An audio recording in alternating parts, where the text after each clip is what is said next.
Raka. Walau jauh dari hiruk pikuk, tapi semangatnya tak pernah pudar. Atau Rama. Walaupun layarnya tidak sempurna, tapi dari cari inspirasi bisa jadi mythical glory. Dan Alia, walaupun tanggung jawab mengisi hari-harinya, tapi ia selalu sempatkan waktu untuk bisa jadi nomor 1. Dalam keterbatasan, mereka bisa jadi legenda di MPL Indonesia Community Cup, gerbang untuk menjadi pro player. Begitupun dengan kamu. Ayo, raih mimpimu di MSCC 2023. Tahu nggak, Awesome Generation itu punya rule sendiri, kayak aku. Nge-game, I am the game. Pokoknya harus win streak terus. That's Awesome Generation Rules with Galaxy A34 5G in new lime color.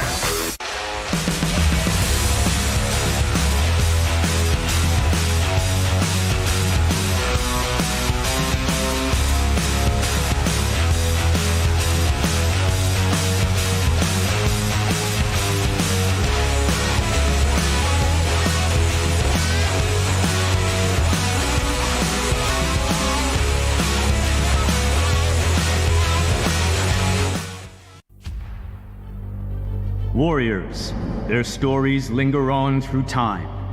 We remember them as heroes, but every hero's journey has a beginning. So much emotion for owning esports and to build up the story of the entire year. As tribulations are met, they grow ever stronger. In adversity, their greatness is shown throughout the ages. Introducing M-Series 5th Anniversary Greatest 10 Players. The nominees will be revealed from October 4th to October 28th, and the launch of the voting page will be from November 4th till December 7th on social media. The winners will be announced on the M-Series 5th Anniversary Awards Ceremony. Live on December 17th, broadcasting on your favorite platforms. See you there.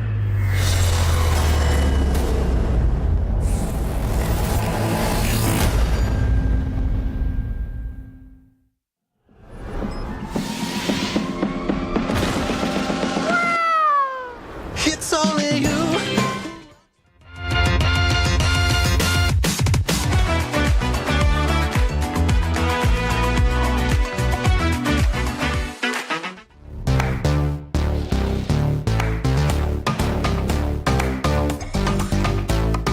We don't need no sleep because the party don't stop. So put your hands on me.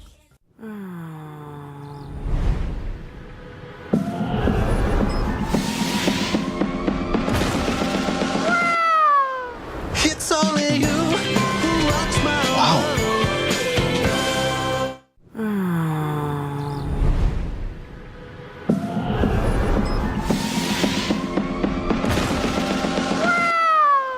It's only you who rocks my world.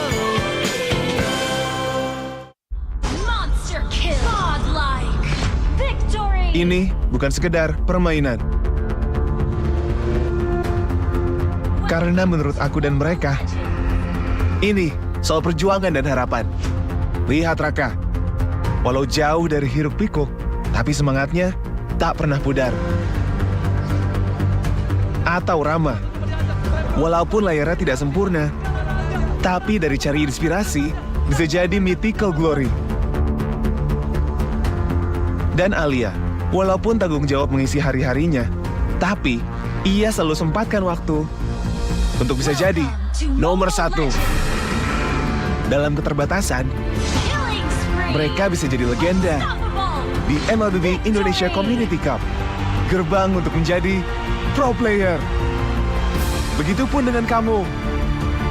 Ayo, raih mimpimu di MSCC 2023.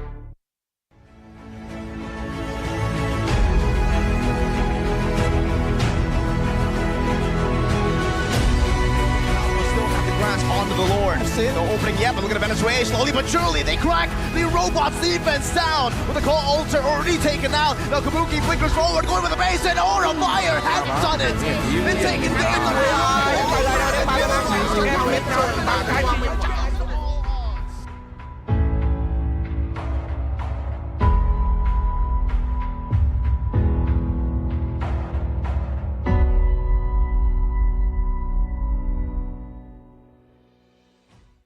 Rasain nih Gatot kacau. Ih, tombe basah. Bro, move on ke Head and Shoulders. 100% pede, ketombe basah dan gatal. Wiped out. Dapetin edisi baru Gatot kaca di minimarket terdekat. Head and Shoulders. Ini Gatot, ini kaca. Mas Gatot, benerin kaca. Di dunia games, top up jadi lebih mudah. Pilih game, masukkan game ID. Pilih Diamond. Masukkan kode promo, dan pilih metode pembayaran. Masukkan kode OTP dan konfirmasi pembelian. Selamat, kamu dapat tambahan kuota. Kumpulkan DG Point setiap top up. Tukar dengan merchandise dan voucher game menarik. Nikmati juga promo setiap harinya. Upgrade gameplaymu sekarang.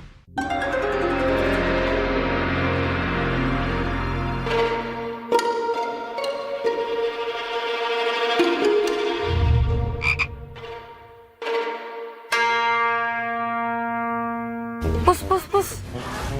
Kamu lagi ngapain? Ini nih lagi push rank pakai Akai. Ikut dong. Double kill. Triple kill.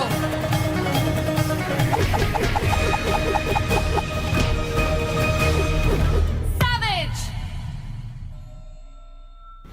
Itu keren banget loh itu. Ya dong, top gue Bami. Ih, bukan kamunya yang keren. Itu notifikasinya keren banget. Alah, notifikasi ini bisa didapetin dari in-game mulai dari kemarin 8 Agustus cuma 58 diamond doang. Murah banget kan? Iya sih, murah banget ya. Nah, kita main. Hanya perlu melihat ke dalam dirimu. Dan kamu akan mengerti betapa berharganya nilaimu. Percaya pada dirimu. Bukan dengan tergesa-gesa, namun dengan caramu yang beda. Tunjukkan kilau kisahmu sendiri. Dan ciptakan emas dalam setiap karyamu. Trust in gold.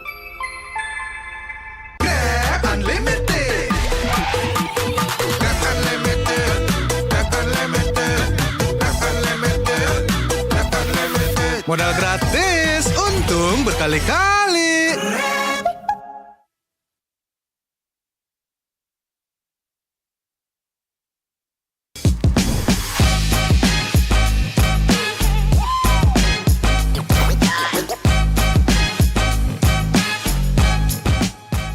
MPL Indonesia Season 12 memiliki banyak cerita. Dari 9 tim yang tersedia, kini sudah menjadi 4 tim yang tersisa. Kini pertarungan sudah hampir memasuki babak akhir, di mana setiap pemain harus mulai mengeluarkan kemampuan yang tidak ada batasnya. Masuknya Baloy bareng gua di season 10 itu, sejujurnya gua banyak belajar dari dia. Mau makro, mau mikro, sampai benar-benar dapat ilmunya yang jadi gue yang sekarang ini. Ya, Baloy banyak ngebantu gue secara pribadi sih sampai sekarang. Kalau idola gue dari gue main Mobile Legends, Lemon lah. Kalau dia cara komunikasi, terus segi dia positif di dalam in-game-nya, itu yang ngebuat gue belajar. Dia sama segi mentalitas dia, karena dia player lama, gue belajar mentalitas dari dia juga. Namun, tidak banyak pemain yang mampu mencapai performa tertinggi hingga harus refleksi diri dan mengakui bahwa mereka belajar dari sang ahli. Intinya gue selalu belajar lah dari Indo, romer luar juga, nggak perlu siapapun lah. Kalau emang dia ada kelebihan atau ada lebih jago, ya udah kita pelajarin aja lah. Yang gue lihat banget kalau main marksman Brands mungkin. Gue lihat dia mainnya kayak fun banget aja sih, sekedar itu doang. Makanya kayak kemana-mananya selalu gue ikutin juga. Cuman lebih ke gue ngeliat dia mainnya fun banget lah, nggak ada tekanan.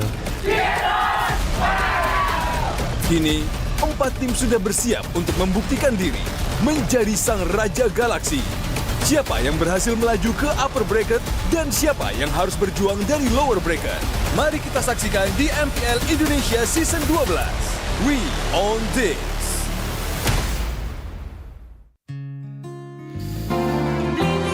Di dunia tipu-tipu, kamu harus hati-hati. Pakai beli aja yang pasti. puas hanya dibeli-beli. Monster kill. Godlike. Victory. Ini bukan sekedar permainan. Karena menurut aku dan mereka, ini soal perjuangan dan harapan. Lihat Raka, walau jauh dari hiruk pikuk, tapi semangatnya tak pernah pudar. Atau Rama, walaupun layarnya tidak sempurna, tapi dari cari inspirasi bisa jadi mythical glory. Dan Alia, walaupun tanggung jawab mengisi hari-harinya, tapi ia selalu sempatkan waktu untuk bisa jadi nomor 1. Dalam keterbatasan, mereka bisa jadi legenda di MLB Indonesia Community Cup, gerbang untuk menjadi pro player. Begitupun dengan kamu. Ayo, raih mimpimu di MICC 2023.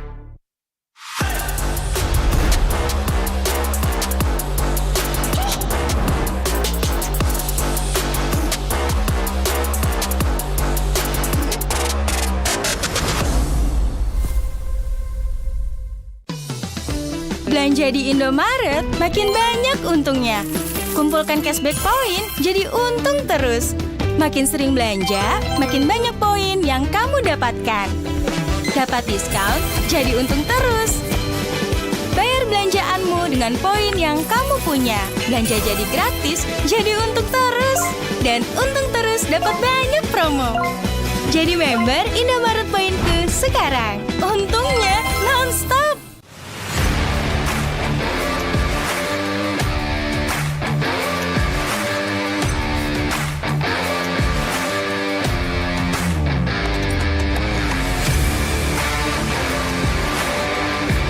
Di dunia games, top up jadi lebih mudah. Pilih game, masukkan game ID.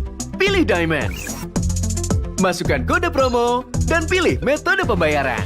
Masukkan kode OTP dan konfirmasi pembelian. Selamat, kamu dapat tambahan kuota.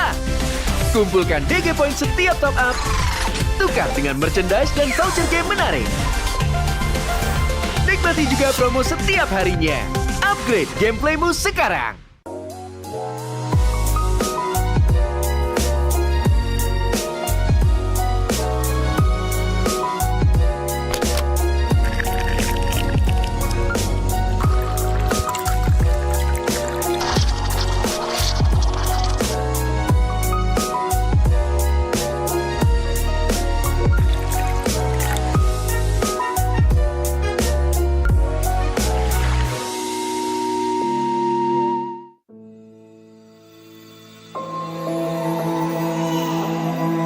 It's all right, my little star.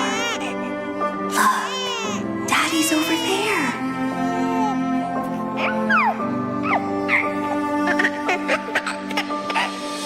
The calamity's approaching, and it will destroy everything. I'll hold it back and buy us more time. Nolan, protect our daughter. No!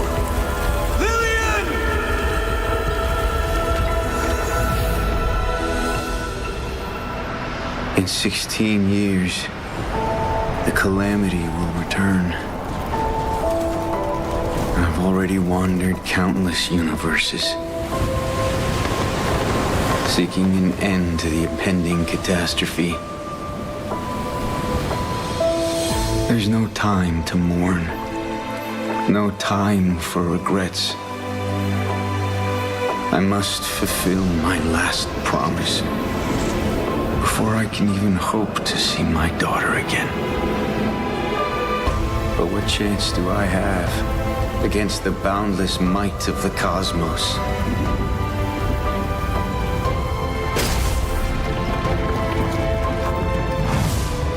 I'm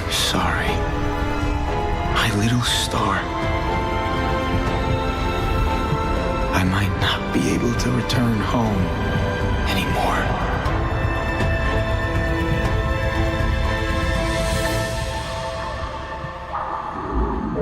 I promise I will take her to see the Star Lanterns. I promise I'll teach our child how to wield this power. I promise I will sacrifice everything to protect her. I promise I will sacrifice everything to protect our daughter.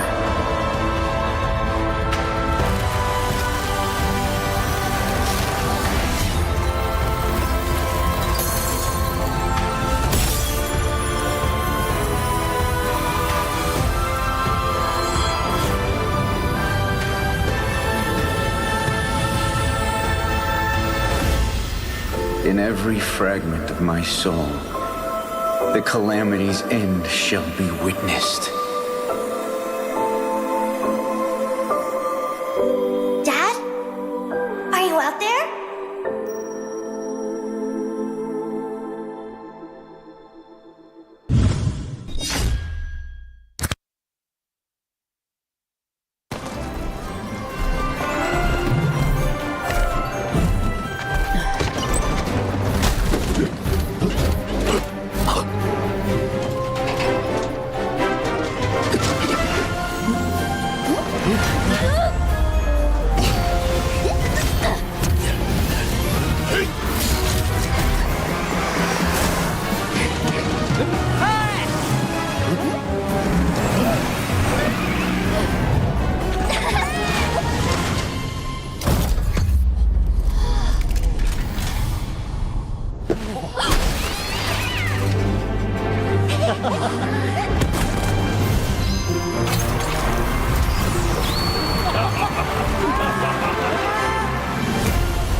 Monster kill! Godlike!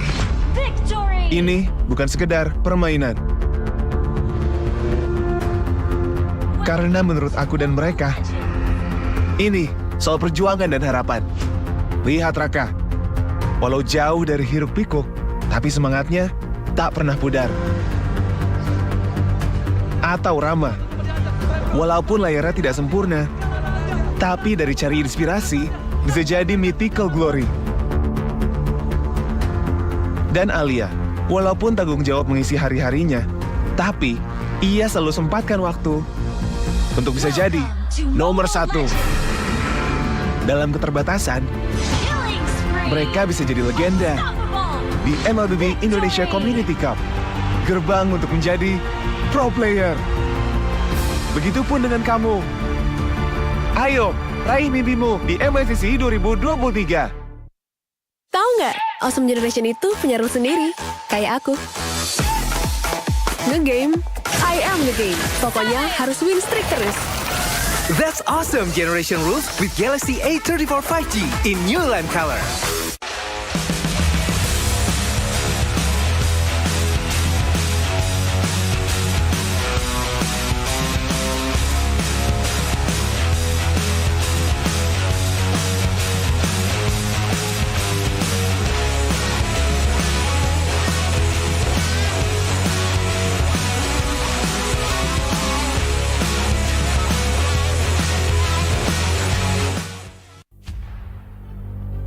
Warriors, their stories linger on through time. We remember them as heroes, but every hero's journey has a beginning. So much emotion for owning esports and to build up the story of the entire year. As tribulations are met, they grow ever stronger. In adversity, their greatness is shown throughout the ages. Introducing M-Series 5th Anniversary Greatest 10 Players. The nominees will be revealed from October 4th to October 28th, and the launch of the voting page will be from November 4th till December 7th on social media. The winners will be announced on the M-Series 5th Anniversary Awards Ceremony. live on December 17th, broadcasting on your favorite platforms. See you there.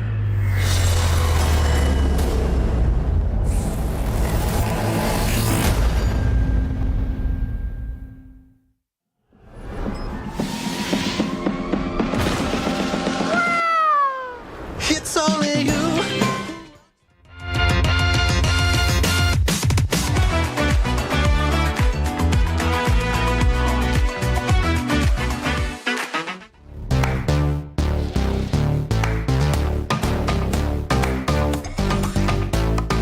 We don't need no sleep because the party don't stop. So put your hands on me.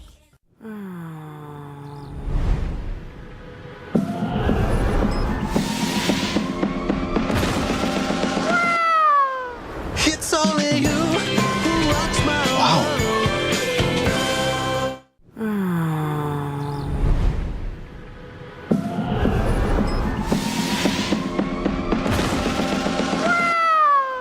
It's only you who rocks my world. Monster kill. Godlike. Victory. Ini bukan sekedar permainan. Karena menurut aku dan mereka, ini soal perjuangan dan harapan. Lihat Raka, walau jauh dari hiruk pikuk, tapi semangatnya tak pernah pudar. Atau Rama, walaupun layarnya tidak sempurna, tapi dari cari inspirasi bisa jadi mythical glory. Dan Alia, walaupun tanggung jawab mengisi hari-harinya, tapi ia selalu sempatkan waktu untuk bisa jadi nomor 1. Dalam keterbatasan, mereka bisa jadi legenda di MPL Indonesia Community Cup, gerbang untuk menjadi pro player. Begitupun dengan kamu. Ayo, raih mimpimu di MSCC 2023.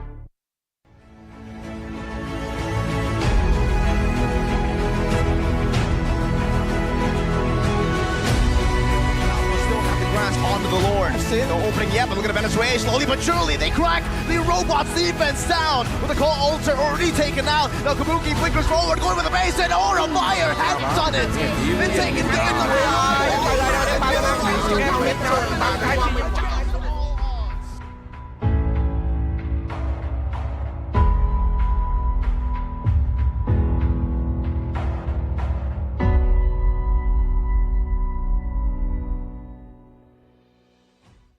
Rasain nih Gatot kacau. Ih, tombe basah. Bro, move on ke Head and Shoulders. 100% pede, ketombe basah dan gatal. Wiped out. Dapetin edisi baru Gatot kaca di minimarket terdekat. Head and Shoulders. Ini Gatot, ini kaca. Mas Gatot, benerin kaca. Di dunia games, top up jadi lebih mudah. Pilih game, masukkan game ID. Pilih Diamond. Masukkan kode promo, dan pilih metode pembayaran. Masukkan kode OTP dan konfirmasi pembelian. Selamat, kamu dapat tambahan kuota. Kumpulkan DG Point setiap top up. Tukar dengan merchandise dan voucher game menarik. Nikmati juga promo setiap harinya. Upgrade gameplaymu sekarang.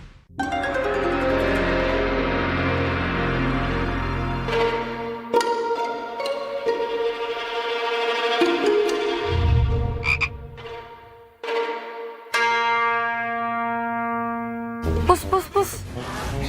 Kamu lagi ngapain? Ini nih lagi push rank pakai Akai. Ikut dong. Double kill. Triple kill.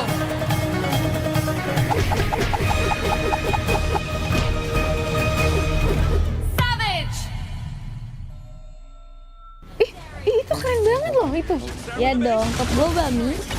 Ih, bukan kamunya yang keren. Itu notifikasinya keren banget. Alah, notifikasi ini bisa didapetin dari in-game mulai dari kemarin 8 Agustus cuma 58 diamond doang. Murah banget kan? Iya sih, murah banget ya. Nah, kita main. Hanya perlu melihat ke dalam dirimu. Dan kamu akan mengerti betapa berharganya nilaimu. Percaya pada dirimu. Bukan dengan tergesa-gesa, namun dengan caramu yang beda. Tunjukkan kilau kisahmu sendiri. Dan ciptakan emas dalam setiap karyamu. Trust in Gold.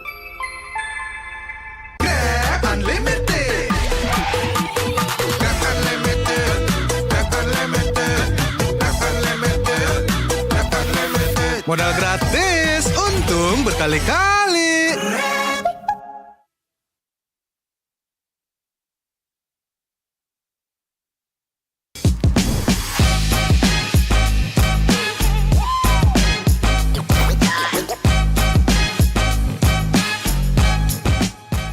MPL Indonesia Season 12 memiliki banyak cerita. Dari 9 tim yang tersedia, kini sudah menjadi 4 tim yang tersisa. Kini pertarungan sudah hampir memasuki babak akhir, di mana setiap pemain harus mulai mengeluarkan kemampuan yang tidak ada batasnya. Masuknya Baloy bareng gua di season 10 itu, sejujurnya gua banyak belajar dari dia. Mau makro, mau mikro, sampai benar-benar dapat ilmunya yang jadi gua yang sekarang ini. Ya, Baloy banyak ngebantu gua secara pribadi sih sampai sekarang.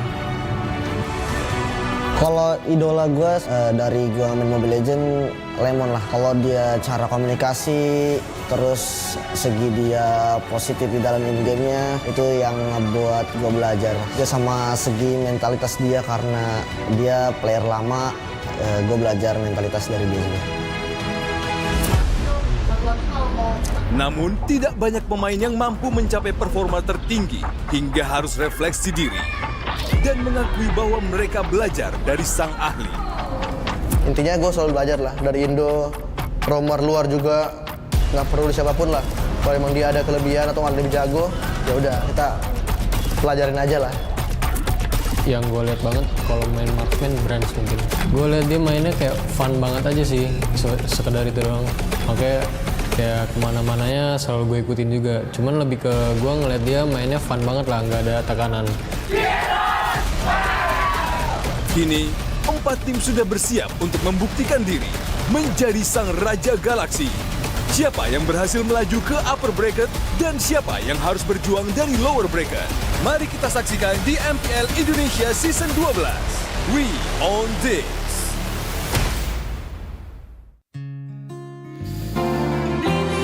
Di dunia tipu-tipu, kamu harus hati-hati.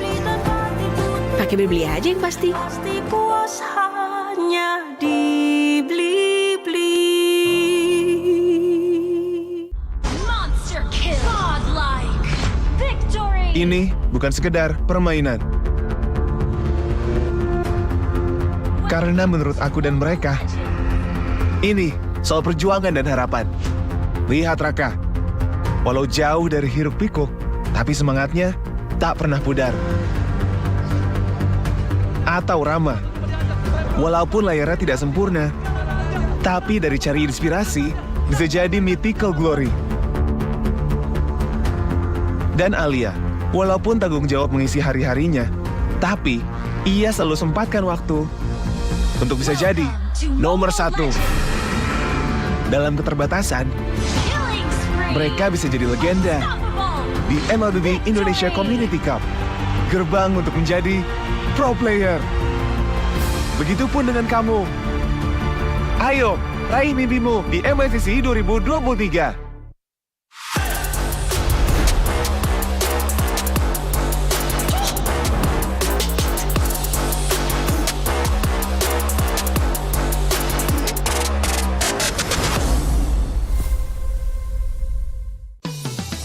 Belanja di Indomaret makin banyak untungnya.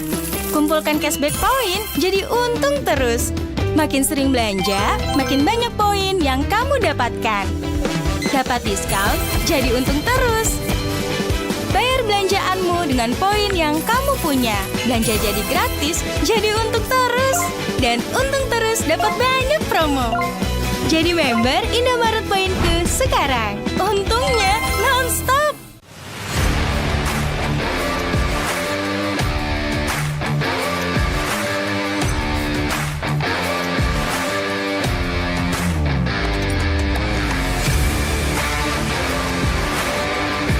Di dunia games, top up jadi lebih mudah.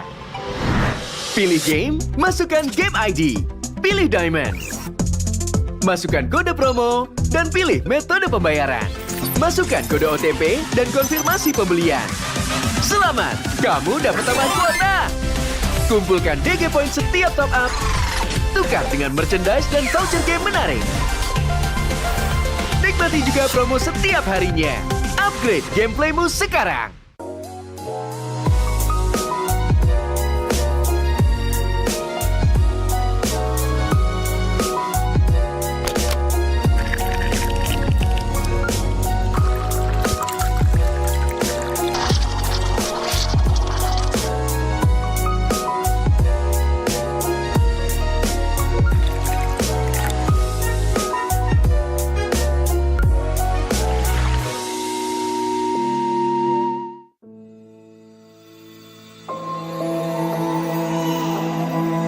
It's all right, my little star. Look, Daddy's over there.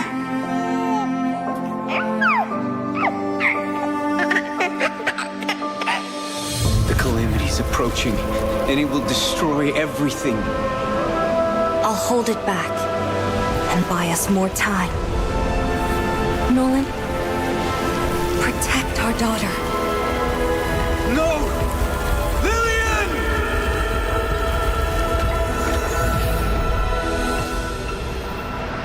In 16 years, the calamity will return.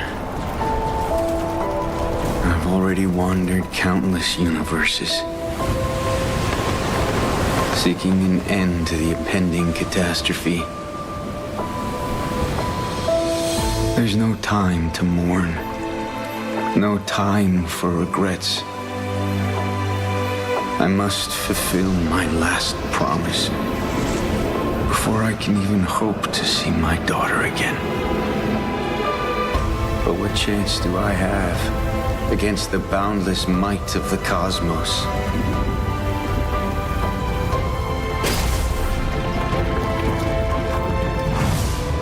I'm sorry, my little star. I might not be able to return home anymore.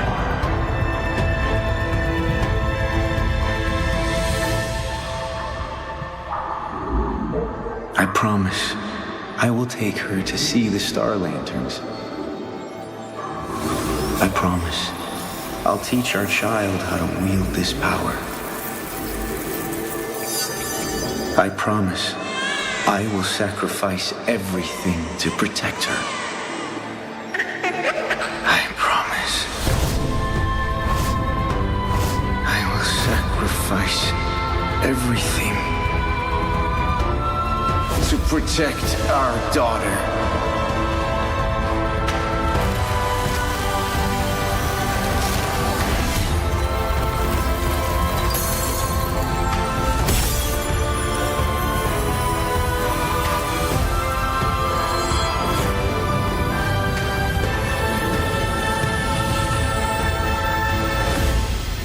In every fragment of my soul, the calamity's end shall be witnessed.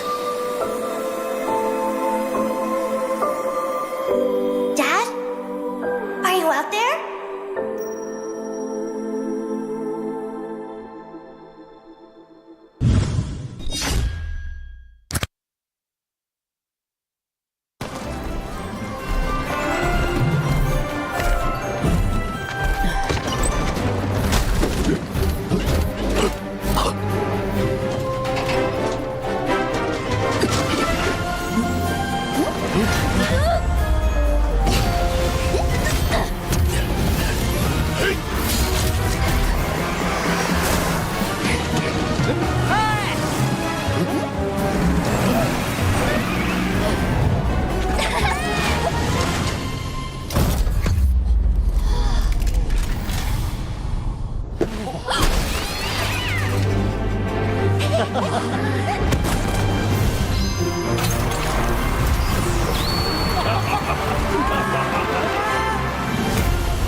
Monster kill. Godlike. Victory. Ini bukan sekedar permainan. Karena menurut aku dan mereka, ini soal perjuangan dan harapan. Lihat Raka, walau jauh dari hiruk pikuk, tapi semangatnya tak pernah pudar. Atau Rama, walaupun layarnya tidak sempurna, tapi dari cari inspirasi bisa jadi mythical glory. Dan Alia, walaupun tanggung jawab mengisi hari-harinya, tapi ia selalu sempatkan waktu untuk bisa jadi nomor 1. Dalam keterbatasan, mereka bisa jadi legenda di MLB Indonesia Community Cup, gerbang untuk menjadi pro player. Begitupun dengan kamu. Ayo, raih mimpimu di MLCC 2023. Tahu nggak, Awesome Generation itu punya rule sendiri, kayak aku. Nge-game, I am the game. Pokoknya harus win streak terus. That's Awesome Generation Rules with Galaxy A34 5G in new lamp color.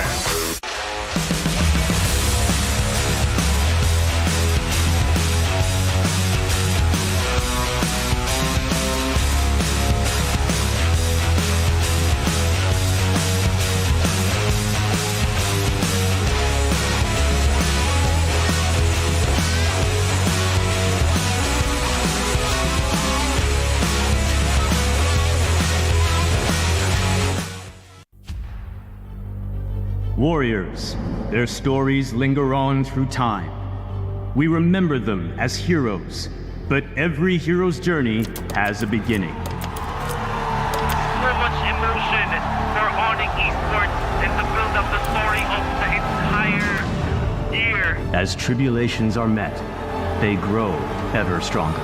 In adversity, their greatness is shown throughout the ages.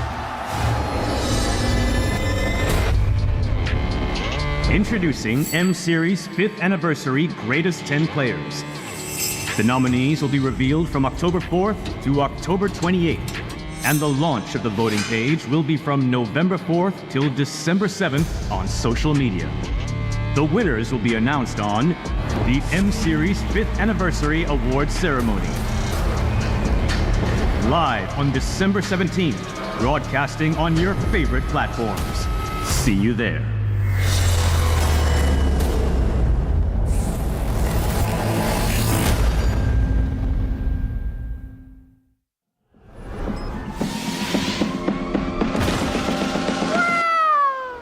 It's only you.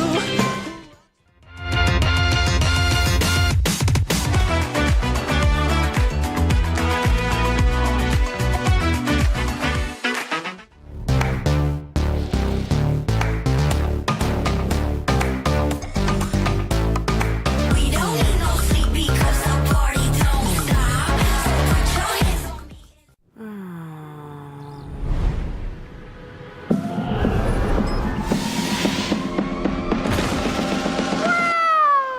It's only you who rocks my world.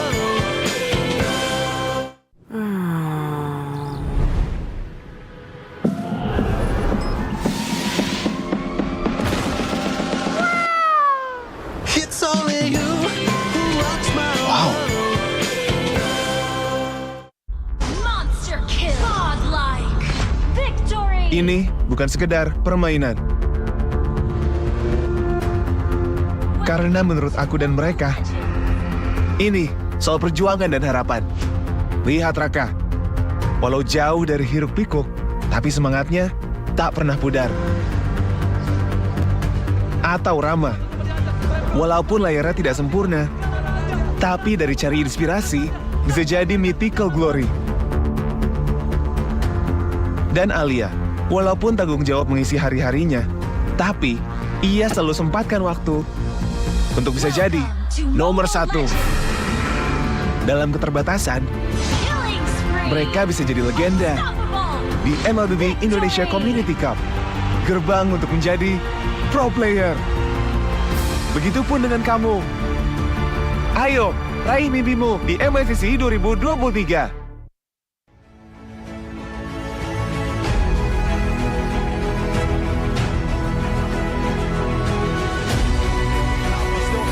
Onto the Lord. The opening happening yet, but look at the Venezuela. Slowly but surely, they crack the robot's defense down with the core altar already taken out. Now Kabuki flickers forward, going with the base, and Aura Fire hands on it. Been taking game away.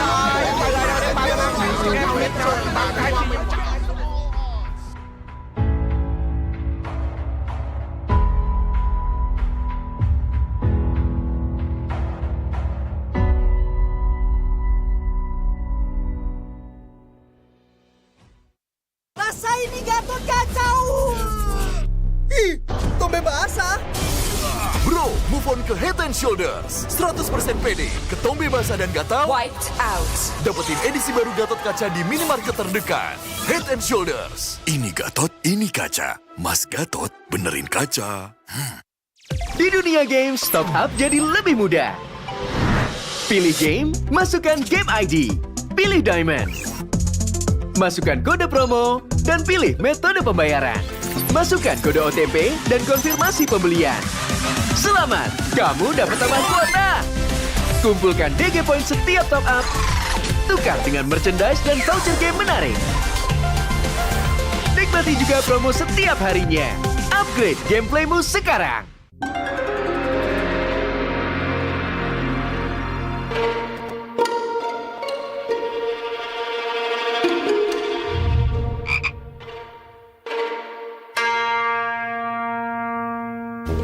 Pus. Kamu lagi ngapain? Ini nih lagi push rank pakai Akai. Ikut dong. Double kill. Triple kill.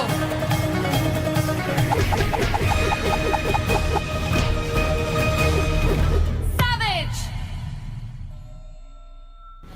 Itu keren banget loh itu. Ya dong, top gue Bami. Bukan kamunya yang keren. Itu notifikasinya keren banget. Alah, notifikasi ini bisa didapetin dari in-game mulai dari kemarin 8 Agustus cuma 58 diamond doang. Murah banget kan? Iya sih, murah banget ya. Nah, kita main. Hanya perlu melihat ke dalam dirimu. Dan kamu akan mengerti betapa berharganya nilaimu. Percaya pada dirimu. Bukan dengan tergesa-gesa, namun dengan caramu yang beda. Tunjukkan kilau kisahmu sendiri. Dan ciptakan emas dalam setiap karyamu. Trust in gold.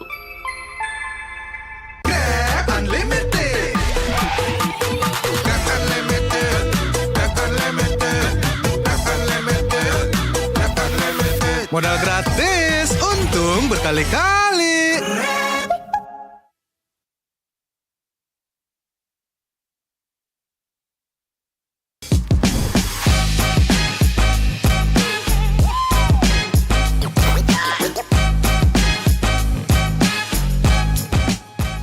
MPL Indonesia Season 12 memiliki banyak cerita. Dari 9 tim yang tersedia, kini sudah menjadi 4 tim yang tersisa. Kini pertarungan sudah hampir memasuki babak akhir, di mana setiap pemain harus mulai mengeluarkan kemampuan yang tidak ada batasnya. Masuknya Baloy bareng gua di season 10 itu, sejujurnya gua banyak belajar dari dia. Mau makro, mau mikro, sampai benar-benar dapat ilmunya yang jadi gue yang sekarang ini. Ya, Baloy banyak ngebantu gue secara pribadi sih sampai sekarang. Kalau idola gue dari gue main Mobile Legends, Lemon lah. Kalau dia cara komunikasi, terus segi dia positif di dalam in-game-nya, itu yang ngebuat gue belajar. Dia sama segi mentalitas dia, karena dia player lama, gue belajar mentalitas dari dia juga. Namun, tidak banyak pemain yang mampu mencapai performa tertinggi hingga harus refleksi diri dan mengakui bahwa mereka belajar dari sang ahli. Intinya gue selalu belajar lah dari Indo, romer luar juga, nggak perlu siapapun lah. Kalau emang dia ada kelebihan atau ada lebih jago, ya udah kita pelajarin aja lah. Yang gue lihat banget kalau main marksman Brands mungkin. Gue lihat dia mainnya kayak fun banget aja sih, sekedar itu doang.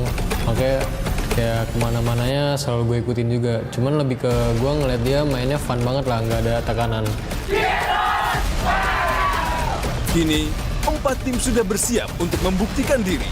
menjadi sang Raja Galaksi.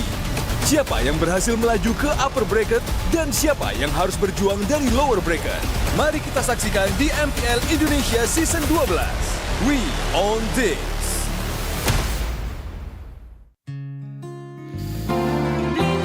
Di dunia tipu-tipu, kamu harus hati-hati. Pakai beli aja yang pasti. Pasti puas hanya dibeli-beli. Monster kill. Godlike. Victory. Ini bukan sekedar permainan.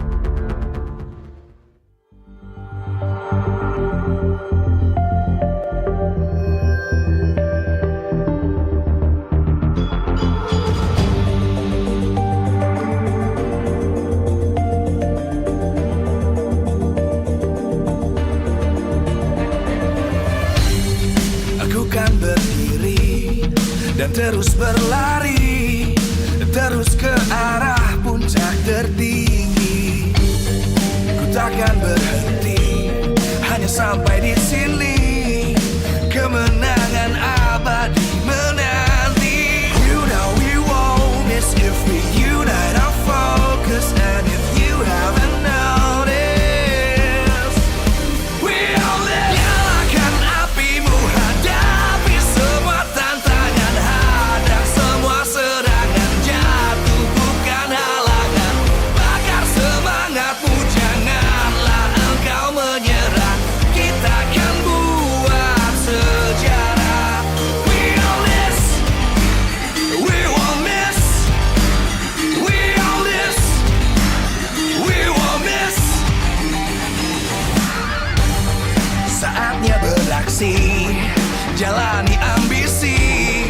Aku kan menyawakan hari ini. You know we won't miss if we unite our focus. And if you haven't noticed, we all live. Nyalakan apimu, hadapi semua tantangan, hadang semua serangan, jatuh bukan halangan. Bakar semangatmu, janganlah engkau menyerah. Kita akan buat sejarah. We all this, we won't miss. We all this, we won't miss. We all this.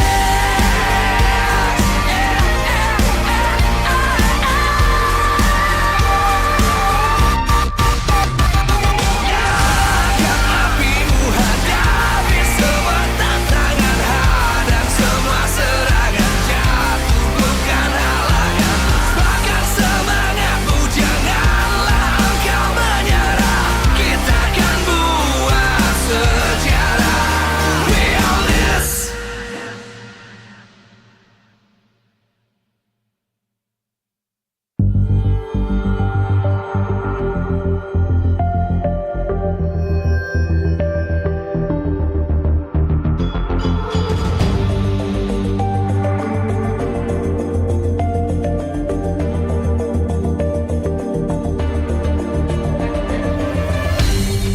Aku kan berdiri dan terus berlari, terus ke arah puncak tertinggi. Ku takkan berhenti, hanya sampai di sini. Kemenangan abadi menanti. You know we won't miss if we unite our focus. And if you haven't noticed, we all live. Nyalakan apimu, hadapi semua tantangan, hadang semua serangan, jatuh bukan halangan. Bakar semangatmu, janganlah engkau menyerah. Kita akan buat sejarah. We all this, we won't miss.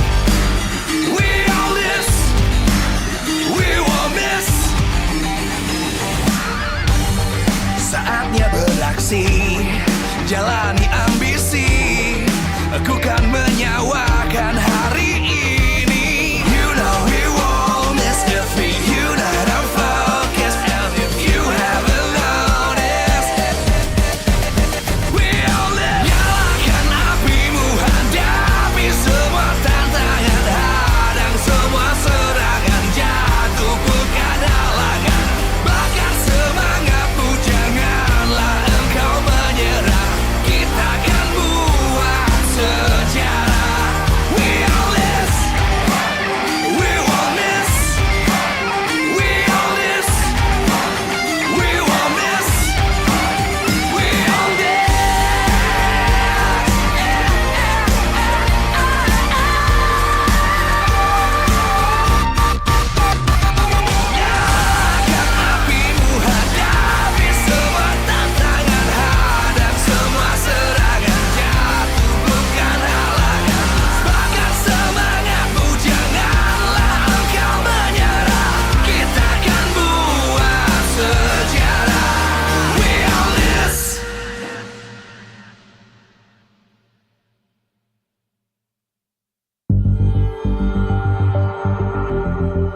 terus berlari, terus ke arah puncak tertinggi. Ku takkan berhenti, hanya sampai di sini. Kemenangan abadi menanti. You know we won't miss if we unite our focus. And if you haven't noticed, we all live. Nyalakan apimu, hadapi semua tantangan, hadang semua serangan, jatuh bukan halangan. Bakar semangatmu, janganlah engkau menyerah. Kita akan buat sejarah. We all this, we won't miss. We all this, we won't miss.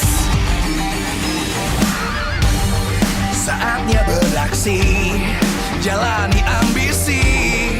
Aku kan menyawakan hari ini. You know we won't miss if we unite our focus. And if you haven't noticed, we all live. Nyalakan apimu, hadapi semua tantangan, hadang semua serangan, jatuh bukan halangan. Bakar semangatmu, janganlah engkau menyerah. Kita akan buat sejarah. We all this, we won't miss. We all this, we won't miss. We all this.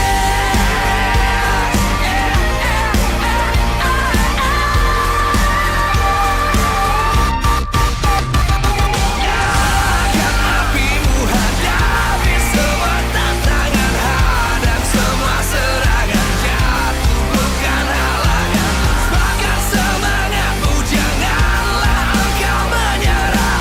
Kita akan buat sejarah. We all this.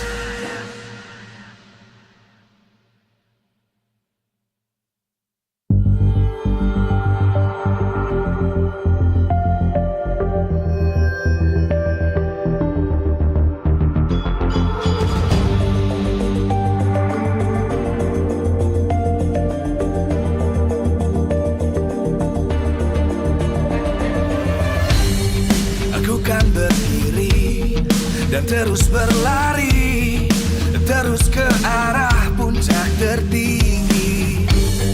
Ku takkan berhenti, hanya sampai di sini.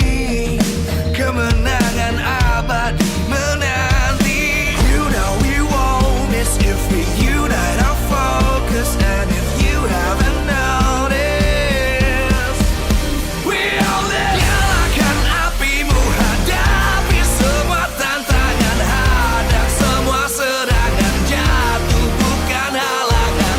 Bakar semangatmu, janganlah engkau menyerah. Kita akan buat sejarah. We all this, we won't miss.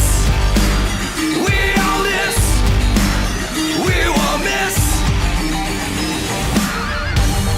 Saatnya beraksi, jalani ambisi.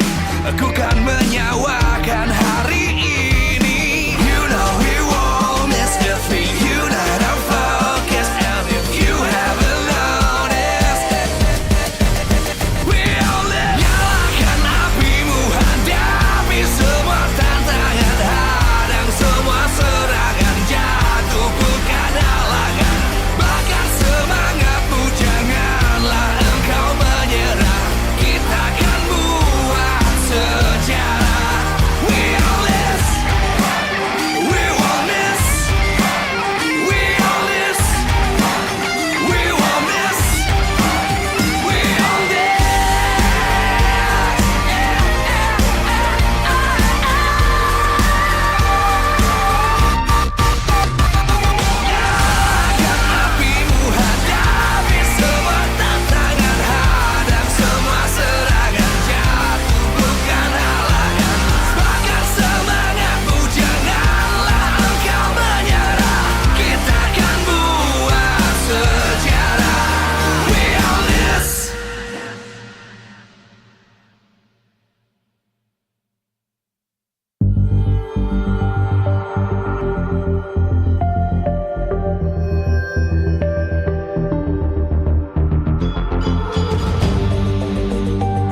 kan berdiri dan terus berlari, terus ke arah puncak tertinggi. Ku takkan berhenti, hanya sampai di sini. Kemenangan abadi menanti. You know we won't miss if we unite our focus. And if you haven't noticed, we all live. Nyalakan apimu, hadapi semua tantangan, hadang semua serangan, jatuh bukan halangan. Bakar semangatmu, janganlah engkau menyerah. Kita akan buat sejarah. We all this, we won't miss. We all this, we won't miss.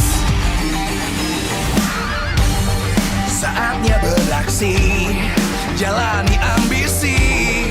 Aku kan menyawakan hari ini. You know we won't miss if we unite our focus. And if you haven't noticed, we all live. Nyalakan apimu, hadapi semua tantangan, hadang semua serangan, jatuh bukan halangan. Bakar semangatmu, janganlah engkau menyerah. Kita akan buat sejarah. We all this, we won't miss. We all this, we won't miss. We all this.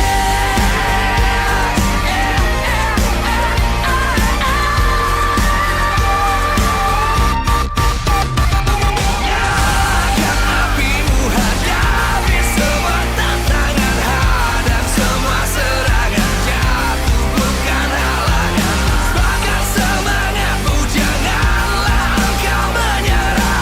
Kita akan buat sejarah. We all this.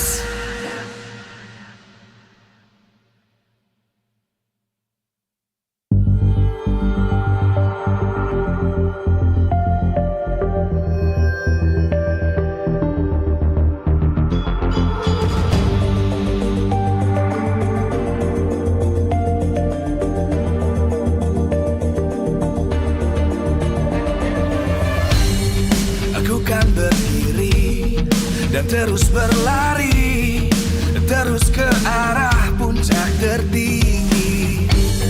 Ku takkan berhenti, hanya sampai di sini. Kemenangan abadi menanti. You know we won't miss if we unite our focus. And if you haven't noticed, we all live. Nyalakan apimu, hadapi semua tantangan, hadang semua serangan, jatuh bukan halangan. Bakar semangatmu, janganlah engkau menyerah. Kita akan buat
dan terus berlari, terus ke arah puncak tertinggi.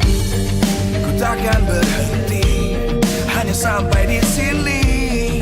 Kemenangan abadi menanti. You know we won't miss if we unite our focus. And if you haven't noticed, we all live. Nyalakan apimu, hadapi semua tantangan, hadang semua serangan, jatuh bukan halangan. Bakar semangatmu, janganlah engkau menyerah. Kita akan buat sejarah. We all this, we won't miss. We all this, we won't miss. Saatnya beraksi, jalani ambisi. Aku kan menyawakan hari ini. You know we won't miss if we unite our focus. And if you haven't noticed, we all live. Nyalakan apimu, hadapi semua tantangan, hadang semua serangan, jatuh bukan halangan. Bakar semangatmu, janganlah engkau menyerah. Kita akan buat sejarah. We all this, we won't miss.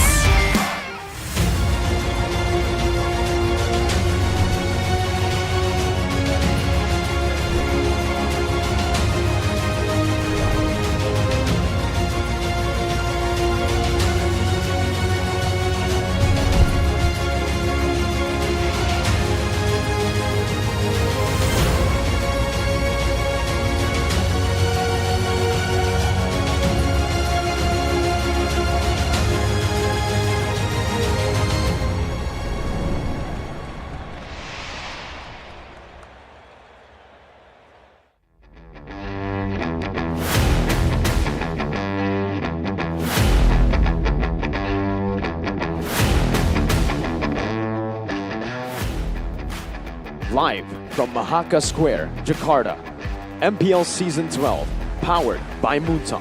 Presented by Samsung Galaxy, official gaming phone.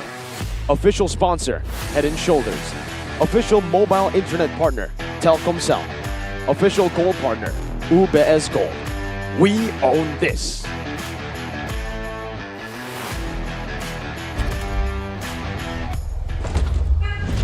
The kingdom is under siege by the Red Terminators, now looking to claim top 3. In the lower brackets we go for match number 1. Ladies and gentlemen, welcome to MPL Indonesia Season 12 Playoffs, day number 3. It's been 2 days already. Doesn't feel like it, but it's me, Mirko, who's going to be accompanying you for the entirety of the day. But for our first match, it's Gani as our play-by-play, and we also have a special, very special guest. Who is it? Who could it be? How are you doing, Wolf? Doing Why are fine. you here? Because I've heard that there's a lot of good stuff that's happening here in Indonesia, and now I'm here to also defend myself because you always talk about me here. Now, What do you mean? now I have a way to defend myself. But of course, I love Jakarta, dude. I love Indonesia, and I love watching MPL Indonesia too. Yeah, I mean, he's been watching a whole lot of MPL Indonesia, even the regular season, restreaming it. Gani, how are you feeling, though, about the match today that we have? We don't have Rashi here. He's somewhere in the crowd. I mean, Mirko, Wolf, after day 1 and 2, today, especially our opening match, it's going to be very intense. One team will go home, and let's see, has it unraveled here in front of our eyes? Well, man, Season 12, like you mentioned, day 1, day 2 was so intense, so fun, because MPL Indonesia Season 12 is just absolutely phenomenal. It is also powered by Moonton, presented to you by Samsung Galaxy, our official gaming phone, official sponsor, Head & Shoulders, official mobile internet partner, Telkomsel, and our official gold partner, UBS Gold, with obviously our partners in esports, Blibli, Dunia Game, Grab, Ovo, and YouTube. If you're watching online, you guys can catch us on our official broadcast, Max Stream, TVRI Sports, and Video. Our suppliers, Indomart, Point Coffee, Mineski, and Samsung, and obviously supported by PBESI. Now back to the game, back to the match. RRQ 2-0 lead against Geek Fam just yesterday, and then reverse sweep. Same goes for BTR versus Onyx. Not a reverse sweep, but 3-2. Both games, both matches went all the way. It was fun 10 games yesterday. Mirko and I had the honor to cast over it. But again, you're right. RRQ, they were ahead 2-0. The super sub came in, and then suddenly it's 3-2. Again, after a huge blow yesterday, how do they bounce back is a real question here. Same with Bigatron.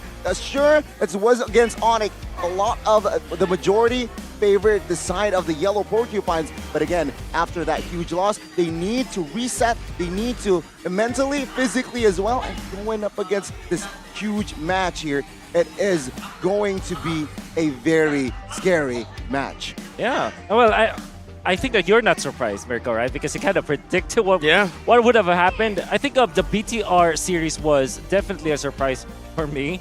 And for sure, we were expecting it will be one-sided towards Onyx. I personally think that Onyx should be the ones that will be taking it very easily. But because of the cheese strats that we saw from BTR, they made it to game number 5. Hey, what about this? I mean, I'm not an expert on the lore that's happening here in Indonesia.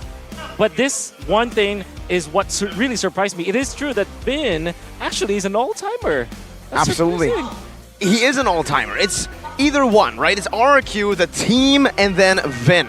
RRQ versus Bigatron, the history is about to happen here. It's going to be us rewriting history one way or another. It doesn't matter who wins. One of these teams or player will not make it to their 5th M5. As you can see, for RRQ and Vin, those are the list of achievements. M1 runner-up, M2, M3, and then M4 all participating. Unfortunately, in Malaysia, we also have an all-timer, Todak, Chiku, and Moon. Unfortunately, they were knocked out in the second day of MPL Malaysia playoffs, so it all lies on them now. And even if they make it past this stage, they might not make it even. They're still going to have to go up against either Geek or Onyx in the lower bracket finals. I mean, the state of MLBB, it shows competitiveness, high level of gameplay, it seems like. And you're right. RRQ, Bigatron, who will prevail in this best of 5 format, ladies and gentlemen. And it seems like here in the locker room, Bigatron, they're focused. Very calm, very composed, but very, very focused. Yeah. Laser focus is what you need against RQ. You have to be prepared for sure. We don't know how much BTR has prepared against RRQ, but we do know that they were prepared against Onyx. You saw the way that they played the Hilda. They even have this Sicilian. And that's also kind of true for RRQ. They have this demon lineup that did not play in the regular season. Then eventually they have Edith in the Lemon holding the Edith, like position 4 Edith. They also have They also have a Sicilian, which tells us that playoffs is always different from the regular season. BTR going up against RQ. I heard that this is like a difficult matchup for BTR. Because they have not won how many times? The history is from season 6 to season 11. It was an 11-match win streak that RQ hold against BTR. But then they cracked it in season 11, leg number 2. But that's it. After that, it's another loss streak that is building up to be as big as the previous one. But before that, man, we have a lot of legends here in Indonesia. And the M-Series 5th anniversary is an awards event that is going to be celebrating the best of the best, the cream of the crop for players. And get ready for all of you guys to support your players and vote for your favorite players on November 4th. Very easy. Just follow it up later. There's also an M5 booth outside if you guys want to come and visit the venue, like these guys right here. But yeah, Wolf, bad history for BTR for this matchup. So around 2 years, Bigatron fails to grab a match against RRQ. Around 2 years, if I'm not... Man, that is a huge blow. And if they lose again, yeah, the lose streak will build again. Yeah. Well, this time, though, they have Coach Aldo. So that is totally different. If somebody knows how to defeat RRQ as a franchise, that guy knows it. You know who else has a better way to beating RRQ? Tell us. Their ex-captain, Vin, who is helping, even though he's not playing on stage with BTR Alpha, but an ex-player of a team who he led before. He knows how the inner workings are in RRQ, and he should be able to give Bigatron Alpha proper insights as to how to beat them. And especially here, when Bigatron Alpha, I think their main weakness, the reason they always have a loss streak building up against the big teams, Onyx, RRQ, the champions, is because they get halted by the name buff. RRQ and Onyx, such an intimidating force, and Bigatron Alpha have not been able to really climb out of that, to step out of that hurdle. Now, one thing I also want to say about RRQ, now that we are talking about the two teams, is RRQ made a very interesting decision to go for Burmese players and a Burmese coach, a Burmese player and a Burmese coach, which I feel is one of the biggest pickups of the off-season. They also got Diren, which I also like to explain. So I think they're in a good track on RRQ. And he's still playing. This is still the Demon lineup. Even after the reverse sweep loss yesterday, the Kingdom has deployed the Demons. They've made a contract, a special one, with the Devil to try to win against the Red Terminators, who will still be utilizing their best lineup. It isn't Vin, it is Key in the roam. They're looking strong, they're looking ferocious, taking the favorites to a full 5 games. Let's see how this plays out. Still with the Demon lineup, will they crack the Alpha system? The Kingdom's Falcon look to snatch the Terminator's key. Let's welcome onto the stage, it's the Red Terminators, Bigatron Alpha! And on the other side, it is the Kings of Kings. Everyone, every eyes are on them. Let's welcome RRQ! These two teams have a lot of history. One, RRQ, having a big, much bigger win percentage. But like you said, Wolf, these are the coaches that will try to lead the strategic play style. Aldo and Fala for Bigatron Alpha. It's Zaya and Rave for Rex Regum Kaon. Yeah. Both have international experience on their belt. That's gonna be Aldo and Zaya, of course. One thing that I want to say about Zaya is that he is very good at drafting, specifically about draft positions. And this is like a high level of way of looking at drafts, like what hero do you pick in a specific slot so that your opponents will overthink. I was definitely impressed when I saw Zaya when he was coaching back in MSC. Remember, this was MSC of last year, not this year. 2022. Now, when they were playing for Falcon. And now when he was coaching for the national team during Southeast Asian Games, I'm then also impressed by the way that he drafts. And now, all throughout MPL Indonesia, he is actually, it's one of the top ones, right? For sure, man. I mean, we can definitely see it from the consistency of RQ in the regular season here in the most picked and banned heroes for these two coaches, Zaya and Aldo. Anything noteworthy here in the most picked, most bans, or even most banned by opponents? Ooh, most picked. I'm actually surprised that Edith is not on top when it comes to like RQ. The way that they prioritized that yesterday in their bracket against Geek Fam. But BTR, of course, the Paquito, that's one thing that you have to take note, as well as the Edith. I think on top of that, Gani, we are seeing that Aldo has also changed so much in this draft from the regular season to playoffs. It's a very interesting approach. As you all know, even not just by these two teams, Akai has risen to its very popular because of the neutral objective contest. Even now, the heavy spin, we see it a lot of times that not just for the contest, it's actually for pinning, it's actually used for a crowd control effects, which again, evolved the game. And seeing this data though, red side and blue side, it actually favored the side of Zaya. Oh. I would assume that because of the losing streak of BTR, which is very uncharacteristic, because I remember when we were streaming MPL Indonesia the first week, it was actually BTR atop as well as RRQ. We were impressed by RRQ and more so impressed by BTR because they not only win against teams, they actually destroy their opposition. And there was one time when they started losing, it kind of feels like it always comes in waves for BTR. If they're on a win streak, they look strong. But the moment that they lose, it's like their momentum just dips.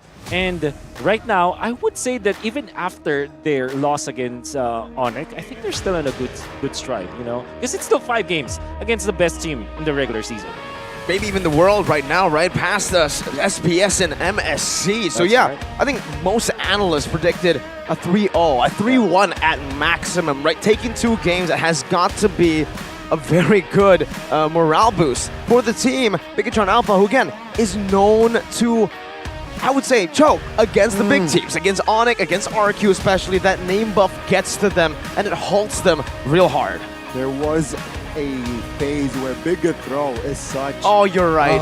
The nickname. The nickname, Bigathrow. But let's take a look at the keys to victory here. By a Whoa. Secret Kingdom presented to you by Samsung Galaxy A34, A54, 5G. Reset proved the King's mental is indeed steel. That's what we saw from the first 2 games when they went up against Geek Fam. Even after losing the economy in the early stage, they still managed to win it. Then retribution isn't everything. Communication is the key. This is very important.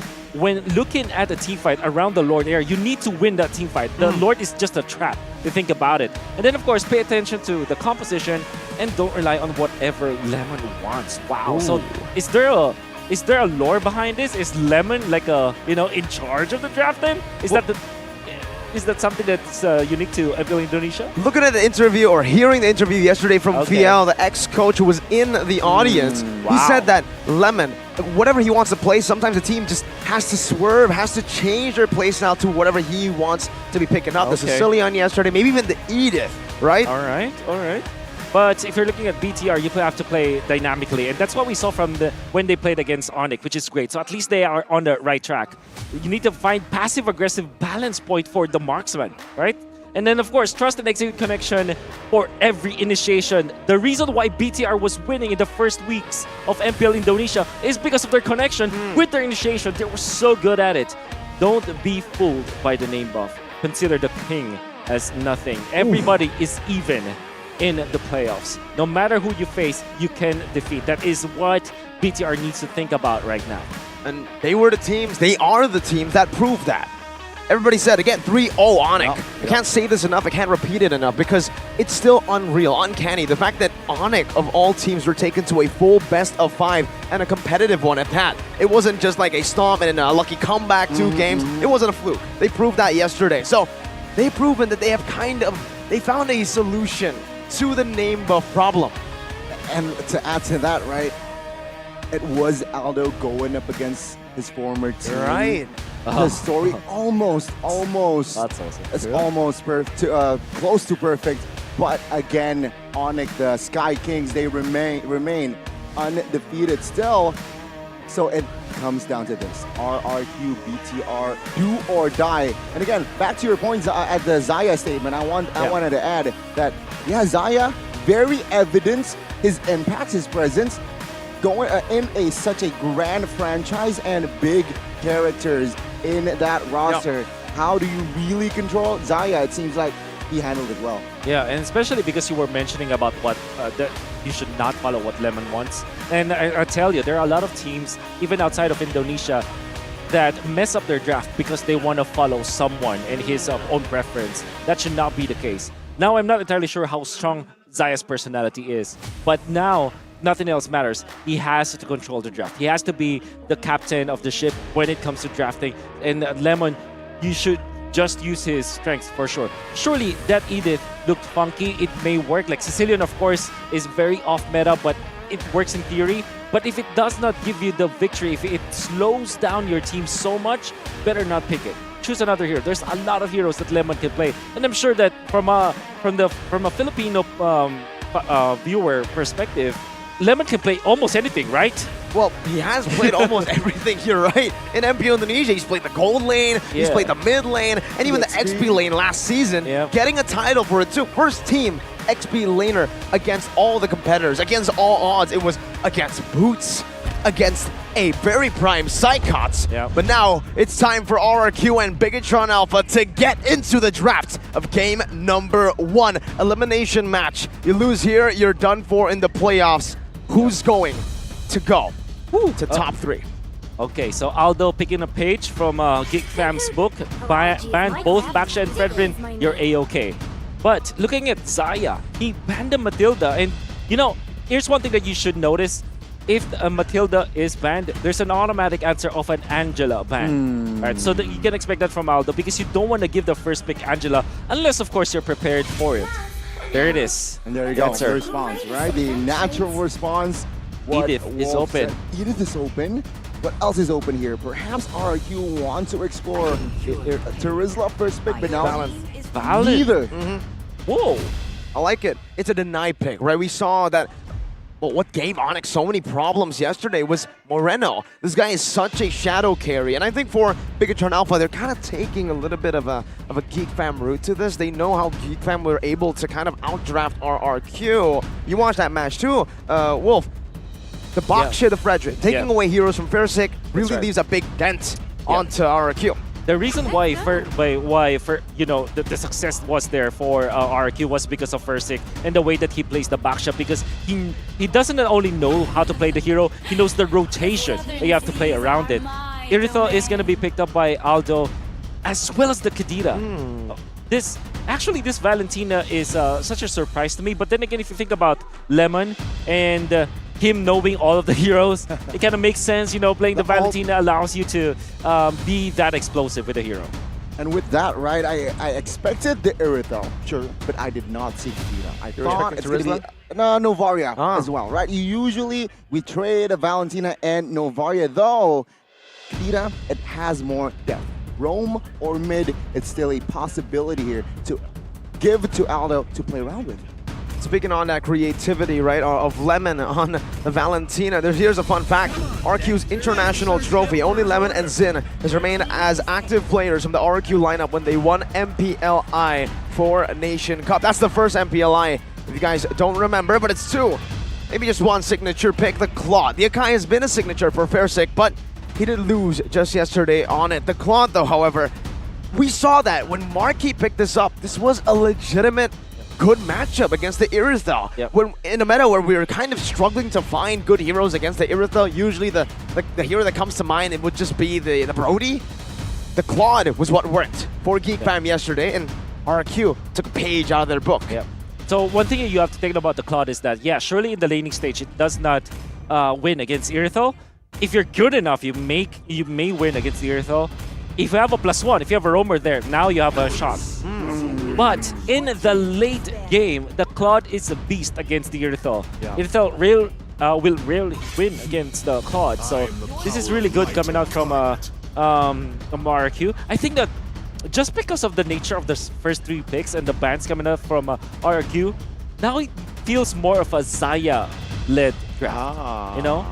Okay, very sensible, but yeah, you're right. Claude will have more DPS against Irithel in that late game, and they set the Akai pick from the start, right? That's why they banned the Diggy out. They know they want to have a huge crowd control in their comp in that first 3 picks. Let's see your second phase, Bigatron. They will deny the Kaja wave. Will they target more heroes for Naomi? I think that might be the good option to go for, right? Again, for Bigatron Alpha, it's very rarely that we get to see a Super Ken last pick. The fact that they have saved his pick all the way to the last. Last time we saw this, it was a Fanny Cheese pick. There was a Ling as well back in the regular season. And that's why the Kaja pick is very intimidating. They instantly go for the Joy Band. They know something's up. Something's not right, Wolf. When you look at Uranus as the explained, when it's picked up and there's no jungler yet, you can assume that it will be a carry kind of a jungler, like a scaling kind of jungler, which is Joy. Maybe a Lancelot will be the next ban here from RQ, because you don't want to give a late game scaling jungler to lineup that can easily get to the late game. That is going to be the Uranus that allows them to get into that late game. Now, interestingly, Aldo did not ban the Rafaela, even when it's one of those heroes that can be good with the Claude. So, are we going to expect the Rafaela be picked up 4th year for BTR? Heck, I might even say that Bigatron Alpha can pick it up for themselves, right? The Kadira pick is still a flex pick, and and Lancelot surely will be taking away a good answer to the Akai that we've seen, again, from day number 2. We saw it from Onyx, and we also saw it from Geek Fam. It's not going to be the Rafaela, though. They go for an aggressive choice. against two heroes, the Claude, the Valentina, who can go Purify, and a hero with a built-in Purify. What's the logic behind this, Wolf? Well, they wanted to take it away. Number one, they want to take it away from Naomi. Number two, they want more vision to go. Look at their composition. They want to go for the dive. Even when there's this Claude, usually you go for a dive comp against something like an Ixia, right? That sits in the back lines. So what they wanted to do is to have many sources of CC so that the Claude will be forced to purify, but they still have a follow-up. Overwhelming the Purify, indeed. And what I really like about the draft from Bigatron is push control, right? With the Cho, with the Kadita, you can't really face check now. It's very hard because of the pick off from the side of Bigatron, but RRQ, they add more crowd control in their composition as well. Oh, there you go. Even against Akufra and Khalid, the Fanny pick still comes through. That's risky. Oh, it's much more than just risky, right? Risky is an understatement. What the heck? Wolf, they picked up a Fanny to a big counter. It's an Akai and a Kufra. It shows that, sure, Superken is confident, and they want to try to maybe experiment in game number one, going for a big gamble in game one with that pick. Yeah. But can it work? Whew, we'll see. Now the Cho ban makes a lot more sense because now you don't have a way to invade the jungle. That means that the Fanny will have a better time.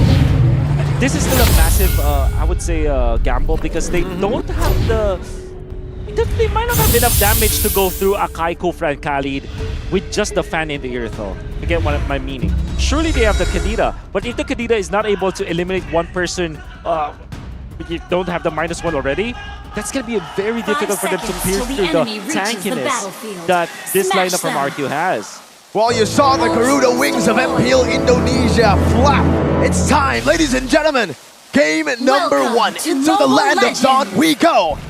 Bigatron Alpha with a big gamble of a draft. RRQ, stable as ever. Game one. Who will strike first in this best of 5? Kings of Kings or the Red Terminators? Looking for it here, looking at it, it's going to be 2 Purifies as expected and a built-in one for Fairsick. Now, as well, Supercan has decided to go for a very, very different route. I expected an killing spree, just like yesterday, and then building semi-tank. It's a lethal ignition this time. That means he wants to go damage. Yeah. So they needed the damage, absolutely needed the damage. Apart from the Irithel, there will be not much that they can have a source of damage in the latter stages of the game. But one thing that I can say is that their split push is so good. Uranus as well as the Fanny.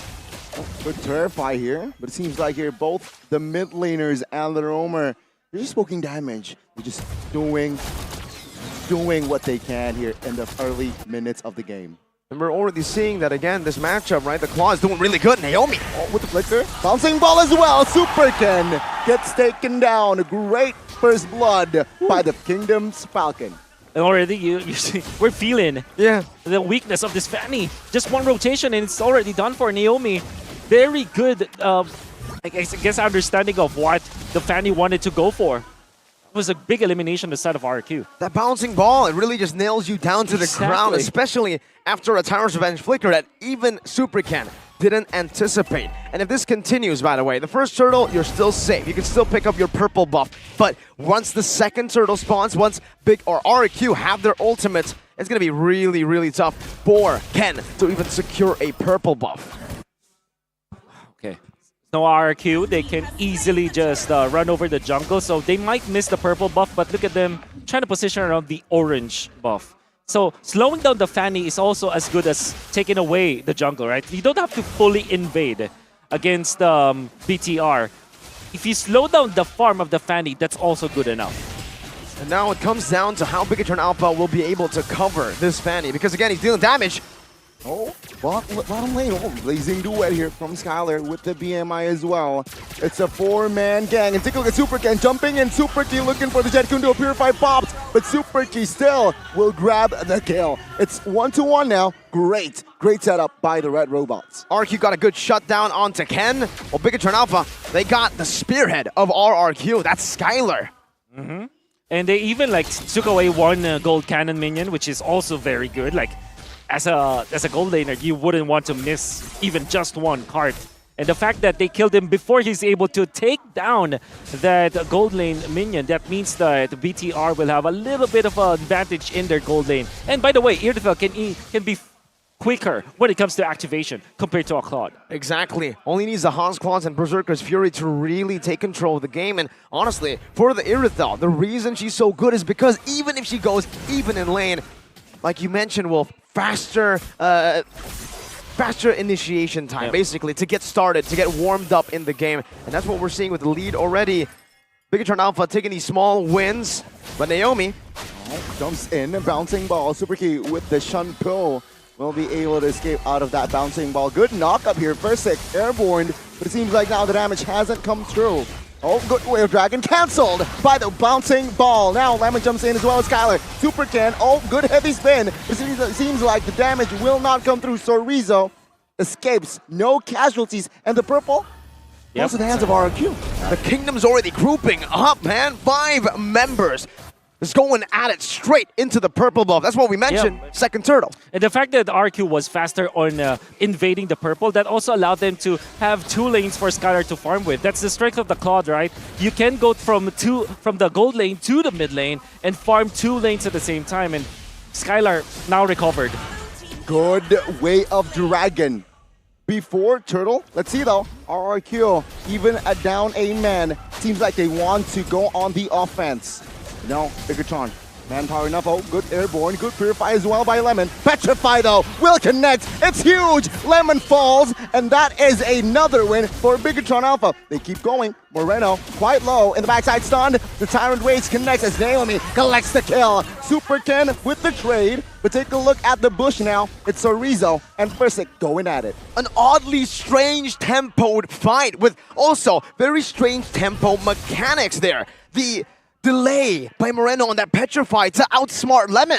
It all started with Diren just being so aggressive against BTR. Then RQ, you would imagine that they should just back down because you have to respect the Petrify combo from the Kadita in the early stages of the game, and they didn't. They lost more than they gained in that game. Look at the setup, man. Heavy spin to escape. Gets it. Oh, find a man. Super Key locked in. Flickers out of the way, though. RRQ, will they find this kill? Seems like Super Key has enough resources to get out. And there's your answer. Why the Cho? The Shunpu gives you so much value, especially up against an Akai who needs that CC to win. Moreno! Oh my goodness, the burst damage comes through, but it will not be enough. Take a look at the resources that RRQ throws back. Super Moreno taken out. The group versus the split. Woo! And it's going to be Lockdown on Sorizo, but of course that's Uranus with the pure. Not even having to use the Purify. No. He's okay. The split push coming out from BTR is actually very scary. So that is one thing that RQ needs to think about. And that's a win, I would say, right? The little wins that they're getting, the fact that they got farm. Wait a minute. Oh, overextension. Perhaps Sorizo now will be able to escape with the cover of T. Wave Dragon connecting, but take a look at the damage by Dyren, finding a kill. Now Dyren low, good kill. It's a trade, Chibe finding one.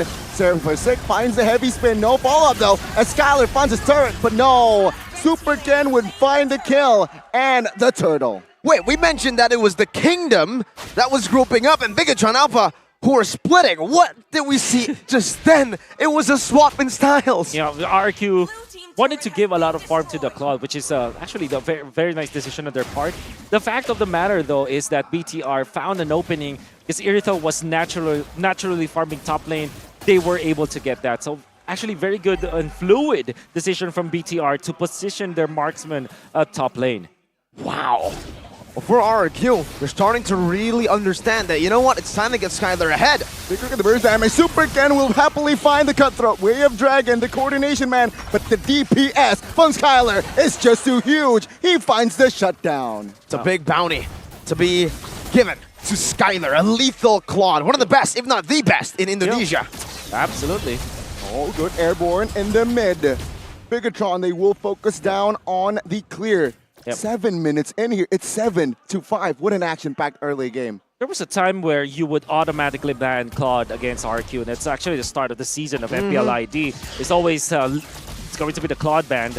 Oh, solo kill for sure. Oh Dyren, he has it. Wow. That's huge. 4th kill for the Khalid. And at 8 minutes, your Khalid needs to snowball. 4 kills at 8 minutes is actually pretty good.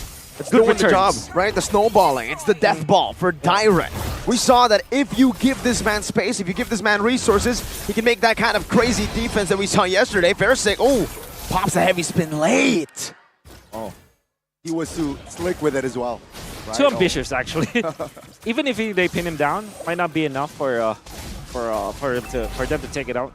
But that means that they will lose 1 orange buff, and Super Ken has recovers. Level 12 compared to Fursick, who's only level 10 now.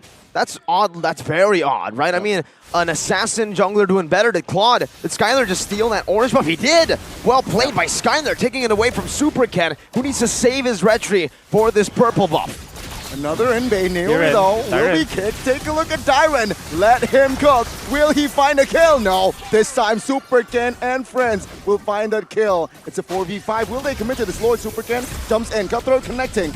It will deal not enough damage here. Good airborne. Good knockup as well. Ooh. It seems like no. Bigatron will just try to look for the delay.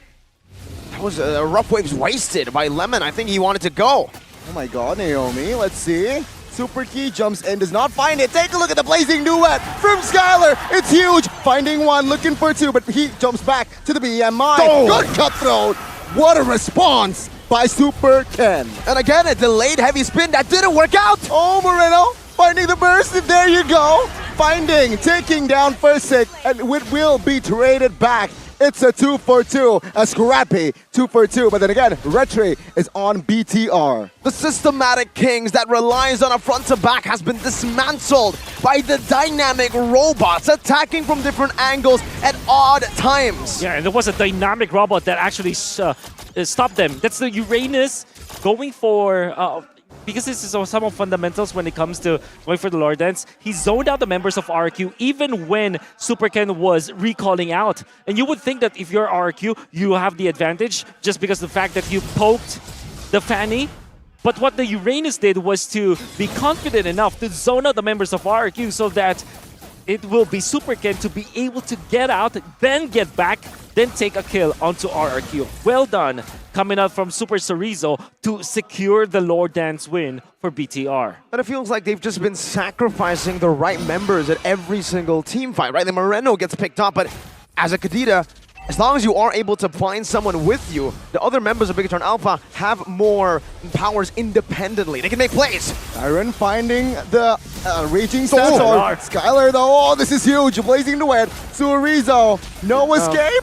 My goodness. Dyren will gladly jump and find the kill. Take a look at bottom lane though. It's a 3v2. Sive targeted, has enough space to have more resource without Super Ken. What the heck? Earlier he was top side, now he's bot side. Naomi taking damage, Wave Dragon connecting onto a Tricyc. Oh, Super Ken finding a kill, finding the double.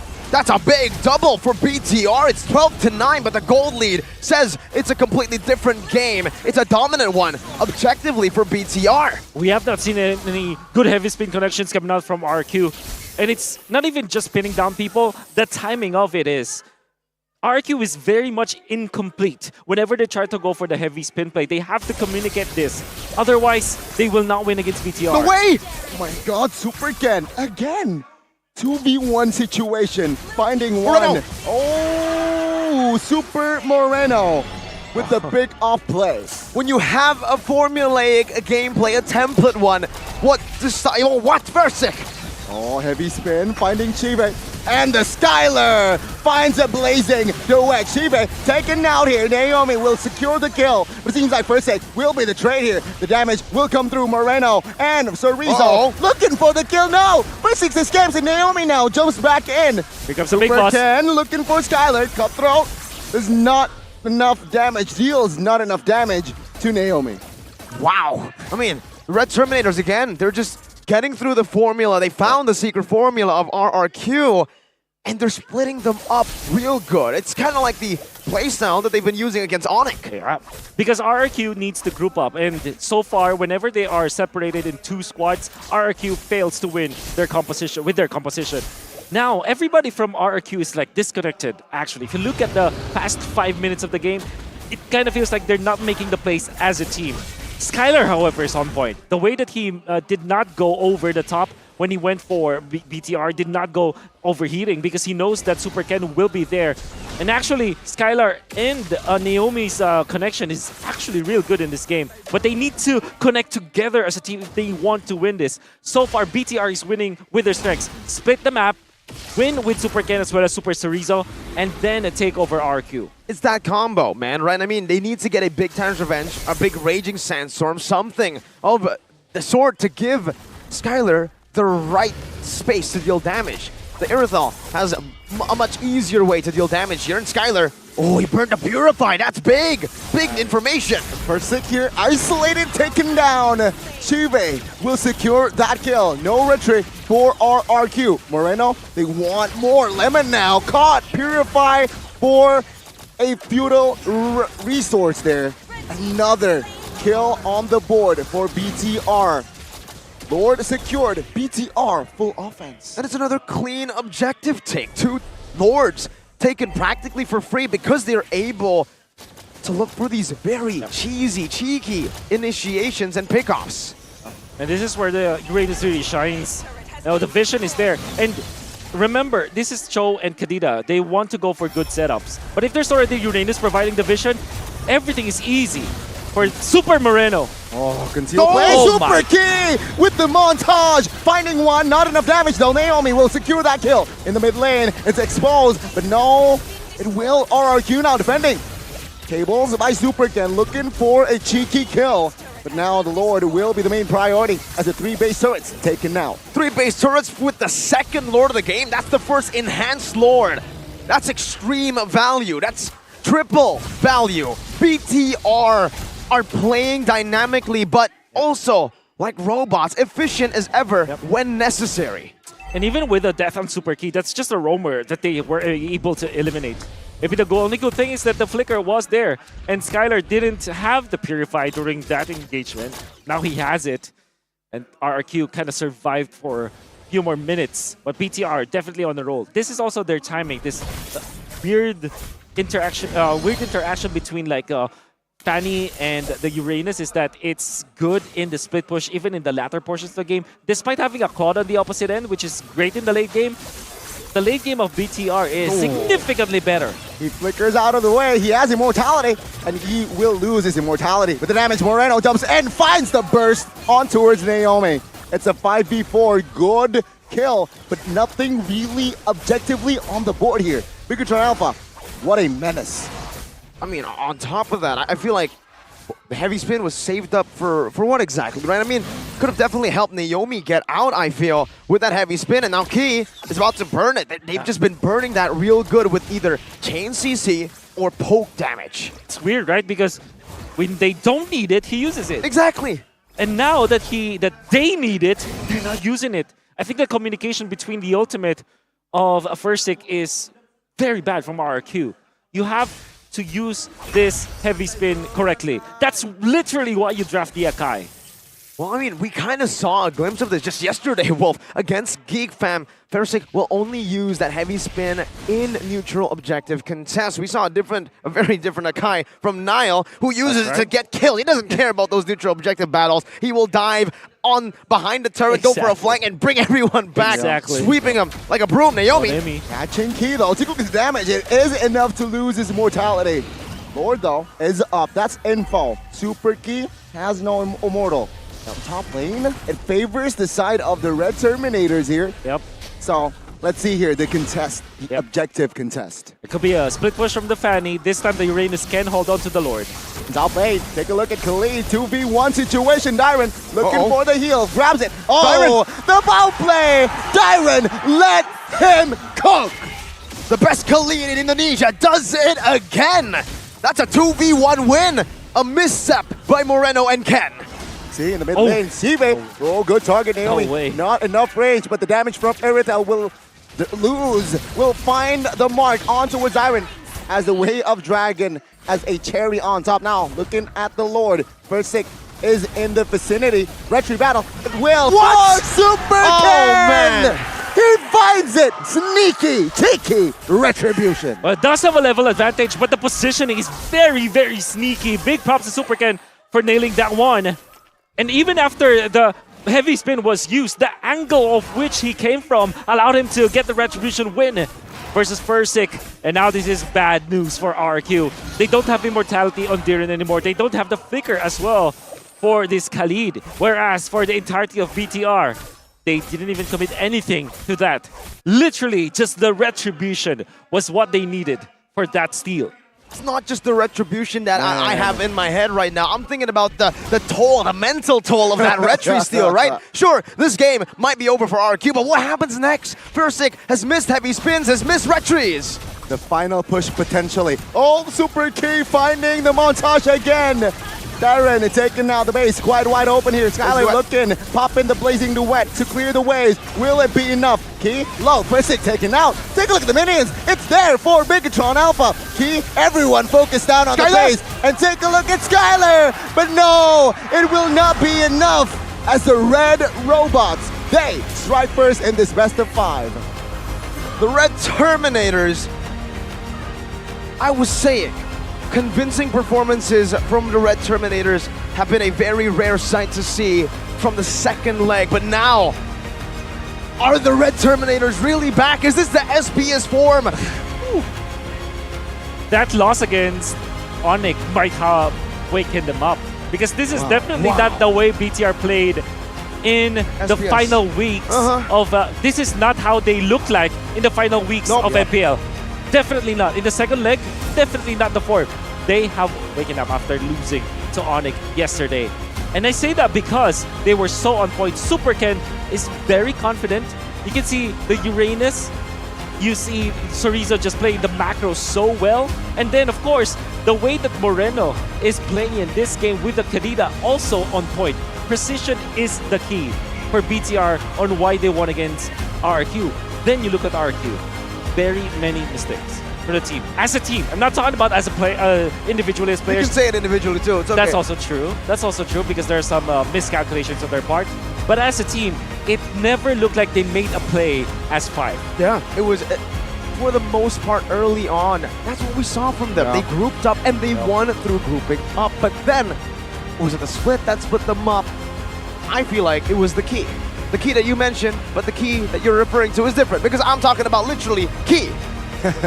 We are so used to seeing Bigatron Alpha play heroes, roamer heroes that are more initiator heavy, that are heroes that are more easy to utilize. Not a lot of Chos, except for Vin, right, who played it and we completely forgot Key. Cho was his signature pick. If you guys don't remember, Season 7, the reason they were able to make it all the way to the Grand Finals, for the most part, was because of a Cho flex. They can flex it over to Matt, they can flex it over to Key, and it always worked together in either one of those positions, gold lane or roam. He was the X factor in that game, and even earlier on, it was such a brawly type of playstyle from both teams, right? It was very action-packed first 5 minutes. Fight, respawn, fight, and thankfully, or unfortunately for the side of BTR, it favored them somehow. And of course here, POTJ. Yeah. Super duper agree with this one. He went for adaptive strike as well as the lethal ignition. So that he's able to output the damage. The fact that he recovered after that 4-minute purple that was stolen away from him, what he did was to go to the opposite jungle. And funny enough, I mean, if you look at RQ, it was weird that at a certain point they did not cover their jungle. It's true. Yeah. Surely it's good to invade the jungle of the enemy, but them not also protecting their jungle allowed Super Ken to not only recover but actually be faster than the Akai when it comes to farming. In fact, there was a time where he was 2 levels ahead of the Akai despite decent early game for the Akai. Now that wonderful play, that steal you saw was great. Okay, let's look at the 5-minute to 10-minute heat map for the junglers. And yeah, look, this is weird, right? Because Fursic, after winning the first few minutes, should be the one like destroying the pattern for Super Ken. But Super Ken found a way. I feel like it wasn't much because of just this individual matchup, but the team play, right? 100%. That's the reason they pick up the Cho, the Uranus, independent and very fast clearing heroes in these lanes that ultimately help with a poke, with a CC, overwhelming Fursic. He has a built-in Purify, but it doesn't matter when there's 3 or more lockdown CC types of abilities you can use. Wait, the dragon popped in. The delayed petrify to kind of it delayed against Lemon. You saw that. Yep. Very rarely do you see Lemon make a macro mistake like that, right? In a lot of these situations as well. I mean, which is funny. Why? Before the game, there's a data showing crowd control heavily favoring the side of RRQ. Which is true. It's true. It's a It Raging is heavy. Sandstorm, it's an Akai, it's a Bouncing Valentine. ball. Everyone has CC except for Skylar. Exactly. But the way that the crowd control from the side of Bigatron, they extracted to its utmost potential. And yeah, even after we say that Lemon can theoretically play the Valentina well, this is actually the first time that we are going to see Lemon with the Valentina. And unfortunately, I would say that it is not the best Valentina performance that we know for sure. Like even the way that he copies the ultimate and just uses it defensively as the Kadita, it's not good. So this is the 6-minute mark where shutdown. They unfortunately did not really press the issue against BTR. Oh, it's Arashi. Yeah. Okay. Yeah, look at Superken. Superken's pathing is actually good. Like, look at his timing, going for the BMI instead of the hero itself. Man, a clean performance, and you can see that it was all just a bait as well. He got Skylar, and he instantly just walked out of there. And here, that trade, these little trades that we were seeing in the game that are always in favor of BTR. It was Superken, like that was an Akai with more than 50% HP, and was able to take him down so easily. Watch out for Skylar. Good usage of the Claude actually, but it will not be enough because he does not have his teammates with him. Imagine if RRQ just kept on grouping up with this Skylar, this Claude so fed, because he was able to push and he was able to get a lot, and then of course they steal that Lord. With little to no effort, actually. If you think about it, like, what did they commit? Nothing. Just retribution. No, literally nothing. RQ spent more and got less, way less. They got nothing. Yeah. And even in this last fight, it was Skylar. Unfortunately, even yesterday, I had to mention it on the desk that it feels like RQ are kind of a one-man show. It all depends on Skylar. If Skylar's ahead, he will carry the game. If Skylar's behind, he'll also be the only one shining, and that's a problem. When you're getting targeted that hard, the rest of the team needs to step up. The rest of the team needs to open up a way for the carry, and we just didn't see that. Yeah, we did not. And yeah, I mean, give credit to Skylar. He did his best. He tried his best. 5-2-3, the Blazing Duet. On point as well, but yeah. Yeah, even when he's on the losing side, he's got more gold compared to Irithel. Wow. And we know that for sure, like the way that they are putting a lot of farm onto Skylar, but they weren't able to use it. I always say this, even if you have a stacked marksman, if you don't use him, I wouldn't mind a Claude with more depths, but being used all the time. This time, they were so concerned on keeping Skylar alive that they were not using their ultimates in its full usage. The heavy spin should be a good ultimate to force Chive to use the Purify. But you can see the Irithel had Purify in that last clash, in that push. That is a rare moment. And we always say in the Philippines that if you have an Irithel with a Purify, that's actually a bad Irithel because you're forced to have Purify instead of Sprint. Exactly. But the fact is, he didn't even have to use the Purify this game. So even if he went for the Sprint, the CC wouldn't have gone to Exactly. him. I mean, I think you're right, Wolf. I only remember one instance where the Purify was actually used, the bottom lane gank. It was early as well. Early, very early into the game. So, well, I did get him through the laning phase, I guess, get him ahead against Skylar. But you're right. I feel like the Purify, with that one usage, he was saving it for Christmas, for next game. And to think that there are a lot of like crowd control that you can see from RQ. It just tells us the story of the game. The ultimates and the nature of the composition from RQ was not used to its full potential. It's that one case of overthinking, right? You think you have a lot of CC, and you think, hey, instead of doing the normal way, we can try to do this to try to, go and protect Skylar, blah, blah, but it instead backfires. With the CC, you're supposed to be able to split Bigatron Alpha as well. There's a heavy spin, there's a Raging Sandstorm, there's a combo very, very present there. And this could not be a better depiction of what we've just been saying. It's Skylar Esports, 90,000 damage dealt, 834 GPM on a losing side, and a Claude that got ganked, that got targeted. How?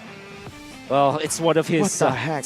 as they say in Indonesia, what? Power hero? Power heroes. Yeah, power hero, definitely. And I think that we saw a lot of glimpses of that. His awareness as the Claude is top-notch. The only time that he was able to be outplayed by BTR was when Super Ken waited for the BMI instead of the actual hero, the Claude, which is, of course, a play that even Skylar, that's very difficult to predict, and you have to give props to Super Ken. Now, when we're talking about BTR, I love the way that they drafted here because they picked up the Uranus third pick, and that allowed them to have enough vision for the Kirita and the Cho. It kind of amplified both heroes that want to kind of assassinate the enemy with their play. You want to sneak into the bush with the Cho, but typically if you play the position 5 Cho, you're the one providing the vision, so you're not that sneaky. But because of having the Uranus in this game, that allowed Moreno and Key to be a constant threat against RRQ. To explore more, right? Again, the bush control in that composition, I feel like had the edge over the composition of RRQ. And again, even though earlier on it was for as a defense composition, yeah, the defense mechanisms here with the Cho and the Kadita, but after they got the momentum, you can see that even though Purifiers were on the board for RRQ, it was low-key irrelevant because they overwhelmed those Purifiers. And there's no real excuse for not using the Purifiers. There's no real excuse for missing the heavy spin because they're on the best phones right now that you guys can get as well. Samsung A34, ladies and gentlemen, get it now. It's new. It comes in a new color. You can see it right here. The beautiful, beautiful green. And, lime. It's lime, Donnie. With a Dimensity 1080 processor and up to 8 gigabytes RAM plus up to 256 gigabytes of memory. It's 5,000 mAh and it is beautiful. You can see it right here. Lasts for more than 2 days. And we tested it yesterday. Arashi didn't charge his phone, only charged his phone on day 1. And then day 2, he left it all the way from the morning, all the way to day 3. He kept on using it, posts on social media, and it's shown. You might be thinking, hey, it's expensive. Wolf, you might be thinking it's expensive. 5.3 million IDR. That's expensive, right? It sounds expensive. In the Philippines, yeah. It's pesos. It's very expensive. It's very expensive pesos. It's not. It's rupiah, all right? And you guys can get up to 1 million rupiah worth of cashbacks. Where do you gotta go, Gani? Which website? Samsung.com/ID or your just nearest Samsung store. It's very convenient. Earlier on, there's a QR code. Scan it. Convenient, easy. Do you like it the easy way, Wolf, or do you like it the hard way? I like it the miracle way, where you just give me the money and I'll get it because you're rich. I'm all for the miracle way. I don't need to give him money because he already owns Head and Shoulders at home to wash his hair and to be the richest caster. You gotta look good to be good, right? And here, don't let your match become a mess. Don't let your life become a mess because of wet and itchy dandruff. Take the Wolf way. Move on to Head and Shoulders. Where is it? I can find it. I can sense it somewhere. Oh, Wolf, are you gonna give it to me? Is that the Wolf hand? Head and Shoulders. 100% confident. Wet and itchy dandruff will be wiped out. This one right here is the the Tigreal edition. Looks the same. I'm sorry, Gani. You kind of have that look going. Look at that hair. Look at Gani. I am Tigreal, ladies and gentlemen. What is Wolf? We already have the comparisons, right? We have Wolf, Tigreal, we have the Eudora, and Gatot. Wolf is Wolf. Well, they have Roger, so... He looks kind of like the guy who walks behind Airbang. Anyways, hair cam by Head and Shoulders. Ladies and gentlemen, we got the Gatot Kacha and the Tigreal edition. Gani, she's wearing the Tigreal edition. I am the Tigreal, though. You are the Tigreal. You are, indeed. I am the Tigreal, and yeah, shout out Chefin. He is definitely in the building, and Arashi as well. Oh, you're right, AITB. You know what that means? What does that mean? Arashi's in the building. Arashi's in the building. So, Wolf, if you don't know, hair cam was an idea by Chefin. He wanted to see the hair cam. He's glued to the screen every time, so that's why whenever we get to hair cam, we say CITB. Man, Chefin's in the building. Chefin's in the building. Chef has got a lot of ideas. I mean, watching you guys, I've heard a lot.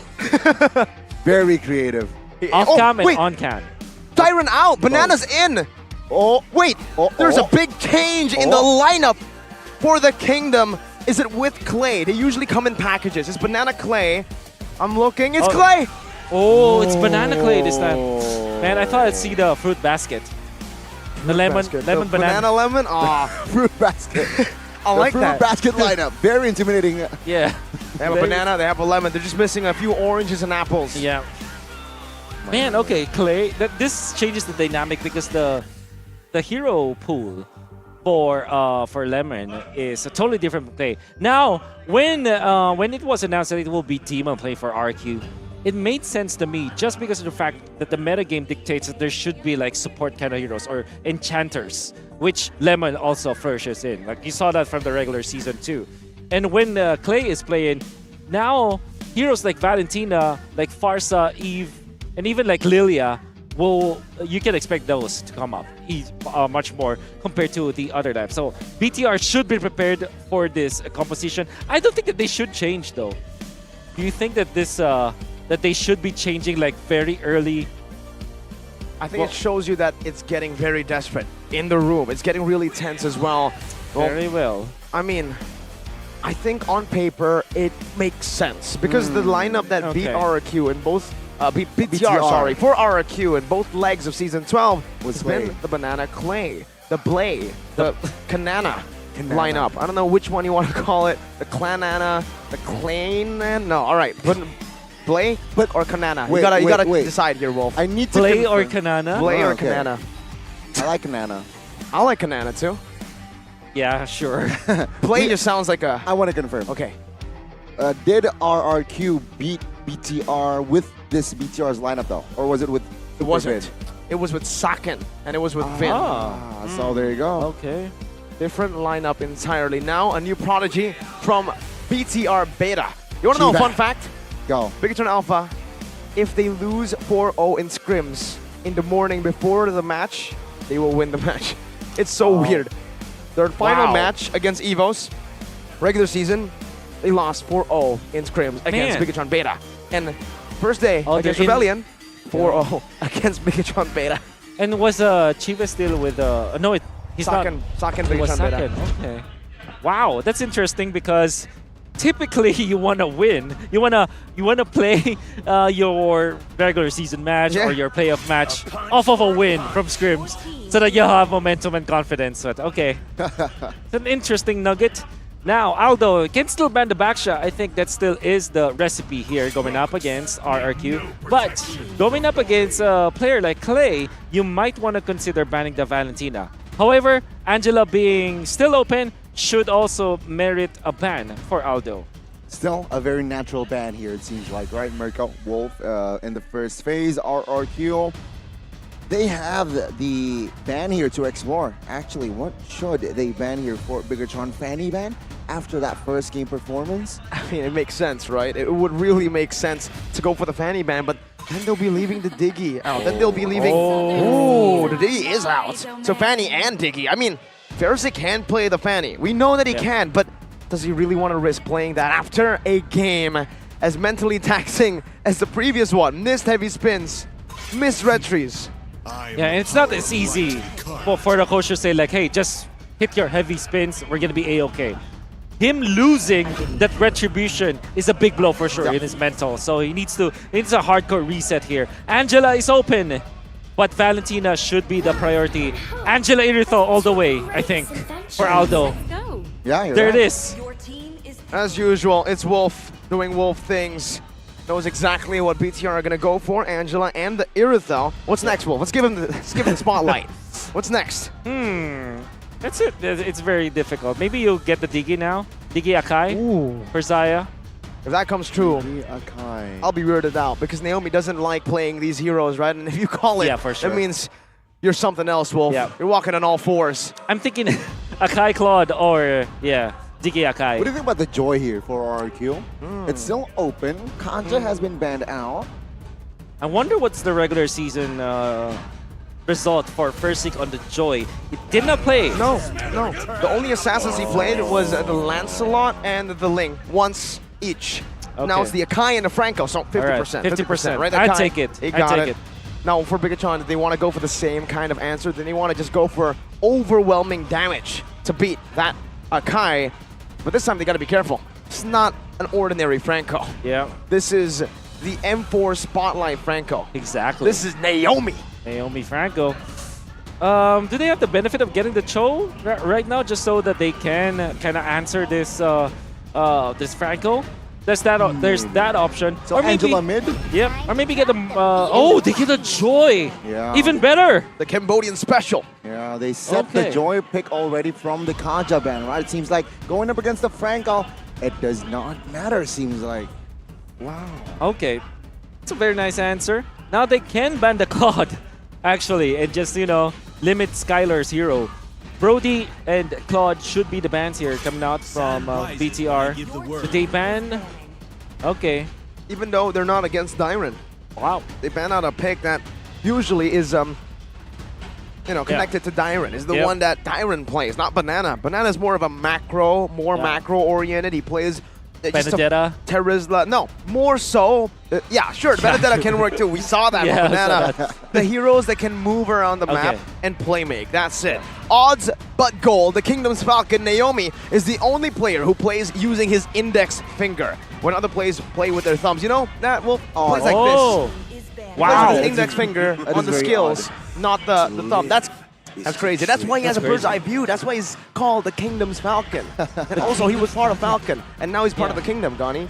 I mean, very odd, but it worked. It worked, right? So let's see here, Bigatron. Looking at the composite, a Yuzong ban here makes sense. Yeah. I think, right? Yuzong or Claude, actually. Because it's just or maybe a carry. Or a Beatrix. Because you need the combo with the Franco. You're right. Franco Valentina, sure, you have in the early stages, that's good. But you need some way to lock him down. Wow. Wait, I would expect them to actually pick up the Uranus because they banned the Khalid. Very interesting coming out from Aldo. It is. But it's true though, Banana is a more macro-intensive kind of guy. When it comes to play the EX lane, Uranus is an extremely macro-oriented Explainer hero.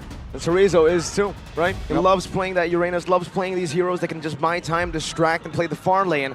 Kind of like Lar. For BTR now, banned out the...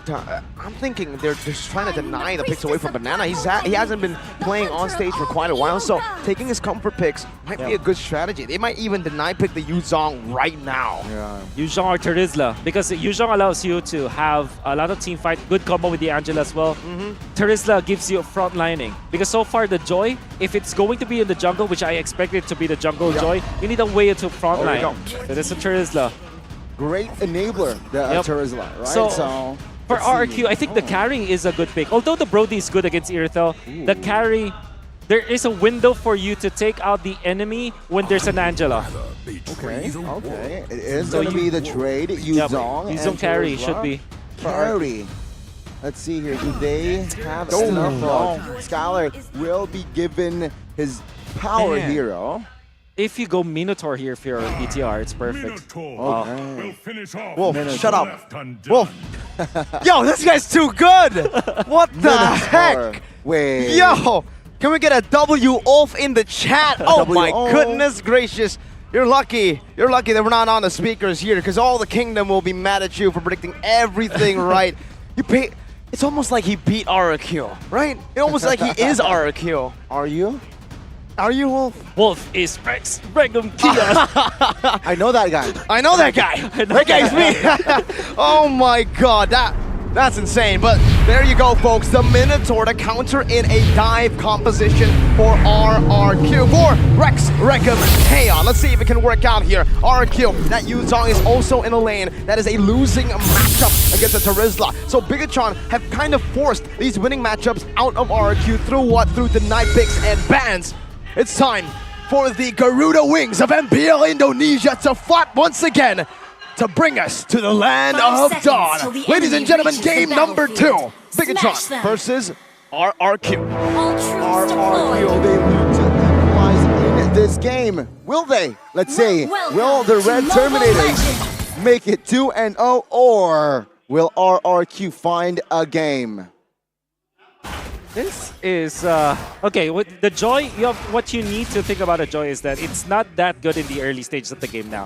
So if there is a window that you're looking for RQ, it's again in the early game. They have Franco to set up the place to go for the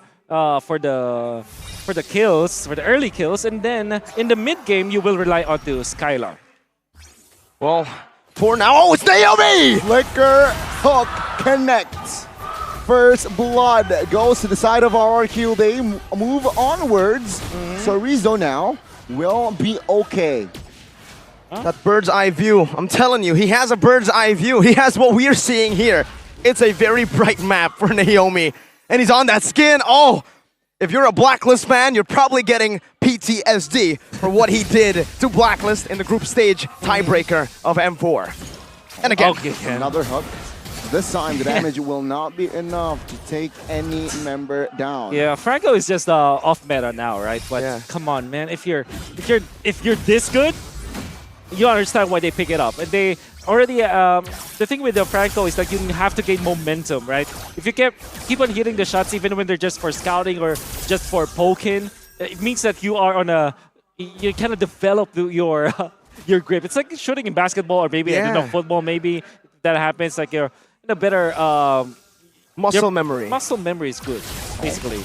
Naomi chunked in the bush here. Super key caught as well. Flicker might be used. It seems like Super Key will not waste a spell. First Lick moving on towards the turtle. Take a look at the positioning here. Super Ken, very sneaky. Big advantage here for the side of RRQ with more level 4 targets. Clay has that hard guard. Hard guard inside Banana. It seems like now Bigatron will be zoned out. Oh, good response. Banana taken down here shortly. Banana. Oh, it seems like he will fall in the hands of Terizla. Now taking a look at the turtle. Heavy spin on towards Super Ken. That's one's huge. The damage though will not be enough as it is going to be Super Ken taking the turtle. He was normalized in the regular season. It seems in the playoffs, he's got that super back in him. Oh my god, there's just a lot of super instead of BTR. You can see the Angela, straight up the Angela. This is the mid lane Angela, which scales better.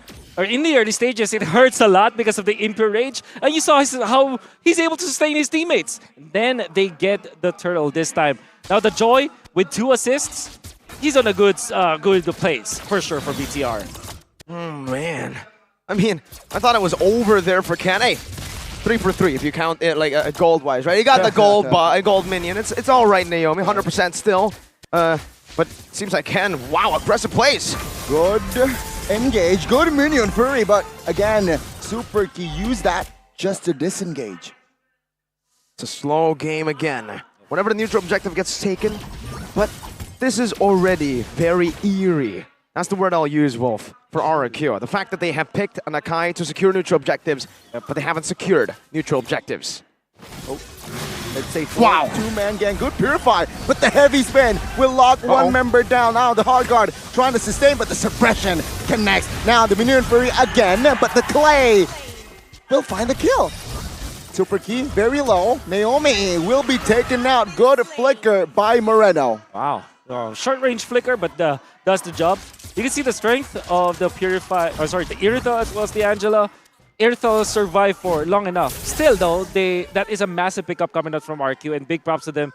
This is definitely a rotation that BTR did not expect, having 4 members of RQ at the gold lane at 4 minutes. Typically does not happen, but mission accomplished for the Kingdom. But it wasn't entirely fully capitalized, I would say, by RQ, right? Because Shive was able to survive for so long that he actually got the gold minions, the cannon as well. So he didn't really get denied of any minions, just a kill over. And it was also not a kill onto Skylar. So in this lane, they're still quite equal, I would say, with an assist that Shiva picked up earlier on. It's Clay who is quite ahead. And we know what Clay can do. He's that carry for RQ, the secondary carry that we want to see for the Kingdom. Okay, you need the heavy spin now. You have to use this, but he will be up against the Minotaur. So this is actually good poke on the Minotaur. The fact that they should be forcing the ultimate early, then that should be good for RQ. Let's see, second neutral objective take. Now Super Ken jumps in, Banana trying to zone him out. Oh, First Lick this time will have the newt. Now take a look at the Minion Fury. It was huge, but it seems like now the casualty first will be Banana. He will be targeted, taken out. Super Ken, great kill. That's a turtle for a kill. Is that worth it, Wolf? But wait, Shive has rotated over, and he is holding RQ back from taking this mid lane turret. Worth it in a way that RQ gets big objectives, so a lot of gold in their side, but not worth it in the grand scheme of things because if you are looking at BTR and we were talking about how they should be winning the early stage for RRQ, the fact that they're not getting a lot from the map is really bad for RRQ because after committing all of those ultimates, now they cannot control their lanes. Expect a chain, right? Instantly after a neutral objective take into some more with the lead that you get. That XP, the turtle shield buff as well, but you're right, they're not able to really transition that into anything. Audience prediction, still always the Kingdom, the best fans in the world maybe. The most passionate, presented to you by the Samsung Galaxy A34, A54, 5G. It's still heavily in favor of Rex Regum KO. Very good stat here, very good early before we enter the mid stage of the game.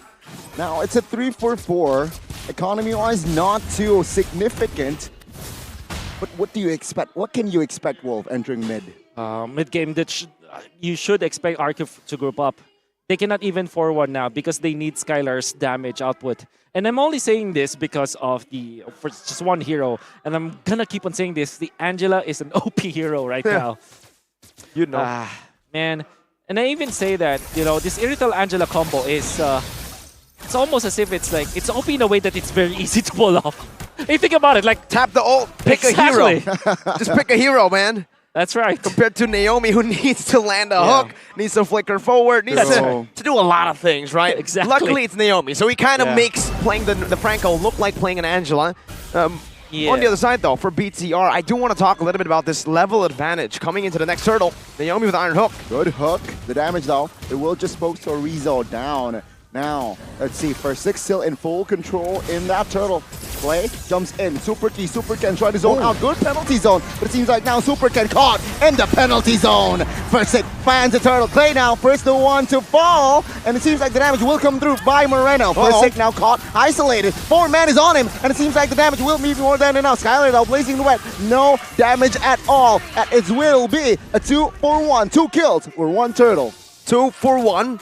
A turtle, Naomi, he gets key. Good hook! The suppression connects and key Wait a minute. will be taken down. Though the damage will fall. Here, Naomi will be the trade in the mid. Looking like it's going to be a target. Super Ken with the flanks. Good BMI though. The juke, the juggle. Now Banana will be the next target. Good puppet string as Super Ken will dive and find the kill here secured by Moreno. Again, off tempo, off angle. They're attacking. It's such weird, awkward timings that RRQ don't know how to react to it. And the way that RRQ is reacting is to react to one thing. Overly reacting that one thing means that you will not have resources for the next one. And BTR, they paced it and layered it correctly. It's Super Ken first, or maybe it's going to be Super Key. The way that they are managing their ultimates means that RRQ cannot manage theirs. And RRQ being off-tempo, being, overly reacting to BTR means that their 5v5 composition is not gonna work.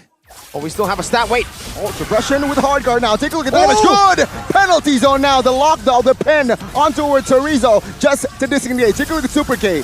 Looking for an angle, looking for the Minu and Fury. Skylar now caught. No BMI. And the puppet string will connect. Good Minu and Fury. Super Ken falls. But Skylar will be the trade. Banana at the backside looking for an angle. First hit. Take a look at the damage of Shibe. Guns him down. A Super Key taking the kill, but it is still 3 men taken down. Amidst a chaotic team fight for Bigatron Alpha, what stood out to me was a blunder. Petrified by Banana as he got down Naomi. The hook, not the hunt.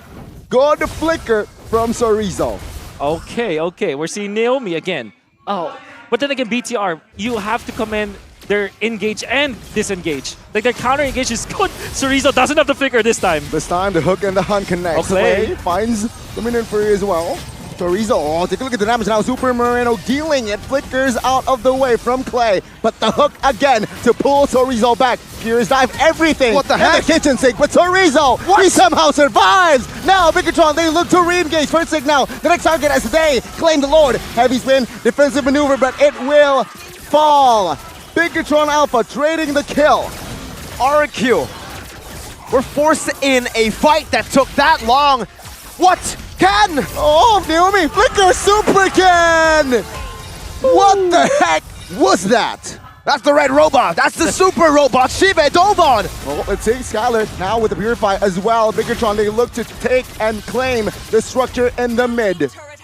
Still, Bigatron, full offense. 5,000 gold lead, but it feels much more. Super Ken again! Oh my goodness. Let's say base turret should be the target, but RRQ will have enough firepower here to clear the Lord without having to sacrifice the base turret. Wolf, can they defend What the this? heck is this? Well, it's all just about the Angela. Well, that's why you first picked the Angela. That's why I'm surprised that RQ did not pick that up, but now you can see and feel some of the damage coming up from RQ. Late game, I would say that BTR can still match up against RQ. It's still going to be even. So what RQ needs to do now is to wait for that mark where both of their farms will not matter. And that usually happens at 23 minutes. What I'm trying to say here is that mid-game, it's all BTR. Late game, it's all BTR. But the ultra-late game, where everybody is just even up and stacked up, maybe that's a chance for RQ. There's a chance, but if Bigatron continue this way, and if they are able to get those base turrets, that's another... Oh, Bloody Hunt! Good hunt, good damage, good rotation! Super Ken caught isolated without having to sacrifice that hard guard now. Sure, he used it, but Moreno didn't mount it, right? So... he's still alive. That's a brilliant shutdown, a big one at that, and RQ are instantly translating it over to turrets. What we said earlier in the first few turtles, oh! Naomi's a beast with this hook. Even though the team's losing, even though 50% so far, there you go. That's pretty high. That's very high. Yep. Usually we see it at 30%, AudiTZ. Yep. Yeah, so far only AudiTZ has pulled the Franco off in playoffs. And that actually diminishes the lead for BTR to about 3,000. Shutdowns are always very important, and the fact that they can get out of their base, that's also good. So another, I guess the one of the, when we were talking about like the win conditions for RQ, that it should be the super late game, there are some parts of the game where RQ has the even spike versus BTR. And that will happen when Versik eventually gets to level 15. That means that in the Lord dance, if he times the heavy spin correctly, and they also utilize their Bloody Hunt from Naomi, yes, they can win against Super Ken. But now it gets really scary for Super Ken, I would say, because in the earlier portions of the game, Super Ken can dive in, have a hard guard, and then survive. Now, no longer. Claude has hit the power spike. Clay deals that damage, and that CC lockdown is enough. Wait a minute, Naomi. Good setup. Let's see here. Spells all 10. All 8 discounting the poke, retribution is there. Super Ken though poke. Oh, take a look at this. Now on the other side of the map, Chive petrified, but take a look at the damage with the Ducati. Vroom vroom. There looking for space. 20,000 HP on the Lord though. It seems like both teams just hovering around for information. Hook on towards the super key. On towards super key now. Oh, good Minu and Furry as Clay might be caught. Good flicker. So Rizzo though isolated the front side of the map. Now taken down shortly. Skylar claiming the kill. Versik though will be the trade. It's a 2-for-1 double kill by Shiva. Vroom vroom, real. Vroom vroom, real. 3-for-1, Gani. On the Ducati. Chive styling. Oh, Chive styling as well as BTR. I mean, Chorizo surely was isolated by Versik, but my oh my. During the heavy spin, BTR did not panic. Instead of trying to save Chorizo, they actually just gunned down the Akai. They did not notice anything. They just took out the opposition. Yeah. And the Akai being the front lines, taking so much damage from Chive means that no matter what the result is, they will not have the Lord. The result will be endangered pandas, and that's what's happening. Bigatron are literally just taking Versik out of the meta. Hashtag save the pandas, man. Oh no, what color is your Ducati? That's what she was. That's what she was saying as he does a wheelie. What color is your Ducati? Oh, bird. Bigatron Alpha is red, just like their team colors. Gold distribution, Wolf. Let's take a look at Chorizo and Banana. Okay, so I would say this is fairly even. The 300 gold lead for Chorizo is not that big of a deal, especially with all of the turrets that BTR was able to get. But then again, the impact from Chorizo, you can see it. Hey, oh my goodness. Good hook. The hunt though will be saved. Skylar securing the kill. That's a 4-man offense. Super Key now loses his mortality. Ziva in the backside. Helped up by the hard guard here to survive. Now, will they re-engage? The answer is no. For RQ though, they will lose another base turret top lane. But they will survive another day. All right, how good is Naomi, right? That Terizla hook, that defense, That was Naomi. That was the Kingdom's Falcon. Just getting another iron hook with his bird's eye view. Unbelievable coming up from Naomi. And as long as Naomi is holding this Franco, there's always that win condition from RQ. And like I said, like if they will go ultra late, the odds will be even. It's gonna be just about gameplay in the end.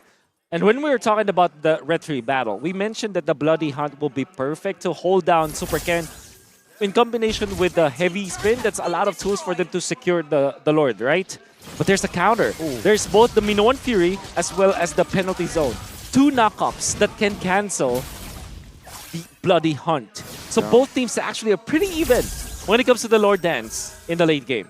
But this is where I see some sort of problems for Bigatron Alpha. It's the fact that the Claude is already at his power spike. Just as I say it, you see that damage onto Chorizo. This guy is supposed to be the tank. You saw it onto Minotaur. I gave him the benefit of the doubt because Minotaur is, you know, kind of a squishier tank, but man, he's melting these members down easily. If he gets one good moment, some space, Bigatron Alpha will be melted down completely. I got a question here, Wolf. In the late game, does favor and conceal differ, or does it favor one or the other? Oh, good point. The thing is, you always wanted to go for the... Yeah, conceal play is always good. I think if I were just to choose, it's going to be conceal because you can do it like twice, almost in the last few minutes of the game. You can conceal to get into position, like what Geekfam did in the first against Dewa. Remember that when Baloyski had that big brain play? I was watching the cast. BBB, Yeah. big brain play, big brain Baloy. Now it's Naomi, who's trying to make those big boy plays on the iron hook, on this Franco. Far lane pushed in. Wolf, Bigatron Alpha have a little bit more of an advantage here when it comes to waves, but yes, 50-50 on this Lord Dance. First has the heavy spin, but Bigatron Alpha have a lot of CC conceal. Conceal play cancelled immediately though by King. Other side of the map, clear. Barely. Very clean. Chive has the Purify, so if the hook lands, he still can escape. First now, getting poked. Oh, he jumps in. Take a look at the heavy spin. Finding two, but the damage from the Minifree will come through. Super Ken in the backside. Locked in. Suppress Clay, though, will be taken now, traded by Super Ken. Now, Skylar will secure the kill. Banana taken out. The Lord will fall to the hands of the Angela. Super Moreno with the triple as well. What the heck is this guy on? No jungle, no problem. We'll take the Panda on. Angela saves the Lord. Now they're looking for the end. Skylar, Naomi, can they defend? Oh, Super Moreno with the flicker. Naomi flickers for defense. They cleared the hook though. Oh my God. Will make Super Key taken out. Skylar now looking for the clear. Still gets it. Still finds it now at the bottom. Minion will jump. They have no clear. She right now targeting the base for match point. Bigatron Alpha again has found the answer. The talking Terminator and now the taunting Terminator. Flickering forward, recalling, not just to win the game, but to send a message to the Kings. Now, RRQ are in a place they put Geek Fam in. Can they come back? What are the odds that an Angela, Triple Lord. And by the way, Versick was alive all that moment. Yeah, he walked up. He walked up. They have the angle. Losing But to he didn't a have fan- retry. They didn't have the retry for sure. That's the thing, right? You have to hand it to the entirety of BTR. They zoned out Versick. You see, the moment that they were holding on to the Lord, and there's always this factor, one recipe of the Lord Dance that you need to get is to hold and take the aggro of the Lord. And what happened was, you can see that they poked the Akai so that the Akai is forced to use the heavy spin. And boy, they did. Super Ken was actually isolated for some reason afterwards. He was isolated for a long time because he was locked down. He lost his mortality, bought the winner, so he bought so much time for the rest of the team to melt them down. And we're gonna know if who's gonna be player of the game here. Yeah, so there's I really so wonder. much. But then again, if you look at how the Joy was played by Super Ken, he's very aggressive because that's what he needed to do. And this is saying something for Super Ken because he is a Joy. So with the presence of the Franco, that should not be the case. But I think that overall the biggest problem was, I think 100% was the D'Angelo. And I'm not saying this because of the way that Moreno played and the way that he stole that last Lord. The way It's that he mainly flickered because forward. Exactly, the way they flickered forward. No, it's not that. I think it's just the fact that D'Angelo was snatched by BTR after the Valentina first pick. That is weird enough for me, and it was not answered. They went in for the Claude, which is their, I would say their power pick, right? Yeah, their the signature power hero. Had it been that they pick up something like a carry, they could have stopped this Angela, but they chose the Claude. I understand why that was the case. Skylar played well, but then again, you're gonna see severe lack of damage from the side of from RRQ.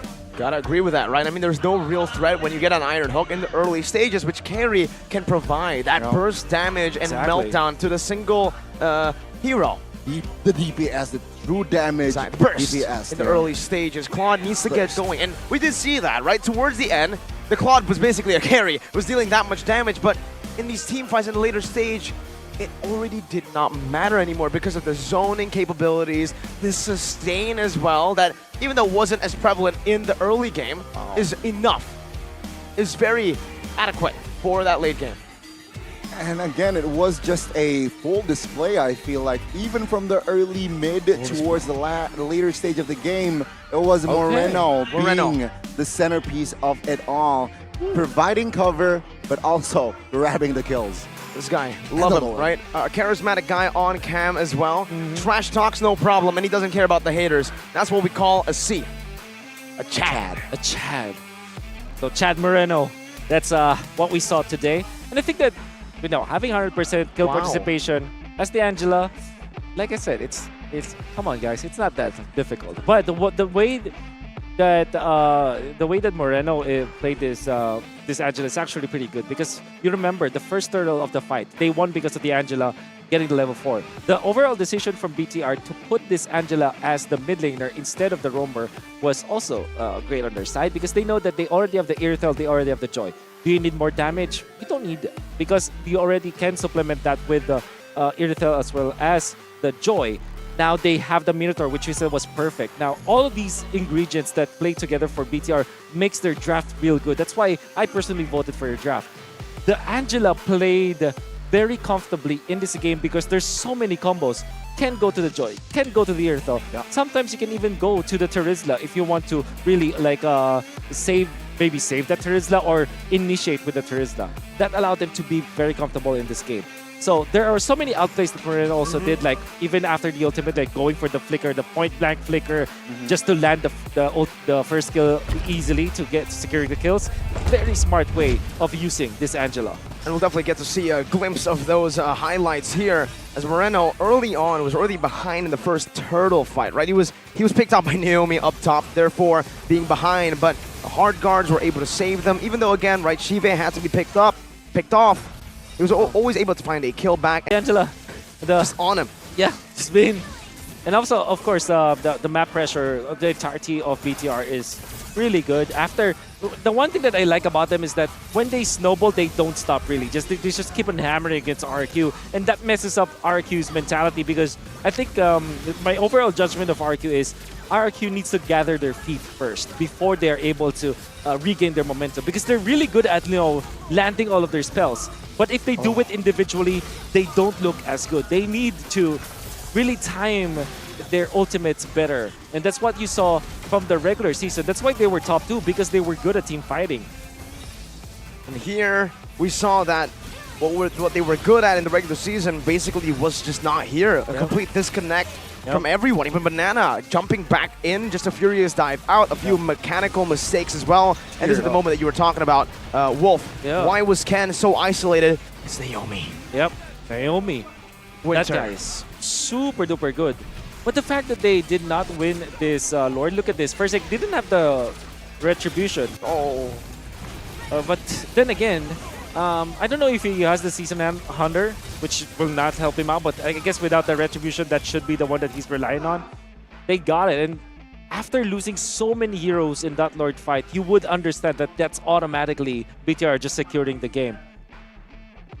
And man, I think that this game number 2, they have been outdrafted not because of their draft choices, but mainly because the heroes that they gave to BTR are so strong in the metagame. Terizla, best explainer. Angela, best, roamer or enchanter at this point. Irithel, you saw the first 2 days of MPL Indonesia playoffs. It's all about the Irithel. They're even first picking Irithel now. If you get Irithel, you won. That was the story of day number 1, and so far this game, it's been the story too. 2 Irithels for BTR and 2 Ws. What color is your Ducati, right? Because Bigatron Alpha, they were styling in their colors.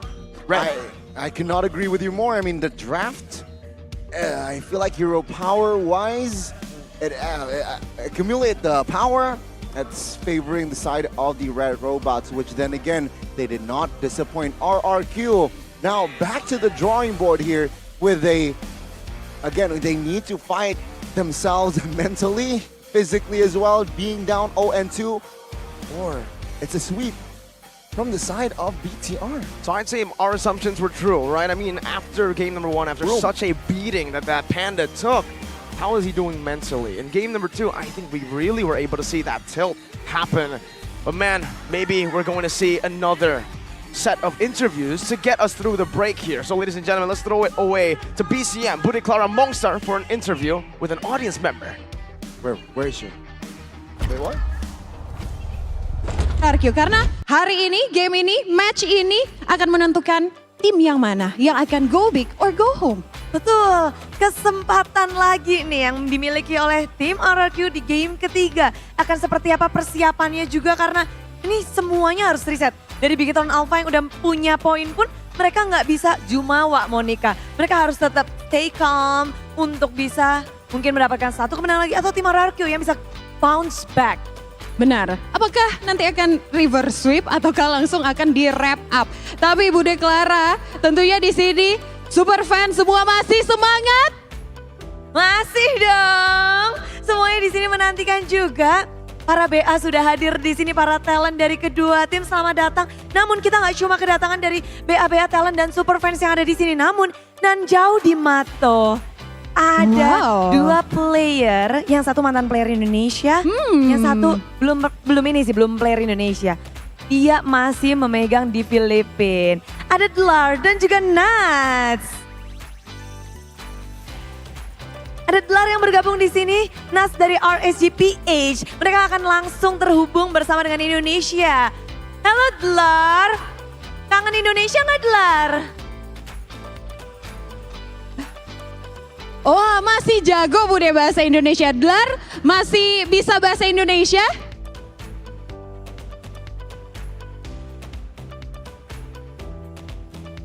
Makanya datang. Wow, tapi di samping Dlar ada Nats juga. Hi Nats, how are you?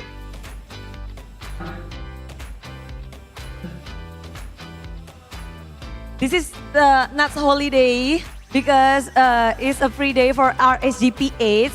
He's still competing for MPL Philippines. Dia lagi bertanding tapi hari ini lagi libur, jadi kita bisa ngobrol nih sama Nats juga. Coba kita tanyain ya ke Nats, apakah ngikutin nih match-match di MPL Indonesia. Nats, do you watch the MPL Indonesia Season 12? How do you see the competition in MPL Indonesia? I watch IPL Indonesia now. So unpredictable the game because every other team is so strong now. So it's unpredictable for me. But what is the difference between MPL Philippines, the competitive in Philippines, and in Indonesia now, Nats? How do you say? Here in Philippines, can you repeat the question, please? Can you tell the difference between MPL PH competitiveness and in Indonesia? Like maybe the meta or the player, or what can you tell us? Okay. Here in Philippines, it's very competitive because every team in here is want to get upper bracket. Example, Brand and Blacklist, they really want to get upper bracket. Upper bracket. So that's the competitiveness for me. Wow, jadi kalau ditanyain tentang match di Indonesia katanya unpredictable, tidak bisa diprediksi, memang begitu kompetitif di Indonesia. Tapi juga kalau dibandingin dengan Filipina juga saat ini ada AP Brand, ada Blacklist yang sedang berjuang juga untuk ngedapetin upper bracket. Nah ngomongin upper bracket, Bude boleh dong kita tanyain juga nih, sepede apa sih untuk RSG sendiri kali ini untuk bisa di upper bracket dan secure tiket ke M5 juga. Yes, Nat. How do you feel about the confidence from RSG PH to securing the upper bracket in MPL PH? I'm very confident because our lineup is so strong, and we just need to do is give our best in scrim we had, and also learn from it, and analyze the opponent that we're facing in the upcoming playoffs. Dia pede so that banget. we can win in playoffs. Yeah, we hope the best for RGPH. Tapi Nats bilang dia pede banget karena line up yang sekarang dia merasa ini sangat kuat. Tinggal gimana caranya dia juga untuk mempelajari dari semua musuhnya dan belajar scrim dan tak pernah puas pastinya dari Nats sendiri. Begitu percaya diri. Wow, dan begitu kompetitif di MPL Indonesia dan begitu juga di MPL PH. Kalau Dlar sendiri nih ya, Dlar kamu menyaksikan MPL Philippines dan juga MPL Indonesia sekarang. Gimana? Apakah sesuai dengan yang Dlar prediksi di MPL Indonesia akan jadi seperti ini, Dlar? Is this what like you predict in MPL Indonesia and MPL PH? Kalau MPL Indonesia, menurut ko sih masuknya prediksi siapa yang juara gitu. Ya, siapa tim-timnya yang lagi di playoff ini gitu.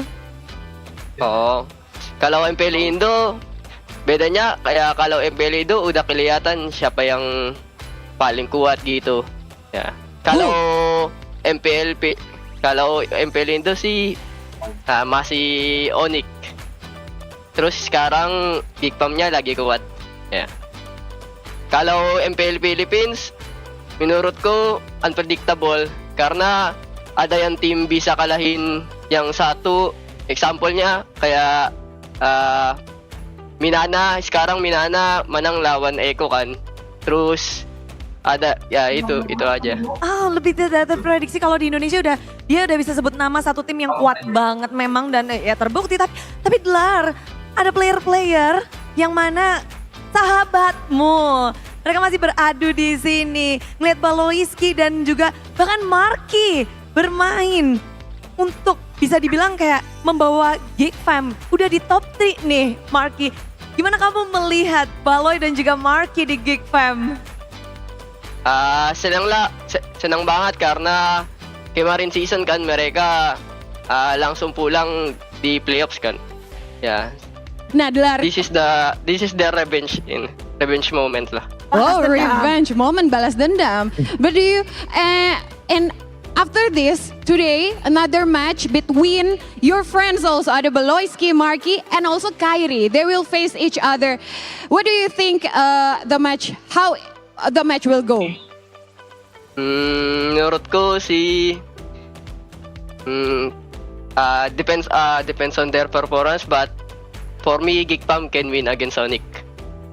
Can win. So satu slot M5 bisa didapetin Gigfam untuk nanti menurut Dlar? Ya, bisa sih. Bisa. Berarti Gigfam satunya lagi siapa dong Dlar buat ke M5 dari Indonesia, Dlar? Menurutku masih Onyx sih, karena saya mau lihat Onyx-nya di lower bracket. Soalnya gua udah bosen lihat Onyx selalu di upper bracket.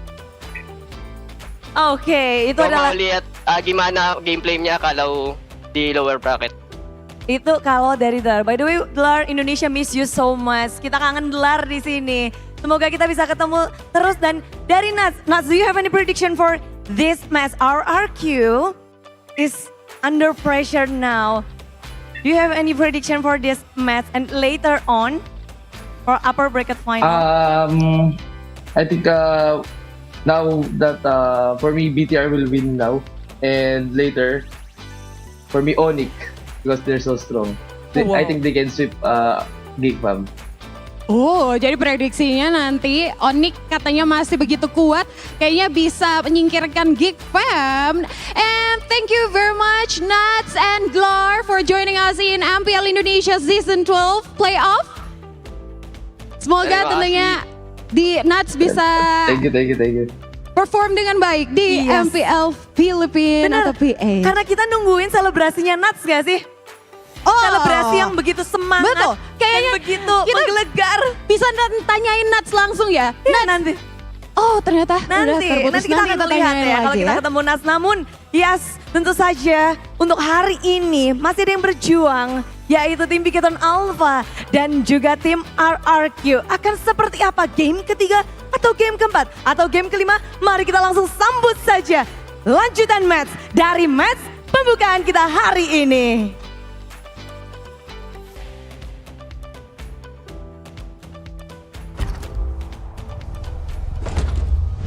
Thank you so much, BCM and Moko.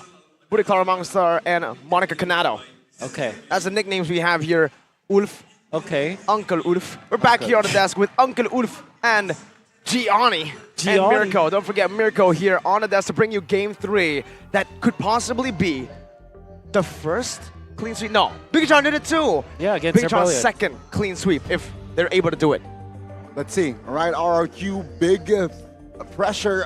And again, they're a On their big shoulders. franchise. It is going to be a game for them, literally. It's a big game. It's a big game. And if, you understand what's on the line, right? For RQ, it's them missing M5 or M series for the first time, right? That is gonna be massive. And this probably is the reason why they just can't find their stride. Because we know that the success from RQ is the way that they're team fighting. But after losing 3 times in a row in the upper bracket, they have not still recovered. And you can see that. You can see that in their action. Their non-verbal cues are so evident. The way that they're team fighting today is totally not RQ. Definitely. I mean, you can see that it's really getting to them, and the pressure, and obviously the loss yesterday. It already seems desperate for them. We don't usually see a last-minute call to change players. We saw that from Geek Fam yesterday, but it worked out in the upper brackets, in the lower brackets, where the pressure is already on you. Making these changes could be very volatile. It's a coin flip, but they got the wrong side so far. Game number 2. Game 3, are they going to be using the same roster as they did in Game 2 or Game 1? Do they swap them in again, the Demon lineup, or will it be Kanana? I think it's very tough to swap a player, but RRQ in this case, they swap 2, right? That just leaves a huge hole chemistry-wise, and it shows in the game that there were a lot of disconnections and a lot of disconnects and a lot of miscoordination among the 5 players, which is very, very hard to watch, especially if you're an RRQ fan. Then again, Geek Fam, they did it. Down 0-2, reverse sweep. RRQ, they look to replicate the same here, it seems like. Well, I guess they have to take it one game at a time. But the thing is, surely we're talking about that chemistry here, right? And of course, what Geek Fam did was to only get 1 player. Now, if you're thinking about the composition for RQ, do they just get the best players for each of their roles? For example, surely Banana played the entirety of the season. He played well. But we know for sure that Dyren is actually performing much better. So do they just get Dyren and Lemon, for example? Or Dyren and Clay, maybe. Or Dyren and Clay, maybe. So There's something stay like that. away from the path. Exactly. Of the package deal. Dyren Lemon, Banana Clay. Make it Dyren Clay or Banana Lemon, perhaps. Exactly. The fruit basket, as Wolf calls it. But you know, you're right. The connection is so important with these players, and it's so important for you guys as well back at home, because you can't be watching this and then suddenly get buffers. Come on, guys. It's 2023. Get the best in the business. Telkomsel/Dunia Games gets you exactly that. Watch your favorite team play without any lag, without any buffers. All you need to do is go and visit the website, duniagames.co.id. Miracle, why? Why don't I use my provider? Hey, with this provider, you can buy in-game purchases, okay? You can make in-game purchases, and you can get 3 gigabytes of free data quota every single time. Wolf is here for a few days, maybe even a week. And we already set him up with Telkomsel. We got him some diamonds as well because we're stacking up that 3 gigabyte data quota. That's right. What skins have you bought? ask me what color is my Ducati. What color is your Ducati? It's red. Red? Just Yeah. like Geek Fam and Chive. Bigatron Alpha. Yeah. Like Chive earlier. Like Chive. That's a clean bike. It is. Broom, broom. You know who actually has ridden on that before? Ranger Amos. Oh. Yeah, he used to own a Ducati as well for a man. while. And then he sold it and they got in the horror and he changed. I mean, Man, rich boy things. Rich boy. That's why his name is Ranger Amos, bro. Amos is Gold. gold in Indonesia. Okay. dripping in gold. You can see the fans in the building. CITB, nope, it's BITB. Bigatron fans in the building here. The Bigot Troopers, this guy. We always see this guy. The guy on the right, Wolf. This Your is bestie. the biggest Bigot Trooper, my bestie. Always here in MPL to support BTR and the Kingdom. This is why I call them the most passionate fans That's in right. Indonesia. Even when the team is down 2-0, they do not stop supporting their team. You know, I can even say that Whoa! after seeing them in M4, like this fan base, AITB, the fan base of RQ is even, as good as the team, right? When it comes to like, if you want to have the full Indonesia MOBB experience, watch an RQ game. Yes. Because they're gila, as you would say. Gila. That's your player, Gani. But again, let's see here. Draft-wise, perhaps any expectation, Wolf? Because I feel like Navario was very popular, but it seems like in the series, no bans, no pick. Yep. Ooh, change of sides. Change of sides. I think Angela should still be the priority for BTR, which means that they themselves can ban the Irithel. Oh, good call. Man. Good call. Last second call Okay. What the delivered. heck? Okay. Well, they go for it here, obviously, right? I mean, it is so far 100% win rate in this So series. far. They don't want to risk giving it away before RRQ. It's already, again, an adaptive draft. They banned Mathilda game 1. They left it open game 2. Now they decide to ban it away again, this time accompanied with the joy. Yep. Oh, RQ, just don't give the Angela. I think even despite not having Baksha and Irithel, it's not worth it. There is the Angela ban. So you either go Valentina here if you're BTR, or go extreme, get the Paquito or Charizla. Paquito or Charizla, Yep. actually. I think the Valentina, I was about to say, I think the Valentina would be not as good as the Paquito because, again, for Cerezo, 100% win rate. But this playoffs, Moreno has been a different beast entirely. So get a comfort hero on him. This is his signature pick. And for RQ, though, this is also quite dangerous because RQ will be able to get their signature pick on Banana, that Paquito. Yep. Okay, so there are a lot of answers. This, though, of course, the Charizla is still open, and Lilia as well. We know for sure that the Lilia is extremely good in the meta game right now. But, of course, with the presence of the other priorities, should be different. Oh, Rafaela, this one is good. From RQ. No pack! There you go. Oh my god. They are taking a big risk here. Yes, the Edith is a good pick, the Rafaela as well, but leaving a Valentina already is dangerous. Now a Paquito on top of that, a signature pick for both Cerezo and Valentina. Remember what Cerezo was able to do against CW yesterday, against Onyx. Yep. That game-winning play, bottom lane. Yep. Bruno, good snatch coming out from BTR. They could not let that happen because it could be easily be taken by RQ and the combo is going to be complete. I wonder if BTR is considering getting the Faramis as their roam, even when it does not fit their lineup, because it is the only hero now that they can pick up against this. Wow. That's the Diggy. Oh my god. Very Understandable. Good. Very good response yeah. here, right? Again, Rafaela, Edith, and also they are trying to somehow anticipate an Akai pick here from the side of RRQ, which is very possible though. Again, RRQ, will they go for the Akai? Looking at their compositions here, it still affects, right? Mid lane Rafa is a possibility. Edith, Rome or EXP. Yeah, good flex for RRQ, but it's the same issue that they're dealing with, right? So much CC in their comp that needs to be used to win them these games. And this is a complete deny on Versik already. They banned the box at Frederick. What else what are all the picks for Fersic? It is usually Akai, Grok, sorry, or Martis. All of them also rely on CC, so they have to go for something like this, a Lancelot. And to remind you, ladies and gentlemen, back at home who are watching, we've only seen Fersic play the Lancelot once in Season 12. It has to be a little bit of rust that he needs to, you know, shake off on top of the already lingering mental hits that he's taken in the first 2 games.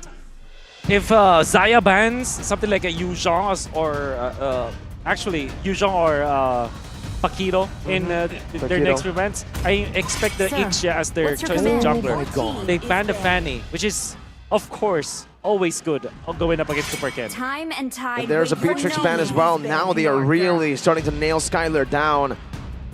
They have actually been ignoring Skylar for the most part, right? Haven't been banning out their heroes, but they find that right now, it's the time to ban him out. Why is that? I think just to limit their options, right? Exactly. I mean, Claude is still on the board, perhaps the next potential ban from side of Bigatron, but going up against Bruno here, I see potential in a Brody ban as well. Yeah. Carry ban? Do they want to go for the carry? I don't think so. No. Honestly, it's weird, but I'm gonna say it should be Ixia because they don't have the BTR doesn't have the dive. Yeah, I like that. Yet. The Ixia makes complete sense here. You're right. It's still a pure front to back for Bigatron Alpha. They're just lacking their frontliners, and A punch for a punch. there's the Paquito. As expected. Yeah, I think that they, at least for RQ, they have a choice to get the Yuzhong as their EXP lane and then put this combo that they have, the Rafaela versus the Edith. Good band. Yeah. You're such a nerd, Wolf. So good. Of course. Oh my god. That's a good job coming out from BTR. Good job coming out from you. They were able to locate the Ixia ban. So let's see here. RQ, will they, again, Yu Zhong pick is a possibility and just show their cards here, no more flex, right? In their comp? Or Maybe just get the marksman in this slot because they want to keep the Edith like kind of flex. So you still have the Claude for Skylar and the Brody that we know that can at least match up against the Bruno in the laning stage. And if of course, the Claude is, I would say, more rewarding because you have the Rafaela anyways. Oh wow, Farsa. An unorthodox pick for Clay, but it is a signature that we have seen many times before. They're opting for comfort in a big pressure game. And that's it, a Farsa. But that will also mean that the Edith will be going XP and the Rafaela will be the roamer. And that gives Bigatron so much information now. So much. They can dive in. Yeah. They can get a good matchup for the Edith as well. Yuzong or Lapu Lapu perhaps. Terizla is still open. The return. There's so much to go Uranus. So the problem with this Farsa is that even I understand why they pick it up though, because it's a Clay special. But at the same time, it does not stop BTR from getting this. There's so many ways to pressure this Farsa. I understand the idea. I think the Farsa is there to just try to range and the burst mainly. The burst to try to bait out the time journey, right? Which can work, but you need to be ahead for that to happen. You need to try to snowball. And with this kind of composition, I honestly feel like Bigatron are going to be the ones who are proactive in this map. RQ are a bit more reactive with their heroes. Exactly. They need a very big... But I don't like it. The Rafaela's on Naomi. Completely forgot about that. That's not a style. The Brody is Skylar style. Oh man. Naomi on a healer. Naomi on a healer. Oh man, I think that this is... BTR got this, I think. 3-0, is that what you're going to say? Perhaps? The Farsa is just so off-putting. I would understand if it was the last pick because they would not have the choice. Imagine if they just pick up the Brody because we already saw that coming. Exactly. There was no one else. Brody was predicted to be their fourth pick. If they did that, at least they can now flex their Edith. And this could not be a Uranus. This could be a different story. Then they could have adjusted their fourth pick, their last pick. Showing their cards too early, perhaps might cost them the game, and it's going to be an expensive game as it is 2-0 in the best of 5. Let's see, ladies and gentlemen, once again, match point for the Red Terminators as they look to terminate it. The Kings of Kings who are fighting on their last legs Welcome to the land of dawn for game number 3. The last hope for RRQ lies on their comfort pick and an unorthodox Rafaela on Naomi. Rarely do we see this, ladies and gentlemen. But again, Bigatron, they have a chance to sweep the Kings of Kings. Let's see if if the program of the artificial intelligence this time will be able to hack into the kingdom. Anything interesting here, Wolf? I mean, looking at the emblems, it's an impure rage on that Diggy, so he'll have so much sustain here. Yeah, that Diggy is gonna be a big problem for sure. So, anything other interesting is the focusing mark on Naomi. Yeah. Which is typically gonna be well. I guess he just likes that that emblem. He plays with the Franco, he plays it with his Rafaela. We can rely that he will be able to land his ultimate, right? Because that's just Naomi. If he can land the hooks, Holy Baptism should not be that difficult. Okay, but there's a good trade going on. Clay? Wings by wings, very aggressive early, but it seems like Bigatron, they were aware of that play now. Super can realize that Clay, no wings by wings with the retry, will find the heavy spin and finds first blood. Wow. Great macro play there by Supercan, but seems like now with the 3-man gang, Supercan will be the trade. Great response by RRQ. Would you say it was worth it, Wolf? Because again, we did just talk about the fact that the Forsen needs to snowball. If he gets shut down like that, is it worth it for BTR? I don't think so, because that's also, like, snowballing is also very important for the Akai, especially with the heavy spin usage. You can see the turtle fight, it might not be in their favor. Fortunately, though, for Super Ken, he might be able to get level 5 because he got a kill. Interestingly, he's still level 4. That is weird to me. Yeah, I mean, I think it was also because he was down below the Lancelot, and that's why Super Ken will have a... Exactly, that's why it's weird now. Let's see. Oh, Retribution battle. Clay, though, will find a kill on towards Kate. As their Retribution will fall to the hands of Super Ken in the bottom lane. It's actually Skylar taken out as well, and Sorizo and Super Ken. The dynamic duo finds a kill in the mid. The robots are creating an earthquake, a disaster for the Kings as they try to siege down the kingdom already with the entirety of the gold shield. Down below, it's on a Bruno. Talking about snowball, you don't get as much snowball as a Bruno. Oh, take a look at this. The damage comes through. Flicker even from Banana, but not enough range. Miscalculated. Wasted Flicker. Now, and he's a steal. Oh my god, pressuring Sversik in his own jungle. Yep, they get to 5 stacks. They're confident. Does have to purify, so he will stay here. With Brave Smite purify Uranus. Oh wait! No wait, this is a solo kill? Full stack Uranus. Let's see, full stack Uranus diving in. Oh! Finds the kill under the turret. No way! No way did that just happen! Sorizo! And now, he cannot defend the purple. No. The purple is even more important. For Lancelot. Yeah, he Even used with the rage. retry. Oh, good time Stack's journey. gone. Naomi, what great kind of defense coming up from Naomi. Had it not been for the entirety of RQ, that purple buff will be lost, and Versik would have been in a very disastrous place. And look at the swap already, guys. Look at this swap very early on. Usually you expect it at 5 minutes after, the gold minions don't come over. Moreno dealing a lot of damage. This might be a kill. Play terrified. Has the flicker. Will waste it. Now in the mid, it seems like Bigatron, they will chunk this gold shield turret, and Play has nothing. Can do nothing about it. I don't think Skylar can do much about this as well. He can put the damage on Sorizo, but it just certainly is not... Wait, Skylar, you have no turret there. The flank, 3v1, Oh, the man. setup, Yes, Super Flicker. Ken. Oh, good flicker, yeah, you're right. One spell will save his life. That's also heavy spin, so maybe RRQ are brave enough to kind of contest this. But look at And the then- Bruno. They want to contest this. Okay. They know that without the heavy spin, it will be an even battle. And the fact that they have Feather Dare Strike and they have the Baptism, yeah, now they're feeling confident. That delayed take again, right? I mean, look at the Bruno. They don't even care. Super Ken says, sure, let's contest it. It'll be a 50-50 here, but it'll be 100-0 for the turrets you have up top. They're still lingering up top, taking the orange buff away, and Super Ken is still looking for it.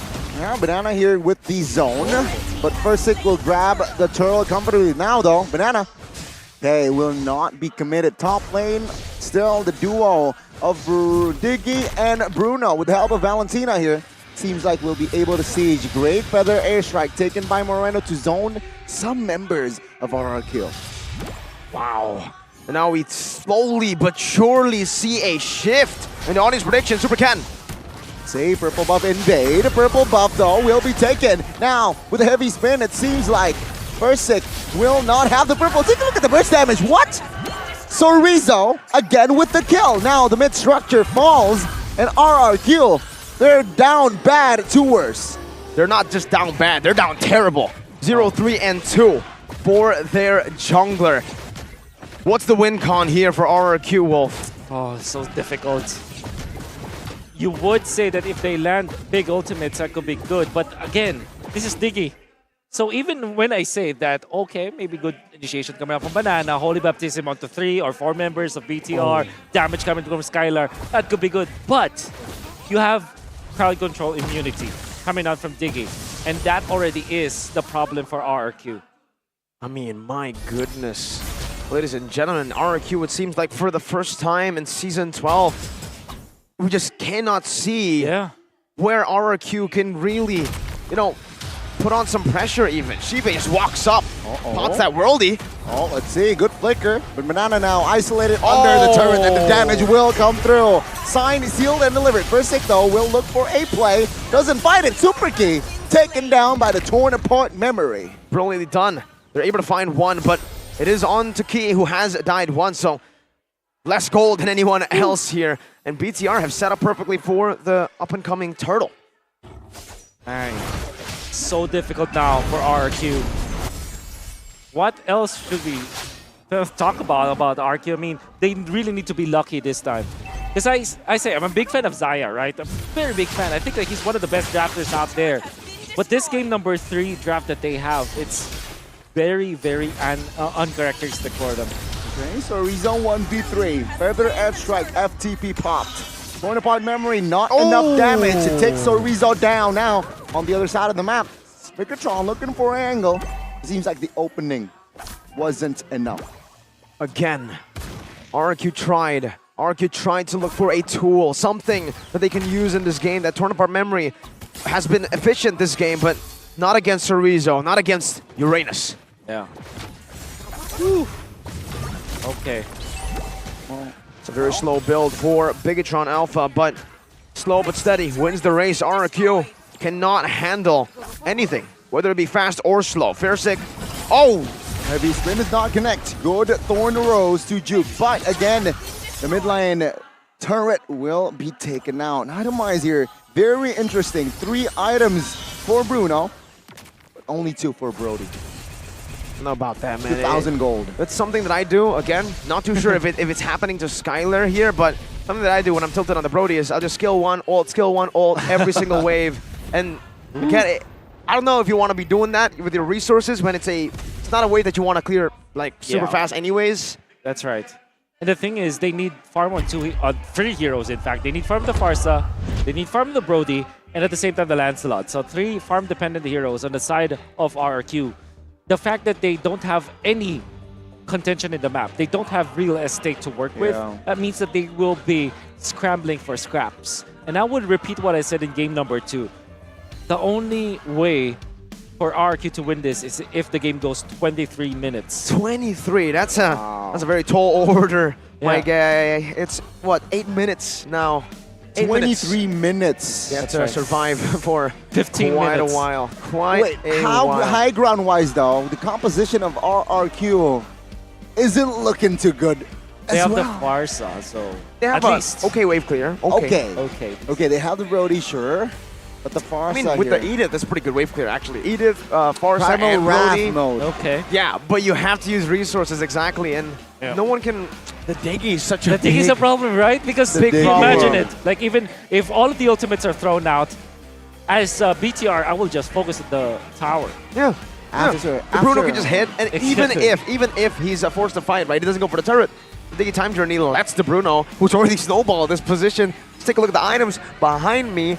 It's a Husk Bro, 8 minutes, he has a Malefic Roar. 3 items. He already has the 3-item power spike in 8 minutes. Bruno, after the base damage nerf, that's what has halted him from being that first pick prio. If you can get games like this, Bruno will always be first pick. That's right. Ridiculous. 3 items, 8 minutes. I think that is why after this match, Diggy is an expensive hero. Yeah. It's like a substitute. Like, so we're talking about enchanters, like supports. Angela, Matilda, then Rafaela, then Diggy is now in that conversation. Maybe one of their far cousins should be the Faramis. Florin. Yep. Florin, of course. Wow. Okay. If there's a team that I would expect to pick up Florin, I think about BTR and Onyx. Okay. Yeah. Okay. Out of topic though, where do you put Lolita?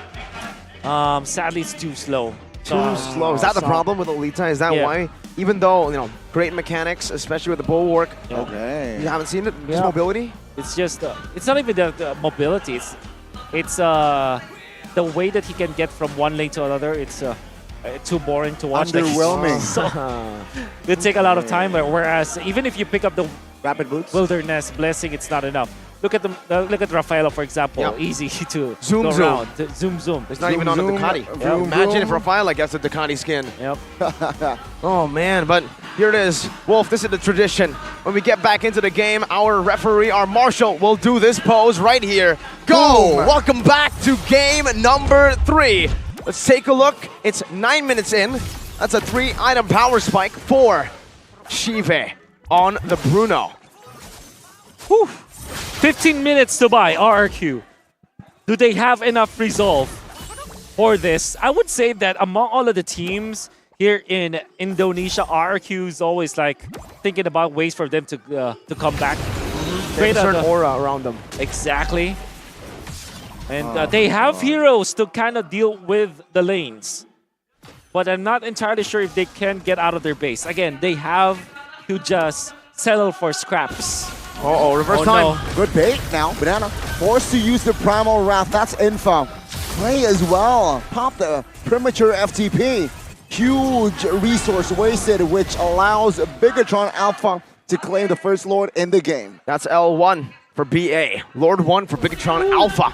9 minutes in now, getting to that 10-minute mark, and BTR are just freezing the waves, suffocating RRQ, who are already desperate for farm, who are already going to kind of fall off with the Brody. Oh my god. And they're even like freezing the lanes this time. Look at them, like not clearing the mid lane. Key, damage dealt, number 1. You thought it was the Bruno? No, it's Key. Wow. Bombs. Diggy bombs are crazy. Very annoying. Yeah, especially with Impure Rage. Keep spamming. Doesn't matter, your mana can keep on getting back in. It's a 3-way push, Gani. Are you ready for the siege? The kingdom is under siege, and it's a big robot that is knocking. Let's see, good heavy spin. First it caught in the mid lane turret. Taken out, not just yet. He escapes now in the mid lane turret. It will be the target as Lord still stands. RQ, they look to grab and stay composed. Good defense in the mid, and no base turrets touched just yet. Great defense. Oh, seems like now. After that opening, I was surprised that no member from Rex Regium Kaon was taken down. And the fact that they did not lose any inhibitor, the first Lord of the game, that's especially with the state that they're in, it's actually great defense. Excellent defense coming out from RQ. Phenomenal, really, for RRQ. The fact that they were able to defend while we were, again, just criticizing that the Bigatron Alpha can, the Diggy from Bigatron Alpha can just walk up, use that time journey, and get the team to dive. I think there was a slight miscommunication as well for BTR as to what they were going to do with the heavy spin. Catch or zone? Oh, heavy spin again. Not to cancel the FTP, but just to zone out now. So Rizzo caught. Consecration as well. The torn apart memory will deal not enough damage. Now Banana caught. Oh, take a look at the critical by Shiva. Great ball there to take him down. They really cannot handle Shiva's balls right now. Oh, that's very bad communication again from RQ. Like, all of these, all of the things that we're saying about RQ, they come in waves. Sometimes they look as if they're really good when it comes to team fighting. Most of the time, they look like they're disconnected, and Banana being left there. Everybody else just went back. Very bad. Oh no, he gets out of range. What a terrify coming up from Super Moreno. Good cover. You're right. Good cover. 12 minutes in, 8,000 gold lead still. Now let's see, 10 more minutes according to the calculation of Mr. Wolf. Well, 12 minutes in, there's 10 minutes to go, Wolf. Do you think they can survive the next 5 is my question. With a Lord, this time enhanced, coming in, and a base turret with the first Lord was already taken down. I would say though that maybe having 3 inhibitor turrets might be a difficult task to defend, but having only 1 turret, that's also good. Banana now, taking damage, Ouch. taken now, Chiva again. Ouch. Let's see, torn apart memory, good time journey, as the FTP was spotted as well. Now Fursic looking for an angle, spot. Oh, too early, but it seems like now he's gone now. Retribution battle as Fursic taken down. Super Ken clean and retry. 2-man down. I repeat, 2-man down. Wolf, 10 minutes seems like 100 years It's for 100 RRQ. years, for sure, especially with that gamble coming up from Fursic. To be honest, he might have had better results if he just split push and cut the waves. But now they have to defend against the broad force of BTR with their ultimates cooling down. BTR go at it first time, getting the base turret free up top and then saying, I'll be back. This time with an enhanced Lord in the mid lane. The Red Terminator is looking to seal the deal to terminate the Kings from Season 12. Potentially the final push of the series. Let's see, RRQ for the first time ever. Will they not make it to the M series? Banana taken out, Fursic now looking for a kill. In the backside though, it's a mess. Oh my goodness, base wide open, Bigatron Alpha. It's over. It is all over. Bigatron Alpha sweeps RRQ. The Terminators again. Lower bracket buff. It happened in SBS. They were taken down, all the way down. But it did not matter, for they came back stronger. And here it has happened again, terminating an all-timer in the World Series, but keeping one of the RRQ member in their den, in their team. Finn has a chance to be the only player in history to make it to all 5 World Championships. The draft looked really dicey for RRQ. Their mental is not as strong. They're not coordinated.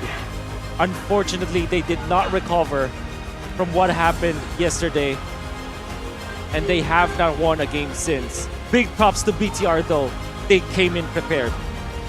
Their draft was so good because of the pattern that they're using. It's almost the same all in the entirety of the series. Literally just shut down Fursic, ban Basha, ban Fredrin, then adjust accordingly with their third ban. Game number 3, it was the Irtho ban. Game number 1, they ban out the Angela. They have a plan here in this series, and they all completed those bans. And you would say though, there's a lot of like good standout performances from their team too, so it's not just about the draft. Super Ken was phenomenal in game number 1, Moreno was in game number 2, and all of them was so good in that game. I really wonder who player of the match and player of the game is for this game. Because like you mentioned, Wolf, everyone played so well. You can see the sad faces of the RRQ fans in the building. And on the other side, the thrill of being a big trooper in this moment. Top 3 secured, 1 step closer to that M5 World Championship slot. We're gonna throw it over to Bude Clara Mongstar on stage with an interview with RRQ to send them off. Perjalanan dari tim RRQ yang harus terhenti di titik ini. Tentu saja langkah berhenti di titik ini, tapi kita memberikan apresiasi yang terbaik karena tim RRQ telah memberikan yang terbaik pada MPL Indonesia Season 12 kali ini. Dan tentunya kita akan mendengarkan kata-kata dari tim RRQ. Silakan. Halo semua RRQ Kingdom, terima kasih buat dukungan kalian dari regular season, week 1 sampai week 8 hingga playoff hari ini. Saya Bram, perwakilan dari manajemen, ingin meminta maaf karena ya season ini belum bisa maksimal melaju ke M Series. Perjalanan kita harus terhenti di sini. Sekali lagi saya ucapkan mohon maaf dan terima kasih buat dukungannya selama ini. Dukungan dari Kingdom masih terus bergulir dan juga semua super fans. Dan inilah dia momen terakhir untuk tim RRQ.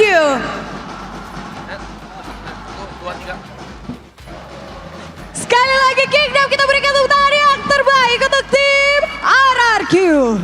Perjuangan selama 8 minggu regular season ditambah sampai hari ini. Tim RRQ benar-benar telah memberikan yang mereka miliki. Namun apa daya, itu semua tidak cukup. Karena kita melihat bahwa sang robot merah, Bigetron Alpha, mereka melanjut untuk babak selanjutnya. Wow, tanpa memberikan kemenangan, poin kemenangan sama sekali, Bigetron Alpha berhasil memulangkan tim RRQ. Gimana rasanya memulangkan tim RRQ yang pada saat regular season berada di puncak klasemen, nomor 2 di klasemen, Moreno? Rasanya ya seneng lah, kita masih ada nyawa, masih bisa berjuang buat bisa lolos ke M5. Tapi vibes-nya hari ini kalem banget nih ya dari tim Bigetron. Mode santai. Mode santai. Biar apa nih? Ataukah itu memang strategi untuk melawan tim RRQ harus lebih santai? Atau apa yang kalian temukan mungkin dari match kemarin sama-sama nih? Kalian berjuang dari hari kemarin lalu hari ini. Nggak usah buang-buang energi, capek. Ya. Energinya disimpan? Ya, jadi main santai aja. Main santai. Main santai tapi menang. Dan memang karena Bigetron dari hari pertama sampai hari ketiga ini belum pernah absen, main terus tiap hari. Ini bagaimana akhirnya juga ini nantinya akan berlanjut bertemu dengan final lower bracket ya antara Onyx dan juga Geek Fam.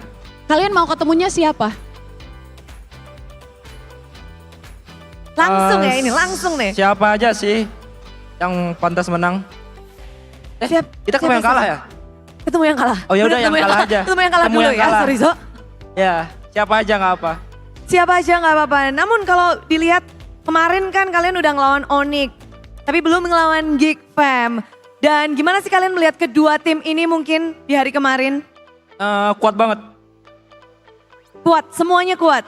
Iya, kuat banget mereka. Kalian juga kuat. Tapi kekuatan pasti ada sesuatu yang lebih menonjol dong. Apa ya? Siapa ataukah? Ada sih, cuma sama-sama kuat gitu. Sama-sama kuat, tapi kalau Geek Fam ini cukup menjadi kuda hitam ya karena berhasil juga menurunkan RRQ ke lower bracket. Kalian jadi lebih waspada nggak sih dengan Geek Fam? Ya harus waspada. Kemarin Geek Fam yang mengalahkan tim RRQ, kali ini apakah kalian mendapatkan pelajaran dari hari kemarin dari matchnya RRQ melawan tim Geek Fam? Ada sesuatu nggak yang kalian dapetin kemarin mungkin yang kalian Kalau implementasi? pelajaran ya paling kita pelajari match kita lah yang kemarin kita kalah sama Onyx kan. Kita juga dikit lagi bisa menang dan juga kita buat next matchnya kita bisa lebih percaya diri aja. Lebih percaya diri, jadi lebih fokus kepada tim sendiri ya? Benar. Menarik, dimana kita melihat Bigetron yang cukup berbeda dari tim saat regular season. Kalian kelihatan banget di babak playoff ini lebih kuat lagi, lebih ganas lagi. Bahkan performa kalian membuat Ayangmu itu sampai kaget. Pada kaget semua, Bigetroopers pada kaget semua. Datang dari mana ini performa tim Bigetron di babak playoff? Datang dari semua player dan semua coaching staff yang ada di belakang. Oh, kerja sama seluruh tim dari Bigetron Alpha. Tapi Super Ken, gimana hari ini permainannya? Senang. Senang kenapa? Soalnya menang. Saya menang. Korek. Tapi senengnya hari ini tuh kayak, apa karena kalian kan juga mode tenang nih hari ini? Apa? Mode tenang juga kayak. Ya, mode santai dan enjoy match-nya aja. Santai dan enjoy. Siapa yang punya ide untuk mode santai dan tenang hari ini? Semuanya dari coaching staff, dari player di belakang.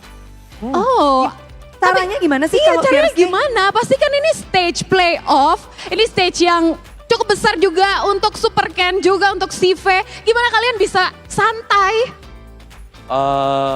Anggap semuanya sama aja ya, kan kita sama-sama manusia kali ya. Sama-sama manusia. Sive, gimana Sive? Ini udah perjalanan jauh Sive di babak playoff. Gimana rasanya itu? Gimana bisa santai juga kayak Super Ken? Kalau dari aku fokus ke diri sendiri aja sih. Soalnya kemarin pun kita kalau kalah lawan Onyx pun karena kesalahan kita juga. Jadi fokus aja. Fokus. Yes, mereka pede banget tentu saja dengan kemampuan dan mereka terus improve dari tiap matchnya bahkan tiap gamenya. Namun kalau kita lihat dari match ini dengan 3-0 tim Bigetron Alpha. Mereka begitu mengganas tapi ada satu player yang akan menjadi player of the match. Satu kuncian player di match kali ini. Biget Troopers. Siapa player of the match ya Biget Troopers? Siapa? Kira-kira siapa ya? Karena di game pertama Super Ken menjadi MVP, di game kedua ada Moreno. Kita akan lihat player of the match-nya pada pertandingan kali ini adalah Jeng Jeng Super Ken. Ternyata mode santainya Super Ken Bude ini jadi kunci kemenangan, jadi player of the match juga. Aduh, Retri Super Ken juga kayaknya yang menjadi highlight, menjadi player of the match. Bisa diceritain nggak gimana battlemu tadi di match kali ini? Aku agak kaget sih jadi MVP, soalnya aku digendong sama teman aku. Digendong siapa? God laner tercinta. Shive. Super Ken ngelemparnya langsung ke Shive ya. Oke, sebagai yang digendong, apa yang kamu lihat dari Shive tadi di match kali ini? Tugas aku cuman ambil jungle, dia yang nge-end. Oh, kamu Digendong dia. Dia nge-kill juga kan? jadi bagi tugas nih kayaknya hari ini ya. Bagi tugas. Dan berjalan dengan mulus. Ya. Tapi semua rencana atau planning kalian, tentu sebelum match ada dong planning, rencana. Kalian mengucapkan satu sama lain. Ada nggak sesuatu yang kalian ucapkan sebelum match kali ini? Dan apa sih mungkin yang strategi yang mungkin kalian bisa tahu, oke kita akan gini ya, dan kalian lakuin gitu. Oh, aku cuma ngomong buat gold laner aku gendong aku ya sampai M5. Oh, sampai M5 Bude ya. Tapi buat gold laner ya, Shive, kamu terbebani sama Ken nggak? Enggak sih. Enggak ya? Enggak. Percaya diri juga sih Ve ya. Bisa memang hari ini perjalanannya belum usai Bude. Karena nantinya masih akan bertemu di lower bracket final. Dan kalau memang Bigetron Alpha masih ingin mendapatkan slot ke M5, mereka harus bisa menang dan masuk ke grand final.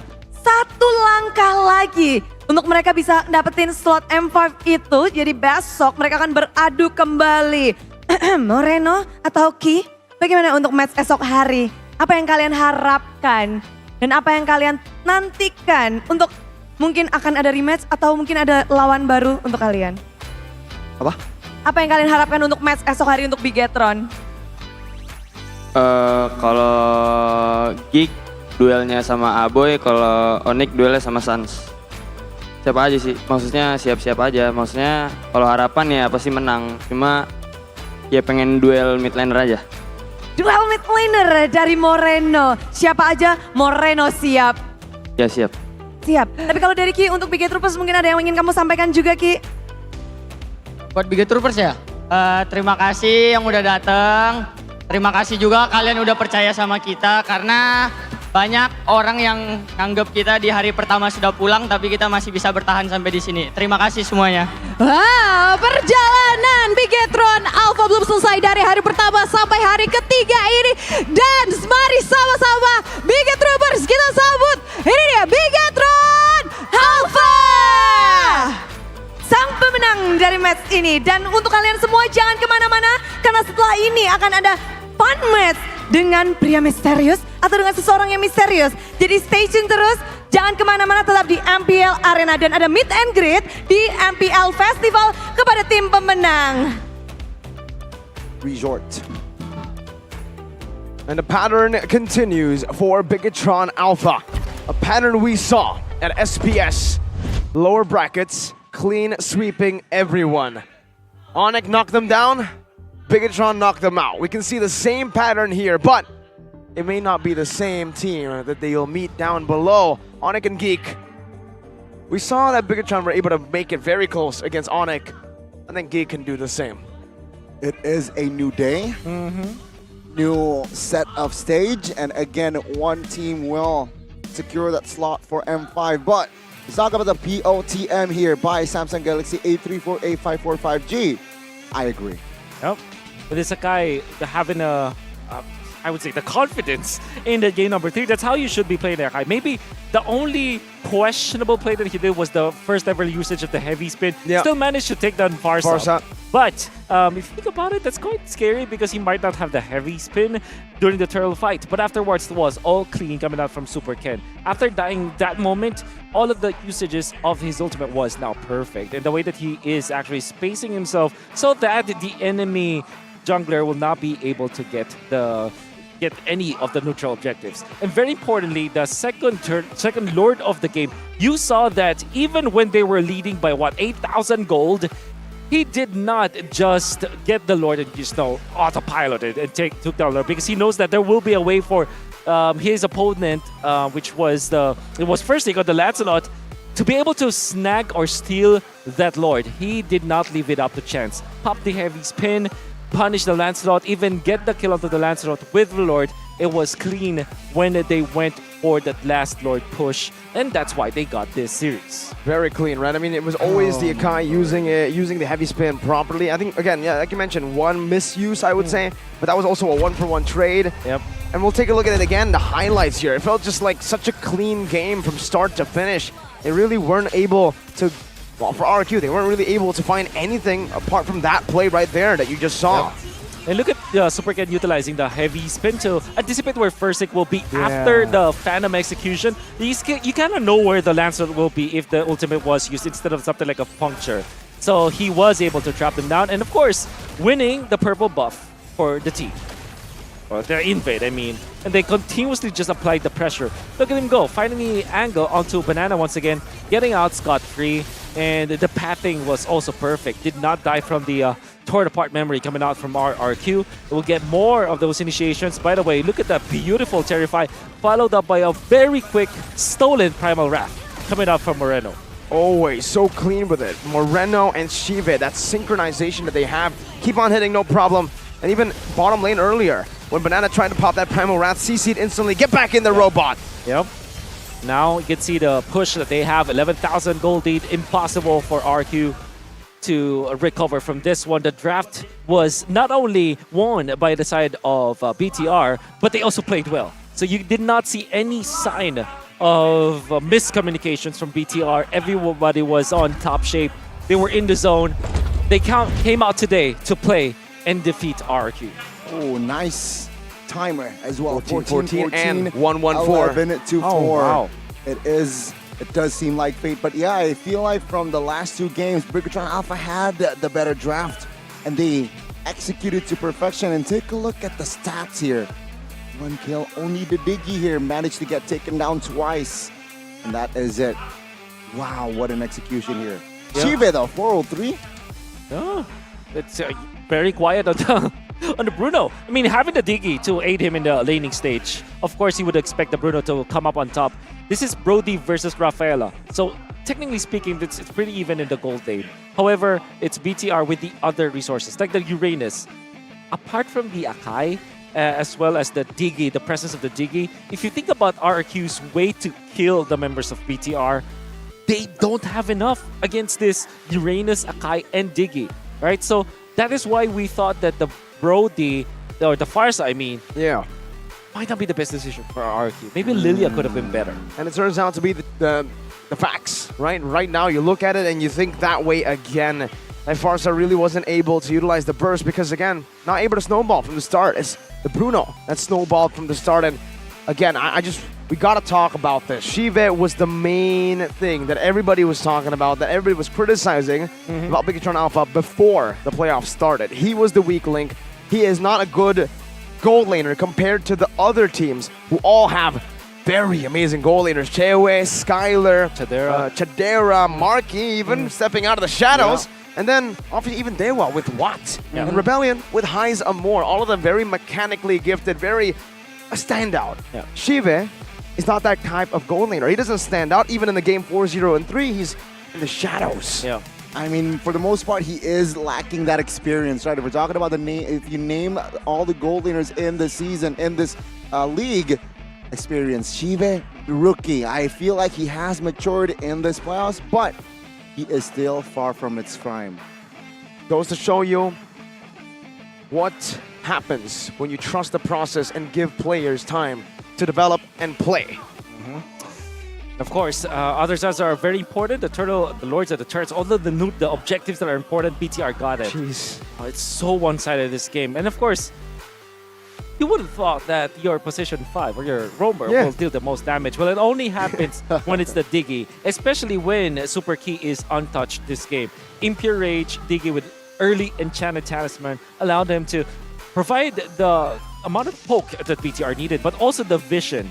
And RQ, if you think about if you're just replaying what could be the potential team fight in your head, there's always the Diggy problem. No matter what the start will be for BTR, there's always that insurance policy that you get from the time's journey, so that RQ will not be able to solve it. This draft coming out from BTR is really impossible to penetrate if you're RQ. How do you penetrate this? Exactly, and it shows in the data as well. 1,400 on the turret damage shows the clear, the rotation wasn't up to par. No, it really wasn't. And you know, again, our assumptions turned out to be true. Naomi on a healer just doesn't seem right in the drafts. Knowing the player, knowing how flashy he is, knowing that he wants to take the game into his own hands, and it showed. I think that was the first time ever that I see Naomi have little to no impact. First time ever throughout MSC 2022, M4, MPL regular season entirety, and even here in the playoffs. Even in the games that they lose, right? Even in the Franco, for example, he still is able to manage to kind of even the game out. And you see that there's a win condition that relies on Naomi. Rafaela is not a win condition hero for Naomi. Here's the keys to success, Wolf. Architects, the architect. I mean, the architect. I remember when we were when we were restreaming MPL ID. We're talking with Aldo, and we're very, we're commending him in his way to kind of orchestrate this kind of draft. It was very important. And the thing is, game number 2 and then game number 3, we know for sure that their draft is better. They executed to perfection as well. BTR Alpha's connected gameplay is great when it comes to following up on every moment. And we can say that is true in game number 1 up to 3. They didn't look as if they're not connected to each other. All of their skills are, to help each other out. For example, if you look at RQ, there was one jump coming from Banana on the Edith where I was surprised that there wasn't any stun, but he still flickered in. That does not happen with BTR. Every single move that they're doing, it's either that they set up for it so that they can maximize the potential of the hero. That's why they won the series. I mean, I agree. Properly calculated for the most part from the side of the Red Terminators. Not the same story though from the side of RQ. A lot of mistakes, a lot of risky plays that even if they pull it off, it's not really worth it. No, not really. That is very, very evident in the series, and well deserved. I feel like Bigatron 3 and all doesn't. It just. I feel like it's really flattering to see. And also, they were the better team. That's about it. Today, they were the better team. I think I'll have to say that the Diggy pick kind of forced them into that Rafaela on the hands of Naomi. I think they were already going to a path where, Rafaela will be on Clay and Edith will be played by Naomi, and then we'll have a playmaking XP that we kind of assumed as well with Banana playing in the roster. But no, that Diggy really gave him a big punch in the gut. That was a big punch, man, and they weren't really able to recover from that. They had to scramble for scraps, and their gold-centric gameplay couldn't come out. But you guys can with UBS Gold. Invest in UBS Gold to make your gold-centric life with MPL Indonesia Season 12. With prices starting only for 500,000 rupiah and get a free MLBB skin available at ubslifestyle.com, UBS Lifestyle e-commerce, and Blee UBS Lifestyle. Wolf here, he's new. He's he just came over to Jakarta. This is where you get the gold. 500,000 rupiah. Ooh. That's cheap. Invest. Cheap for you. Cheap for you, You're right. Wolf. Am Cheap I for with you. the 2 richest casters? The 2. He's number 1, IT I'm Dubs. number 5. That's not true because Ranger Mas is apparently number 1. Oh, you're right. Lafel is actually on top now because he's wearing 2 watches. Ah, you're right. Well, you probably bought those 2 watches on Blee Blee, and you guys can buy watches, buy anything you want, honestly. But me personally, I buy my skins on there. I'm a good player. Well, I saw Wolf just stare at me right as I say that. I don't know what's wrong with you. I don't know what problem you have with me, but I'm a good player. I have the skills, so I have the skins as well. You can't be good without skins. You see the players upstage? What color is your Ducati? Go and get the Benedetta or the Irithel one. Go and play with more confidence. Use Blee Blee to purchase game vouchers and top up more efficiently with 10% cashback. Now, what's your problem, man? Why'd you look at me when I said I'm good? No, because I watch your stream and I know that you're good. Every time I go there, you're on a win streak. And then I lose when he starts chatting. Wolf curse. Oh, right? Oh no, you only got one wrong prediction. Yeah, One wrong. 2 out of 3. So 2 out of 3. But ladies and gentlemen, after MPL, we got another huge event here. What is it? MPL Invitational. MPLI is back and bigger than ever before. For the first time, MPLI fans can witness the action live at GBK or GBK Basketball Hall from November 17th to 19th. MPL edition will be held within the GBK Sports Complex, just a few steps away from the location of M4 back in January. So MPLF fans can expect a grand experience. Save the dates. Save the dates and save the website now, oneesports.gg/MPLI-2023. That's right. Because we got some early bird tickets, right, Wolf? yeah, I believe that you can easily get your tickets starting today at 5:30 p.m. That's 6:30 p.m. SGT. Like this, so for the Filipino fans out there, that's 6:30 for us. But for Indonesian fans, that's 5:30 p.m. WIB. Enjoy a 20% discount on all the tickets and grab the best deals for the Mythic 3-day pass, which includes the opportunity for on-stage photos with Miracle at specific times and exclusive MPLI merchandise. And I believe that this is very important for all of the Filipino fans as well. For all you watching, MPLI is the only tournament that we have not won yet. So that's definitely what the Filipinos are looking for, right? I mean, Kelra made a statement. Remember that, Wolf? He said, doesn't matter if Indonesia has 6 teams, we'll win anyways. That's right. Just like MPLI Season 1, 2, and 3. That's definitely right. Right, Gani? That is right. That's a huge statement. I know what you're talking. You know, you were there. I was there. You were there. Well, you know, Wolf's been here for such a long time. He's a boomer. He probably doesn't know what TikTok is. Wolf, there's a TikTok challenge going on right now. Donnie will share with you the exciting details, okay? Tell this man. This is me on your left bottom screen. All right, Oh, I you thought can you were talking about participate in the M5 Bottom Challenge. Upload your creative content on TikTok with a photo or a video from the M5 booth. Post it on TikTok and tag MPLID on TikTok. Don't forget to use the hashtags. Hashtag Sekarang Indonesia with a 5 in the front. Sekarang Indonesia. And also hashtag We Own This. It's not Sekarang Indonesia. It's 5 Akarang Indonesia. 5 Akarang Indonesia. For those of you who are attending the venue, join in on this challenge and get thousands of free diamonds. For who? For yourselves. Be selfish. Be selfish in this case, right? I mean, free diamonds. Wolf, do you not want free diamonds? Yeah, I do want free diamonds, and I'm pretty sure that you will give us free diamonds because you're rich. If it's free diamonds, I don't pay for it, man. I just join these events, TikTok challenges, and even the M5 Series 5th anniversary that is going to be awarding, celebrating all the best of the best, the cream of the crop. Get ready to support and vote your favorite players on the 4th of November. So chill. Still a whole month from now. A few 20 days, around 20 days from now, and you guys can vote for your favorite players. Who's it? Is it Levin? Is it Keyboy? Is it Kyrie? Or is it Moreno? Marky. Huge question. Or Baloyski? Or Kyrie? Well, for me, I'm gonna have to save my answer for later. Ladies and gentlemen, for Wolf and Gani, that's it. That's the first match done and dusted. Any last words? Thank you. Makasih bang. Makasih bang, thank you, and we will see Mahal you. kita. Mahal kita. In Hey. game or match number 2.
approaching, and it will destroy everything.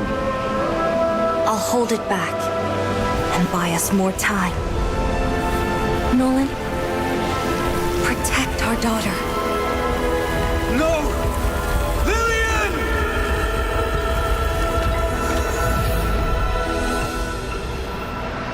In 16 years, the calamity will return.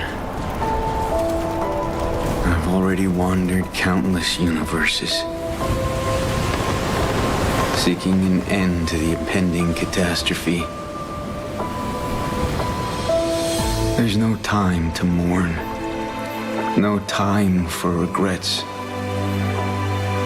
I must fulfill my last promise before I can even hope to see my daughter again. But what chance do I have against the boundless might of the cosmos?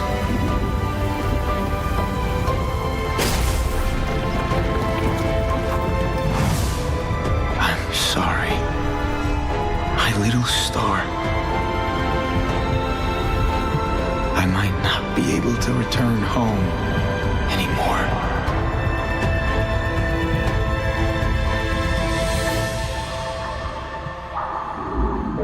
I promise I will take her to see the star lanterns. I promise I'll teach our child how to wield this power. I promise I will sacrifice everything to protect her. I promise I will sacrifice everything to protect our daughter.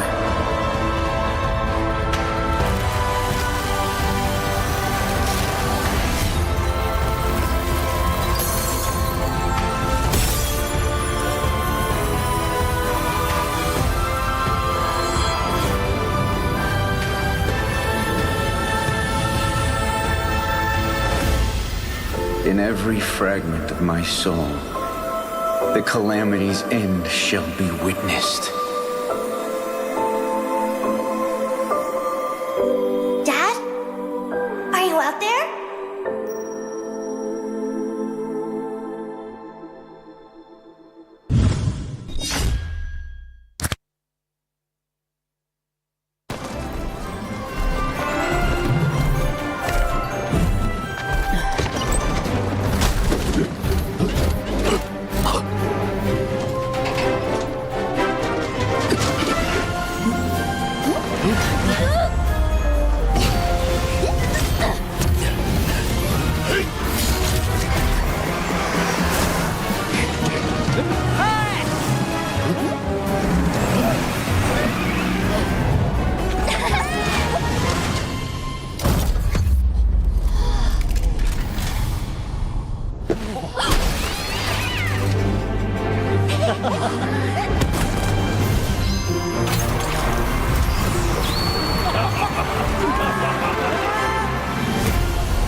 Monster kill. Godlike.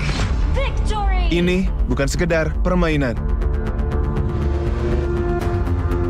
Karena menurut aku dan mereka, ini soal perjuangan dan harapan. Lihat Raka, walau jauh dari hiruk pikuk, tapi semangatnya tak pernah pudar.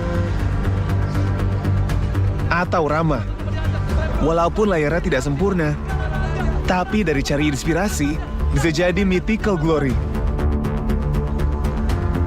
Dan Alia, walaupun tanggung jawab mengisi hari-harinya, tapi ia selalu sempatkan waktu untuk bisa jadi nomor 1. Dalam keterbatasan, mereka bisa jadi legenda di MLB Indonesia Community Cup, gerbang untuk menjadi pro player. Begitupun dengan kamu. Ayo, raih mimpimu di MLCC 2023. Tahu nggak, Awesome Generation itu punya rules sendiri, kayak aku. Nge-game, I am the game. Pokoknya harus win streak terus. That's Awesome Generation Rules with Galaxy A34 5G in new lime color.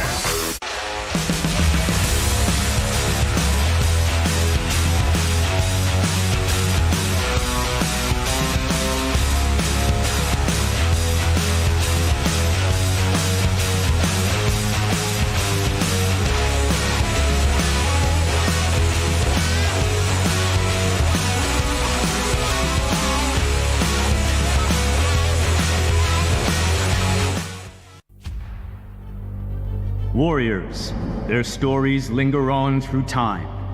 We remember them as heroes, but every hero's journey has a beginning.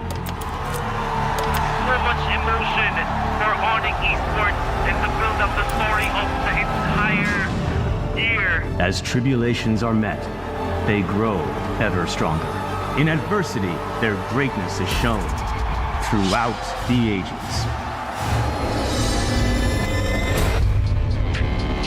Introducing M-Series 5th Anniversary Greatest 10 Players. The nominees will be revealed from October 4th to October 28th, and the launch of the voting page will be from November 4th till December 7th on social media. The winners will be announced on the M-Series 5th Anniversary Awards Ceremony. Live on December 17th, broadcasting on your favorite platforms. See you there.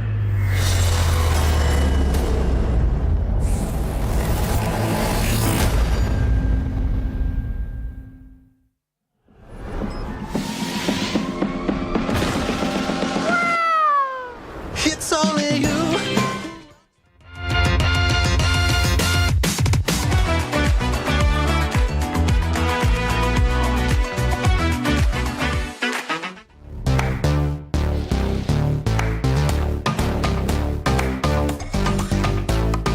We don't need no sleep because the party don't stop. So put your hands on me.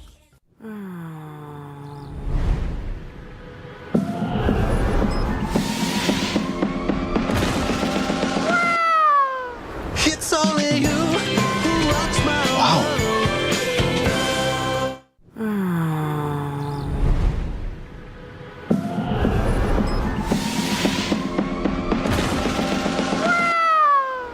It's only you who rocks my Monster kill. Godlike. Victory. Ini bukan sekedar permainan.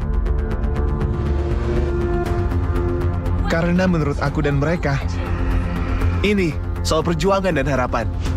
Lihat Raka, walau jauh dari hiruk pikuk, tapi semangatnya tak pernah pudar. Atau Rama, walaupun layarnya tidak sempurna, tapi dari cari inspirasi bisa jadi mythical glory. Dan Alia, walaupun tanggung jawab mengisi hari-harinya, tapi ia selalu sempatkan waktu untuk bisa jadi nomor 1. Dalam keterbatasan, mereka bisa jadi legenda di MLB Indonesia Community Cup, gerbang untuk menjadi pro player. Begitupun dengan kamu. Ayo, raih mimpimu di MLCC 2023.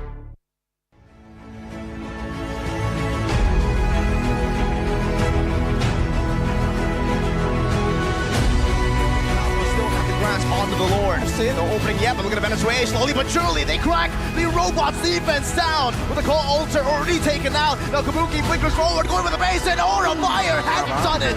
Been taken game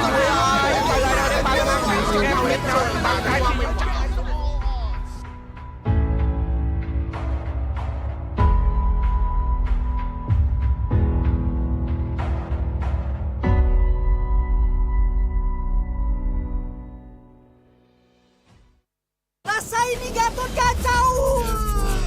Ih, tombe basah. Bro, move on ke Head and Shoulders. 100% pede, ketombe basah dan gatal. Wiped out. Dapetin edisi baru Gatot kaca di minimarket terdekat. Head and Shoulders. Ini Gatot, ini kaca. Mas Gatot, benerin kaca. Di dunia game, stock up jadi lebih mudah. Pilih game, masukkan game ID. Pilih Diamond. Masukkan kode promo, dan pilih metode pembayaran. Masukkan kode OTP dan konfirmasi pembelian. Selamat, kamu dapat tambahan kuota. Kumpulkan DG Point setiap top up. Tukar dengan merchandise dan voucher game menarik. Nikmati juga promo setiap harinya. Upgrade gameplaymu sekarang.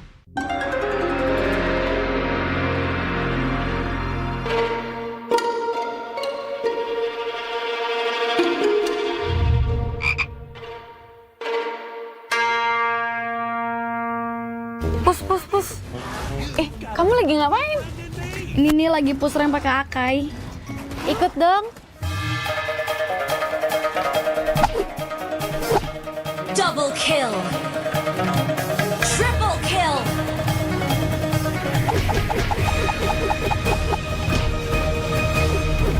Savage. Itu keren banget loh itu. Ya dong, top gue Bami. Ih, bukan kamunya yang keren. Itu notifikasinya keren banget. Alah, notifikasi ini bisa didapetin dari in-game mulai dari kemarin 8 Agustus cuma 58 diamond doang. Murah banget kan? Iya sih, murah banget ya. Nah, kita main. Hanya perlu melihat ke dalam dirimu. Dan kamu akan mengerti betapa berharganya nilaimu. Percaya pada dirimu. Bukan dengan tergesa-gesa, namun dengan caramu yang beda. Tunjukkan kilau kisahmu sendiri.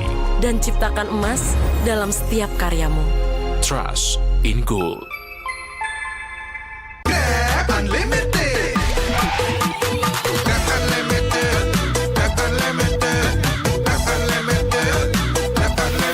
Modal gratis, untung berkali-kali.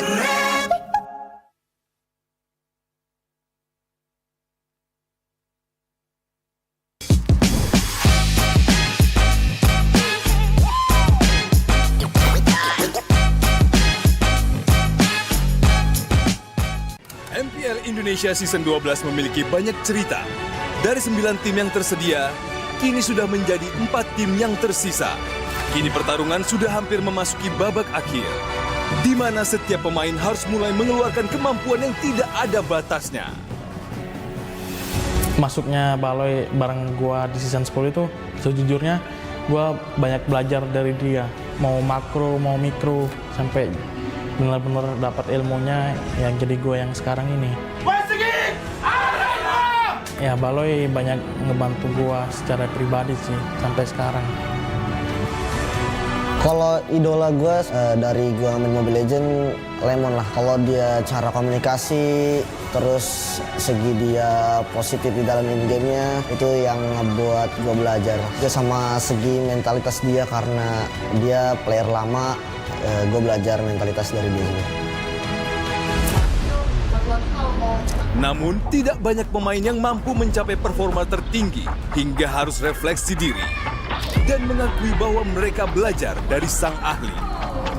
Intinya gue selalu belajar lah, dari Indo, romer luar juga, nggak perlu siapapun lah. Kalau emang dia ada kelebihan atau nggak lebih jago, ya udah kita pelajarin aja lah. Yang gue lihat banget kalau main marksman Brands mungkin. Gue lihat dia mainnya kayak fun banget aja sih, sekedar itu doang. Makanya kayak kemana-mananya selalu gue ikutin juga. Cuman lebih ke gue ngeliat dia mainnya fun banget lah, nggak ada tekanan. Kini, 4 tim sudah bersiap untuk membuktikan diri menjadi sang Raja Galaksi. Siapa yang berhasil melaju ke upper bracket dan siapa yang harus berjuang dari lower bracket. Mari kita saksikan di MPL Indonesia Season 12. We own this!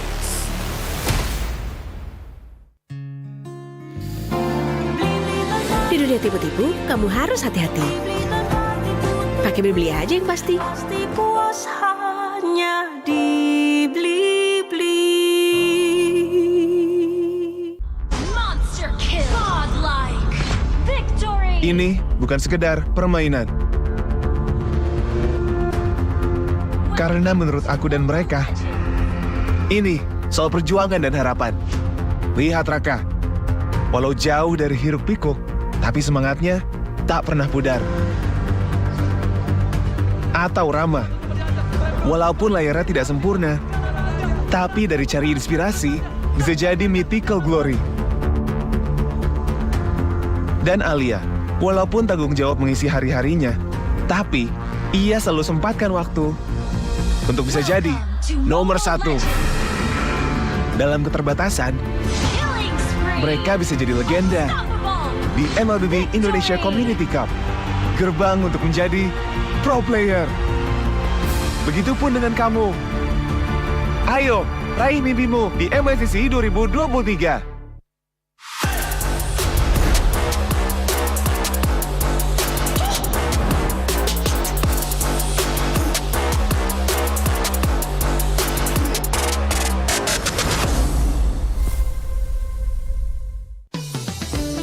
Jadi Indomaret makin banyak untungnya. Kumpulkan cashback poin, jadi untung terus. Makin sering belanja, makin banyak poin yang kamu dapatkan. Dapat diskon, jadi untung terus. Bayar belanjaanmu dengan poin yang kamu punya. Belanja jadi gratis, jadi untung terus. Dan untung terus dapat banyak promo.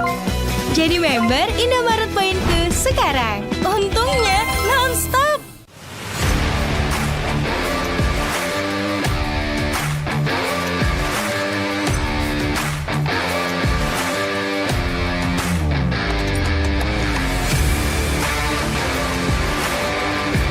Di dunia games, top up jadi lebih mudah.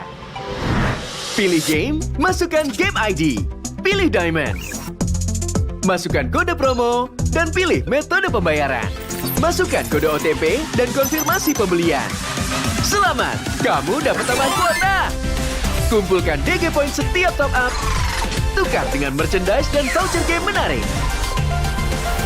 Nikmati juga promo setiap harinya. Upgrade gameplaymu sekarang.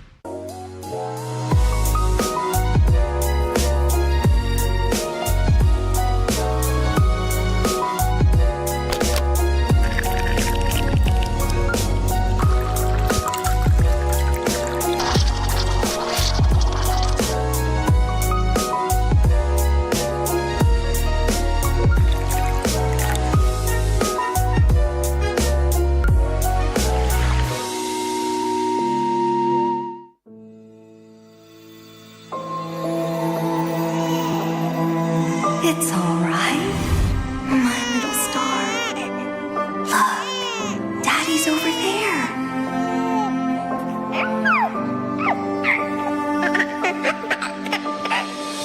The calamity's approaching, and it will destroy everything. I'll hold it back and buy us more time. Nolan, protect our daughter. No!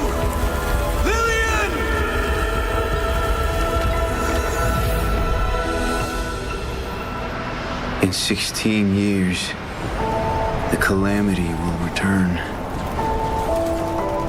I've already wandered countless universes, seeking an end to the impending catastrophe. There's no time to mourn, no time for regrets. I must fulfill my last promise before I can even hope to see my daughter again. But what chance do I have against the boundless might of the cosmos?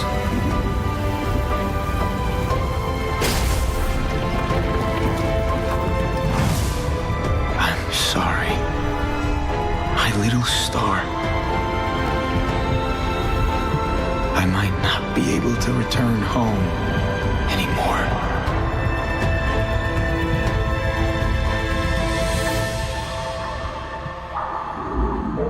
I promise I will take her to see the star lanterns. I promise I'll teach our child how to wield this power. I promise I will sacrifice everything to protect her. I promise I will sacrifice everything to protect our daughter.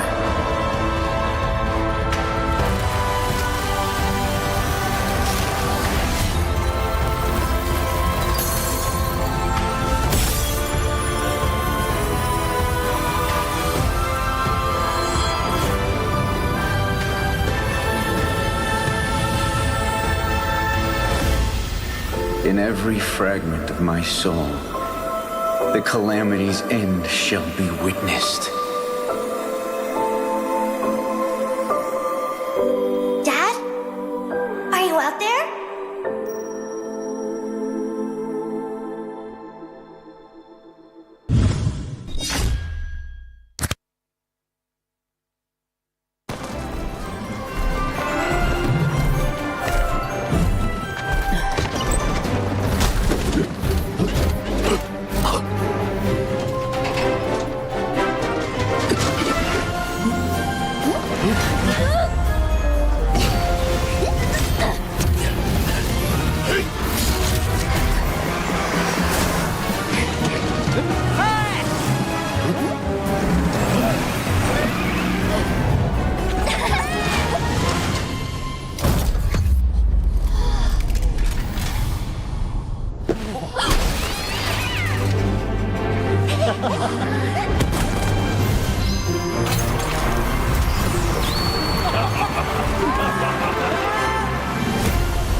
Ini bukan sekedar permainan. Karena menurut aku dan mereka, ini soal perjuangan dan harapan. Lihat Raka, walau jauh dari hiruk pikuk, tapi semangatnya tak pernah pudar. Atau Rama, walaupun layarnya tidak sempurna, tapi dari cari inspirasi bisa jadi mythical glory. Dan Alia, walaupun tanggung jawab mengisi hari-harinya, tapi ia selalu sempatkan waktu untuk bisa jadi nomor 1. Dalam keterbatasan, mereka bisa jadi legenda di MPL Indonesia Community Cup, gerbang untuk menjadi pro player. Begitupun dengan kamu. Ayo, raih mimpimu di MSCC 2023. Tahu nggak, Awesome Generation itu punya rule sendiri, kayak aku. Nge-game, I am the game. Pokoknya harus win streak terus. That's awesome generation rules with Galaxy A34 5G in new lime color.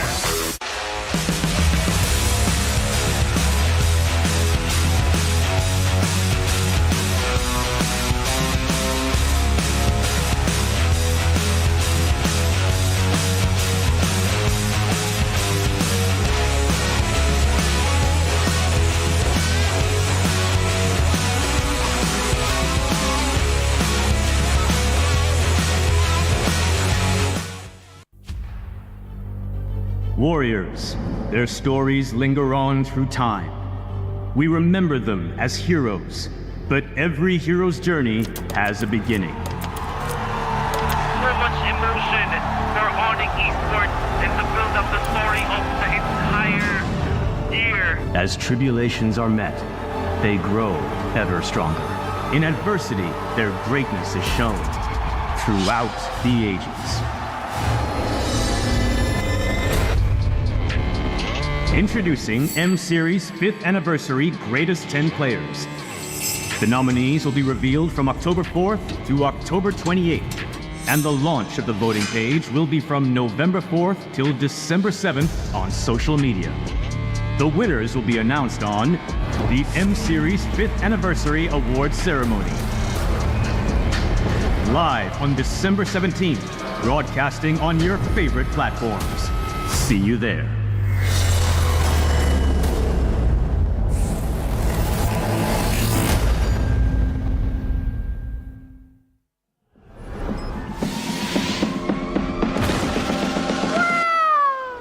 It's only you.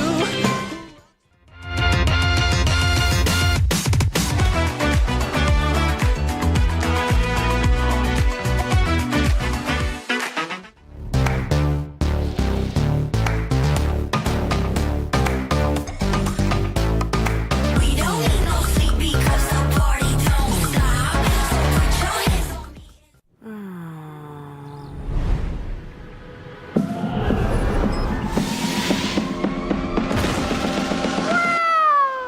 It's only you who rocks my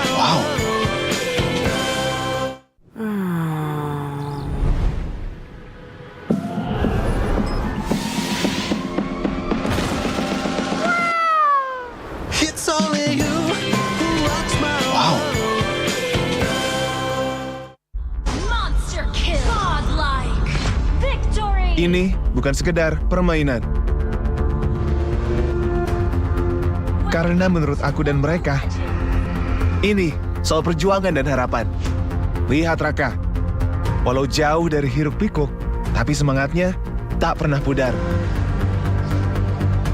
Atau Rama, walaupun layarnya tidak sempurna, tapi dari cari inspirasi bisa jadi mythical glory.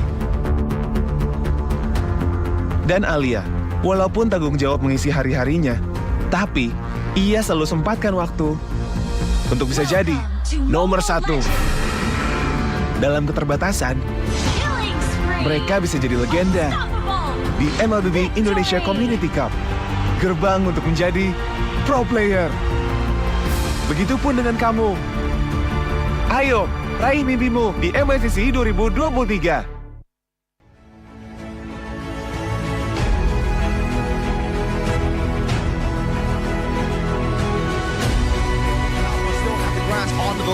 in. No opening yet, but look at the Venezuela. Slowly but surely, they crack the robot's defense down. With the call altar already taken out. Now Kabuki flickers forward, going with the base, and Aura Fire has done it.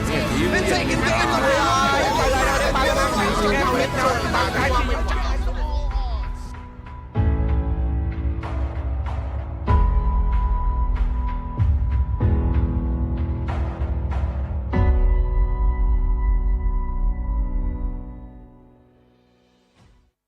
Rasa ini Gatot kacau. Ih, Tombe basah.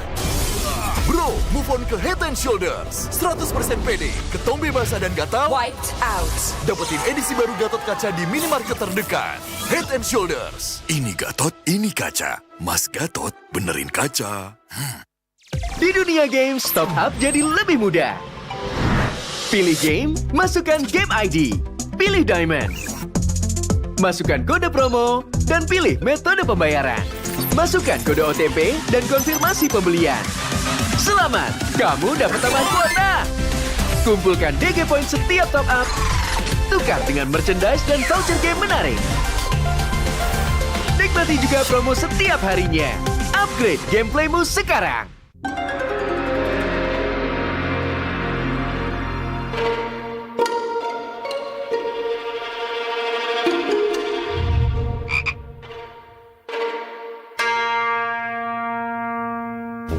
Pus.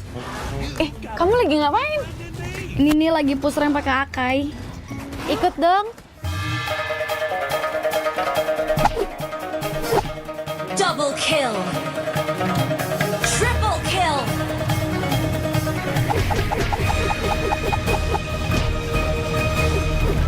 Savage. Itu keren banget loh itu. Ya dong, top global Mi. Ih, bukan kamunya yang keren. Itu notifikasinya keren banget. Alah, notifikasi ini bisa didapetin dari in-game mulai dari kemarin 8 Agustus cuma 58 diamond doang. Murah banget kan? Iya sih, murah banget ya. Nah, kita main. Hanya perlu melihat ke dalam dirimu. Dan kamu akan mengerti betapa berharganya nilaimu. Percaya pada dirimu. Bukan dengan tergesa-gesa, namun dengan caramu yang beda. Tunjukkan kilau kisahmu sendiri. Dan ciptakan emas dalam setiap karyamu. Trust in Gold. Unlimited.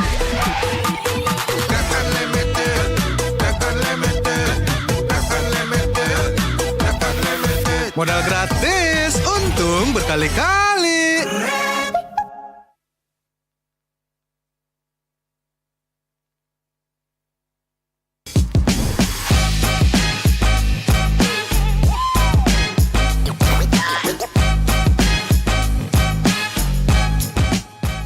MPL Indonesia Season 12 memiliki banyak cerita.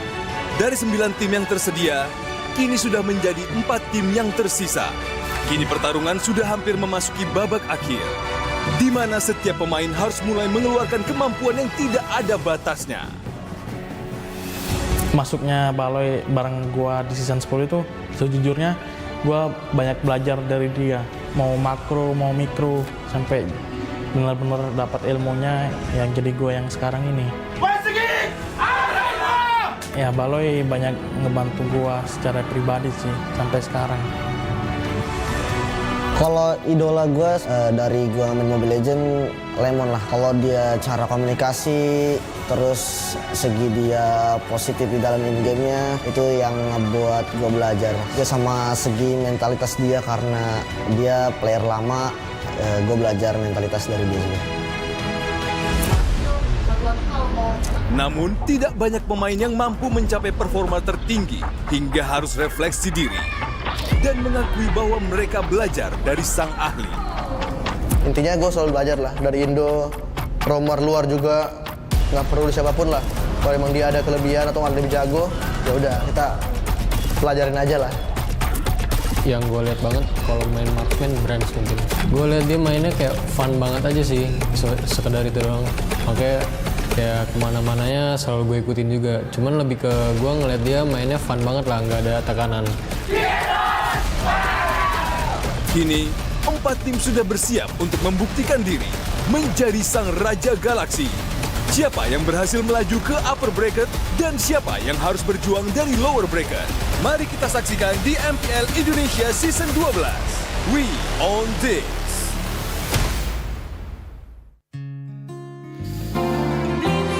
Di dunia tipu-tipu, kamu harus hati-hati.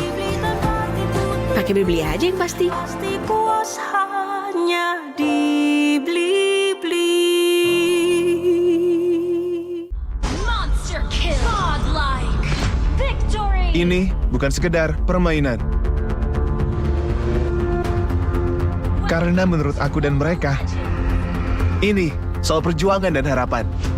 Lihat Raka, walau jauh dari hiruk pikuk, tapi semangatnya tak pernah pudar. Atau Rama, walaupun layarnya tidak sempurna, tapi dari cari inspirasi bisa jadi mythical glory. Dan Alia, walaupun tanggung jawab mengisi hari-harinya, tapi ia selalu sempatkan waktu untuk bisa jadi nomor 1. Dalam keterbatasan, mereka bisa jadi legenda di MLBB Indonesia Community Cup, gerbang untuk menjadi pro player. Begitupun dengan kamu. Ayo, raih mimpimu di MLCC 2023.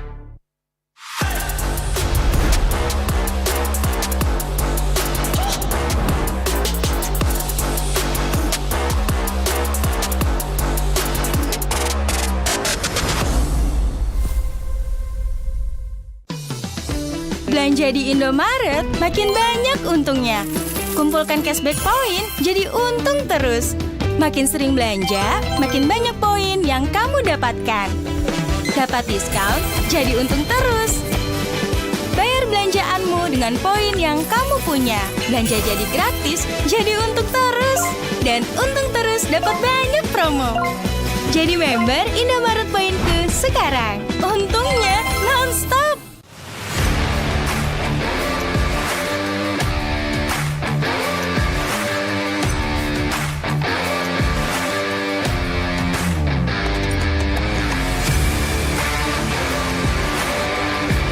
Di dunia games, top up jadi lebih mudah. Pilih game, masukkan game ID. Pilih Diamond. Masukkan kode promo, dan pilih metode pembayaran. Masukkan kode OTP dan konfirmasi pembelian. Selamat, kamu dapat tambahan kuota. Kumpulkan DG Point setiap top up. Tukar dengan merchandise dan voucher game menarik. Nikmati juga promo setiap harinya. Upgrade gameplaymu sekarang.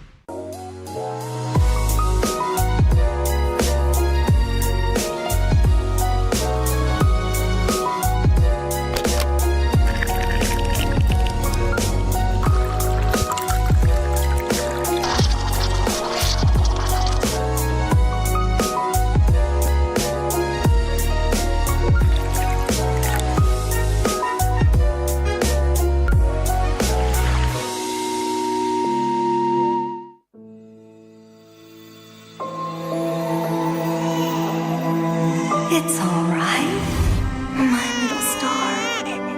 Look, Daddy's over there.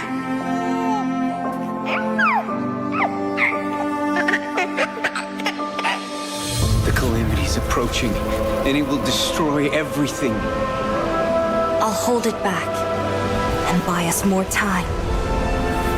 Nolan, protect our daughter. No!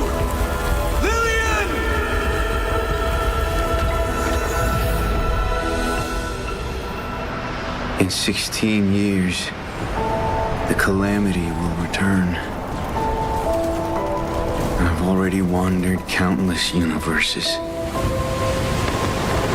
seeking an end to the impending catastrophe. There's no time to mourn, no time for regrets. I must fulfill my last promise before I can even hope to see my daughter again. But what chance do I have against the boundless might of the cosmos?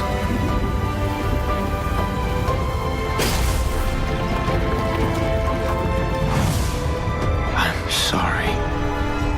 My little star. I might not be able to return home anymore.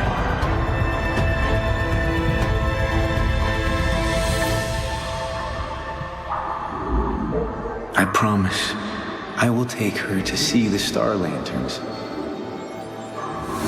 I promise I'll teach our child how to wield this power. I promise I will sacrifice everything to protect her. I promise I will sacrifice everything to protect our daughter.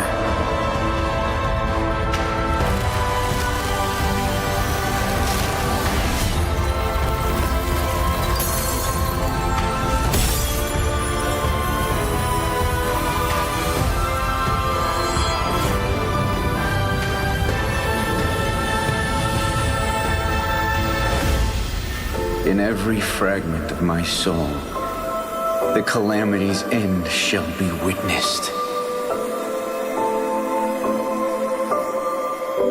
Dad? Are you out there?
Monster kill. Godlike.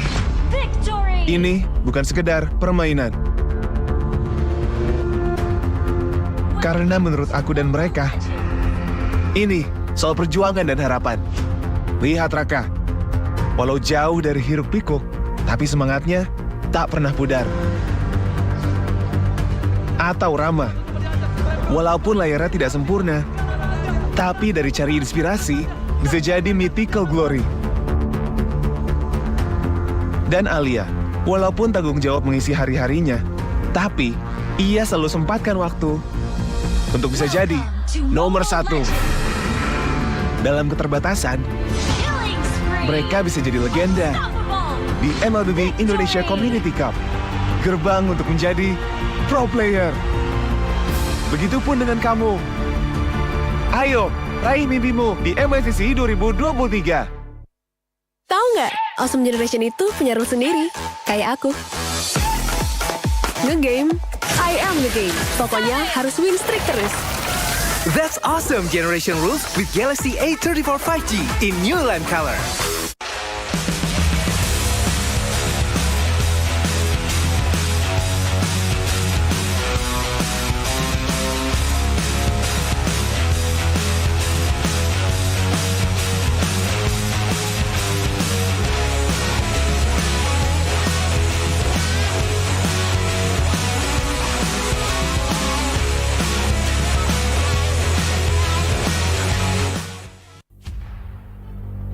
Warriors, their stories linger on through time. We remember them as heroes, but every hero's journey has a beginning. So much emotion for owning esports and to build up the story of the entire year. As tribulations are met, they grow ever stronger. In adversity, their greatness is shown throughout the ages. Introducing M-Series 5th Anniversary Greatest 10 Players. The nominees will be revealed from October 4th to October 28th, and the launch of the voting page will be from November 4th till December 7th on social media. The winners will be announced on the M Series 5th Anniversary Awards Ceremony. Live on December 17th, broadcasting on your favorite platforms. See you there.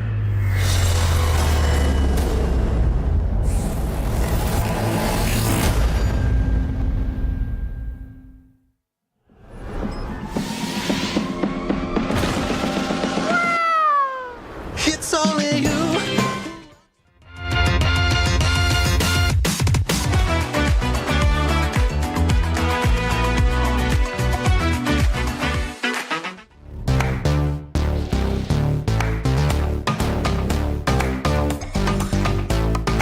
We don't need no sleep because the party don't stop. So put your hands on me.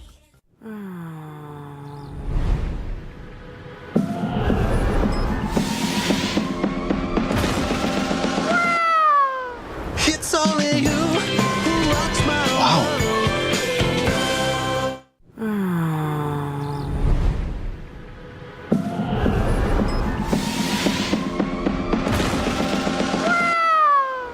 It's only you who rocks my Monster kill. Godlike. Victory. Ini bukan sekedar permainan. Karena menurut aku dan mereka, ini soal perjuangan dan harapan. Lihat Raka.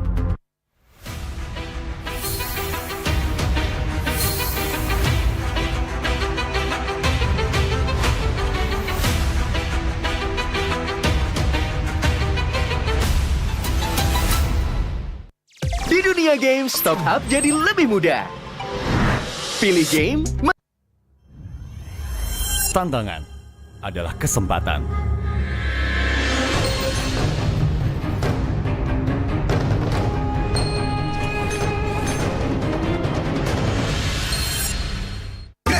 Unlimited.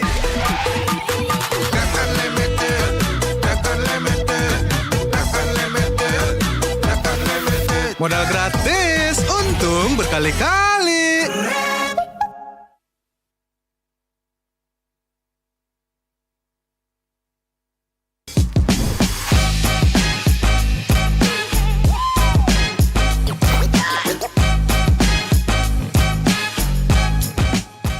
MPL Indonesia Season 12 memiliki banyak cerita. Dari 9 tim yang tersedia, kini sudah menjadi 4 tim yang tersisa. Kini pertarungan sudah hampir memasuki babak akhir, di mana setiap pemain harus mulai mengeluarkan kemampuan yang tidak ada batasnya. Masuknya Baloy bareng gua di season 10 itu, sejujurnya gua banyak belajar dari dia. Mau makro, mau mikro, sampai benar-benar dapat ilmunya yang jadi gue yang sekarang ini. Ya Baloy banyak ngebantu gue secara pribadi sih sampai sekarang. Kalau idola gue dari gue main Mobile Legends, Lemon lah. Kalau dia cara komunikasi, terus segi dia positif di dalam in-game-nya, itu yang ngebuat gue belajar. Dia sama segi mentalitas dia, karena dia player lama, gue belajar mentalitas dari dia juga. Namun, tidak banyak pemain yang mampu mencapai performa tertinggi hingga harus refleksi diri dan mengakui bahwa mereka belajar dari sang ahli. Intinya gue selalu belajar lah, dari Indo, romer luar juga, nggak perlu siapapun lah. Kalau emang dia ada kelebihan atau ada lebih jago, ya udah kita pelajarin aja lah. Yang gue lihat banget kalau main marksman Brands mungkin. Gue lihat dia mainnya kayak fun banget aja sih, sekedar itu doang. Makanya kayak kemana-mananya selalu gue ikutin juga. Cuman lebih ke gue ngeliat dia mainnya fun banget lah, nggak ada tekanan. Kini, 4 tim sudah bersiap untuk membuktikan diri menjadi sang Raja Galaksi. Siapa yang berhasil melaju ke upper bracket dan siapa yang harus berjuang dari lower bracket? Mari kita saksikan di MPL Indonesia Season 12. We own this!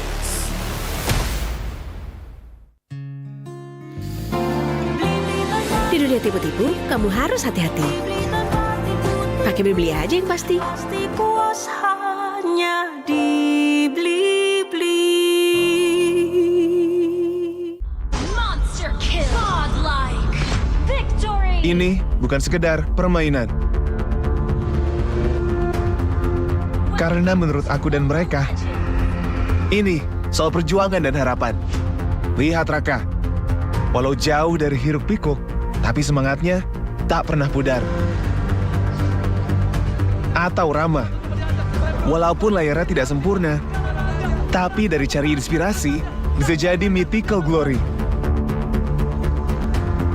Dan Alia, walaupun tanggung jawab mengisi hari-harinya, tapi ia selalu sempatkan waktu untuk bisa jadi nomor 1. Dalam keterbatasan, mereka bisa jadi legenda di MLB Indonesia Community Cup, gerbang untuk menjadi pro player. Begitupun dengan kamu. Ayo, raih mimpimu di MLCC 2023.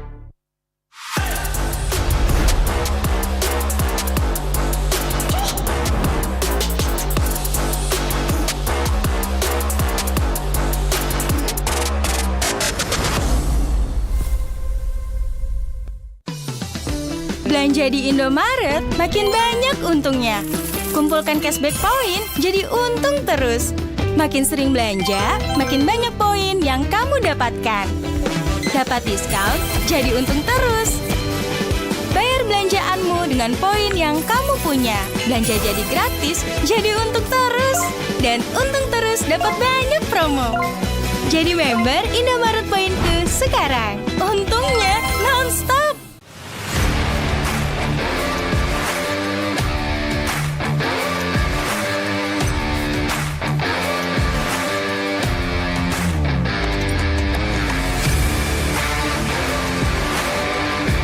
Di dunia games, top up jadi lebih mudah. Pilih game, masukkan game ID. Pilih Diamond. Masukkan kode promo, dan pilih metode pembayaran. Masukkan kode OTP dan konfirmasi pembelian. Selamat, kamu dapat tambahan kuota. Kumpulkan DG Point setiap top up. Tukar dengan merchandise dan voucher game menarik. Nikmati juga promo setiap harinya. Upgrade gameplaymu sekarang.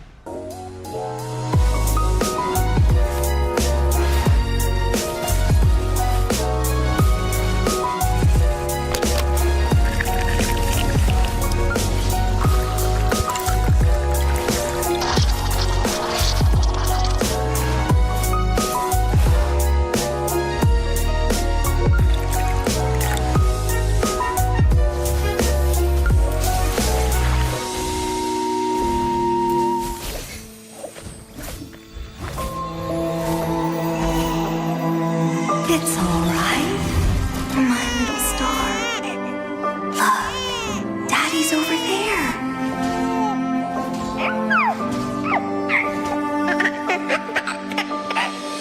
The calamity's approaching, and it will destroy everything. I'll hold it back and buy us more time. Nolan, protect our daughter. No!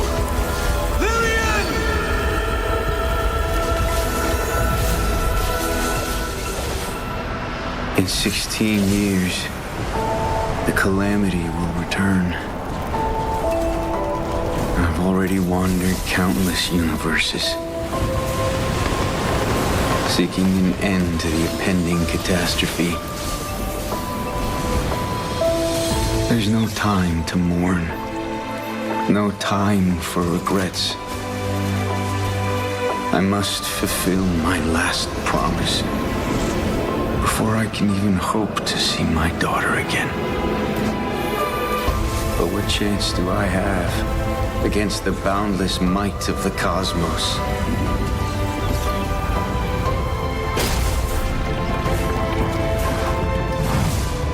I'm sorry, my little star. I might not be able to return home anymore.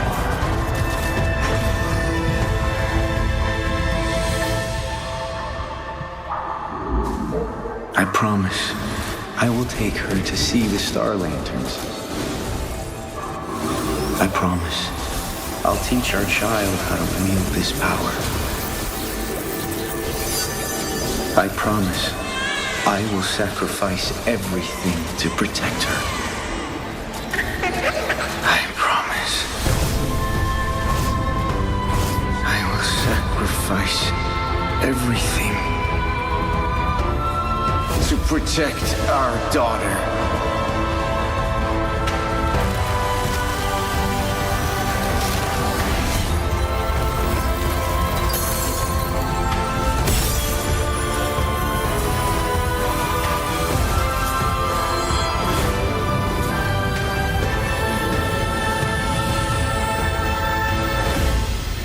In every fragment of my soul, the calamity's end shall be witnessed.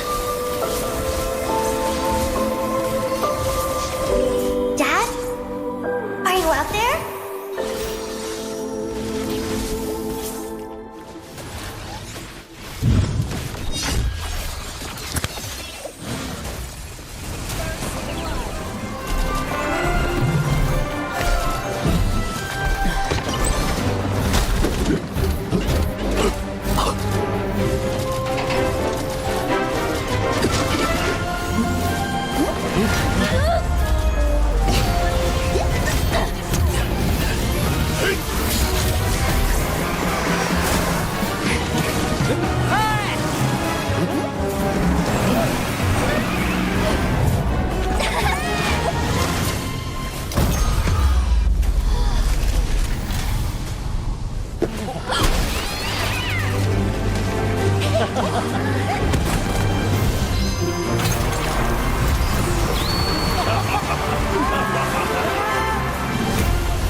Monster kill. Godlike.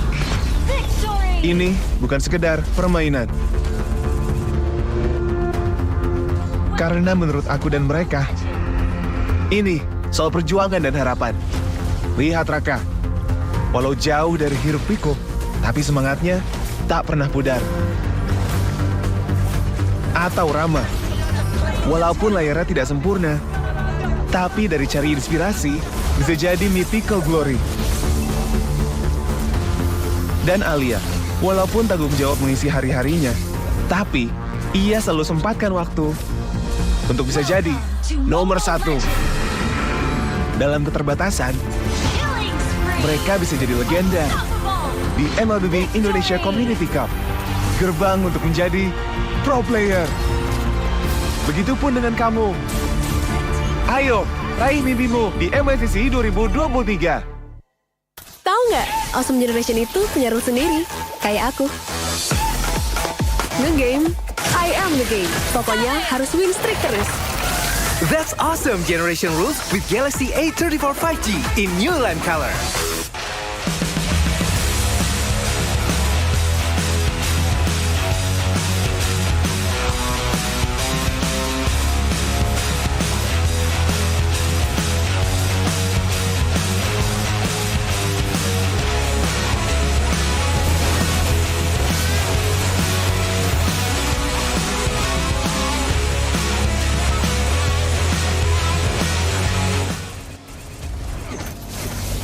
Warriors, their stories linger on through time. We remember them as heroes, but every hero's journey has a beginning. So much emotion for Onyx Esports and to build up the story of the entire year. As tribulations are met, they grow ever stronger. In adversity, their greatness is shown throughout the ages.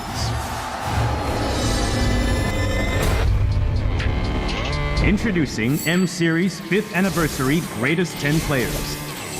The nominees will be revealed from October 4th through October 28th, and the launch of the voting page will be from November 4th till December 7th on social media. The winners will be announced on the M-Series 5th Anniversary Awards Ceremony. Live on December 17th, broadcasting on your favorite platforms. See you there.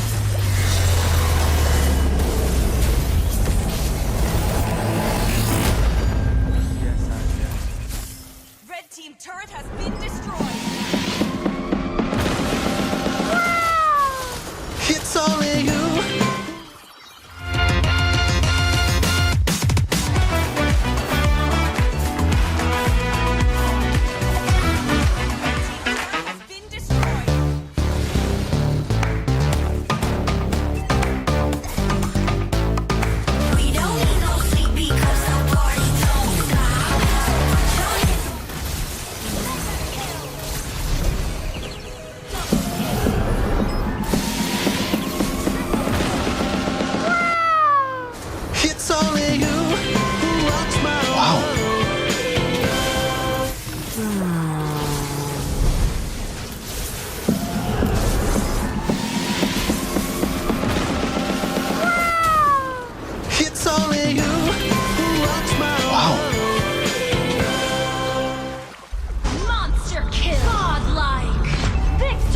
Ini bukan sekedar permainan.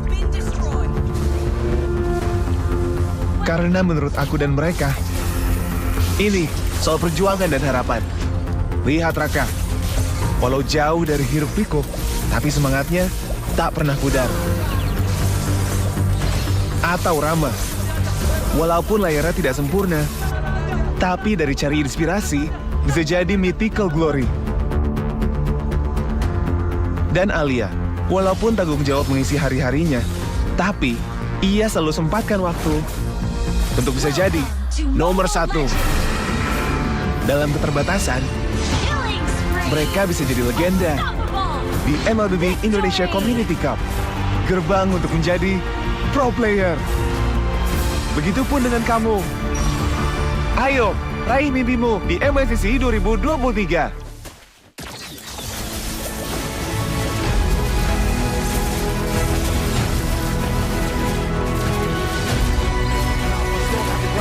The Lord. No opening yet, but look at the penetration. Slowly but surely, they crack the robot's defense down. With the call altar already taken out. Now Kabuki flickers forward, going with the base, and Aura Fire has done it. Been taken down.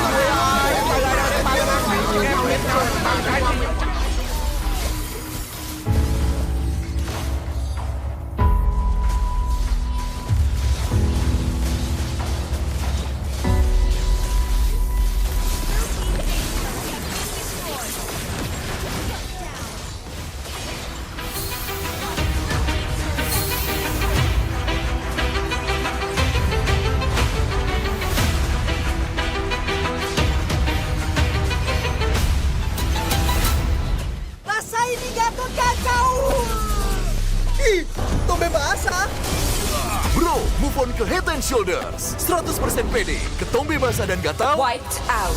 Dapetin edisi baru Gatot Kaca di minimarket terdekat. Head and Shoulders. Ini Gatot, ini kaca. Mas Gatot, benerin kaca. Di dunia game, top up jadi lebih mudah. Pilih game, masukkan game ID. Pilih Diamond. Masukkan kode promo, dan pilih metode pembayaran. Masukkan kode OTP dan konfirmasi pembelian. Selamat, kamu dapat tambahan kuota. Kumpulkan DG Point setiap top up. Tukar dengan merchandise dan voucher game menarik. Nikmati juga promo setiap harinya. Upgrade gameplaymu sekarang.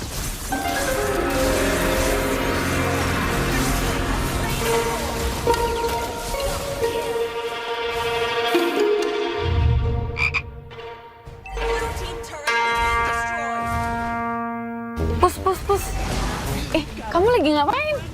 Ini nih lagi push rank pakai Akai. Ikut dong. Double kill. Triple kill.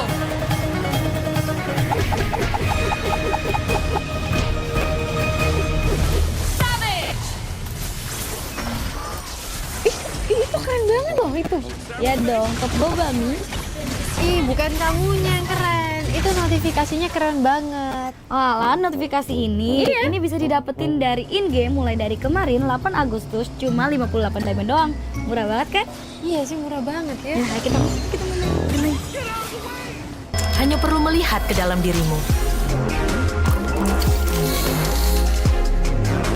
Dan kamu akan mengerti betapa berharganya nilaimu. Percaya pada dirimu. Bukan dengan tergesa-gesa, namun dengan caramu yang beda. Tunjukkan kilau kisahmu sendiri. Dan ciptakan emas dalam setiap karyamu. Trust in gold. Tantangan adalah kesempatan.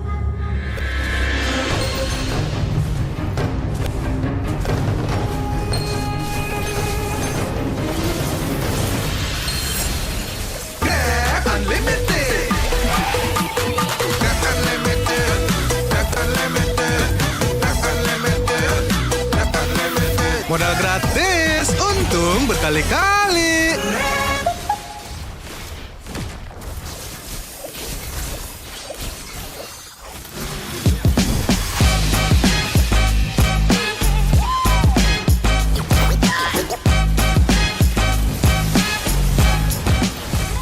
MPL Indonesia Season 12 memiliki banyak cerita. Dari 9 tim yang tersedia, kini sudah menjadi 4 tim yang tersisa. Kini pertarungan sudah hampir memasuki babak akhir, di mana setiap pemain harus mulai mengeluarkan kemampuan yang tidak ada batasnya. Masuknya Baloy bareng gua di season 10 itu, sejujurnya gua banyak belajar dari dia. Mau makro, mau mikro, sampai benar-benar dapat ilmunya yang jadi gua yang sekarang ini. Ya, Baloy banyak ngebantu gua secara pribadi sih sampai sekarang. Kalau idola gue dari gue main Mobile Legends, Lemon lah. Kalau dia cara komunikasi, terus segi dia positif di dalam in-game-nya, itu yang ngebuat gue belajar. Dia sama segi mentalitas dia, karena dia player lama, gue belajar mentalitas dari dia juga. Namun, tidak banyak pemain yang mampu mencapai performa tertinggi hingga harus refleksi diri dan mengakui bahwa mereka belajar dari sang ahli. Intinya gue selalu belajar lah, dari Indo, romer luar juga, nggak perlu siapapun lah. Kalau emang dia ada kelebihan atau ada lebih jago, ya udah kita pelajarin aja lah. Yang gue lihat banget kalau main marksman Brands mungkin. Gue lihat dia mainnya kayak fun banget aja sih, sekedar itu doang. Makanya kayak kemana-mananya selalu gue ikutin juga. Cuman lebih ke gue ngeliat dia mainnya fun banget lah, nggak ada tekanan. Kini, 4 tim sudah bersiap untuk membuktikan diri menjadi sang Raja Galaksi. Siapa yang berhasil melaju ke upper bracket dan siapa yang harus berjuang dari lower bracket? Mari kita saksikan di MPL Indonesia Season 12. We own this!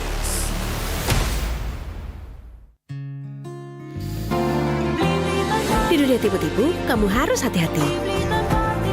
Pakai beli aja yang pasti. Pasti puas hanya dibeli-beli. Monster kill. Godlike. Victory. Ini bukan sekedar permainan.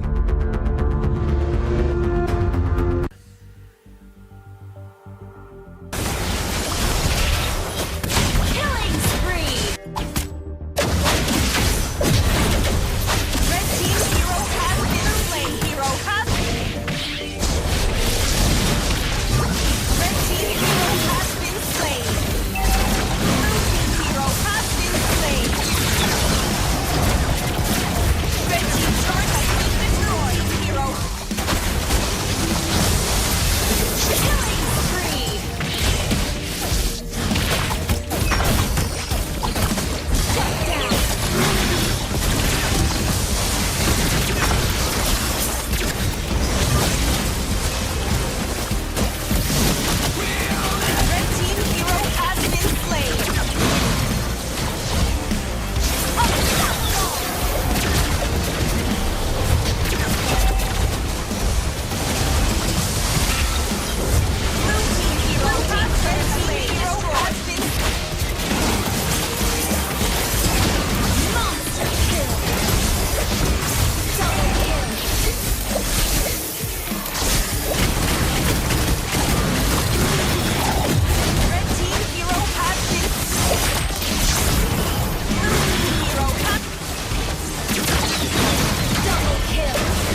It's all right, my little star. Look, Daddy's over there.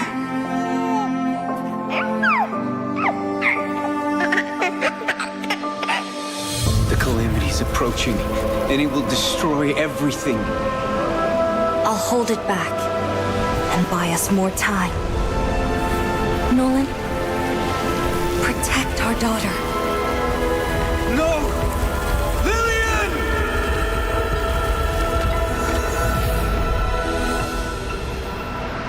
In 16 years, the calamity will return.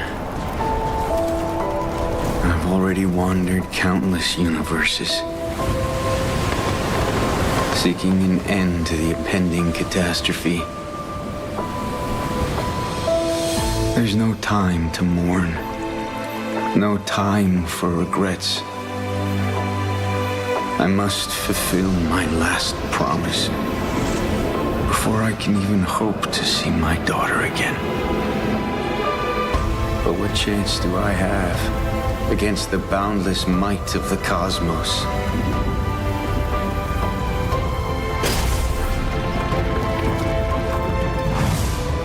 I'm sorry, my little star.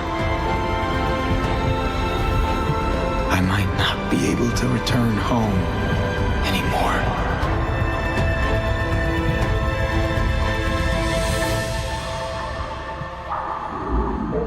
I promise I will take her to see the star lanterns. I promise I'll teach our child how to wield this power. I promise I will sacrifice everything to protect her. I promise I will sacrifice everything to protect our daughter.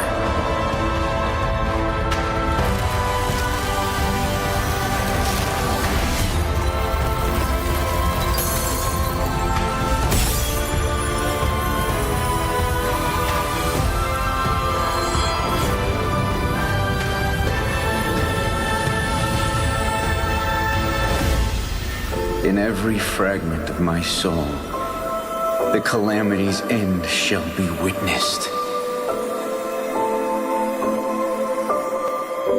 Dad? Are you out there?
Monster kill. Godlike.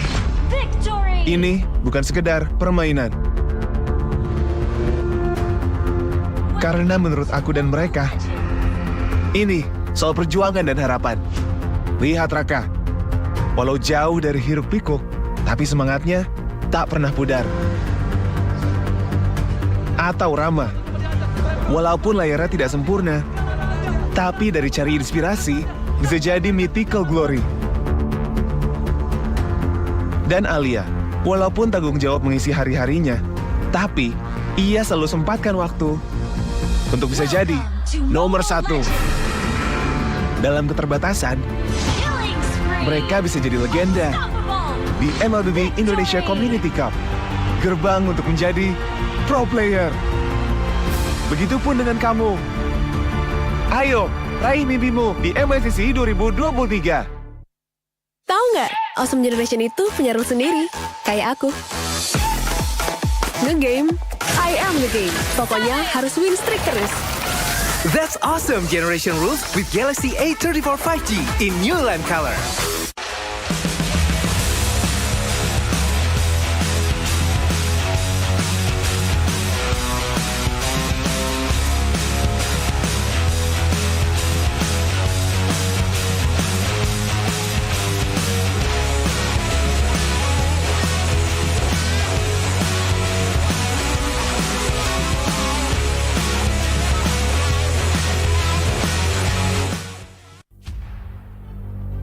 Warriors, their stories linger on through time. We remember them as heroes, but every hero's journey has a beginning. So much emotion for Onyx Esports and to build up the story of the entire year. As tribulations are met, they grow ever stronger. In adversity, their greatness is shown throughout the ages. Introducing M-Series 5th Anniversary Greatest 10 Players. The nominees will be revealed from October 4th to October 28th, and the launch of the voting page will be from November 4th till December 7th on social media. The winners will be announced on the M-Series 5th Anniversary Awards Ceremony. Live on December 17th, broadcasting on your favorite platforms. See you there.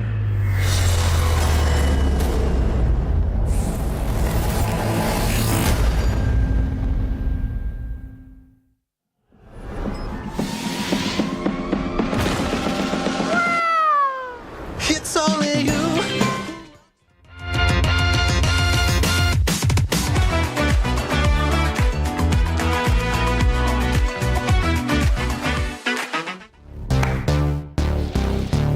Hanya perlu melihat ke dalam dirimu.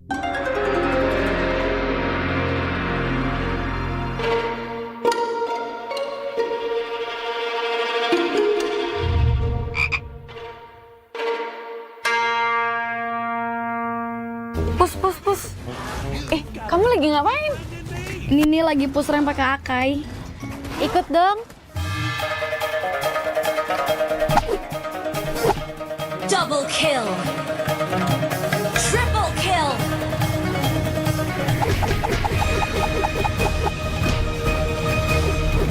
Savage.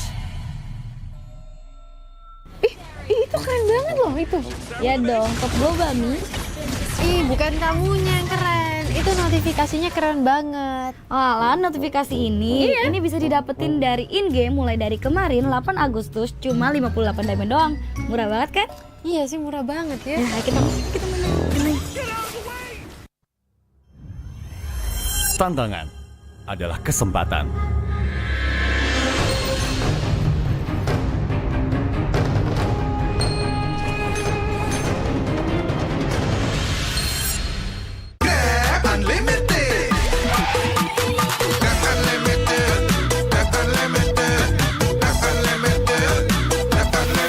Modal gratis, untung berkali-kali.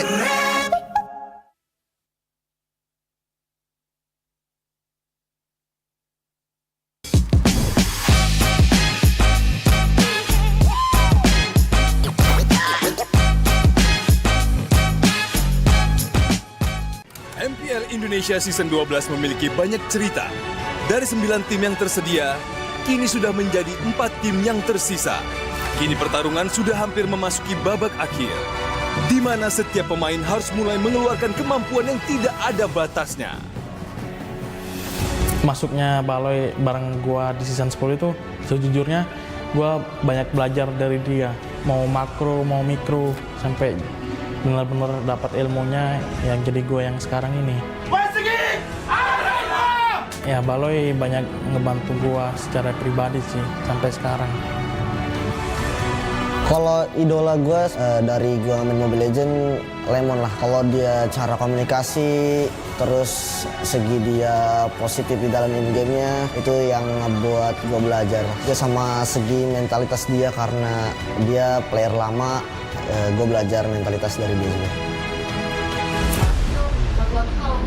Namun, tidak banyak pemain yang mampu mencapai performa tertinggi hingga harus refleksi diri dan mengakui bahwa mereka belajar dari sang ahli.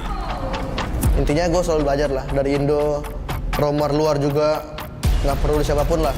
Kalau emang dia ada kelebihan atau ada lebih jago, ya udah kita pelajarin aja lah. Yang gue lihat banget kalau main marksman Brands mungkin. Gue lihat dia mainnya kayak fun banget aja sih, sekedar itu doang. Makanya kayak kemana-mananya selalu gue ikutin juga. Cuman lebih ke gue ngeliat dia mainnya fun banget lah, nggak ada tekanan. Kini, 4 tim sudah bersiap untuk membuktikan diri menjadi sang Raja Galaksi. Siapa yang berhasil melaju ke upper bracket dan siapa yang harus berjuang dari lower bracket? Mari kita saksikan di MPL Indonesia Season 12. We own this!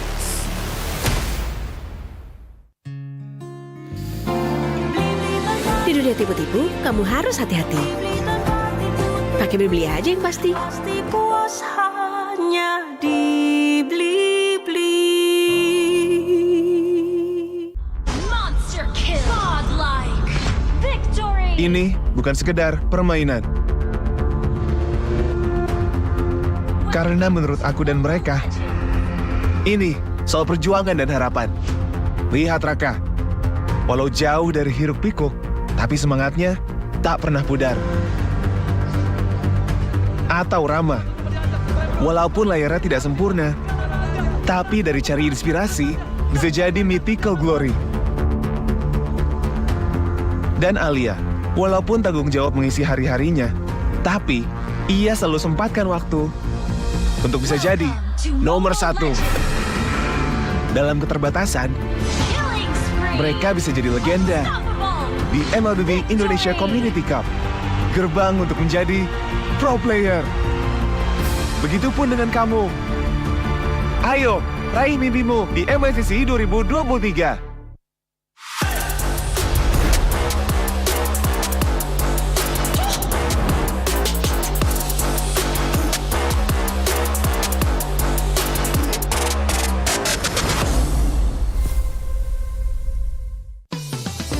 Belanja di Indomaret makin banyak untungnya. Kumpulkan cashback poin jadi untung terus. Makin sering belanja, makin banyak poin yang kamu dapatkan. Dapat diskon, jadi untung terus. Bayar belanjaanmu dengan poin yang kamu punya. Belanja jadi gratis, jadi untung terus. Dan untung terus dapat banyak promo. Jadi member Indomaret Poinku sekarang. Untungnya non-stop.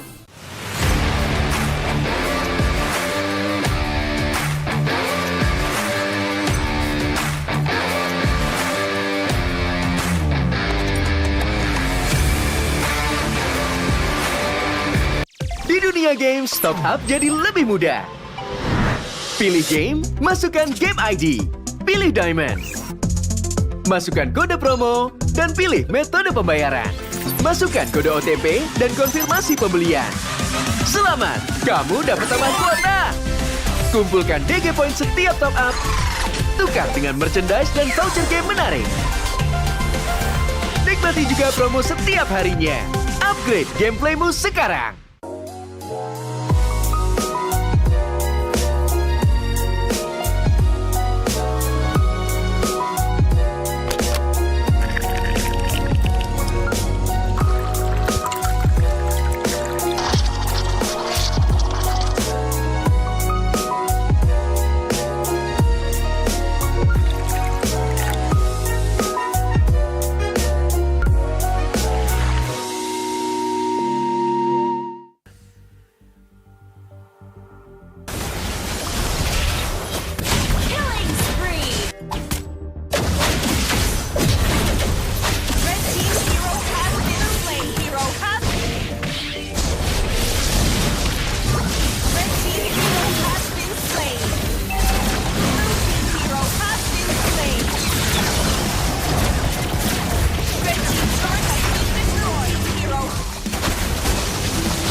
He's over there.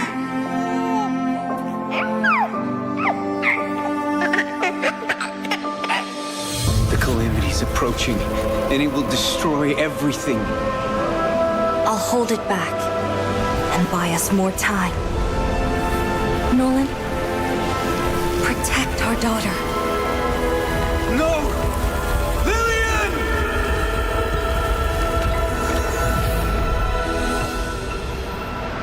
In 16 years, the calamity will return. I've already wandered countless universes, seeking an end to the impending catastrophe. There's no time to mourn, no time for regrets. I must fulfill my last promise before I can even hope to see my daughter again. But what chance do I have against the boundless might of the cosmos?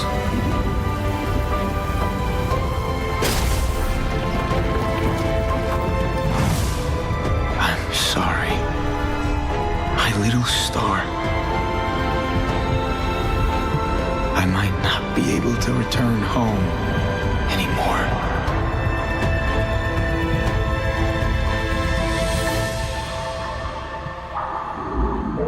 I promise I will take her to see the star lanterns.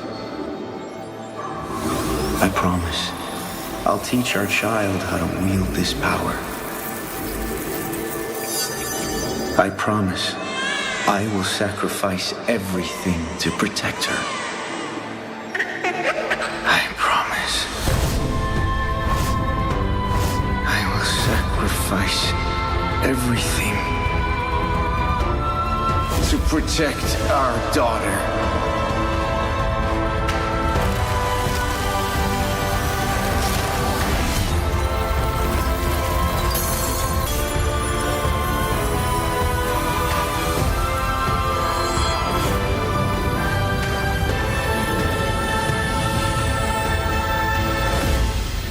In every fragment of my soul, the calamity's end shall be witnessed.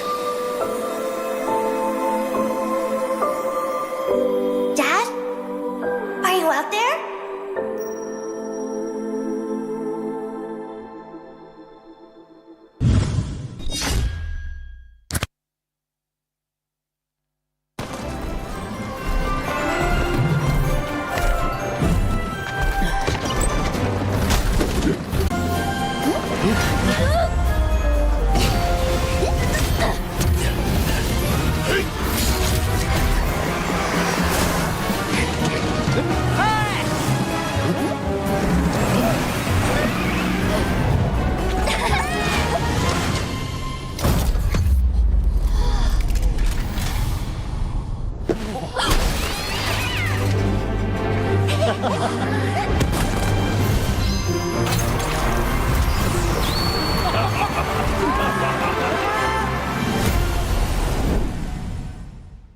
Monster kill. Godlike.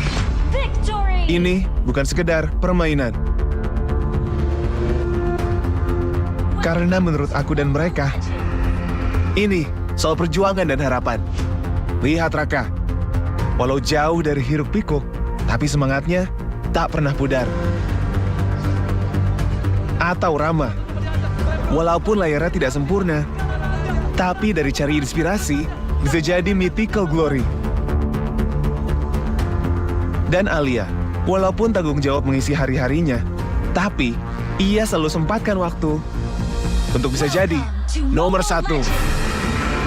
Dalam keterbatasan, mereka bisa jadi legenda di MLB Indonesia Community Cup. Gerbang, ayo, raih mimpimu di MIVC 2023. Tahu nggak, Awesome Generation itu punya rules sendiri, kayak aku. Nge-game, I am the game. Pokoknya harus win streak terus. That's Awesome Generation Rules with Galaxy A34 5G in new lime color.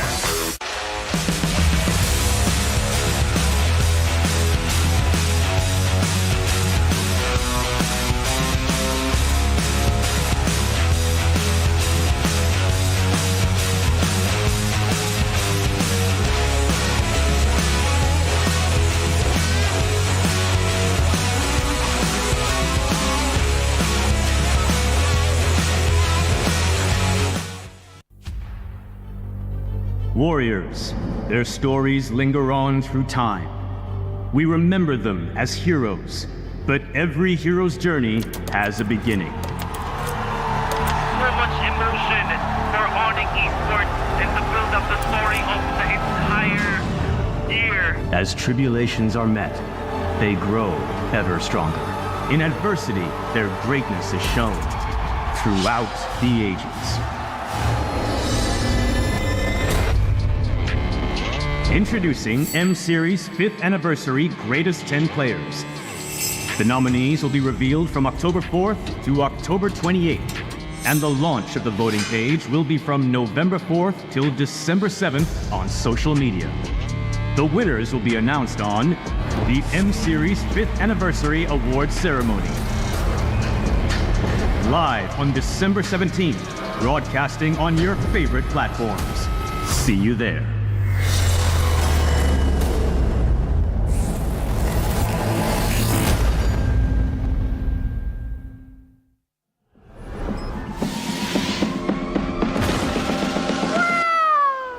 It's only you.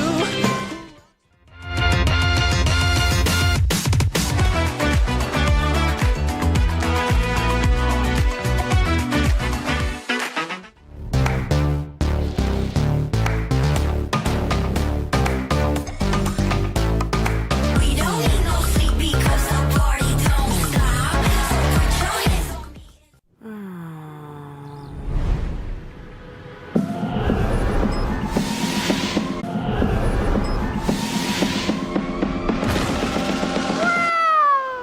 It's only you who rocks my world.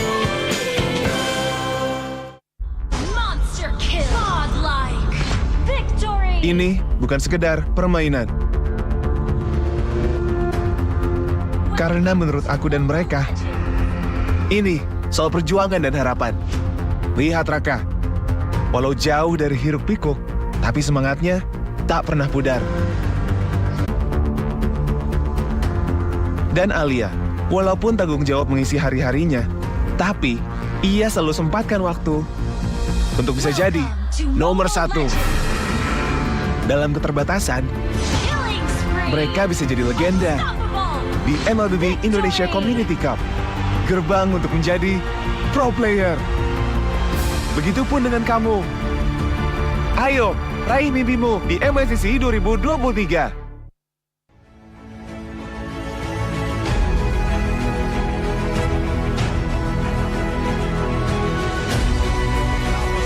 Grasp onto the Lord. No opening yet, but look at the Venezuela. Slowly but surely, they crack the robots' defense down with a call. Fire has done it.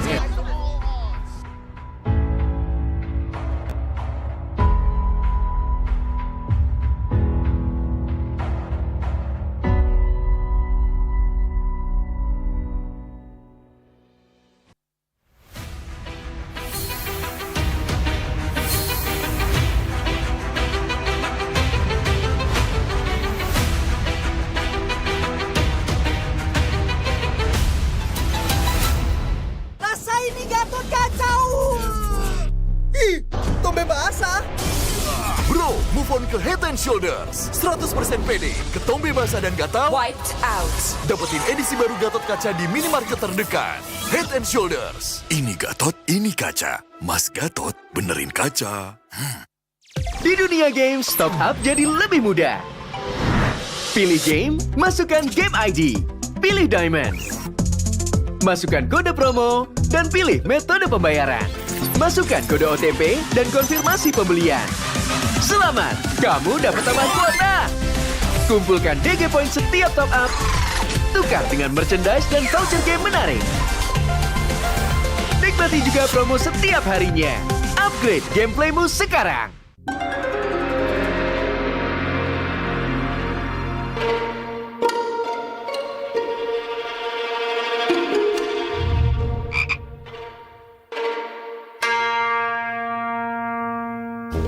Pus.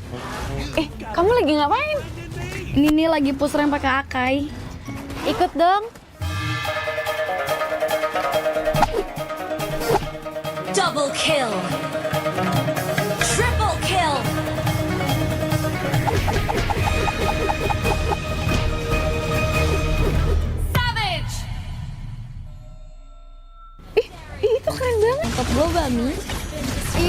kamunya yang keren. Itu notifikasinya keren banget. Alah, notifikasi ini bisa didapetin dari in-game mulai dari kemarin 8 Agustus cuma 58 diamond doang. Murah banget kan? Iya sih, murah banget ya. Nah, kita main. Tantangan adalah kesempatan.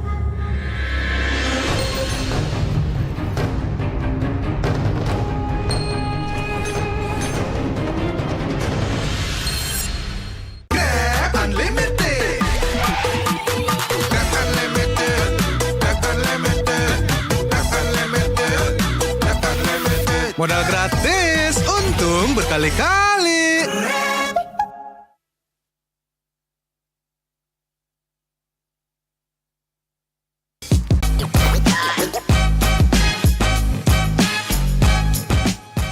MPL Indonesia Season 12 memiliki banyak cerita. Dari 9 tim yang tersedia, kini sudah menjadi 4 tim yang tersisa. Kini pertarungan sudah hampir memasuki babak akhir, di mana setiap pemain harus mulai mengeluarkan kemampuan yang tidak ada batasnya. Masuknya Baloy bareng gua di season 10 itu, sejujurnya gua banyak belajar dari dia. Mau makro, mau mikro, sampai benar-benar dapat ilmunya yang jadi gua yang sekarang ini. Ya, Baloy banyak ngebantu. Dari gua main Mobile Legends, Lemon lah. Kalau dia cara komunikasi, terus segi dia positif di dalam in-game-nya, itu yang ngebuat gua belajar. Dia sama segi mentalitas dia karena dia... Dan mengakui bahwa mereka belajar dari sang ahli. Intinya gue selalu belajar lah, dari Indo, romer luar juga. Yang gue lihat banget kalau main marksman brand. Kayak kemana-mananya selalu gue ikutin juga. Cuman lebih ke gue ngeliat dia mainnya fun. Indonesia Season 12, we own this.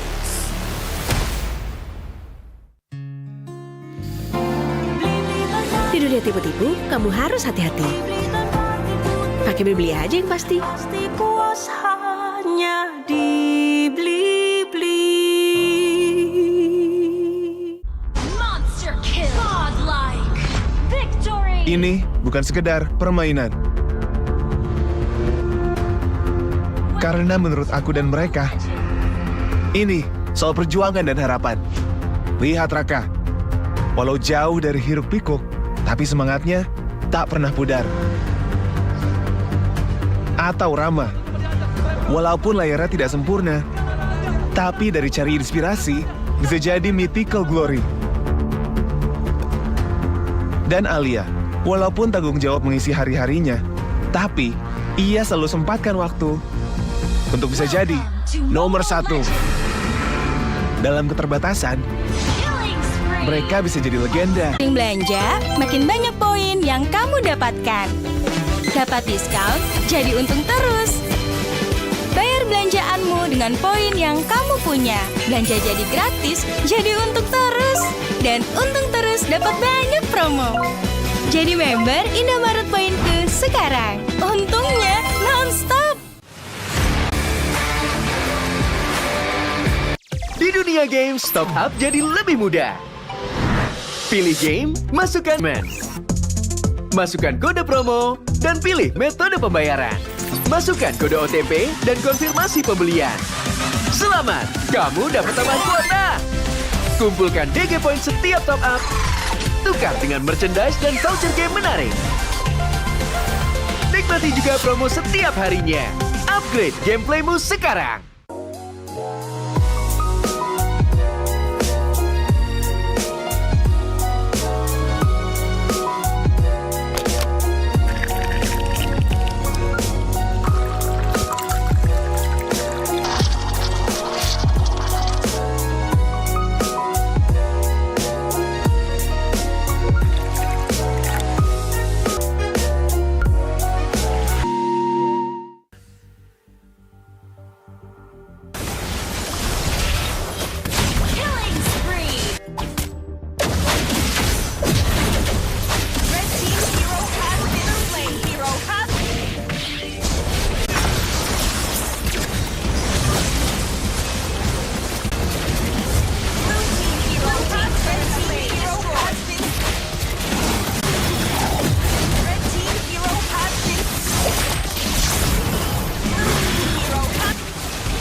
team hero has been.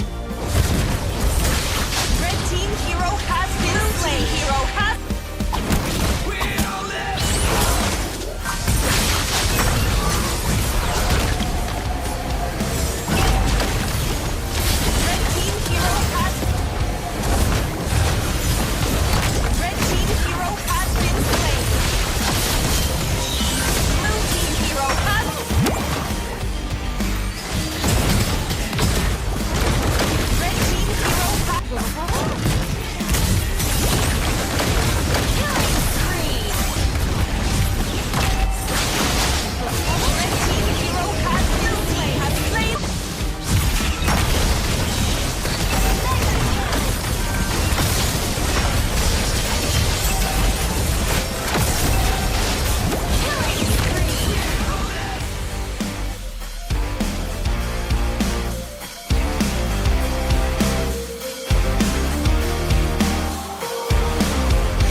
It's all right, my little star.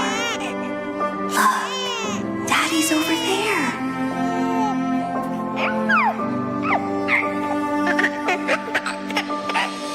The calamity's approaching, and it will destroy everything.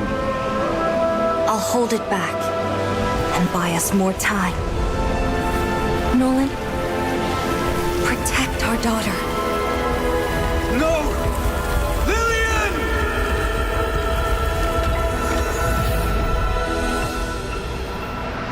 In 16 years, the calamity will return.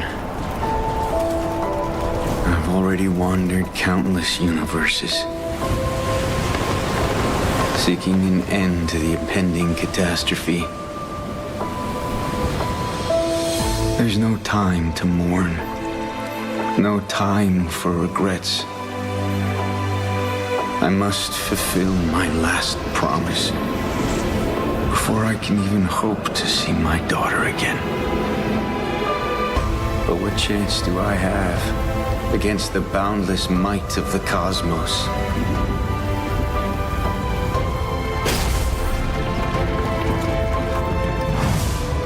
I'm sorry, my little star. I might not be able to return home anymore.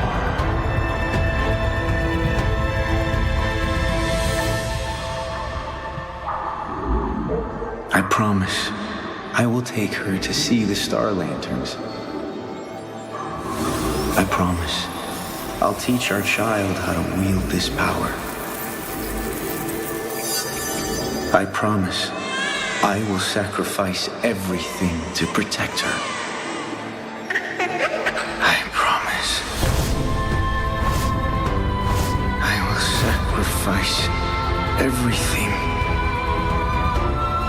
to protect our daughter.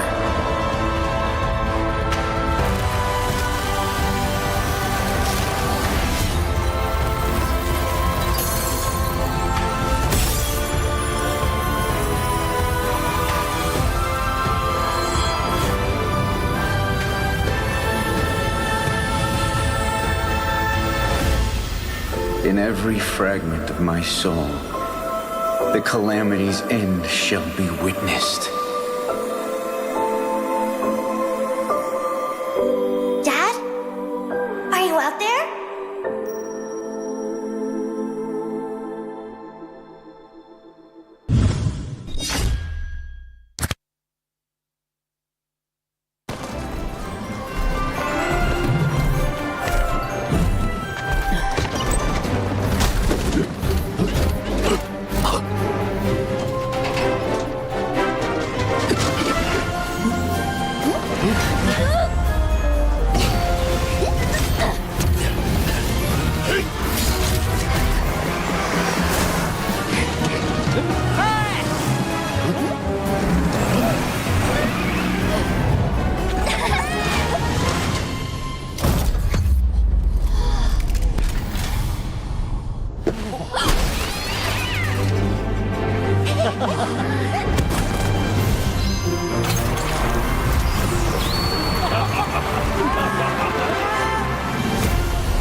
Ini bukan sekedar permainan.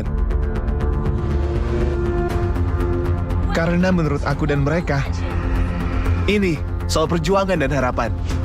Lihat Raka, walau jauh dari hiruk pikuk, tapi semangatnya tak pernah pudar. Atau Rama, walaupun layarnya tidak sempurna, tapi dari cari inspirasi bisa jadi mythical glory. Dan Alia, walaupun tanggung jawab mengisi hari-harinya, tapi ia selalu sempatkan waktu untuk bisa jadi nomor 1. Dalam keterbatasan, mereka bisa jadi legenda di MLB Indonesia Community Cup, gerbang untuk menjadi pro player. Begitupun dengan kamu. Ayo, raih mimpimu di MLCC 2023. Tahu nggak, Awesome Generation itu punya rules sendiri, kayak aku. Nge-game, I am nge-game. Pokoknya harus win streak terus. That's Awesome Generation Rules with Galaxy A34 5G in new lime color.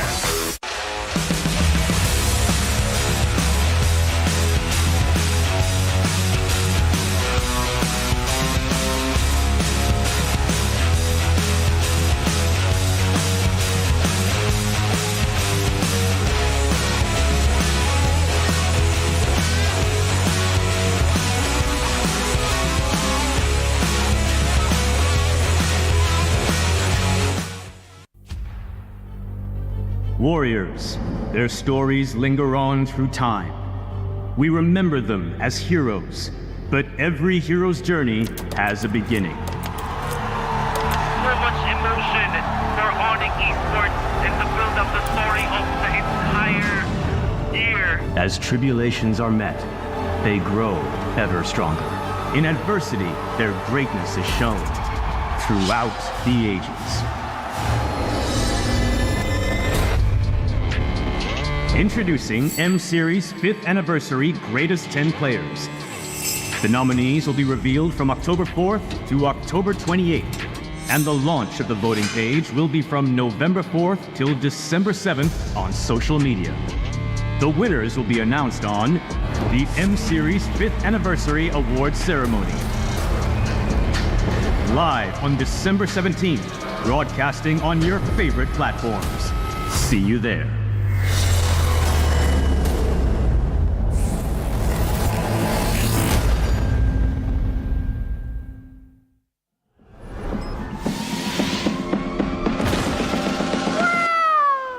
It's only you.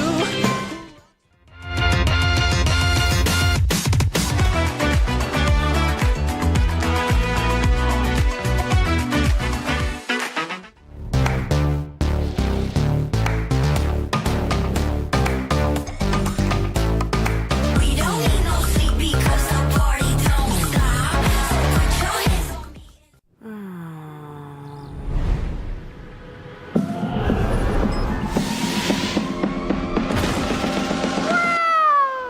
It's only you who rocks my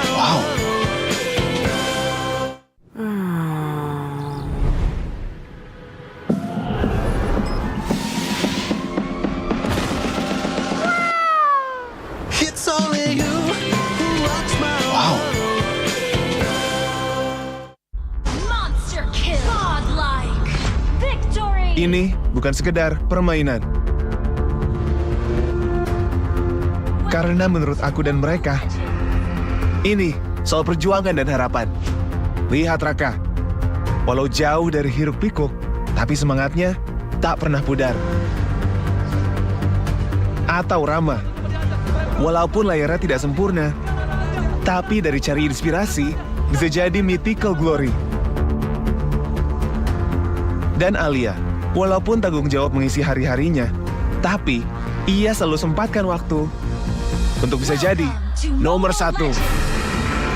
Dalam keterbatasan, mereka bisa jadi legenda di MLB Indonesia Community Cup, gerbang untuk menjadi pro player. Begitupun dengan kamu. Ayo, raih mimpimu di MLCC 2023.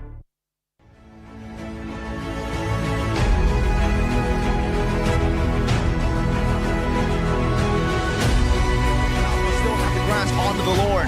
No opening yet, but look at the Venezuela. Slowly but surely, they crack the robots defense down. With the call altar already taken out. Now Kabuki flickers forward, going with the base, and Aura Fire has done it. It's taken games away.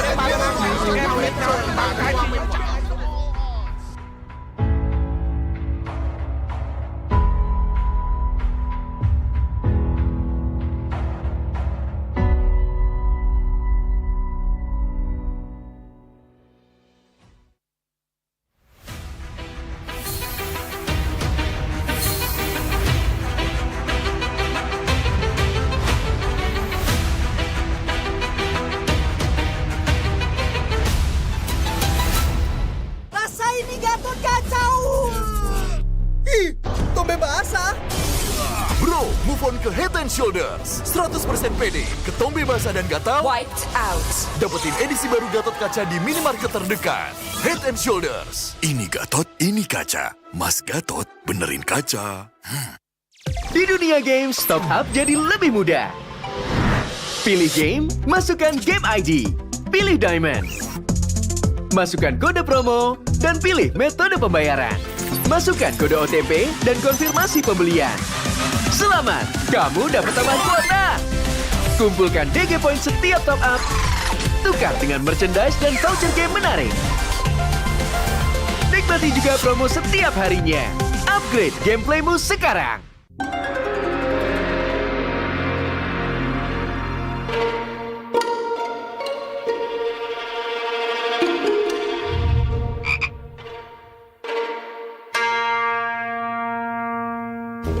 Pus. Kamu lagi ngapain? Ini nih lagi push rank pakai Akai. Ikut dong. Double kill. Triple kill.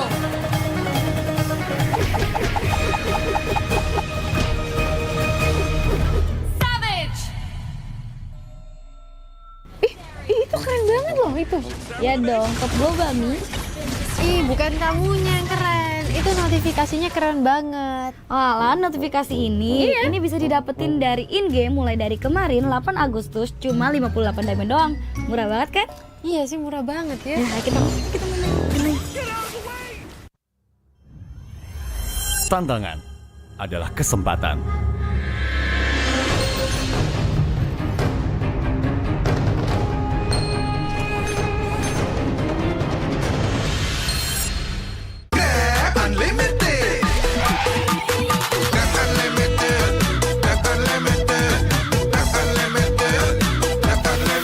Modal gratis, untung berkali-kali.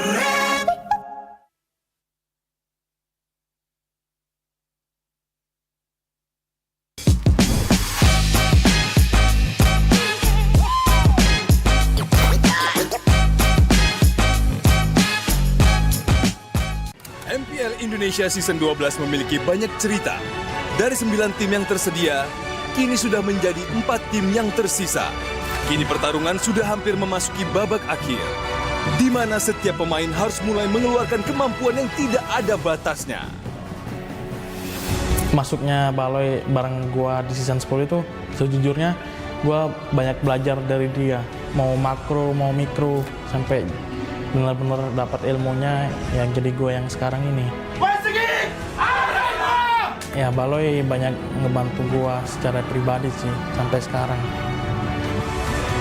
Kalau idola gue dari gue main Mobile Legends, Lemon lah. Kalau dia cara komunikasi, terus segi dia positif di dalam in-game-nya, itu yang ngebuat gue belajar. Dia sama segi mentalitas dia, karena dia player lama, gue belajar mentalitas dari dia juga. Namun, tidak banyak pemain yang mampu mencapai performa tertinggi hingga harus refleksi diri dan mengakui bahwa mereka belajar dari sang ahli. Intinya gue selalu belajar lah, dari Indo, romer luar juga, nggak perlu siapapun lah. Kalau emang dia ada kelebihan atau lebih jago, ya udah kita pelajarin aja lah. Yang gue lihat banget kalau main marksman Brands mungkin. Gue lihat dia mainnya kayak fun banget aja sih, sekedar itu doang. Makanya kayak kemana-mananya selalu gue ikutin juga. Cuman lebih ke gue ngeliat dia mainnya fun banget lah, nggak ada tekanan. Kini, 4 tim sudah bersiap untuk membuktikan diri menjadi sang Raja Galaksi. Siapa yang berhasil melaju ke upper bracket dan siapa yang harus berjuang dari lower bracket? Mari kita saksikan di MPL Indonesia Season 12. We own this!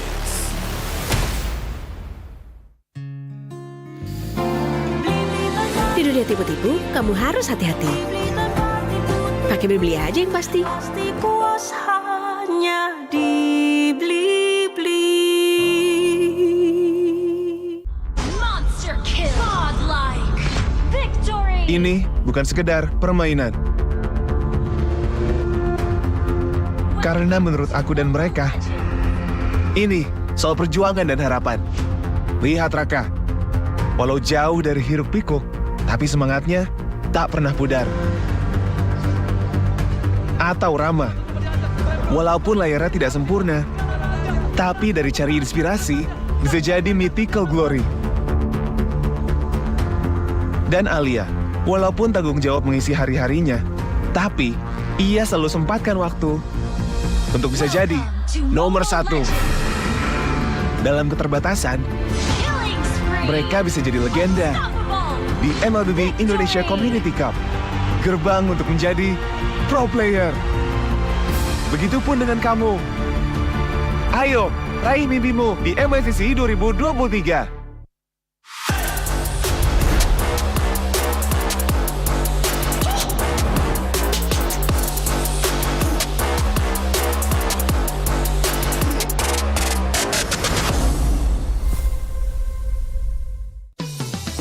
Belanja di Indomaret makin banyak untungnya. Kumpulkan cashback poin, jadi untung terus. Makin sering belanja, makin banyak poin yang kamu dapatkan. Dapat diskon, jadi untung terus. Bayar belanjaanmu dengan poin yang kamu punya. Belanja jadi gratis, jadi untung terus. Dan untung terus dapat banyak promo. Jadi member Indomaret Poinku sekarang. Untungnya non-stop.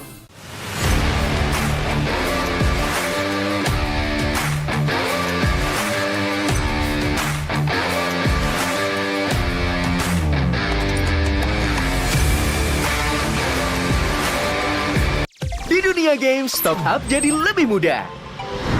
Pilih game, masukkan game ID. Pilih Diamond. Masukkan kode promo, dan pilih metode pembayaran. Masukkan kode OTP dan konfirmasi pembelian. Selamat, kamu dapat tambahan kuota. Kumpulkan DG Point setiap top up. Tukar dengan merchandise dan voucher game menarik. Nikmati juga promo setiap harinya. Upgrade gameplaymu sekarang.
all right, my little star.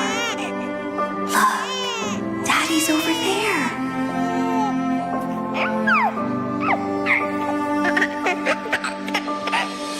The calamity's approaching, and it will destroy everything. I'll hold it back and buy us more time. Nolan, protect our daughter. No! Lillian!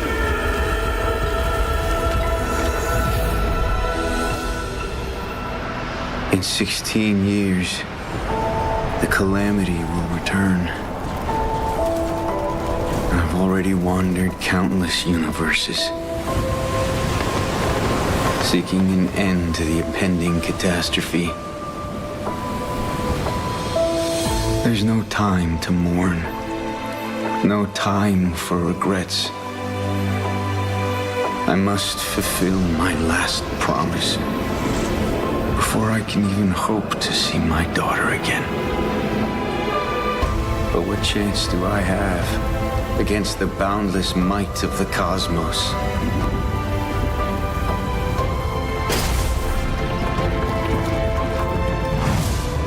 I'm sorry, my little star. I might not be able to return home anymore.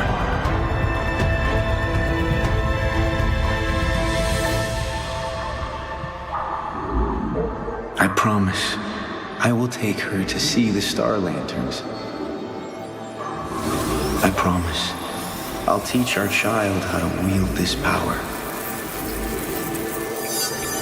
I promise I will sacrifice everything to protect her. I promise I will sacrifice everything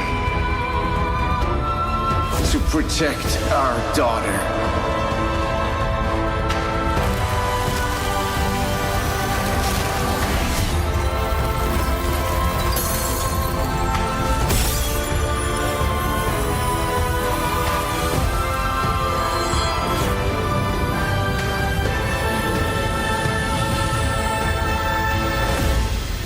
In every fragment of my soul, the calamity's end shall be witnessed. Dad? Are you out there?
Monster kill. Godlike.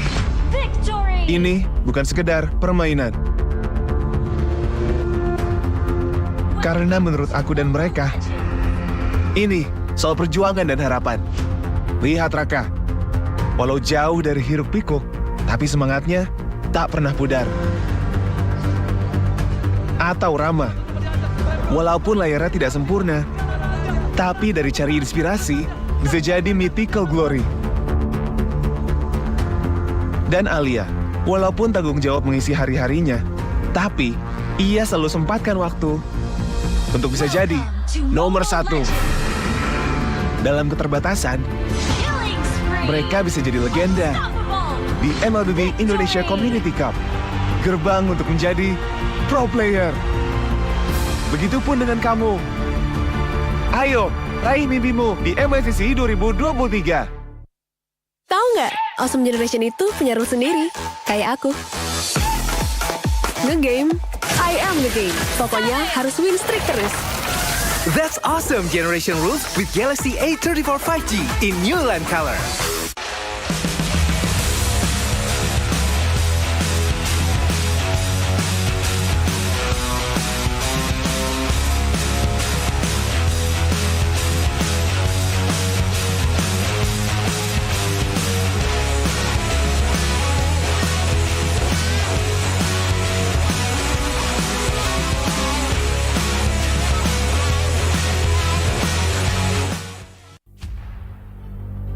Warriors, their stories linger on through time. We remember them as heroes, but every hero's journey has a beginning. So much emotion for Onyx Esports and to build up the story of the entire year. As tribulations are met, they grow ever stronger. In adversity, their greatness is shown throughout the ages. Introducing M-Series 5th Anniversary Greatest 10 Players. The nominees will be revealed from October 4th to October 28th, and the launch of the voting page will be from November 4th till December 7th on social media. The winners will be announced on the M-Series 5th Anniversary Awards Ceremony.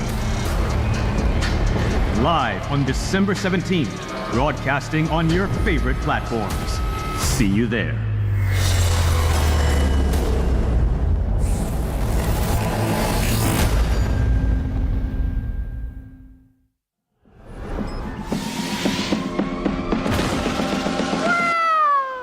It's only you.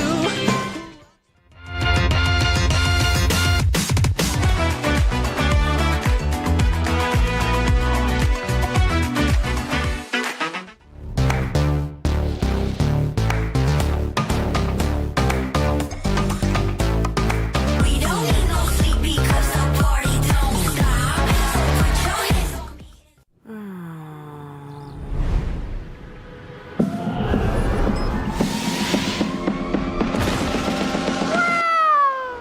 It's only you who rocks my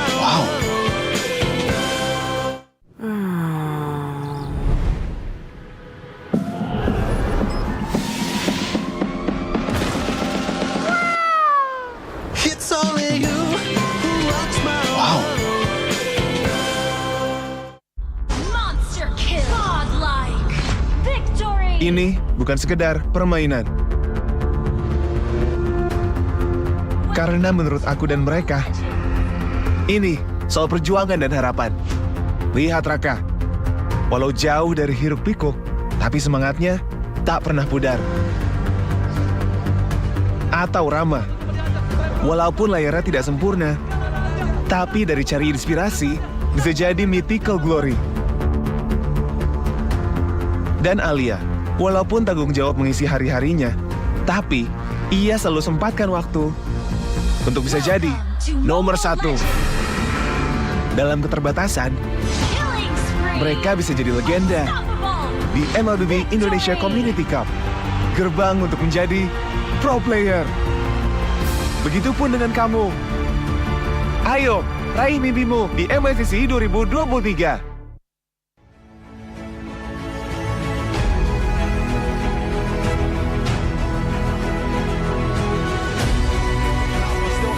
Onto the Lord. No opening yet, but look at the Venezuela. Slowly but surely, they crack the robots' defense down. With the call altar already taken out. Now Kabuki flickers forward, going with the base, and Aura Fire has done it.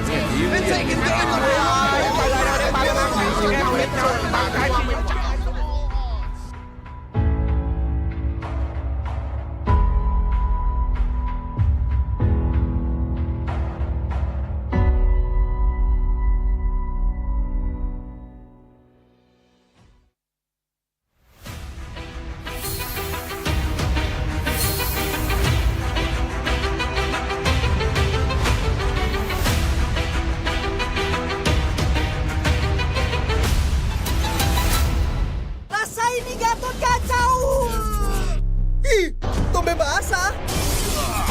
move on ke Head and Shoulders. 100% pede, ketombe basah dan gatal. Wiped out. Dapetin edisi baru Gatot Kaca di minimarket terdekat. Head and Shoulders. Ini Gatot, ini kaca. Mas Gatot, benerin kaca. Di dunia games, top up jadi lebih mudah. Pilih game, masukkan game ID. Pilih Diamond. Masukkan kode promo, dan pilih metode pembayaran. Masukkan kode OTP dan konfirmasi pembelian. Selamat, kamu dapat tambah kuota. Kumpulkan DG Point setiap top up. Tukar dengan merchandise dan voucher game menarik. Nikmati juga promo setiap harinya. Upgrade gameplaymu sekarang.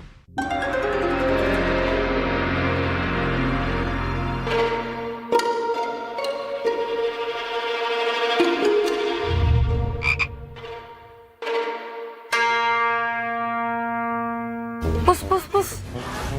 Kamu lagi ngapain? Ini nih lagi push rank pakai Akai. Ikut dong. Double kill. Triple kill.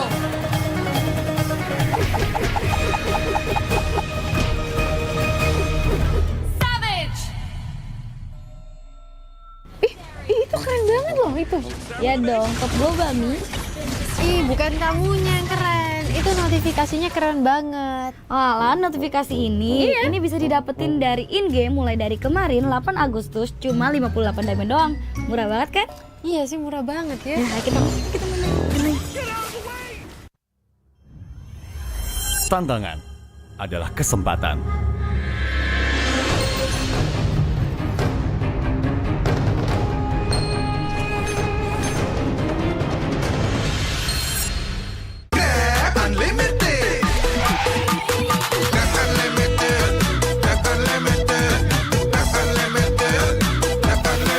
Modal gratis, untung berkali-kali.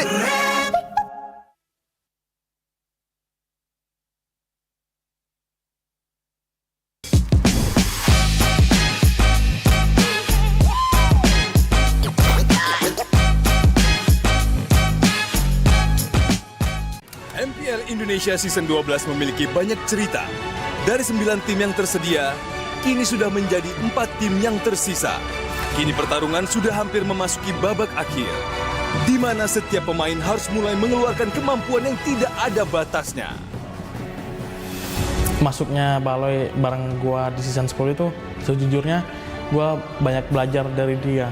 Mau makro, mau mikro, sampai benar-benar dapat ilmunya yang jadi gua yang sekarang ini. Ya, Baloy banyak ngebantu gua secara pribadi sih sampai sekarang. Kalau idola gue dari gue main Mobile Legends, Lemon lah. Kalau dia cara komunikasi, terus segi dia positif di dalam in-game-nya, itu yang ngebuat gue belajar. Dia sama segi mentalitas dia, karena dia player lama, gue belajar mentalitas dari dia juga. Namun, tidak banyak pemain yang mampu mencapai performa tertinggi hingga harus refleksi diri dan mengakui bahwa mereka belajar dari sang ahli. Intinya gue selalu belajar lah, dari Indo, romer luar juga, nggak perlu siapapun lah. Kalau emang dia ada kelebihan atau ada lebih jago, ya udah kita pelajarin aja lah. Yang gue lihat banget kalau main marksman Brands mungkin. Gue lihat dia mainnya kayak fun banget aja sih, sekedar itu doang. Makanya kayak kemana-mananya selalu gue ikutin juga. Cuman lebih ke gue ngeliat dia mainnya fun banget lah, nggak ada tekanan. Kini, 4 tim sudah bersiap untuk membuktikan diri menjadi sang Raja Galaksi. Siapa yang berhasil melaju ke upper bracket dan siapa yang harus berjuang dari lower bracket? Mari kita saksikan di MPL Indonesia Season 12. We own this!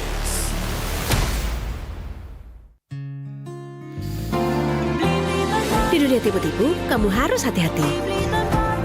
Pakai beli aja yang pasti. Pasti puas hanya dibeli-beli. Monster kill. Godlike. Victory. Ini bukan sekedar permainan. Karena menurut aku dan mereka, ini soal perjuangan dan harapan. Lihat Raka, walau jauh dari hiruk pikuk, tapi semangatnya tak pernah pudar. Atau Rama, walaupun layarnya tidak sempurna, tapi dari cari inspirasi bisa jadi mythical glory. Dan Alia, walaupun tanggung jawab mengisi hari-harinya, tapi ia selalu sempatkan waktu untuk bisa jadi nomor 1. Dalam keterbatasan, mereka bisa jadi legenda di MLB Indonesia Community Cup, gerbang untuk menjadi pro player. Begitupun dengan kamu. Ayo, raih mimpimu di MLCC 2023.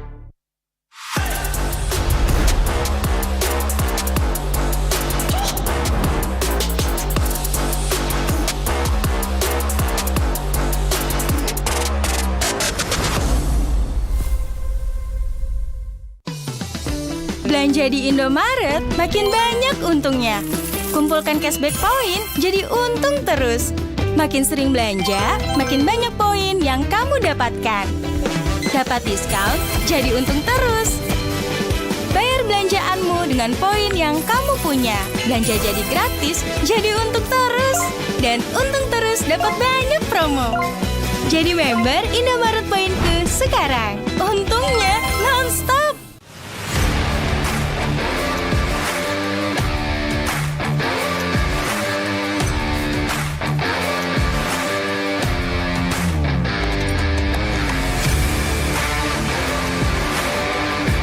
Di dunia games, top up jadi lebih mudah. Pilih game, masukkan game ID. Pilih Diamond. Masukkan kode promo, dan pilih metode pembayaran. Masukkan kode OTP dan konfirmasi pembelian. Selamat, kamu dapat tambahan kuota. Kumpulkan DG Point setiap top up. Tukar dengan merchandise dan voucher game menarik. Nikmati juga promo setiap harinya. Upgrade gameplaymu sekarang.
approaching, and it will destroy everything. I'll hold it back and buy us more time. Nolan, protect our daughter. No! Lillian!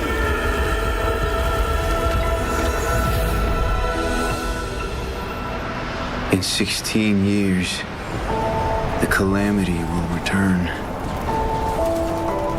I've already wandered countless universes, seeking an end to the impending catastrophe. There's no time to mourn, no time for regrets. I must fulfill my last promise before I can even hope to see my daughter again. But what chance do I have against the boundless might of the cosmos?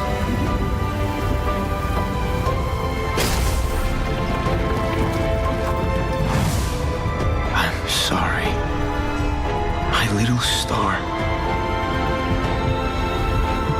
I might not be able to return home anymore.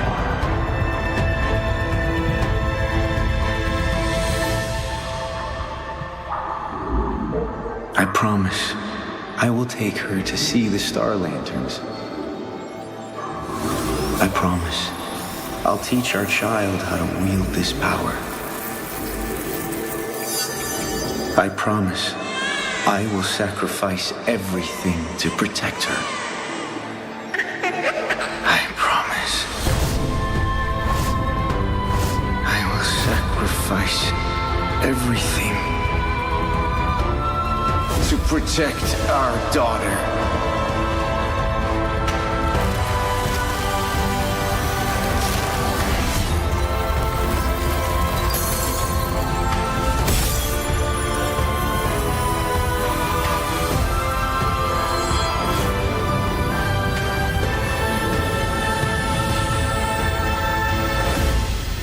In every fragment of my soul, the calamity's end shall be witnessed.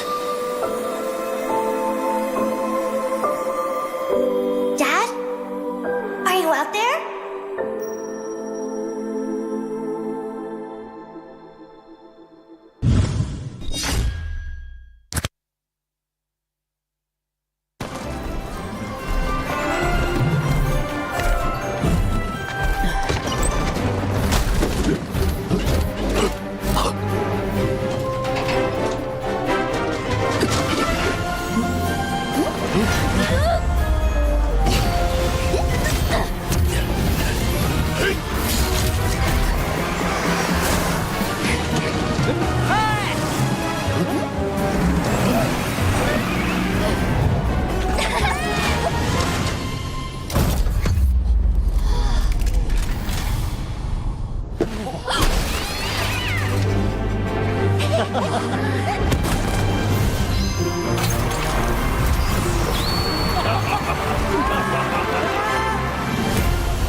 Monster kill. Godlike. Victory. Ini bukan sekedar permainan. Karena menurut aku dan mereka, ini soal perjuangan dan harapan. Lihat Raka, walau jauh dari hiruk pikuk, tapi semangatnya tak pernah pudar. Atau Rama, walaupun layarnya tidak sempurna, tapi dari cari inspirasi bisa jadi mythical glory. Dan Alia, walaupun tanggung jawab mengisi hari-harinya, tapi ia selalu sempatkan waktu untuk bisa jadi nomor 1. Dalam keterbatasan, mereka bisa jadi legenda di MLB Indonesia Community Cup, gerbang untuk menjadi pro player. Begitupun dengan kamu. Ayo, raih mimpimu di MICC 2023. Tahu nggak, Awesome Generation itu punya rule sendiri, kayak aku. Nge-game, I am the game. Pokoknya harus win streak terus. That's Awesome Generation Rules with Galaxy A34 5G in new land color.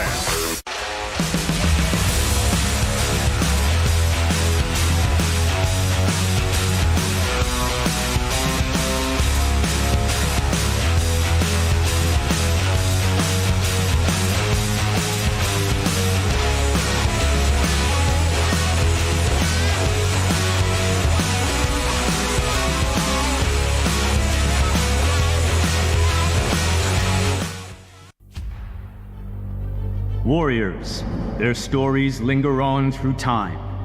We remember them as heroes, but every hero's journey has a beginning. So much emotion for Onyx Esports and to build up the story of the entire year. As tribulations are met, they grow ever stronger. In adversity, their greatness is shown throughout the ages. Introducing M-Series 5th Anniversary Greatest 10 Players. The nominees will be revealed from October 4th to October 28th, and the launch of the voting page will be from November 4th till December 7th on social media. The winners will be announced on the M-Series 5th Anniversary Awards Ceremony. Live on December 17th, broadcasting on your favorite platforms. See you there.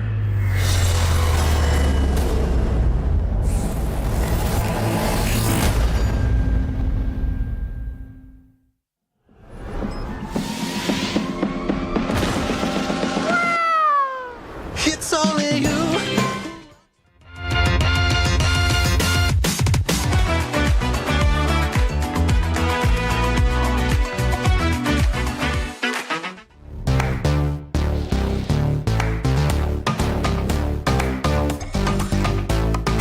We don't need no sleep because the party don't stop. So put your hands on me.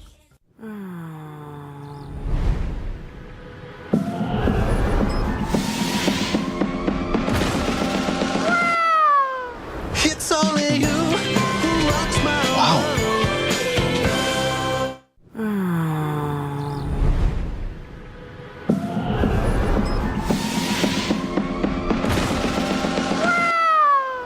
It's only you who rocks my Monster kill. Godlike. Victory. Ini bukan sekedar permainan.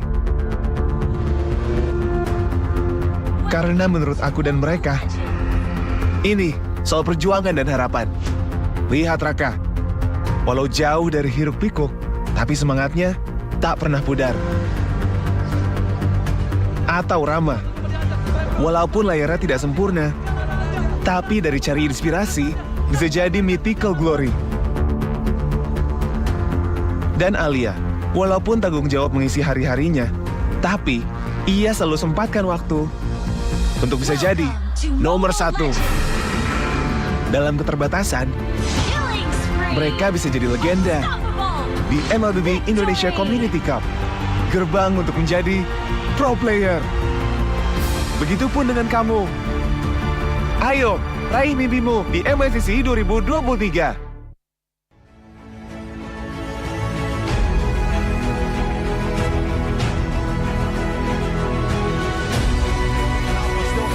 Onto the Lord. No opening yet, but look at the Venezuela. Slowly but surely, they crack the robots' defense down. With the call altar already taken out. Now Kabuki flickers forward, going with the base, and Aura Fire has done it. And taken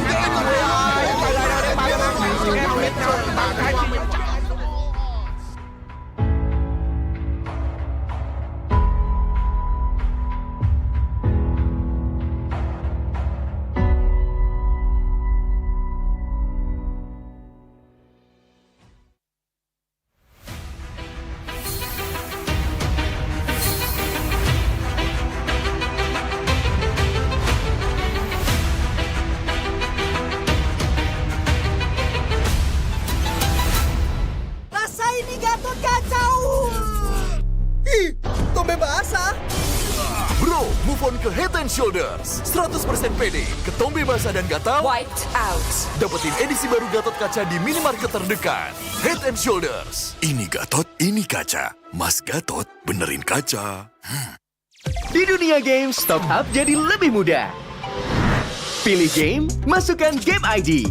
Pilih Diamond. Masukkan kode promo, dan pilih metode pembayaran. Masukkan kode OTP dan konfirmasi pembelian. Selamat, kamu dapat tambahan kuota. Kumpulkan DG Point setiap top up. Tukar dengan merchandise dan voucher game menarik.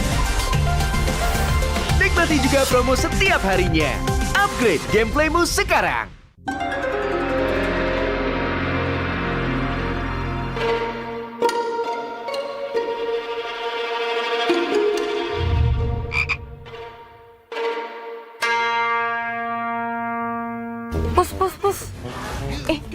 ngapain? Ini nih lagi push rank pakai Akai. Ikut dong. Double kill. Triple kill.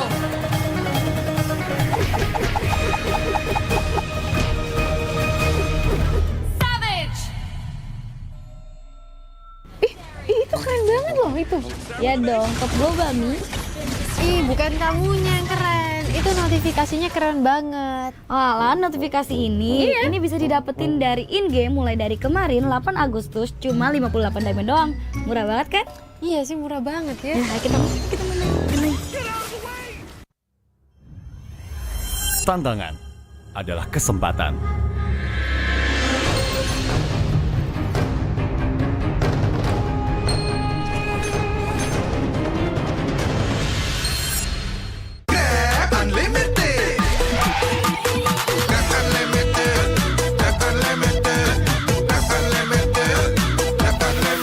Modal gratis, untung berkali-kali.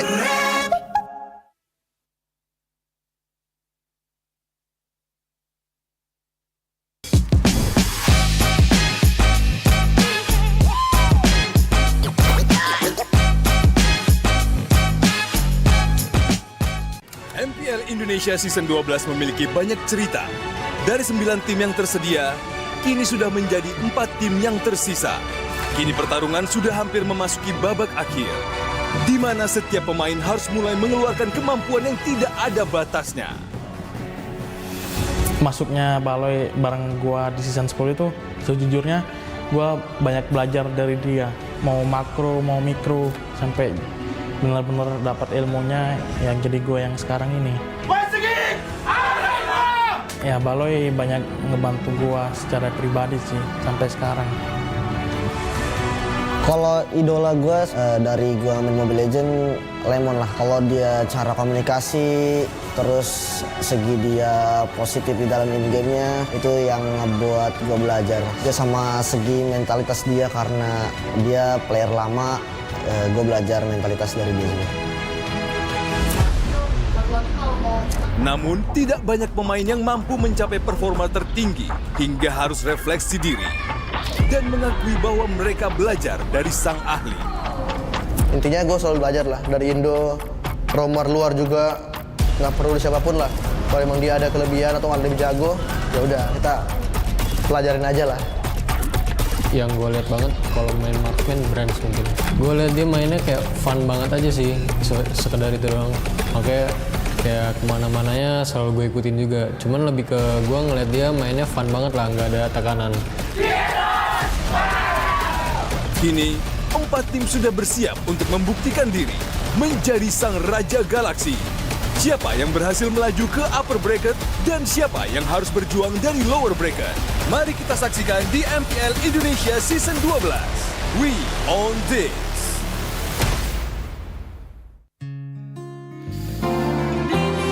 Di dunia tipu-tipu, kamu harus hati-hati. Pakai beli aja yang pasti. Pasti puas hanya dibeli-beli. Monster kill. Godlike. Victory. Ini bukan sekedar permainan. Karena menurut aku dan mereka, ini soal perjuangan dan harapan. Lihat Raka, walau jauh dari hiruk pikuk, tapi semangatnya tak pernah pudar. Atau Rama, walaupun layarnya tidak sempurna, tapi dari cari inspirasi bisa jadi mythical glory.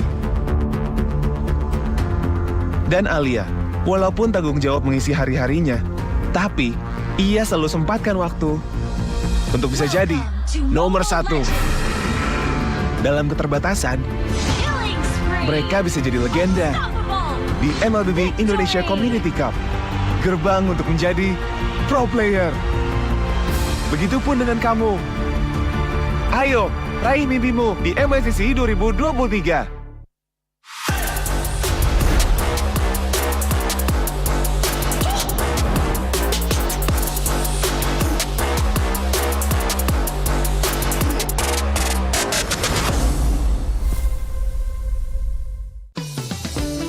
Belanja di Indomaret, makin banyak untungnya.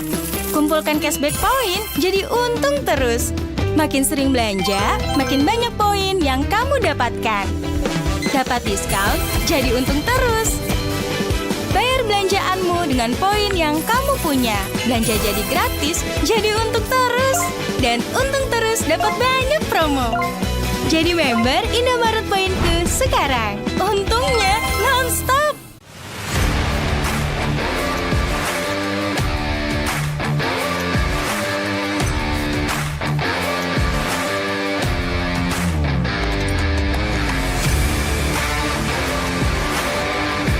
Di dunia games, top up jadi lebih mudah. Pilih game, masukkan game ID. Pilih Diamond. Masukkan kode promo, dan pilih metode pembayaran. Masukkan kode OTP dan konfirmasi pembelian. Selamat, kamu dapat tambahan kuota. Kumpulkan DG Point setiap top up. Tukar dengan merchandise dan voucher game menarik. Nikmati juga promo setiap harinya. Upgrade gameplaymu sekarang.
Triple kill.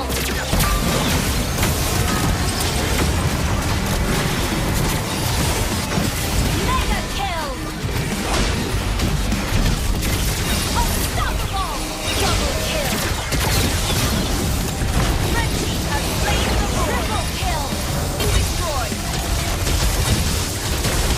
Godlike.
It's all right, my little star.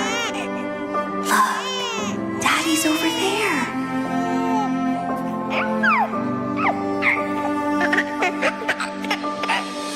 The calamity's approaching, and it will destroy everything. I'll hold it back and buy us more time.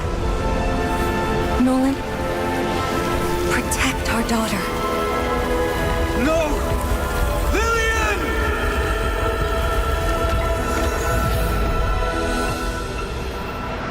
In 16 years, the calamity will return. I've already wandered countless universes, seeking an end to the impending catastrophe. There's no time to mourn, no time for regrets. I must fulfill my last promise before I can even hope to see my daughter again. But what chance do I have against the boundless might of the cosmos?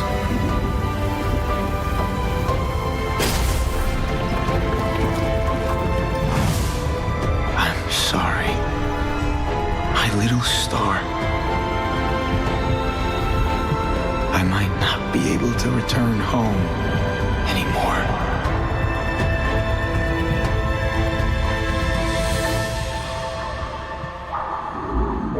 I promise I will take her to see the star lanterns. I promise I'll teach our child how to wield this power. I promise I will sacrifice everything to protect her. I promise I will sacrifice everything to protect our daughter.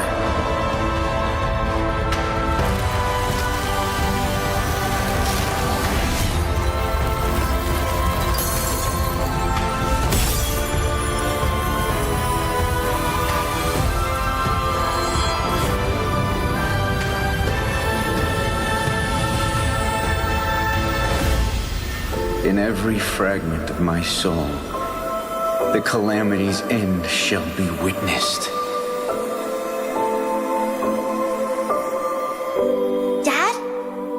Are you out there?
Monster kill. Godlike.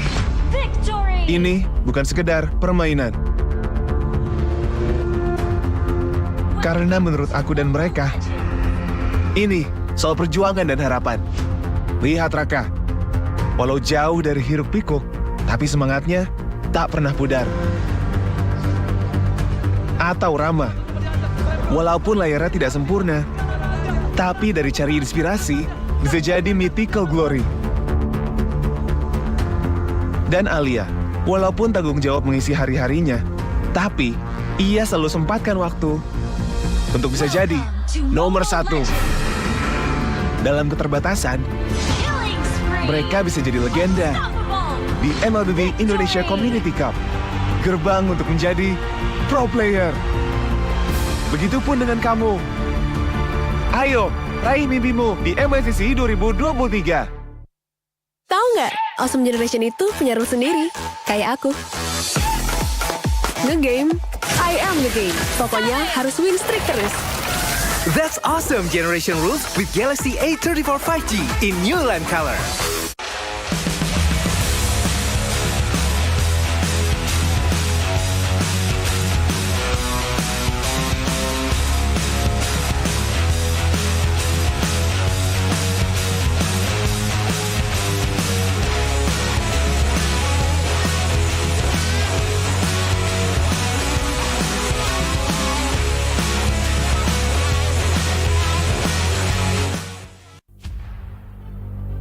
Warriors, their stories linger on through time.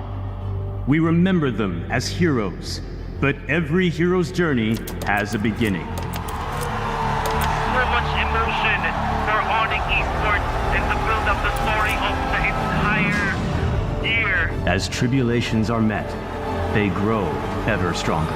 In adversity, their greatness is shown throughout the ages. Introducing M-Series 5th Anniversary Greatest 10 Players. The nominees will be revealed from October 4th to October 28th, and the launch of the voting page will be from November 4th till December 7th on social media. The winners will be announced on the M-Series 5th Anniversary Awards Ceremony. Live on December 17th, broadcasting on your favorite platforms. See you there.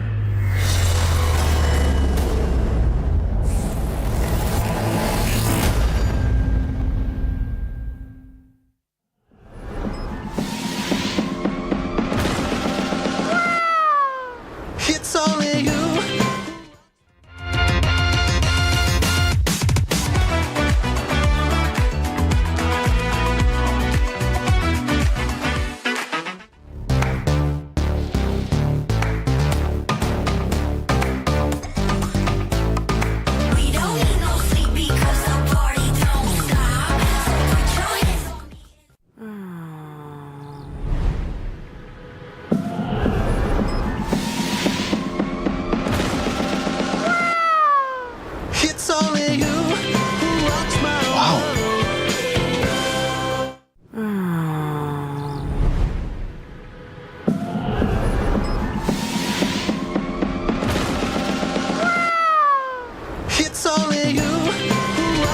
Wow. Monster kill. Godlike. Victory. Ini bukan sekedar permainan. Karena menurut aku dan mereka, ini soal perjuangan dan harapan. Lihat Raka, walau jauh dari hiruk pikuk, tapi semangatnya tak pernah pudar. Atau Rama, walaupun layarnya tidak sempurna, tapi dari cari inspirasi bisa jadi mythical glory. Dan Alia, walaupun tanggung jawab mengisi hari-harinya, tapi ia selalu sempatkan waktu untuk bisa jadi nomor 1. Dalam keterbatasan, mereka bisa jadi legenda di MLB Indonesia Community Cup, gerbang untuk menjadi pro player. Begitupun dengan kamu. Ayo, raih mimpimu di MLCC 2023.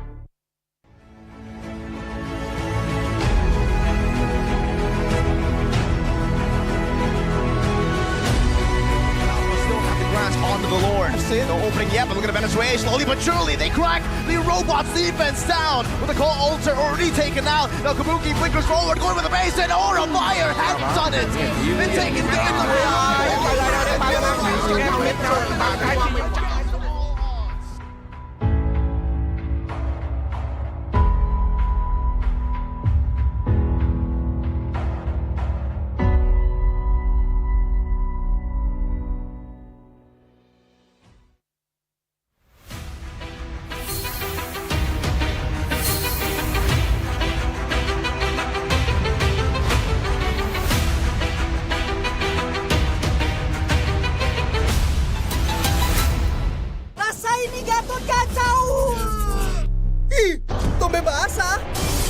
Bro, move on ke Head and Shoulders. 100% pede, ketombe basah dan gatal. Wiped out. Dapetin edisi baru Gatot Kaca di minimarket terdekat. Head and Shoulders. Ini Gatot, ini kaca. Mas Gatot, benerin kaca. Di dunia game, top up jadi lebih mudah. Pilih game, masukkan game ID. Pilih Diamond. Masukkan kode promo, dan pilih metode pembayaran. Masukkan kode OTP dan konfirmasi pembelian. Selamat, kamu dapat tambahan kuota. Kumpulkan DG Point setiap top up. Tukar dengan merchandise dan voucher game menarik. Nikmati juga promo setiap harinya. Upgrade gameplaymu sekarang.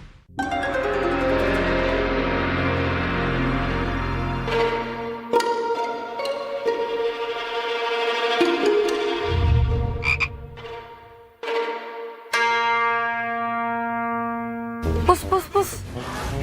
Kamu lagi ngapain? Ini nih lagi push rank pakai Akai. Ikut dong. Double kill. Triple kill.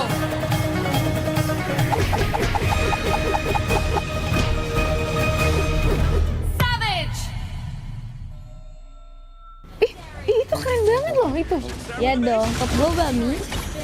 Bukan kamunya yang keren. Itu notifikasinya keren banget. Alah, notifikasi ini bisa didapetin dari in-game mulai dari kemarin 8 Agustus cuma 58 diamond doang. Murah banget kan? Iya sih, murah banget ya. Nah, kita main. Tantangan adalah kesempatan.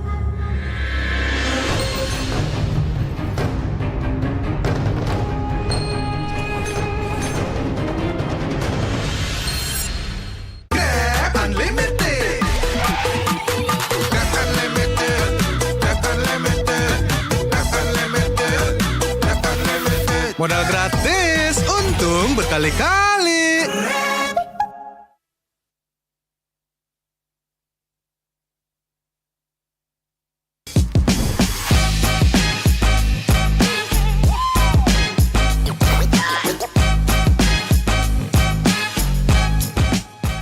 MPL Indonesia Season 12 memiliki banyak cerita. Dari 9 tim yang tersedia, kini sudah menjadi 4 tim yang tersisa. Kini pertarungan sudah hampir memasuki babak akhir, di mana setiap pemain harus mulai mengeluarkan kemampuan yang tidak ada batasnya. Masuknya Baloy bareng gua di season 10 itu, sejujurnya gue banyak belajar dari dia. Mau makro, mau mikro, sampai benar-benar dapat ilmunya yang jadi gue yang sekarang ini. Ya Baloy banyak ngebantu gue secara pribadi sih sampai sekarang. Kalau idola gue dari gue main Mobile Legends, Lemon lah. Kalau dia cara komunikasi, terus segi dia positif di dalam in-game-nya, itu yang ngebuat gue belajar. Dia sama segi mentalitas dia, karena dia player lama, gue belajar mentalitas dari dia juga. Namun, tidak banyak pemain yang mampu mencapai performa tertinggi hingga harus refleksi diri dan mengakui bahwa mereka belajar dari sang ahli. Intinya gue selalu belajar lah dari Indo, romer luar juga, nggak perlu siapapun lah. Kalau emang dia ada kelebihan atau ada lebih jago, ya udah kita pelajarin aja lah. Yang gue lihat banget kalau main marksman Brands mungkin. Gue lihat dia mainnya kayak fun banget aja sih, sekedar itu doang. Makanya kayak kemana-mananya selalu gue ikutin juga. Cuman lebih ke gue ngeliat dia mainnya fun banget lah, nggak ada tekanan. Kini, 4 tim sudah bersiap untuk membuktikan diri menjadi sang Raja Galaksi. Siapa yang berhasil melaju ke upper bracket dan siapa yang harus berjuang dari lower bracket? Mari kita saksikan di MPL Indonesia Season 12. We own this!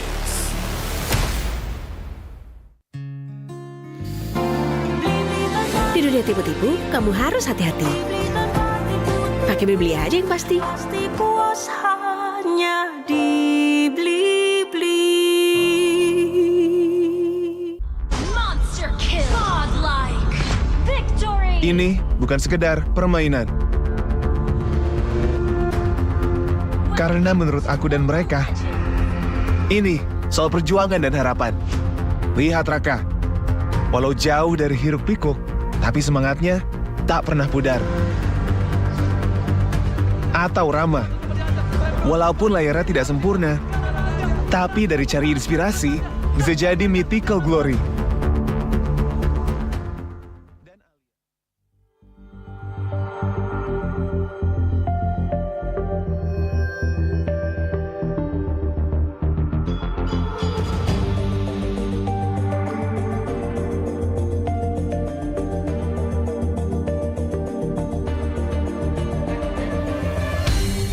Aku kan berdiri dan terus berlari, terus ke arah puncak tertinggi. Ku takkan berhenti, hanya sampai di sini.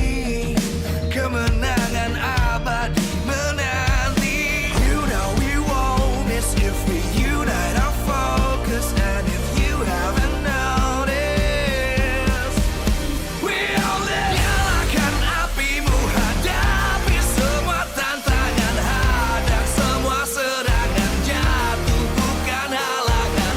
Bakar semangatmu, janganlah engkau menyerah. Kita kan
terus berlari, terus ke arah puncak tertinggi. Ku takkan berhenti, hanya sampai di sini. Kemenangan abadi menanti. You know we won't miss if we unite our focus. And if you haven't noticed, we all live. Nyalakan apimu, hadapi semua tantangan, hadang semua serangan, jatuh bukan halangan. Bakar semangatmu, janganlah engkau menyerah. Kita akan buat sejarah. We all this, we won't miss. We all this, we won't miss. Saatnya beraksi, jalani ambisi. Aku kan menyawakan hari ini. You know we won't miss if we unite our focus. And if you haven't noticed, we all live. Nyalakan apimu, hadapi semua tantangan, hadang semua serangan, jatuh bukan halangan. Bakar semangatmu, janganlah engkau menyerah. Kita akan buat sejarah. We all this, we won't miss. We all this, we won't miss. We all this.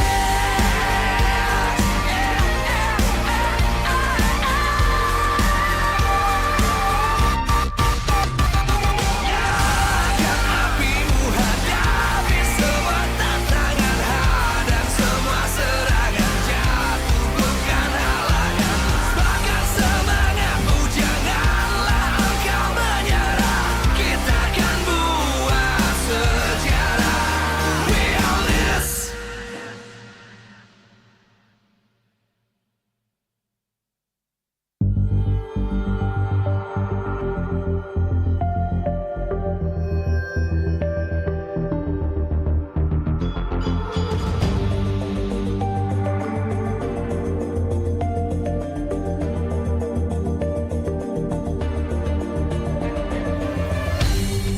Aku kan berdiri dan terus berlari, terus ke arah puncak tertinggi. Ku takkan berhenti, hanya sampai di sini. Kemenangan abadi menanti. You know we won't miss if we unite our focus. And if you haven't noticed, we all live. Nyalakan apimu, hadapi semua tantangan, hadang semua serangan, jatuh bukan halangan. Bakar semangatmu, janganlah engkau menyerah. Kita akan buat sejarah. We all this, we won't miss. We all this, we won't miss. Saatnya beraksi, jalani ambisi. Aku kan menyawakan hari ini. You know we won't miss if we unite our focus. And if you haven't noticed, we all live. Nyalakan apimu, hadapi semua tantangan, hadang semua serangan, jatuh bukan halangan. Bakar semangatmu, janganlah engkau menyerah. Kita akan buat sejarah.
terus berlari, terus ke arah puncak tertinggi. Ku takkan berhenti, hanya sampai di sini. Kemenangan abadi menanti. You know we won't miss if we unite our focus. And if you haven't noticed, we all live. Nyalakan apimu, hadapi semua tantangan, hadang semua serangan, jatuh bukan halangan. Bakar semangatmu, janganlah engkau menyerah. Kita akan buat sejarah. We all this, we won't miss. We all this, we won't miss. Saatnya beraksi, jalani ambisi. Aku kan menyawakan hari ini. You know we won't miss if we unite our focus. And if you haven't noticed, we all live. Nyalakan apimu, hadapi semua tantangan, hadang semua serangan, jatuh bukan halangan. Bakar semangatmu, janganlah engkau menyerah.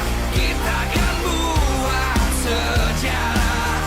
We all this, we won't miss. We all this, we won't miss. We all this.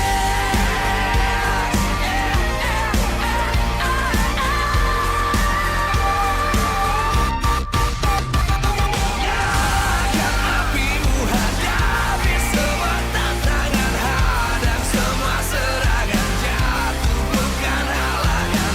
Bakar semangatmu, janganlah engkau menyerah.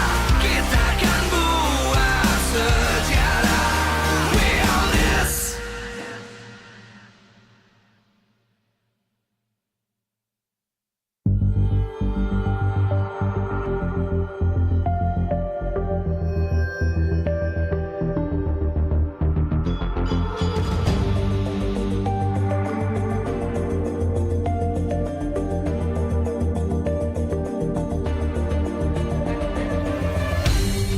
Aku kan berdiri dan terus berlari, terus ke arah puncak tertinggi.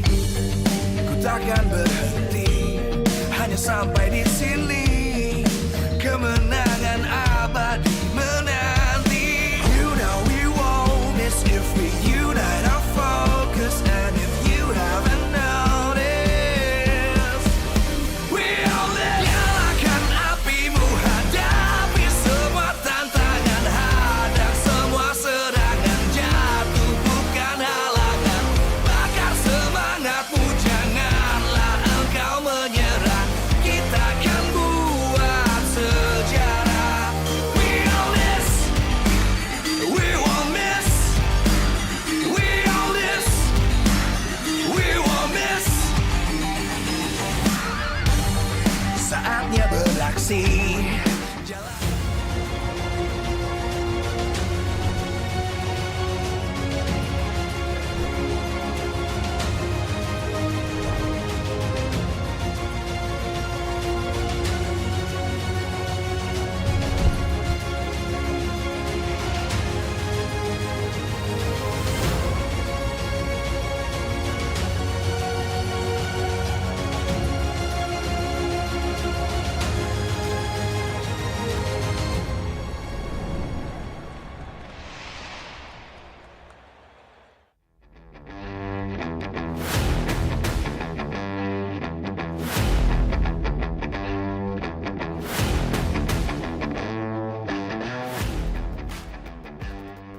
Live from Mahaka Square, Jakarta, MPL Season 12, powered by Moontalk.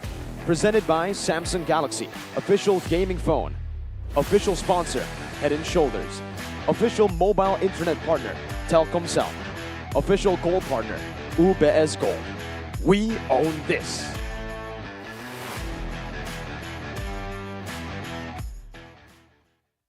Di setiap pertempuran yang terjadi, selalu ada harapan untuk menjadi yang terbaik di setiap lini.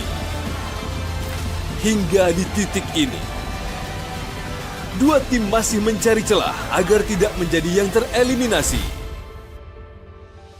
Ya kalau untuk mid laner tim lain kan ya bisa dibilang ya jago, cuma kan sekarang lebih main ke team play dan gimana caranya siapa team play yang lebih kuat aja.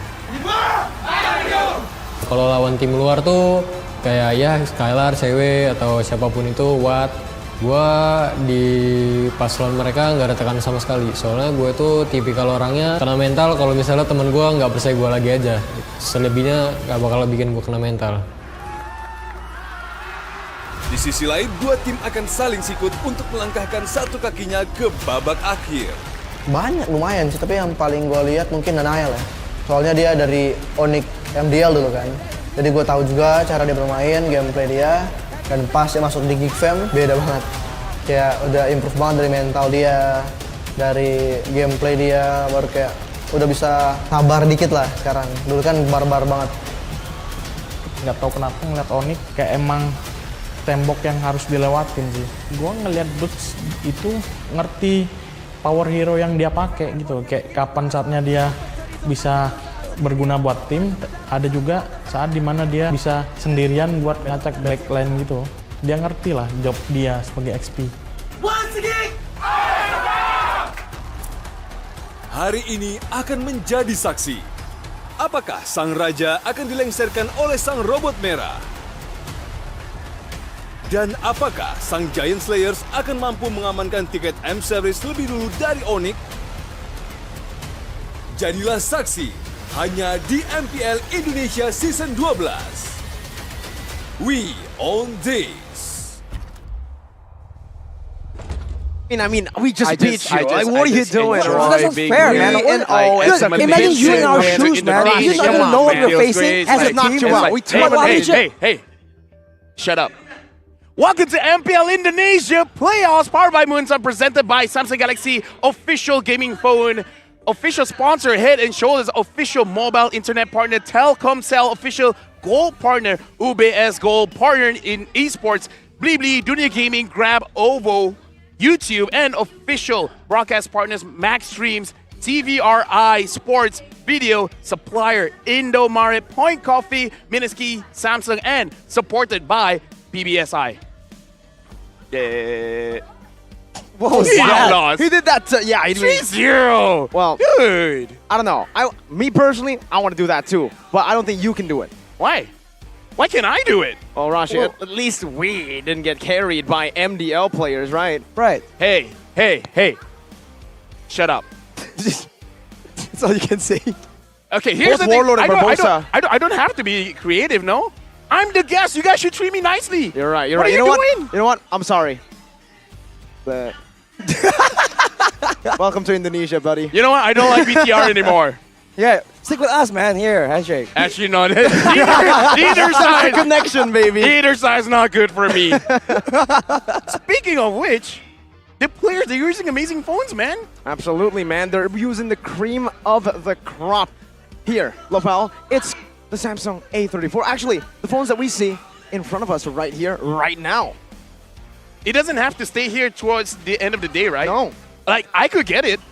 Because even the A34 5G now comes in new colors. It's an awesome line. The thing is, I can't see it. The line? The lime green? What? Yeah, because I'm colorblind. You're right. So it's like, I Ooh. appreciate the effort, but yeah. But it's all right, because I'm meant to be challenged, okay? I mean, you know what? Since you just said that, I agree with you. You are meant to be challenged, so I will challenge you. What are you going to I challenge? know about your curse in Malaysia, and I know about my curse. If we team up here, we can change the odds in MPL Indonesia. What do you think about that? Should I curse a team here? I'm at this point, right? There's a bit of vengeance left in me, so if you can go the other way, my friend, that would be preferable. But before that, we got to look at the two geek legends from different countries. The Raising Legends, Zorn, when he was in Geek Fam, he rose Geek Fam's name in Malaysia. First place winner in MPL Malaysia and Singapore Season 3 with Geek Fam. Runner-up winner in Season 5 with Geek Fam again. And now in Homeboys, qualified to M5. But Beloyski, man, runner-up in M3 World Championships with Onyx Philippines, and he's one more game win. If Onyx loses, they're gonna get the M5 ticket. It's a big lockdown. And speaking of locking people down, hey, Marky was locked out for the better part of the entirety of the regular season. Just left to play 4 times. And hey, Marky turns out to be the secret ingredient, the key, the Marquee. Marquee. We experienced that firsthand yesterday. It was a tough time for fans of the Kingdom, but man, was that a performance? Was that a match? Are you speaking from experience? Are you speaking from experience where the Kingdom is not feeling good? Well, moving on from that topic, Lafel. All right, so moving on from that topic, now we got to look at Onyx going up against GeekFam. And again, winning this means going to the grand finals, meaning you're going to secure a slot to M5. And looking at, I would say, even from MPL Malaysia and now in MPL ID, even M Series all-timers are not going to M5. So that's amazing. The M Series 5th anniversary is an award event celebrating the best of the best players. Get ready to support and vote for your favorite players on November 4th. That's right, November 4th is where you can do it. By the way, that was a low blow, Lafel. I mean, you literally just said all-timers are gone in front of Arashi. Well, it is what it is, though. You have to I mean, live that's with what it. I wanted to do. If you wanna hit your friend, you hit him from the front. Don't hit him from the back.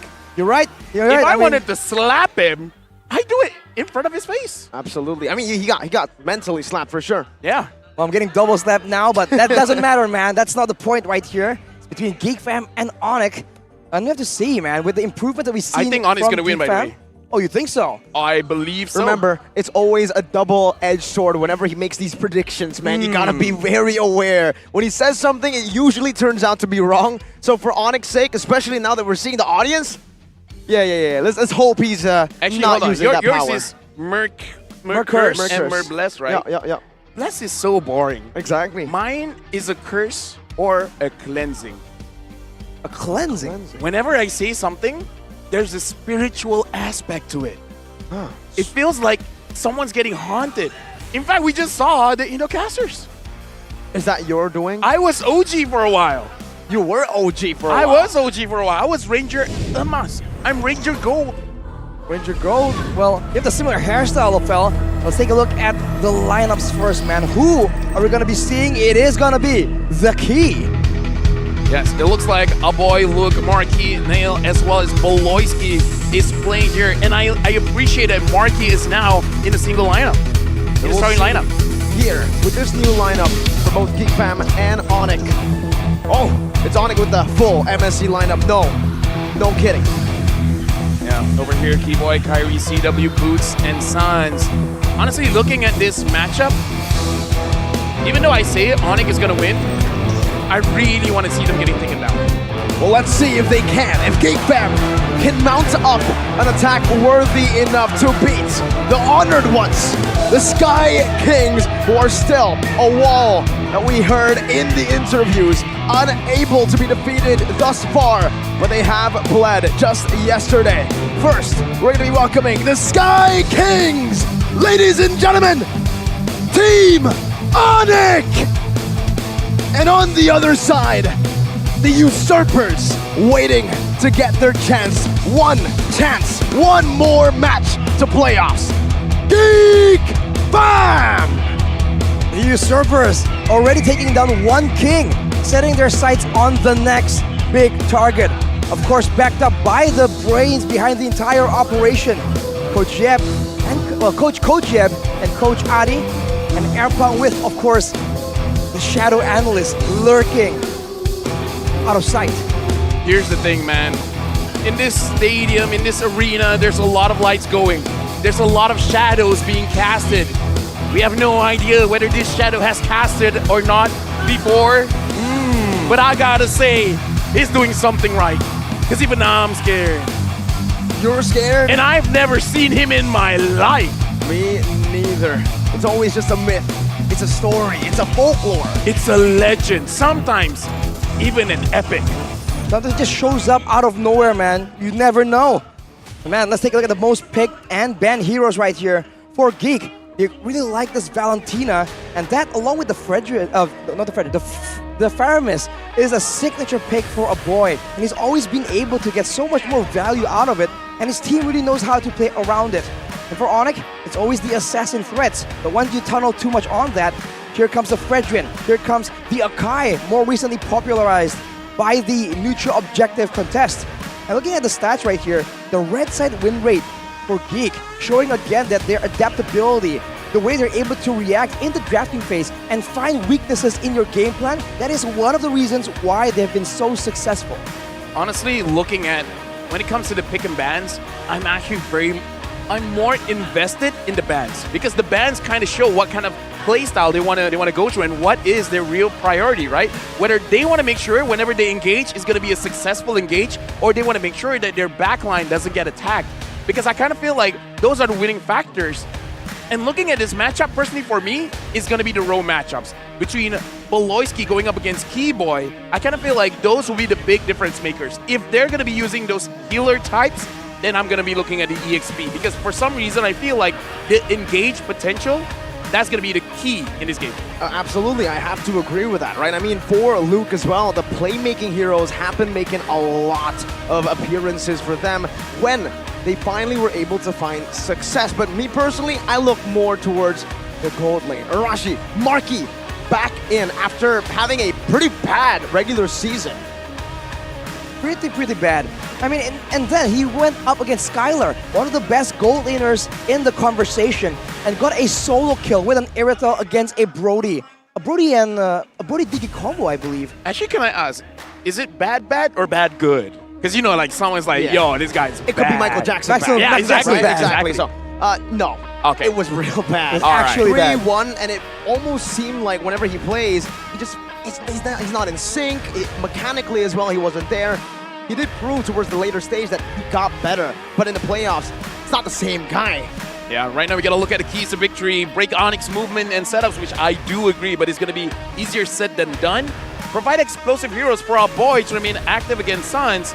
I kind of feel like that is going to be a little bit more tricky, because I kind of feel like in the drafts, getting that kind of hero is going to be very difficult, especially because Suns has this like hyper instinct kind of moments where it's like, right, he reacts before it happens and he just gets off scot-free. Like he sees the future almost and sees all the threats. But along with that though, after talking about Sans and his dominance in the mid lane, there's Boots in the EXP lane. He's always been so dynamic with a lot of different picks, and he really knows when to sacrifice himself for the team or take matters into his own hands. Depending on what hero he's given in today's match, he might just take over. Well, we did see just yesterday with these keys to victory as well for the side of Geek Fam. They were able to replicate that exactly, right? Shut down the main components of the opposing team. Yesterday was RQ, and now they're trying to do the same thing, but it's a different opponent. Yeah, I kind of feel like the keys to victory for the first one, Kai is the key, ensuring Kai has freedom. Kyrie has the freedom to farm in the early game. It really comes to the coaches. If you force Kyrie on a pick like Lancelot, and we've seen this, right? The Hilda kind of messes Kyrie up, then maybe something can happen. But Onyx has done this quite a few times. When they have an assassin jungler, it looks like a high ground hero. For some reason, they clear the wave so fast. I mean, they're really good at maximizing the heroes they have. Whether it's for wave clear or burst damage, that's great. But along with that, there's also a lot of pocket picks that they have they can really use to surprise Geek. That really relies on the stagnation in the drafting phase, and that is not existent when Onyx is in the picture. And of course, which is why I want Geek to be the one with the surprise. Right. Geek has a lot more opportunities right here, man. They could very easily just put something crazy in the hands of Marky, especially considering that huge, massive hero pool. I mean, a hero pool big in the gold lane, I think it's not enough though, because the gold lane matchup is very dynamic. Even if technically you're in a winning matchup in the lane, it doesn't mean it's a winning matchup in a team fight. No, because it comes down to a lot of different other factors, right? The lane is one thing. We've seen losing matchups win before, especially in the Philippines, actually. MPL PH carries into Brunos, into Brodies, no problem, because they kind of ignore the laning phase. It's just there to get them to level 4, and then they start roaming across the map.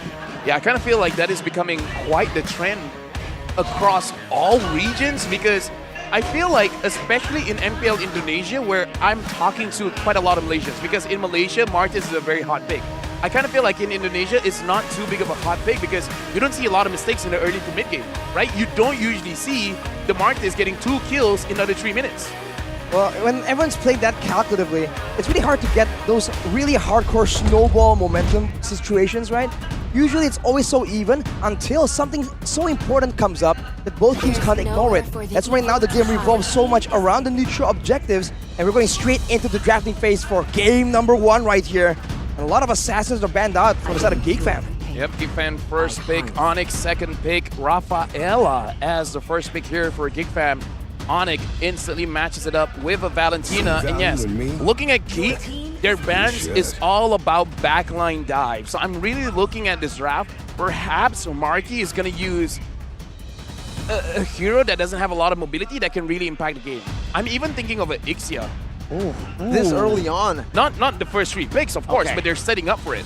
Maybe, right? I mean, for a lot of the compositions that we have seen, I think the only team who's actually pulled the Ixia off this playoff has actually been Bigatron Alpha. Ixia and then a Tank Fanny to distract the front line and even the back line of the opposing team to give him that much room. But it is still a very signature Veramis for a boy. Honestly, Geek right now, they have a lot of protection, especially for the backlines. So, I don't know, I'm kind of thinking that they're really looking at team fights. I kind of feel like their key to victory here is 8 minutes and above. 8 minutes and above. If they want to do that, they gotta really stave off the early game aggression coming in from Onyx. And with the Baxia, with the Rafaela and Faramis, this is a very dangerous roam-heavy squad with a lot of movement speed they can really abuse to try and stop Onyx aggression. Maybe keep Sans stuck in the lane in order to build up for that late game play. But I have to be careful about Keyboy and try and predict here. With the Edith showing up, is this gonna be a roaming Edith? Because Keyboy is definitely the go-to for Onyx when it comes to engaging, when it comes to finding those pickoffs in the early game. That's the question every team asks when they see Onyx draft. The Fredrin is also still flex. One of the only teams left that can actually still flex the Fredrin into the XP lane. An absolutely disgusting composition so far with that flex pick. But we do have a fun fact here. MPLI still belongs to Onyx. Onyx the only team that has successfully become back-to-back champions in MPLI 2021 and then in 2022. And actually, these were the 2 teams in the grand finals in 2022. I gotta say, that shows consistency. Now, if you've gotta analyze Onyx here, I kind of feel like the Matilda as well as the Angela ban is kind of a have-to ban in this kind of situation. But the Paquito as well as the Terizla, I do believe whatever marksman that they're gonna have, which Uritel is still open. I kind of feel like they just want to make sure that the front line isn't too beefy and there's no flanking going on. I just wonder to take the field. if Onyx picks up their marksman first, which I don't think they will. A Yuzon pick might be okay. A Yuzon pick for Onyx. For GeekFam. For GeekFam. Well, because they already have a lot of protection here. But if they don't have anyone going to the back line, it's either go big or diversify. My personal opinion, looking at this draft, I kind of want a little bit more diversity. You can protect all you want, but someone has to disrupt the backline. especially if you have a solid DPS source in your own backline. So I think it's going to depend really on the gold laner that you can get in this drafting phase. If you don't really get something that good, then you have to disrupt the better quote-unquote gold laner on the opposing side.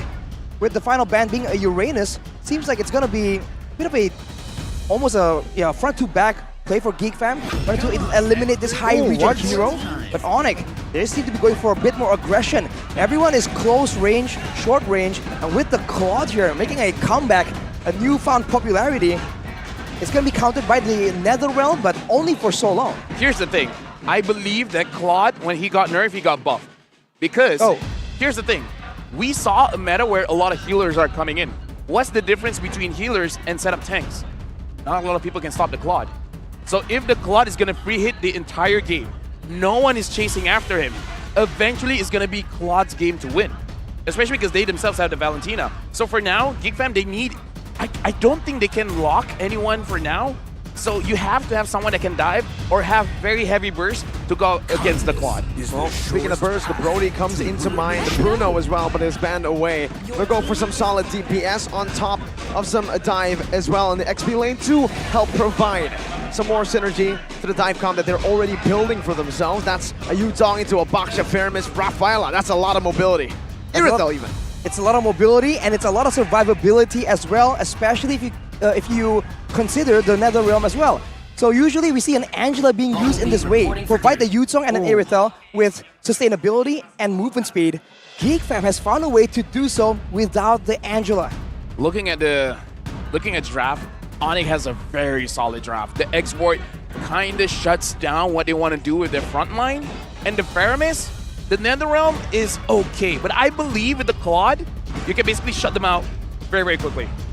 It's all going to come down to how CW plays this lane, because we did see the Claude yesterday, if I'm not mistaken, against Bigatron Alpha, and that was the game where he was completely shut down by BTR in lane, and then outside of it, the chain continues. That's something that the Claude really struggles with now. If you get shut down in lane, what you going to do? Exactly. You can't clear those waves with your Blazing Duet anymore. And right now, we're jumping into the Land of Dawn, where this match will determine who will go to the grand finals, who will secure a ticket to go to the M5. Right now, we're jumping into the game. It's Onyx against GeekFam. Smash them. Well, let's take a look already at the early game setups right here. Keep your eyes on the jungles initially, because that's where most of the teams right now are putting a lot of their early game focus. They send the roamers to invade, or even send the mid laners to help out with the clear, or with staving off all these pesky disturbances for their jungler to ensure that they are on curve and they can contest the turtle at level 3 or 4 later on.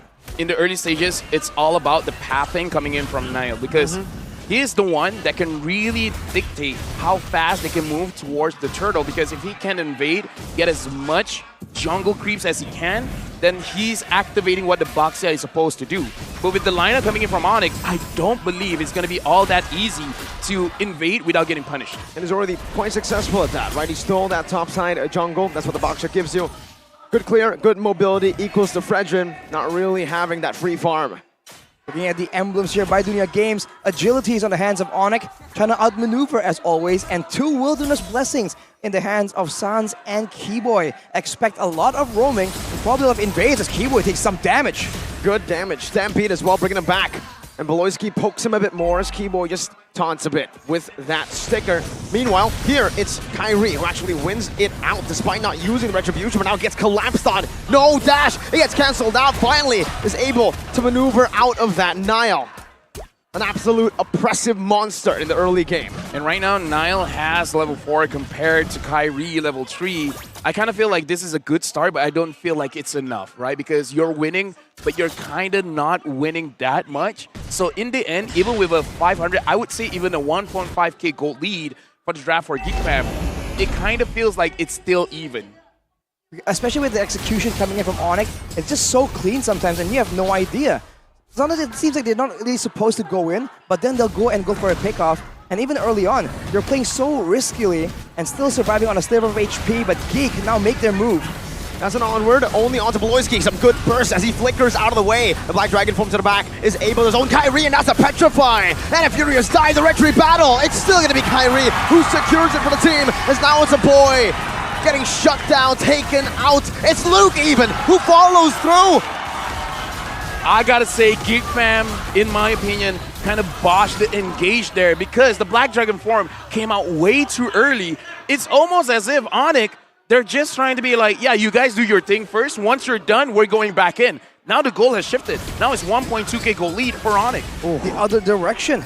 Boy here taking some damage, but this is the aggressive stuff from Onyx, man. It makes you overestimate, maybe overcompensate, trying to engage early on, thinking that they're gonna be very speedy, but turns out they took their time in that engagement, and despite all the utility, the healing that GeekFam has is just not enough. And Marky, it's going to be quite locked down here by the onward. I think I want to give a shout out to CW as to how he is playing the Claude. He knows that he can't use that Blazing Duet to clear anymore, so it's a bit hard to actually go for the 2 waves, but he still does it with Keyboy's help. Keyboy's the one who freezes that bottom lane and holds it back.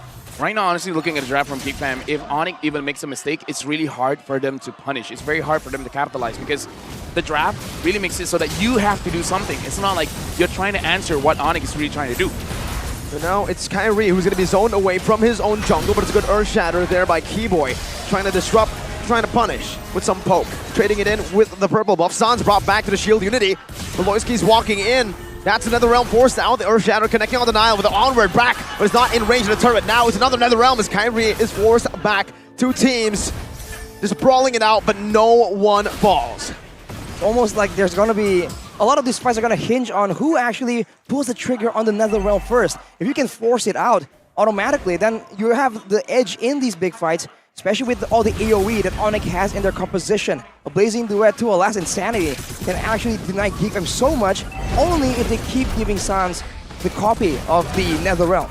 And right now the turtle has been started. It looks like GeekFam is trying to pull it to their side. T-Boy is there trying to make sure that he can get a pretty good engage. Onyx here, I believe they're trying to bait out skills coming in from GeekFam. Will they take the bait? Earth Shatter into Kyrie, just getting him with the last hit. Now Nile with the Poisons defensively. Luke baited all the way in. CW gets a kill. Onyx clawed in the losing matchup. Kyrie wants more. No retribution, but he can certainly force it out of Nile here, who needs to stay composed, and he does. Secures the orange buff and gets out. What a disaster, man. The engage potential from Onyx, they used that crowd control to ensure that the retribution can't come through. And Beloyski saw through that. He tried to cover and ensure that Nile does not get tossed up by the onward, but it cost him his life. And just like that, GeekFam get run over due to how much damage Onyx can really output. That's an onward again, but it's only to Nile, who can certainly just take this damage with Beloyski healing him back in. Oh, Shield Unity was cancelled. Now the stacks are being placed onto him, and the Brazer's Wrath gets rid of the Nether Realm. Keyboy, a very good subversion of expectations, jumping in with the onward, but onto Beloyski as he finally just takes him out. 0-3-0. I'm waiting for that 7-death power spike for Beloy. Yeah, but right now, GeekFam is losing all the fight. Arashi, what's up with GeekFam? That every single time there's a fight happening, they're always on the losing side. They seem to be always outmaneuvered, right? Onyx is so good at being efficient with their movement, and they're always in the right place at the right time. Every time they're trying to go for something, there's always backup for Onyx, and you can't really say the same thing for GeekFam. I mean, I don't know. For me, it looks like they don't have enough damage. Is that really the case? For now, they're gonna need a lot more items here to actually output that damage, especially in the hands of a boy who is struggling with the clear. And on Onyx, Keyboy is 4-0, and he is on an Edith with a Primal Wrath, and he is serving as the secondary marksman. Now let's take a look at the talent's prediction by Samsung Galaxy A34, A54 5G, overwhelmingly in support of Onyx. Yeah, I kind of feel like with this kind of draft, GeekFam, you have to wait for Marky to get 2 items, the Berserker Fury as well as the Husk Claw, and then you can do something. Well, now they're looking for some more across the map. It's still going to be Nile who secures the orange buff, but CW, 6 minutes. That's an impressive time for the Golden Staff. We usually see it 7 to 8, 8 being the average. Yeah, right now with 4,000 gold lead for Onyx, it's really looking good for them. GeekFam, they really need to get more devs onto Beloyski to turn things around. If they keep taking Beloyski out, he's going to be so behind on items, and he is still, even though he's a Rafaela, one of the tools that GeekFam is using to really open up the maps and find vision. If he can really serve that purpose, then everything falls in the shoulders of Nile and Luke, who, if he is taken too low, will be forced to use a Black Dragon form and just lower that much more the chances of GeekFam to contest all these neutral objectives. I don't know, in my opinion right now, GeekFam just got to make it so that, hey, Ani, do you want to engage the fight? I mean, like, come in, you know, we're open ours, we're opening the doors, come attack us first, and then we're going to counter-engage. Because looking at the draft, they kind of have to do that now. But Onyx say, no, I don't wanna go in your house. I don't want dinner. What I want is to crack your house, siege it down from behind, which is, again, a pretty rude move. Yeah, pretty rude for a guest, you know, but hey, I guess do your thing when you're Onyx 6-0. Well, if it's working so well, why wouldn't you do it? And for now, like Level mentioned, GeekFam must have to try and counter-engage, but there's no bait juicy enough for Onyx to jump on. Maybe it'll be the next Lord. That's usually the main big objective. But now, 5k gold behind. They have to make sure that they have the tools necessary to even put up a fight and not get completely steamrolled. And it's so efficient from Onyx, this dismantling of the turrets, the way that they're able to position themselves and not waste any resources, but yet they zone GeekFam. I would say this is them understanding how strong they are at this point of time. In 8 minutes, what makes them so strong? We have a 6,000 gold lead. They can push away GeekFam from the turrets without really sacrificing much. Because even looking at the movements coming in from Onyx, they never look like they're rushing things. They never look like we're desperate to start a fight because they understand, Geekfam, you don't have enough damage. We don't have to worry about anything. Despite them not really forcing anything to happen, they're still fighting, not against Geekfam in this game, but against the clock. They're trying to beat that clock with the 7,000 gold lead. It's 9 minutes. We usually see them beat it later on after the Lord, and guess what's spawning? Yeah, beating the clock is not going to be easy. The clock is definitely one of the more important things in the game right here. As we said, Geekfam with some items can still be a big threat. They have mobility, which is a problem for Onyx, a team that requires that in and out maneuver. They kite back from the biggest dangers and then come back in when it's convenient for them, which is why their efficiency is just always so highlighted. Whenever they're moving, it's not up for now. They're setting it up for 2-3 minutes down the line when everything really lines up perfectly for what they want to achieve. Oh.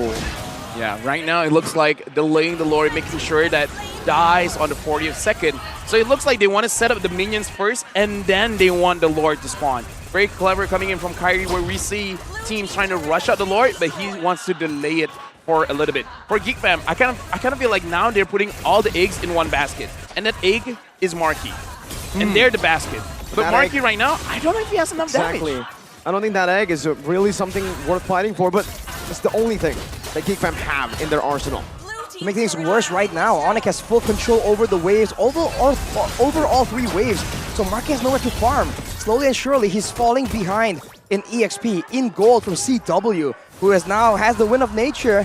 One more big issue for Geekfam to think about in the middle of these big fights. If you take a look at the items, Sans with the Lightning Truncheon Power Spike is also...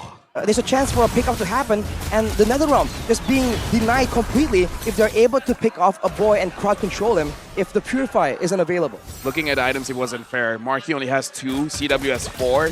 He has double the amount of items here, so I don't know, man.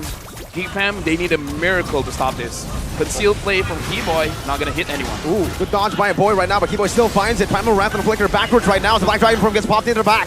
Boots still in the front. That's a Petrify onto 2, but the Realm saves it. It's the IMU that saves them. CW jumps back to the BMI. A boy is able to escape with some good healing from Beloy, and that photo, the Flask of the Oasis, getting them the shields that they need. A CW! What? Just finds a boy. Who's the assassin? Just comes back in, a boy. The most calculated, usually the most risk-averse player. Wow. Gets caught out there. CW just completely outplayed him mentally. Only 1 item away from a full inventory stack. Onyx were forced to use all the battle spells, but it's worth it. And right now, the Lord is still 70 seconds away. Most of these battle spells will be available at the next big objective, but Onyx, they're not stopping anytime soon. Nope, Niall's gonna be brought back. Kyrie's looking for the lockdown. No, he just baits out that red tree, takes it for himself. They are taking everything away from Geekfam. Let's rewind to the previous fight around top side. Geekfam looked like if it's not for the Netherrealm, they can do something about it. At least now, you know, they're having fun. At least now they're like, we know what's up, you know, it's like... No, they're baiting. They're baiting. They're baiting. They know what they need. They need Onyx to be overconfident. They need Onyx to dive, and then Marky just be like, I'm 0-0-0. I have more damage than you think. Exactly. He's been farming quite well, even though he's 3 levels behind, but this is why it was so scary to see Onyx lose yesterday. It was so scary, the fact that they dropped games, because usually when they drop games, when they look vulnerable, they'll come back the next day looking stronger than ever. It's the Onyx way, right? Lose once and then never again after. With so many losses yesterday, they must have ironed out most of these problems. And speaking of the overconfidence, that is also in the keys to victory for Onyx, right? They cannot be overconfident, and even though they're winning, even though they're at a 10k gold lead where they can brute force players, they have to be careful. Flicker and CW just gets melted down. The first kill on the board is a kill onto the marksman. An incredible value. Marky jumps in with a heavy crossbow, deals up damage and a lot.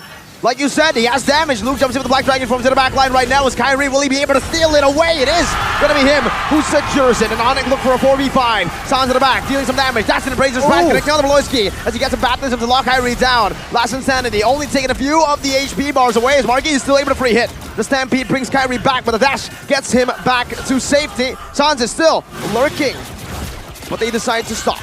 good proactive play coming in from Geek Fam.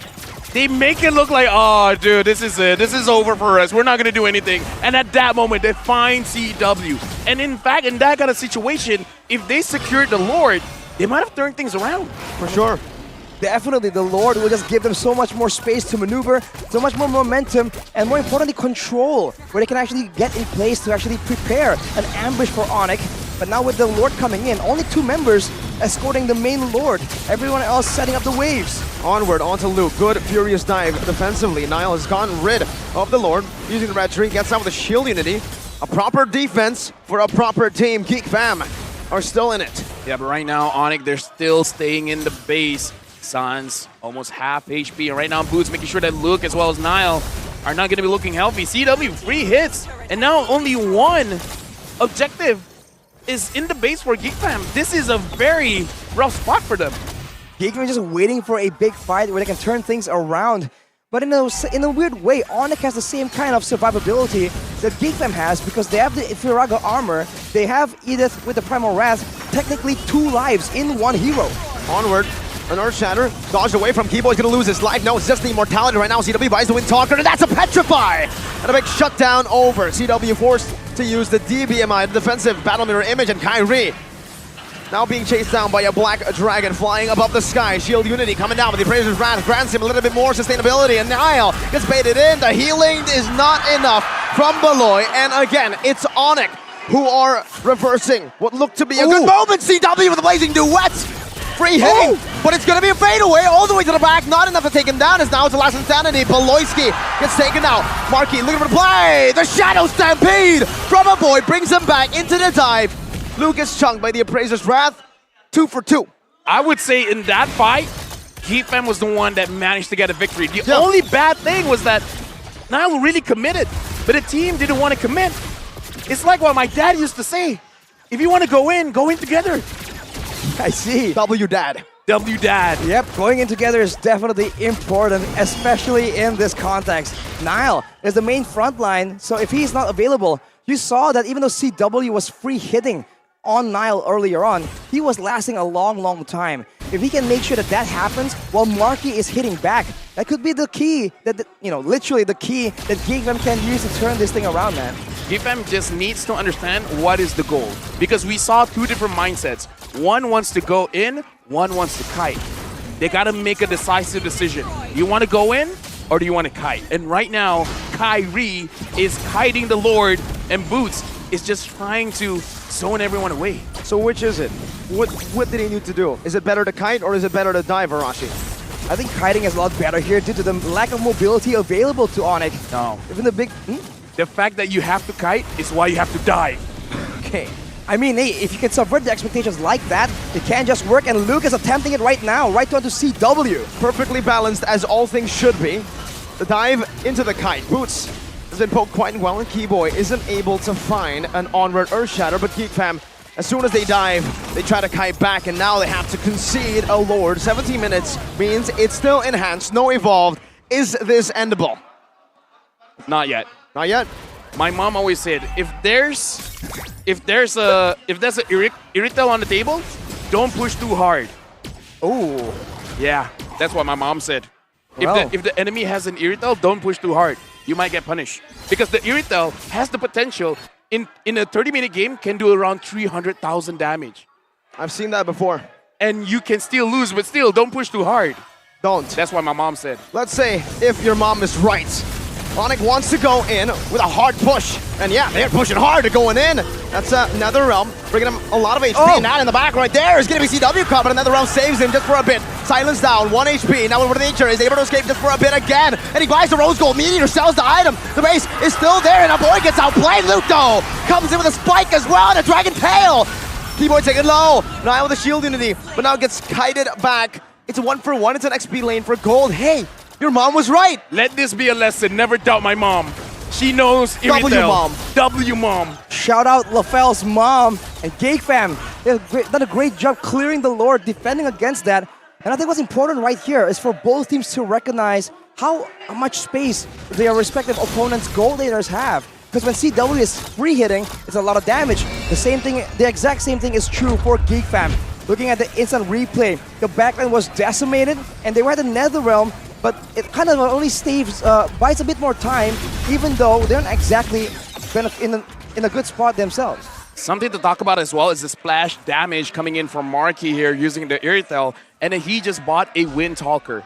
So now the splash damage is going to be more. It's good defensively as well as offensively. Especially as we saw, Onyx, they're getting to a point they can't catch Marky. Now there's more movement speed for him. So in this matchup, this is why I say, no, sorry, this is why my mom says that if there's an Irithel on the opposing side, don't push too hard because she can kite all over the place. She can move and attack at the same time. I mean, Not a lot of viewers can do that. At this point, I just gotta say, mom knows best, man. Is your mom an analyst? She should be. In another She should life. be. She should be. She should be. And my dad as well. Shout out to him as well. Guest Shout out. performance soon? What? Your parents' guest performance in Indonesia soon? Maybe. No, that's for their son. Yeah, I don't want them stealing my spotlight, all right? Ooh. I mean, like shout out to them and all, but dude, don't take the light away from LaFell. Okay. I want to go towards the light. Oh, hang Wait, on. is that, Wait a minute. Wait, is that Wait good a or bad? minute. Wait, is that good or bad?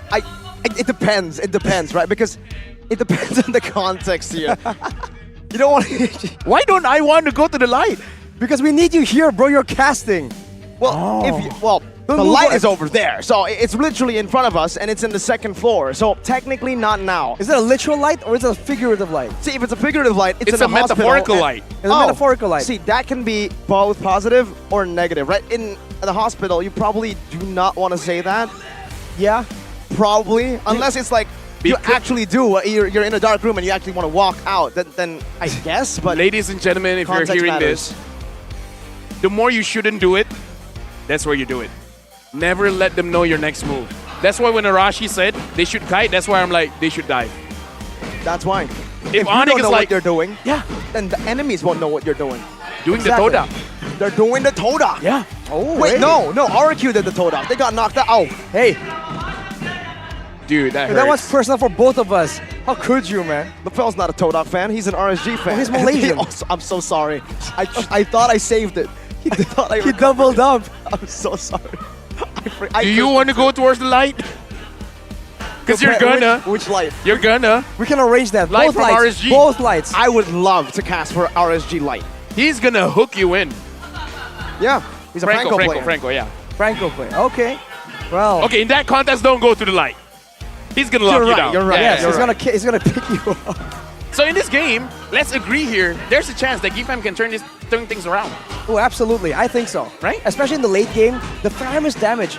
So like it's very low key. You don't see it happen.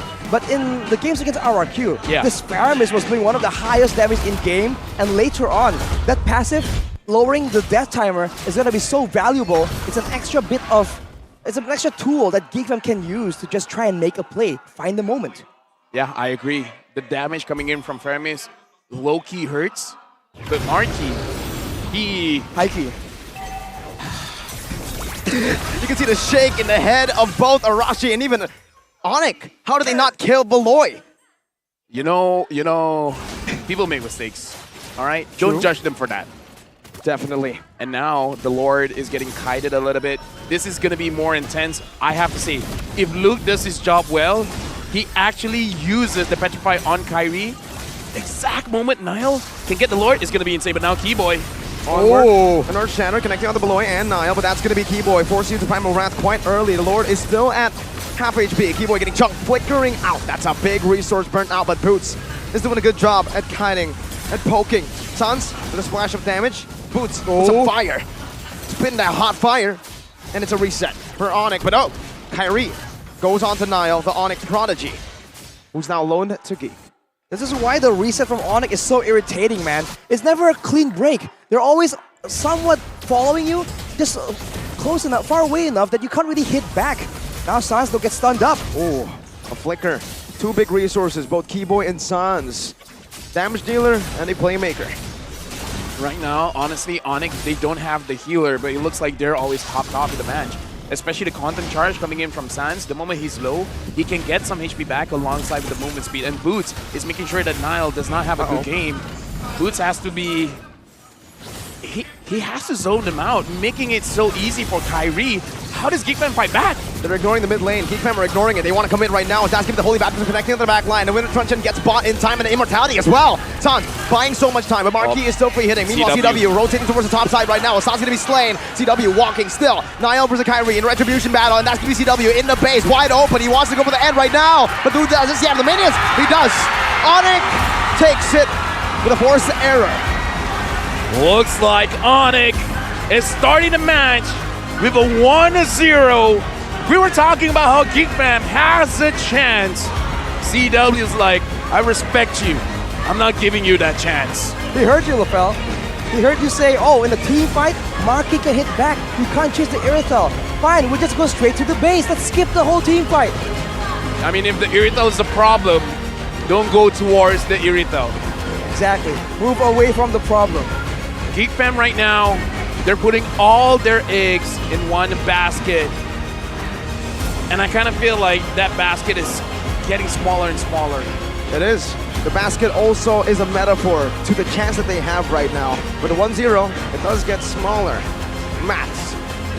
Maths, he says. Well, we'll have to see. Wait, did you say math? Maths.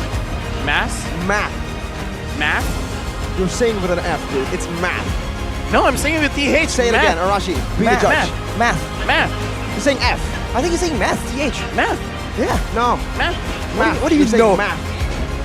Math? Nerd. Wait, are we not casting the game? I can see his... What's with this tangent? I have no idea. Oh my god, I'm working. Tangent? You know what? I need to work with professionals, alright, production, right? Come on. Onyx got a victory. To work with professionals, you gotta be a professional. That's why I'm not a professional. And that's why I'm not either. Hey, I put your see. there. Nice. Oh, and we have Arashi too. Yeah, I'm left out right here, but, you know, it is what it is. It's a familiar feeling. I-I-W-I. What the heck is what it is? It is what it is. Oh my god, that's so lean. Onyx wins with a backdoor coming in from CW. And I kind of feel like Geekfam, the coaching staff should already figure out one of their weaknesses in this game was the laning phase. The laning phase was punished heavily. And it's not like they didn't draft proper lanes, right? It was a winning matchup with the Irithel against the Claude, and unfortunately, I feel like Onyx just maneuvered a lot better in around the map, especially that mid control, man. This is what Onyx are known for. The mid control and the crowd control available to them as well. Compared to Baloyski, who's trying his best to make the plays happen, as Baloyski usually does. Keyboy on the Edith, man, he was doing a lot of engages, disengages, and in the late game, he switched over to a Starlium Scythe, bro. He was doing a lot of damage. Even Niall, taking 4 or 5 hits, chunked down to half HP. I like that you say Claude control. That was good. Did he say that? Well, no, but I'm taking his words, manipulating it, and then say it as it is. It's Claude control. Claude control. Claude there's nothing best LaFell does. Manipulate. Twist words. Nothing better. If you want to succeed in life, manipulate other people. And guess what, CW? That's what he did. He manipulated the waves to split push and make a segue play happen in the top lane. And it was all 3 lanes that were ignored, actually. So it's not just CW, but it was Onyx minions that manipulated Geeks minions. And right now, we got to look at the MVP here, CW. 3-2-3. He's the goal laner. 55% kill participation is too much. Too much. It's too much. He's fighting with the minions. The minions are the real enemy. Here it's sure that he has 2 corrosive sides, so not sure what that's about. Hey. Whoever said too much attack speed, shut up. Okay. Just plainly shut up. Yeah. I mean, if one item is so good, right, why not build 2? Exactly, right? If a movie is so good, you have to see a sequel, and that's why we saw Corrosion 1 and Corrosion 2. In cinemas today. Well, or tomorrow. Or tomorrow. Technically, usually it's like a month release, but for CW right now, he's been dominating for 3 months, so he's been here. Wait, no, 4. It was MPL Season 11, MSC, SPS, and now Season 12. You really are a football fan. Your history knowledge is so good. Do you use this in arguments? Absolutely, I do. And he holds grudges, bro. He doesn't forget, man, because elephants never forget. Let's take a look at the highlights here by the Samsung Galaxy A34, A54 5G. It's always that aggressive play from Onyx. And in the early game, the abundance of AoE they have here really swings all these fights in their balance, despite the fact that GigFam does have the utility tools like the Netherrealm to really try and make something happen. Personally, for me, in all of these fights, there's just not enough damage because a boy using the Feramis, I would say it's conditional damage because you want people to clump up and you want a little bit more items so that your Ghost Boosters actually deal a lot of damage. So unless Luke really stomps his lane, they're not going to have enough damage. That's my point of view.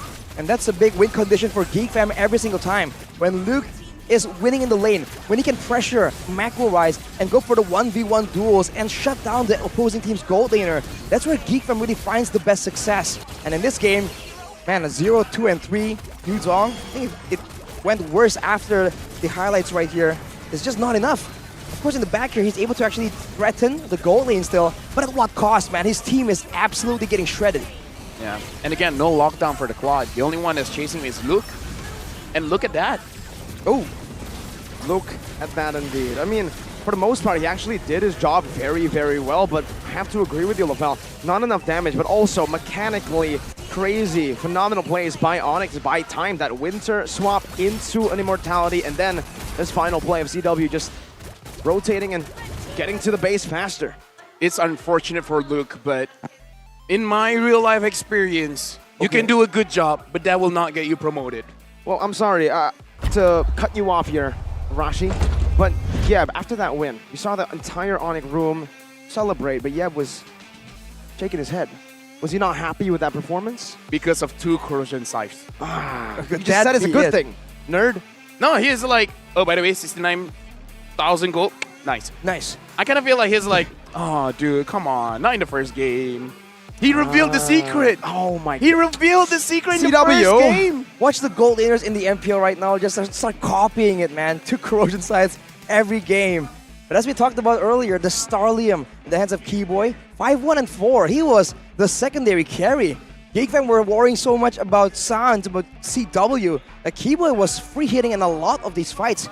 And this unsung hero, the impact player we saw earlier in the highlights, was Brutes on that X-Borg. Always being able to just stay in the front, slow down everyone, so that whenever GigFam are trying to go aggressively or defensively, they get slowed down by the Ice Queen's wand. And of course, there's a Rafaela, but when the flames don't stop, then once the healing movement speed boost expires, you're back to that slow trudge towards danger. Gonna talk a little bit more about the Stardom Scythe here, but gotta say, Marquis did not die in that game. 0-0 and 5. But yeah, the Stardom Scythe actually makes sense for the Edith here because in your normal state, yeah, the Edith scales with HP as well as armor and magic resist. But the moment you go into flight mode, you do more damage scaling with your magic. And the more sustainability that you have. So in this kind of situation, you have your kick and Edith too. More damage, more sustainability, you're doing a better job. And also the meltdown. Remember, if you are able to lock people down, Claude in the late game is basically kind of like a carry, right? You don't have that true damage, but you melt people super hard, especially when you have 2 corrosion side. More attack speed equals to just more shred. And that's what we saw from this Claude. All he did was lane, clear, back and forth, mid and bot, and also with the support of Keyboy. That's why he was able to get the 6th minute. By the way, that's very impressive. 6-minute golden staff.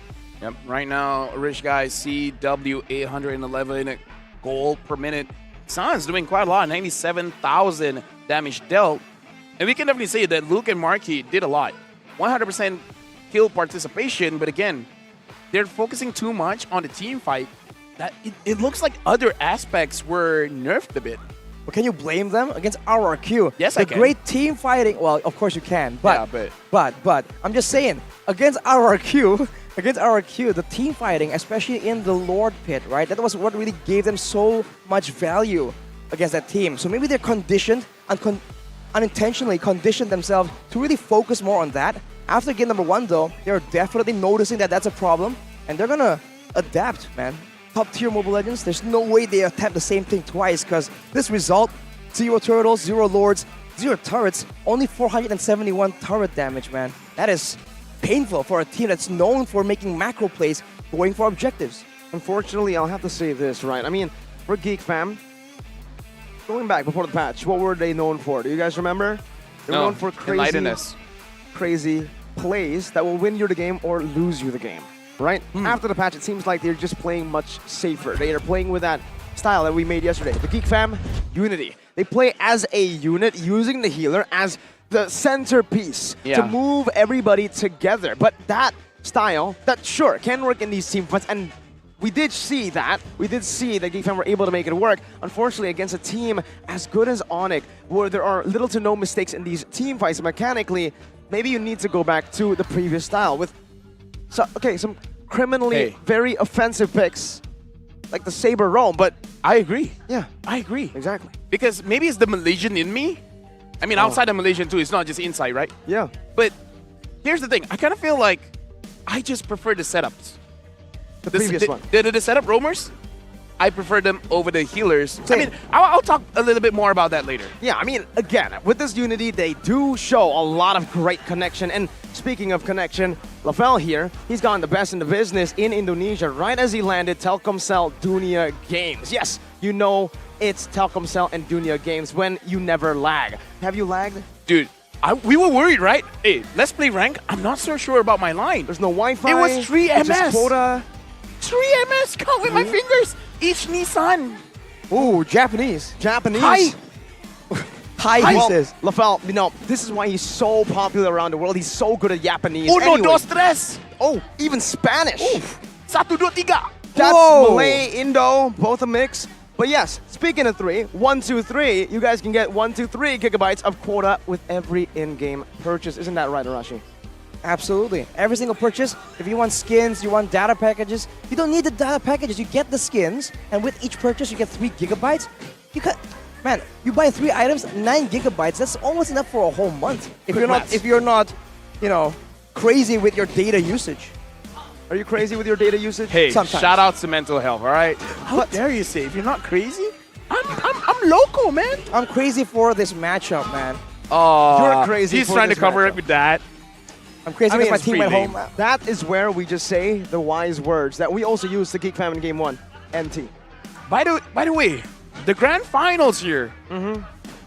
What if people don't have the tickets, man? What are you supposed to do? Well, don't worry. There are dozens of free grand final tickets for you. How? Method is simple. Just need to come to the awarding ceremony tomorrow, which is free for the public. The event will be held on October 15th, Sunday at 2:30 p.m. I'll put a story on Instagram about the awarding moment. Tag the MPL ID Instagram account about the awarding moment, and then don't forget. The hashtag.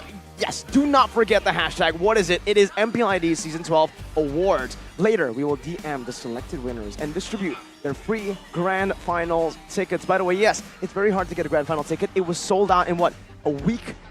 Unbelievably. By the way, just want to save myself here. When Mirko said, we will DM you, it's not us. It's MPL. Wait, no. Arashi is the MPL admin. That's correct. Arashi. Ew, congrats, man. Yeah, Arashi. Congrats, man. Well, We got 3-0. Hey, Oh. why do you keep going back to that, man? This is unjust. How can you say that? I like that. You're not getting a free ticket. I like that the promotion was 3 gigs. It reminds me of that situation. No tickets for you, man. Moving on, though. Sorry. Sorry, man. Well, I already have tickets, Lafel. It's fine. You have tickets? You too. I too. All right, technically. I 3. Man. I 4 and I 5. Oh, who's this? This is the hair cam? You know, we always have a tradition here, Lafel. Okay, what's the tradition? Hair cam by Head and Shoulders, CITB. CITB. Sheffen's in the building. That's Sheffen?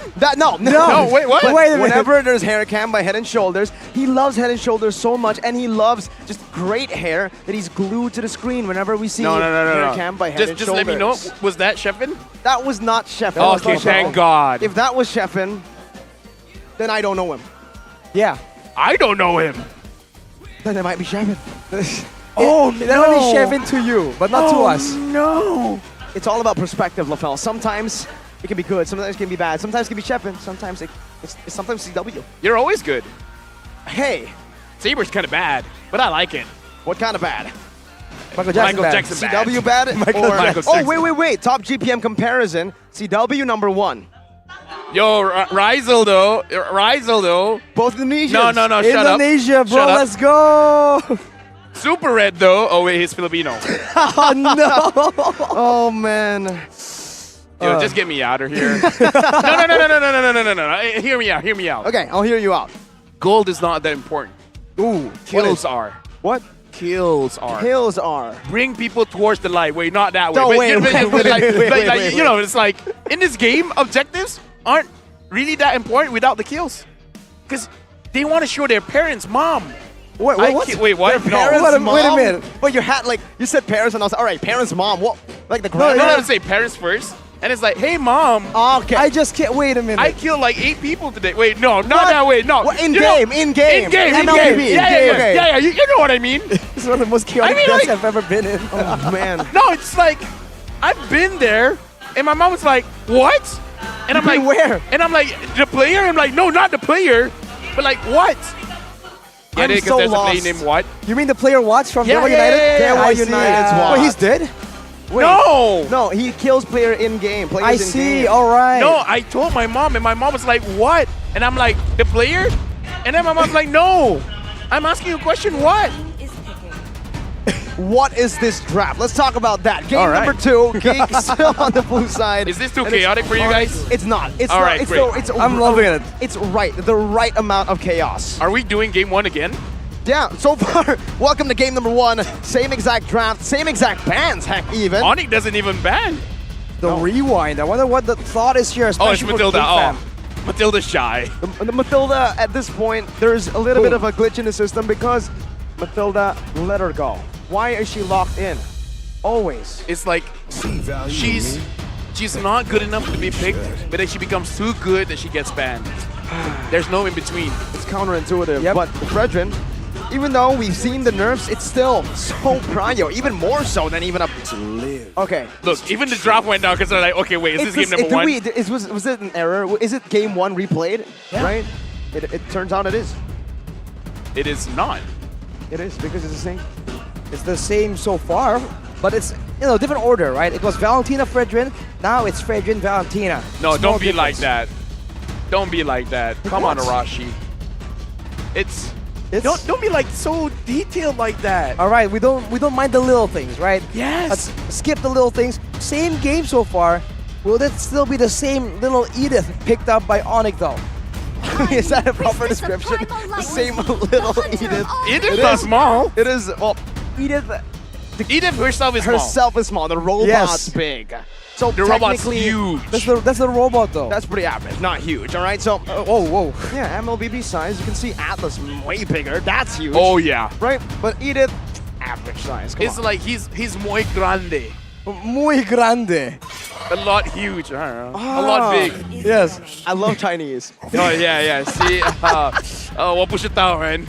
Oh, whoa! Hey, ni Yo, hao you- ma. Wow, 中国, wow! Ah, yeah. This is the English, that's... Oh, sorry. Hola, no hables español. Yo, stop speaking English, all right? All right, Get I'm back to sorry. Indonesian. We're back at it again. Finally, the drafts are back. Sorry for that inconvenience, No, ladies we're and not. gentlemen. Bit of a glitch here where we just, Not when you just press the wrong draft. button on the Yeah. remote and the language changes. That's what it is, ladies and gentlemen. Where's But the subtitles? now we're back. Uranus banned by Geek Fam as well right here. So it's not that far different. It's gonna be reversed again. Will the Lancelot come after the Uranus this time? I mean, I kind of feel like they should respect the quad, no? Because they don't have any catching mechanisms, right? I mean, like, force something on CW that you can actually do something against. Like, the game was almost uninteractive. CW is like, okay, I'm not going to get a kill, so I'm going to dip. I'm going to go somewhere else. It was a linear game. Exactly. Very linear game there. There were no choices that Geek Fam can make in that game, and all the choices that they could make It looks like a wrong one. it doesn't impact the ending. Yeah. It's one of those situations where if you're a guy, you get this, right? Oh, look at this. Ya, Geek menang mulu, pinjam dulu 100. All right, what is that? How, translate. Let Geek win. Let me borrow $100. Dollars? Come on, Dexter. DOLLAR. Well, money in the bank for LaFell, but the Claude, it is gonna be banned away. So now Onyx will have to find an alternative. They still have the first pick here. They can't just pick up the Irithel. LaFell could. was saying that the Irithel was just so prio, so value, but not picked up. It's the Dyrot we saw yesterday. 100% win rate. And usually with the Dynamite pick here, they do pick up something like an Irithel, but it can certainly just be denied away from Geek Fam. This is the counter, though, that we actually spoke about behind the scenes as well. Into a Baxia. His main strength is tankiness. If you have that physical defense shred, helps out. But look again. Onyx, they're in a position they can win the lanes. Okay. So it might be a repeat of game number 1. So this could be game number 1.5. 1.5? Or 1.7. It depends what's your favorite number. It could be 1.2. Yeah. Because we're in Season 12. Oh, that's a good one. If you're talking about winning... Sometimes you're clever. Sometimes I hear you talking, I'm like, oh, that's actually pretty good. You know what else is pretty good? This deny pick. Irithel and the exploit. That was such a big problem. They can't ban it. So, just pick it. Against this pick-off composition, the Firaga armor will definitely be great, but oh man! Oh, wait, do they have enough dive? When I was talking about Ixia game number 1, I was talking about game 1.2, 1.12. You didn't let him finish, Arashi. He was about to say point 2. He's just looking into the future, man. I need to work with professionals, man. We've been through this. Actually, you know what? I prefer working with non-professionals. You guys are great. You're good. You're great. Wow, great. Let's see. Draft index. What can you see from this, Arashi? Well, it's gone a bit too soon. Yeah, though. didn't get to see it that close, but you can tell that there's a lot of crowd control still for Onyx.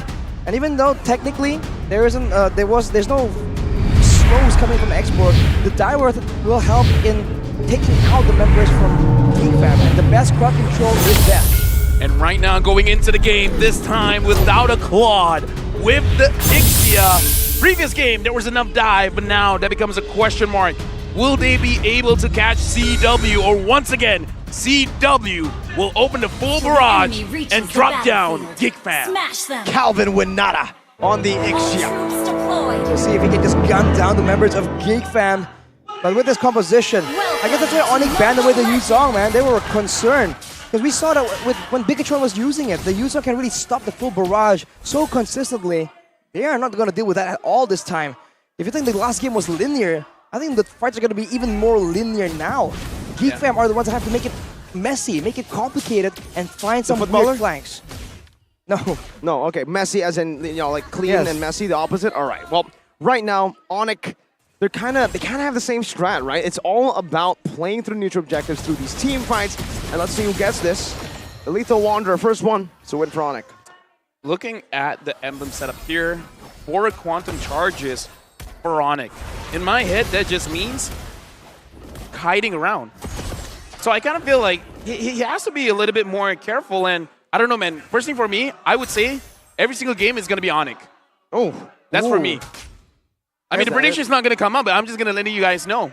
It's always Onyx for me. All right, it's always... Wait. Niall trying to go for the Retribution battle right now, 1v1, and actually finds it. Gets the Retribution away from Kyrie. That's going to be a pretty big win for Geek Fam, shutting Kyrie down from the get-go. That is a very good pick for Geek Fam, man. The Baxia, a lot of movement speed, a lot of clear, especially against Kyrie, where you want to try and get in the way of his jungling pattern, jungling pathing. That's a great value pick. And I mean, as Superken was saying, if he gets it, it's 100%.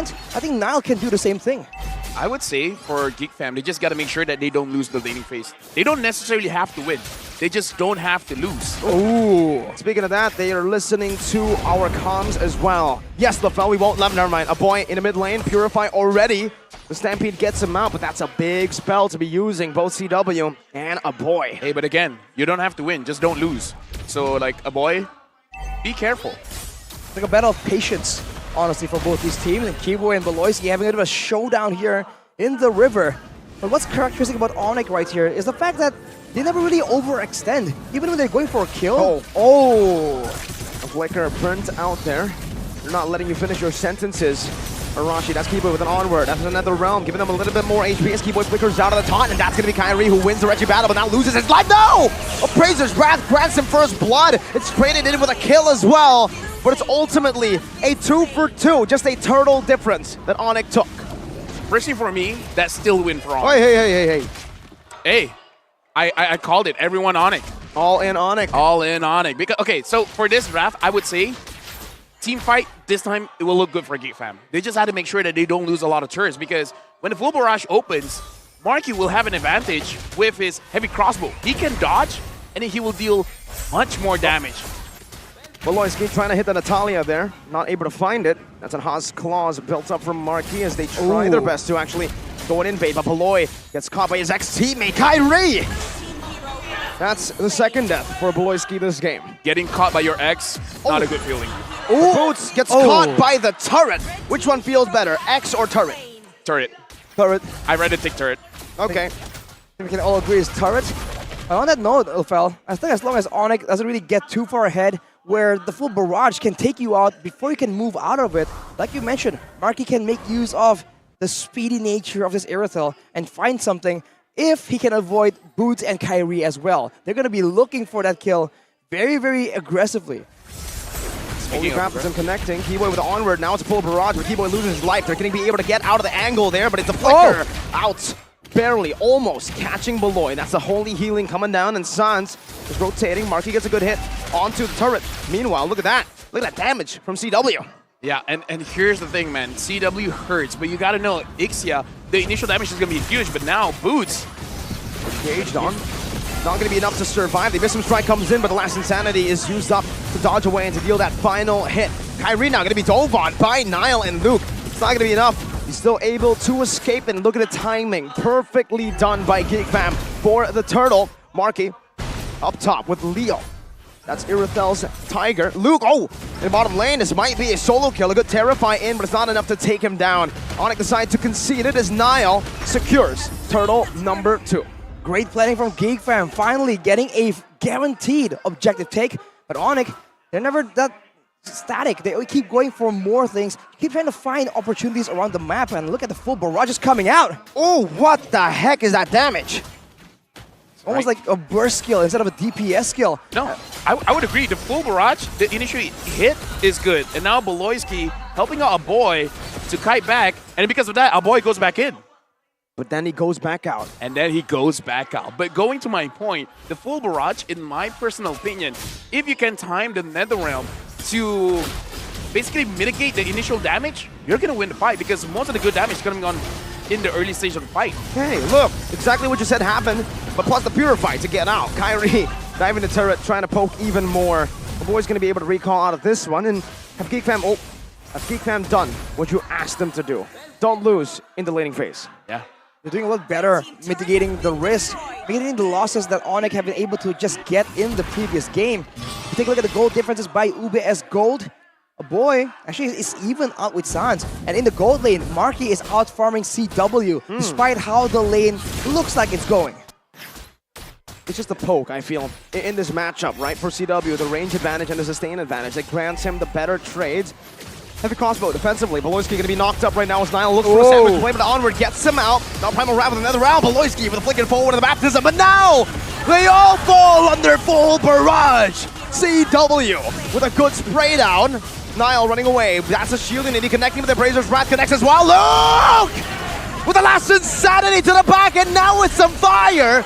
That's Marky gunning them down. Luke is spitting some super hot fire. Hey, and this time again, GigFam, they can take those fights. They have enough damage. And again, CW, the full barrage, the initial spike of damage is huge. If you can survive that, you can survive the world. That's exactly what we saw in the previous fight. Onyx also overstayed a bit there, and GigFam trying to use all this momentum, get towers, get kills, get the turtle as well.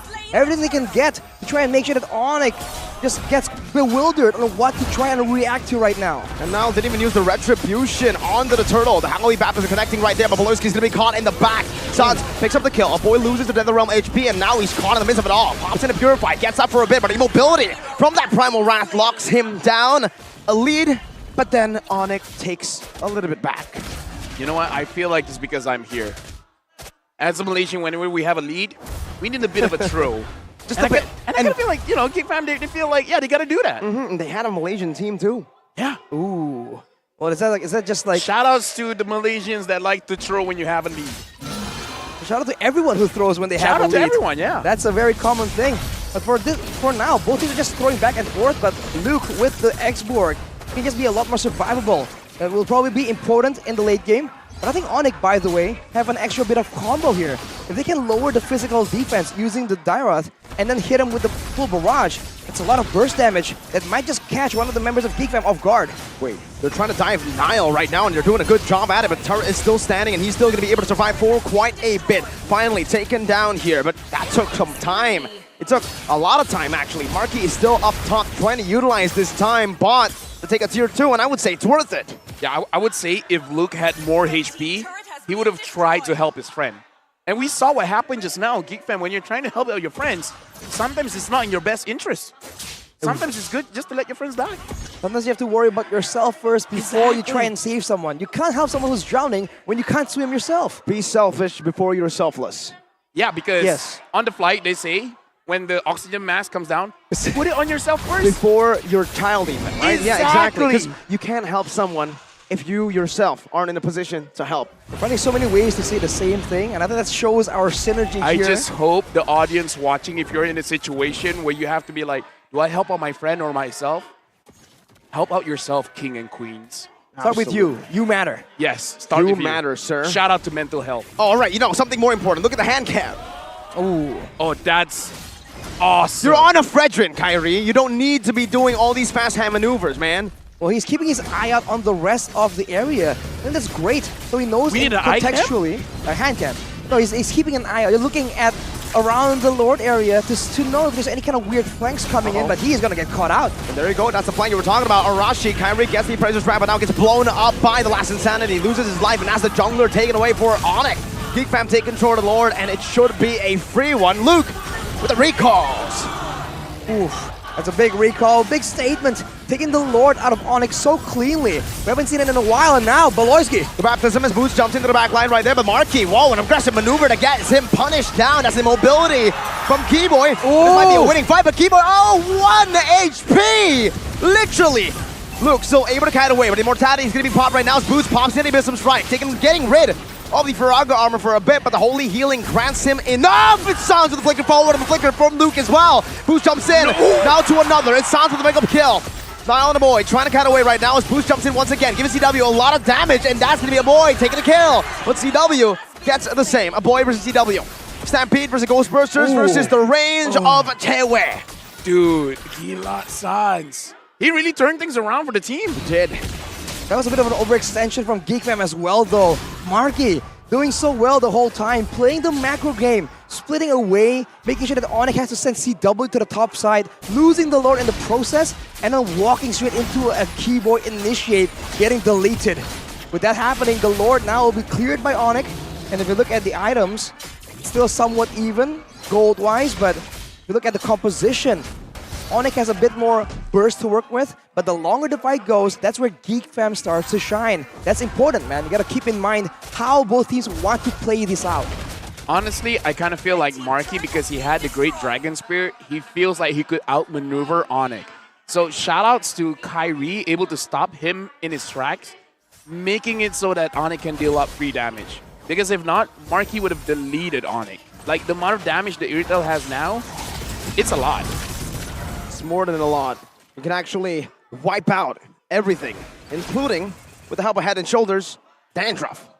Itchy dandruff in particular, man. If it's wet, oh, that's awful. I've been in a Head and Shoulders commercial. I saw. Commercial, yeah. I watched. That was good, right? It was pretty good. A lot of people ask me to open my shirt, and I'm like, nah, fam. It's Head and Shoulders, not body soap. Is that haram? Exactly. Yeah, it's haram. Well, technically, for men, it's like we use shampoo for soap too sometimes. Wait, what? Yeah. For men, you use one product for everything. Exactly. Head, body. That's why it's called Head and Shoulders. You can use it for everything. Yeah. If you can use it on your shoulders, you can use I've it on the rest of your body. been doing it wrong my whole life. Exactly, LaFell. You got to learn from the I've professionals, only used it in areas that has hair. Like the head. Like your whole body? Well, it depends. Look at Luke right now. I am looking at And now look at a boy. Man, look at Keyboy. Oh, I love the observers, man. Like, and now look at Nolan. Shout-outs. Shout-outs new to the hero observers. that went out for milk. And never came back. I mean, like, it took time. It took time. It took time. He's back, though. He's back, though. So we'll see how I mean, that plays Layla out. grew up to be great. Kind really? of. I mean, not a lot of people use her, but exactly. That's good. That's not. Oh. Moving on. Moving not on. a meta pick. Almost 1,000 goal lead here. And again, they want that team fight. Because I feel like if they can bat out the full barrage, that's great. They can wither it out, that will be great for sure. But now they're also winning in the macro department. The movement speed being supplied by Beloyski is allowing Geek Fam to be spread out a lot thinner compared to Onyx, who is always close together, especially for CW, who is just completely immobile. Wait, what is Marky and Beloyski doing up top? Okay, now they're coming towards the fight. It's a signature Beloy play, man. Really? When he dies 5 times, that's when the BBB spawns in the game. You know what the BBB is, LaFell? Big Brain Beloy. You've been watching MPL ID, sir. And so has Onyx. Look at them. They know where Beloyski is going to go. But hey, they're so focused on Beloyski that they forgot about a boy, Niall, and Luke. Here, we're still trying to kite. Kyrie is surviving a lot of damage right here, though. Geek Fam can't really do much here, but now, whoa, Luke! Say goodbye to the Faraga armor.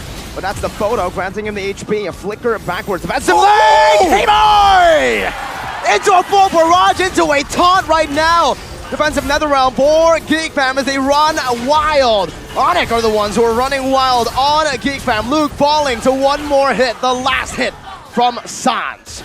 If you're a fam, you did not want to see that.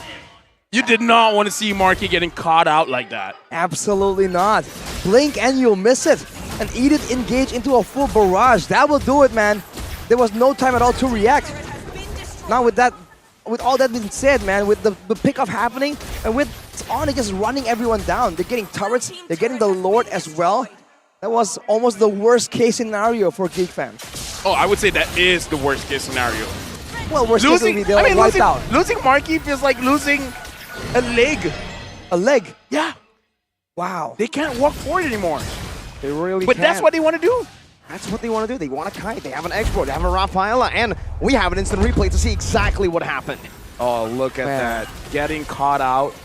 Keyboy just seeing a casual Iritel walking towards the Lord. This is one of those Very moments you innocent. feel like you should have taken the longer route. Very naive. Very what? Naive. Especially against Onyx, I think you should have expected something of that nature. And it was a credit to Kyrie for landing the big 3-4-man taunt right there, signaling to the whole team like it's go time. And everyone was just so on point with the follow-up. It came in without any delay at all. That's what you have to like adjust with, expect from Onyx. With a 5k gold lead, they're gonna try and take some base turrets. Nance Lord concealed by Keyboy. Niall still able to get out right there. Opposite the Poissons, Earth Shatter dodged away from mid lane. Still, the key for Onyx as they look to try to siege down the other turrets remaining, but they need to stay in formation. Boots, not going to be stunned up, but the Holy Baptism. Kyrie jumps in, gets a taunt. Boots stay very, very low. CW with a full barrage, but the last Insanity goes to the back. A good flicker out from CW, outplaying the situation. The Keyboy in the front. Still, it's going to be Sans with a monster kill. Keyboy with the Primal Wrath is actually going for the end right now. Niall taken out. A boy. One man left standing. Onyx match point. Marky in the previous game was not touched. 0 deaths. The moment in this game, he died 3 times. That's a little bit too much. And Onyx capitalizes. Just can't deal with the touches, man. With everyone just running straight at him. That was crazy. And even in the end, we talk about macro skills displayed on the table for Onyx. But look at the micros, man. CW completely outplayed the final moment of that fight. We're going to take a look at a bit more in the replay later on, but this is an all-round great performance for Onyx. I would say Onyx is one of those teams. You make one mistake, it feels like you're making 50 mistakes. Why 50? Why stop at that number? 51. 52. 52 and a half. Said 53. All right. Well, that's the problem, man. You make one mistake, it's like a stack of dominoes, a house of cards. One little thing happens, it leads to massive House downfall. of dominoes. A house of dominoes. Sounds a bit more solid than the house of cards, but still, you knock a piece out, everything comes tumbling down. They were doing so well, they were even. But then one mistake, they lose turrets, they lose lords, they lose bounties given over to Onyx. It's just such a terrifying situation. This has to be a big mental drain. That's why they finally figured out you don't build a house with cards or dominoes. You build it with bricks. All right. If not, a wolf will come and will tear your house down. He'll blow your house down. Depends which one, right? I mean, there was a blow and then there was a few others. I heard his lung capacity isn't as great before. Oh wow, we got old. The shadow analyst for Geek Fam is gonna have to work overtime here, Mirko. Yeah. It's not gonna be looking good going up against Onyx here. I can imagine him just out of breath, just discussing, man. There's just so many things he has to keep an eye out on. This guy has to be so taxing on his body. Onyx closed the lights. No shadow is being casted. No, the light's too bright, man. Usually the brighter the light, the darker the shadow, but when it's overwhelmingly bright, there's just no shadow left. Or overwhelmingly dark. Oh. There's no light, no shadow. Yin Yang. Yin Yang. Yin.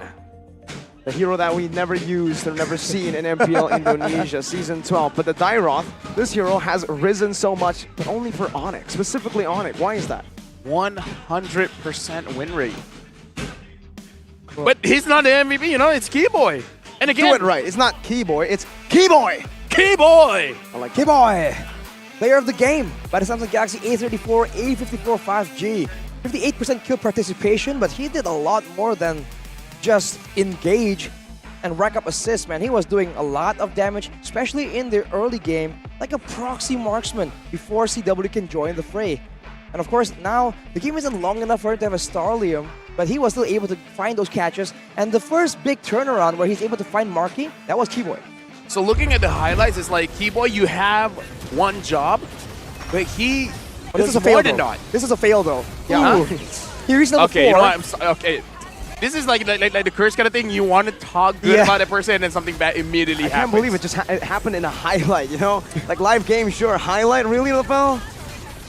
Not gonna lie, in MPL Malaysia, every single time I'm like, yo, this player's so good, he's 0 deaths. He gets 3 deaths afterwards. Kind of like Marky. Oh. Sorry, Whoa. Marky. It's still active then, LaFell. So you're gonna watch what you say here, depending on what you want to happen. But that's full barrage, man. That's a big amount of damage, especially if there's, again, no one to just dive in the backline. So the lack of an assassin in the hands of Geek Fam could be amended. I mean, Nile is a great assassin player as well. The problem is, they let it be a full barrage, not a half barrage. It never was a half barrage. It's always full because CW always held onto that flicker to the very last moment. You can see the outplay later, but this was the catch. This was the big catch that turned everything around. Okay, that was kind of a half barrage. Kind of. He got 1 kill and then he dipped out. So technically it was a full barrage onto 1. So full, but yeah, the usage onto the enemy team half. Oh, look at this. Look at this. This is the one. CW, just pay attention. He's going to full barrage, get low, almost get taken out, flickers out, and then afterwards, Wind of Nature. If I recall correctly, yeah, Wind of Nature uses the sustain, and you feel so bad for Luke, man. He's trying his best, and he's left alone because the backline was completely decimated. CW, man. Like, ooh, spicy. I gotta say, CW is the kind of player that usually your opponents have. Like, whenever the opponent has a gold leader, it's like CW. Yeah. He's always so good for some reason. He's the opponent gold laner every time. Exactly. My gold lane. What? Because I'm the gold lane. I'm better. Oh, okay. At losing. Mirko, you had 3,000 damage dealt. 300,000. 300,000 damage dealt, and you still lost. That was a team diff, bro. That was a Merc curse. You did it to yourself. Merc curse. Merc curse. No. Just no. You cursed your entire team. No. No, your entire team was cursed. Okay, fine. What do you want to say? It was just a skill issue, man, for my team. I was doing good. Let's look at the items, no? Arashi, do you want to take over? I'll take over because Mirko looks kind of bitter right now. Oh, yeah. Me and Mirko, we're going at it. You go ahead. Yeah. Well, CW, he has the rose gold Skill meteor issue. right here, so the shielding was just so important in ensuring that the extra bit of sustainability. Of course, no quote-unquote lifesteal items aside from the DHS, but with the rose gold meteor, you get a bit of that, especially when the shield procs out. So in the end, it all really makes sense. He has counters for both damage coming in from the rest of the team, and also for if a boy makes that game-saving play, flickering on him maybe. But, you know, not gonna happen. Geek Fam didn't change much of the draft. No, they didn't. He's I got think an the only thing export. that changed was the export, yeah. And in fact, it's worse, right? If they had the Ute song here, it would be different. I mean, to be fair, it is bad. So, like, you know, Exactly. To be fair, it's like Michael Onyx, Jackson, they man. knew going up against a Yuzong is not going to be a fun time. I wonder if we're gonna see the Khalid, man. Because it's a quote-unquote signature pick for Luke, kind of. It suits his playstyle. He wants to win in the lane, have wave clear, and still participate in those big fights. Khalid fills in all those But you know what's scary? checkboxes. What? If GFAM has a Khalid, so does Onyx. That could potentially be You're right. scary. Of the Valentina? Yeah. But I think in these team fights, it should still be the nether realm. But I agree with that. Overwhelming your opponents with ultimates, especially when they Exactly. have a Valentina, is a great option to go for. And yeah, the only real ultimate that Sans could really take to get him an advantage in the fight, you're right, it's just one, it's the nether realm. Yeah. Again, looking in this situation, I would say the real turning point is when Marquis overcommitted. Yeah. If he did not, because we saw give him like 3 times, they already won something big. They already got an objective. They should have backed off, right? They should have reset, control the minions, and then get the objectives one by one. But they're like, we got our cake, we want to eat it too. It's like, no, you gotta diet. You gotta hold yourself back. You already Balance. won something. Don't let the intrusive thoughts win. Exactly. That's just too strong. He couldn't resist. He couldn't resist The this heavy whispers. crossbowing. Yeah, the whispers from in his mind, and as well as the caster desk. But looking at the stats, the rich guy is still CWS Ixia. The carry though, still gonna be Sans on this Valentina. A lot of people have been talking about how a boy is one of the best Valentina players, but Mirko immediately says, no, it's definitely Sans. That Yeah. was the discussion we had, and he's showing it right here, man. How damaging that an Ixia that wasn't really dived on, that's no small feat. The only reason a boy isn't the best mid laner in MPL Indonesia is because Sans and Moreno exist. And Moreno? And Moreno. Hey. I would say it's hard for anyone to be the best mid laner in the world because Sans exists. Yeah. It's pretty valid right now. I feel like when he was born, God gave him the hands to carry everything. The hands? I mean, technically, everyone's hands can carry. No, he's a great player. So he has big hands, is what you're saying? Arashi, don't try to save him. Let him finish. All right, go. Yo, Sans, you're in Saints. That's a weird segue. It's the worst I got. You okay? went from big hands This is what to happens. This camera, look, this is what happens when you don't save me. He digs a bigger hole. You had a chance to help me out. Keep digging, LaFell. Is this what friends do? Yes. I'm a guest. You're right. You are a guest. I'll treat you better. No, you're not a guest, you're a solid. Oh! He's about to leave. He's about to leave. All right, no, it's okay. Arashi, take over, man. Take over. What do you think will happen in Game 3? What do Geek Fam want to do or need to do? I think they have to cool down here and find some way to just get their head and shoulders back in the game. Okay. Do you know why I'm wearing full black? Why? Head and shoulders gives me the confidence. He's right. There's no klimomo. Klimomo? What is it in English? What is that? Dandruff. There's no dandruff. Klimomo. None. You guys can check. Oh, look at the moves, though. Michael Jackson bad. Oh, yeah. We're going for a short break after this. Very short. Very short. Don't say anything. Just like...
Aku kan berdiri dan terus berlari, terus ke arah puncak tertinggi.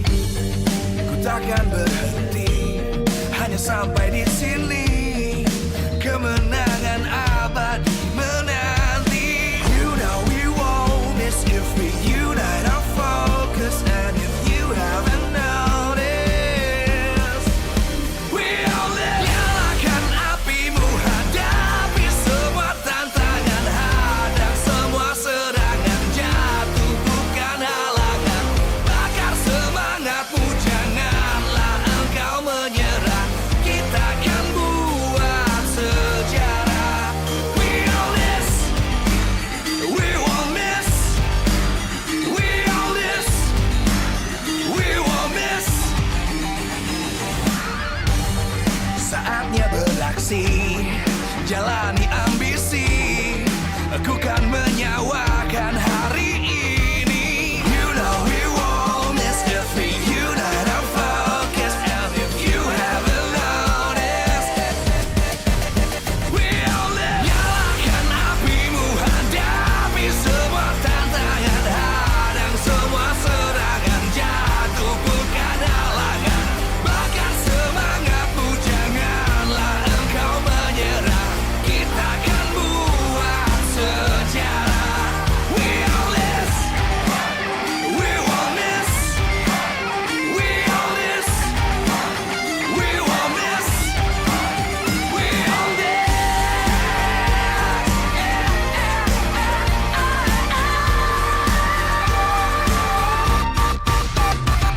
Nyalakan apimu, hadapi semua tantangan, hadang semua serangan, jatuh bukan halangan. Bakar semangatmu, janganlah engkau menyerah. Kita akan buat sejarah. We all this.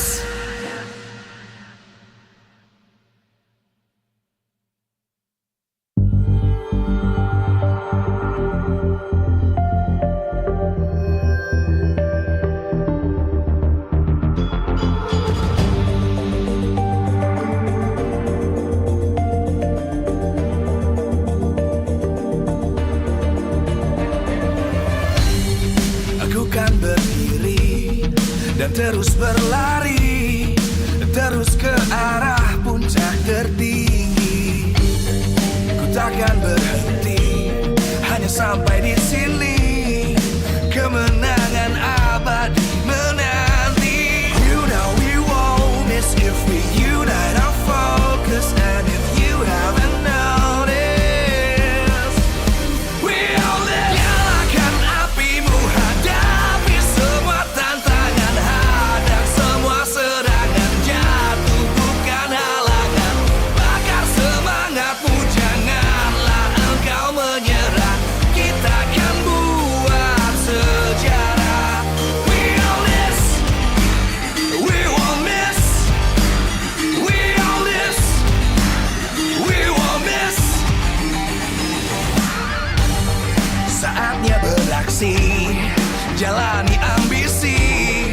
Aku kan menyawakan hari ini. You know we won't miss if we unite our focus. And if you haven't noticed, we all live. Nyalakan apimu, hadapi semua tantangan, hadang semua serangan, jatuh bukan halangan. Bakar semangatmu, janganlah engkau menyerah. Kita akan buat sejarah. We all this, we won't miss.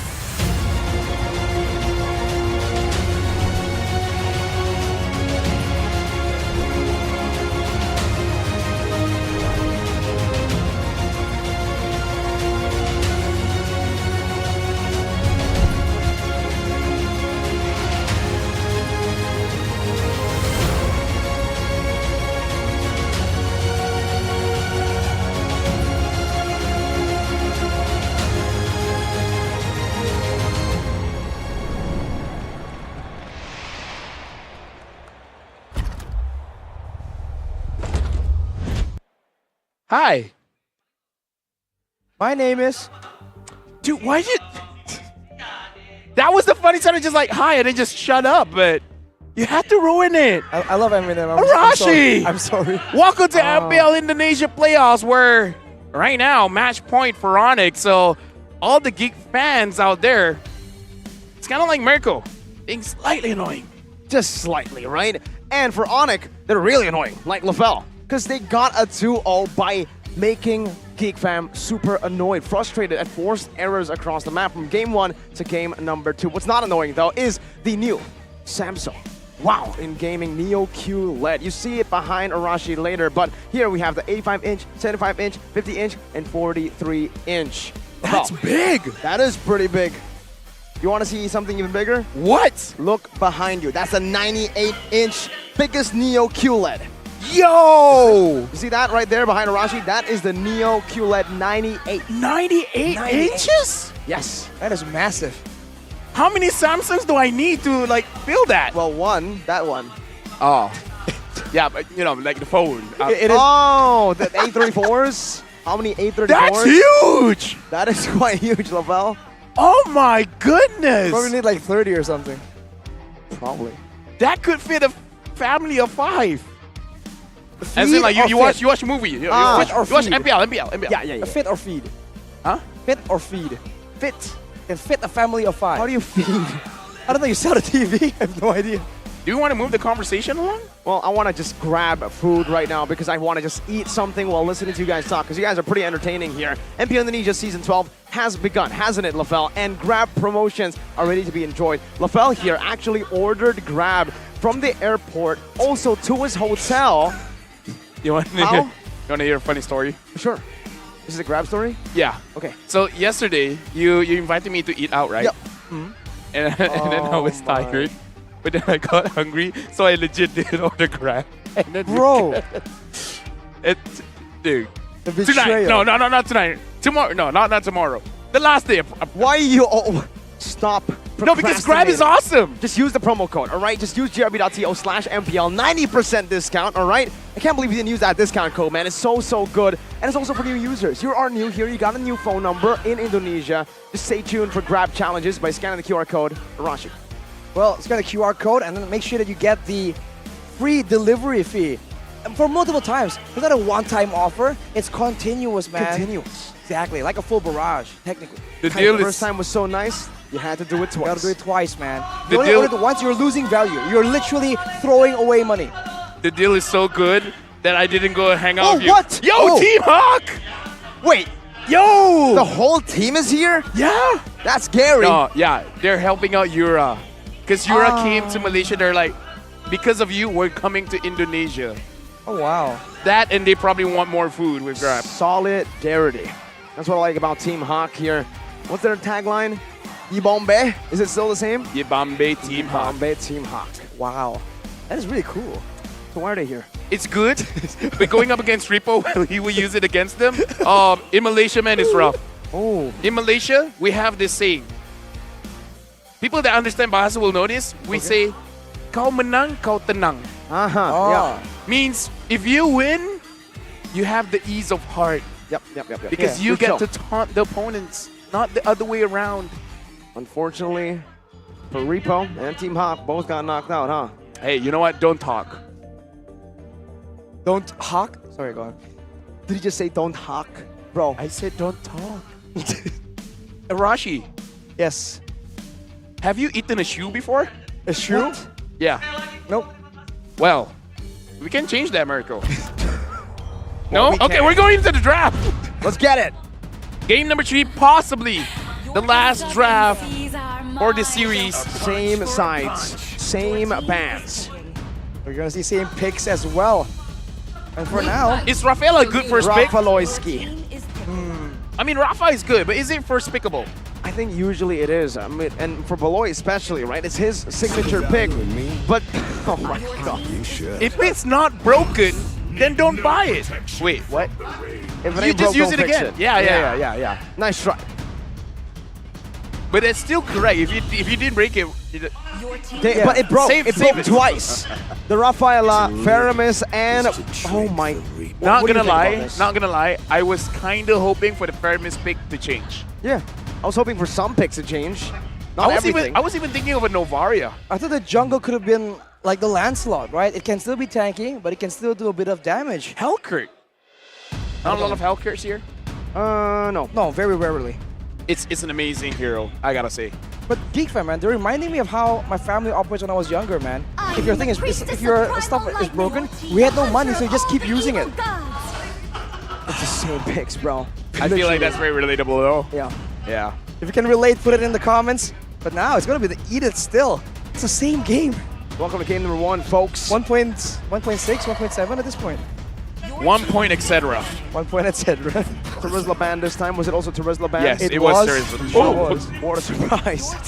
Lafel got a bit too surprised of the Uranus pick that is also in game 1 and 2. Lafel. I'm sorry, I'm having a problem with my chair. Give me a second. Is super surprised, and even the Yuzong Lafel, we haven't changed a bit. What did you do to my chair? All right, no, it's good. Now it's good. It's a secret. Thank goodness the camera wasn't on. I didn't know MPL ID hired a comedian here. Comedian? Who's the comedian? Arashi. What, me? I don't think so, buddy. Well, they're gonna ban the Same Cloud. bans as game 2, literally. Exactly. Game 1, Geek Fam banned the Lancelot actually, but in game 2, it's the exact same thing. I guess they're so confident that they're gonna possibly just try and make small. I mean, like, to be fair, Marky made that one mistake that started everything. That a pile of Dalmatians dropped. What? And then created that whole situation. Dominoes. Yeah, okay, cool. But you know, Dalmatians. You know what it reminds me of? What? That Marky mistake. It's just like, you know the meme with the doctor and the patient? The patient's like, it hurts when I go like this. Just don't do that. Just don't do that, Marky. Just don't do it. Just don't do it. But it's a difference here in the gold lane for Onyx. It's the Beatrix. So only CW has been using different heroes every draft. The Claude, and then the Ixia. Maybe they're trying to make up for all the times in the regular season and in the playoffs so far where he's just been on an Irithel or like a Brody. Right? Like those are the two most picked heroes. Now he's getting to get some variety here. The Ixia, the Beatrix. So, you know, maybe it's his time. It's his moment. Okay, Give Him is taking their time. If they take all this time and then they end up with the same draft, it's strategical. Ooh. Oh, there we go. Irithel, and it's the X-Borg. They were using the extra time to talk about what they're supposed to do, not what they want to do. Wow. You know, in your head where it's like, I want to do this, but in your head you also ask, should I do this? I don't know, should you?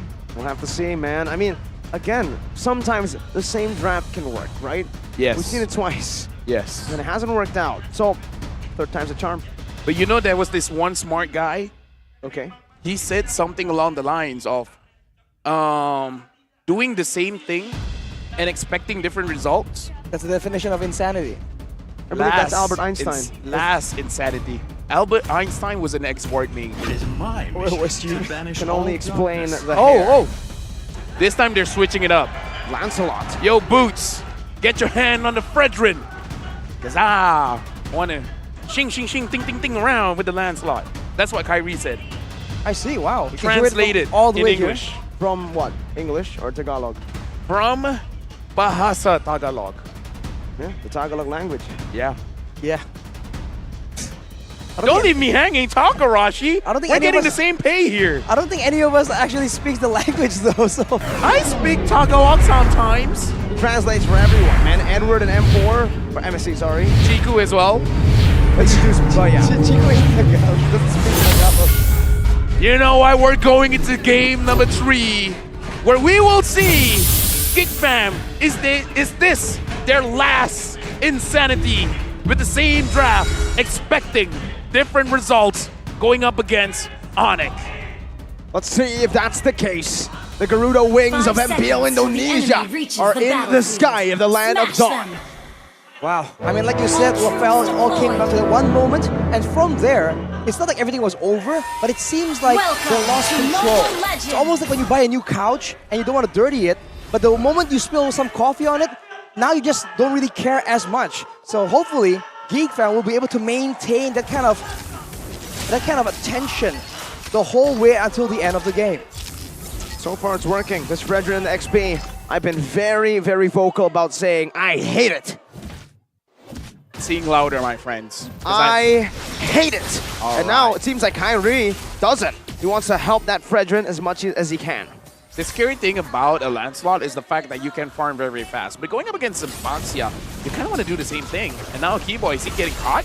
That's a 3-man gank onto Keyboy right now with an Earth Shatter, bringing him back with a Shadow Stampede, but he gets out with the Onward. And who gets it? Oh my goodness, the tick is not enough. Keyboy gets out with a Flicker.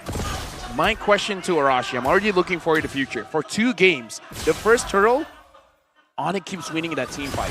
Yep. What does Geek Fam have to do different? Oh, but Kyrie.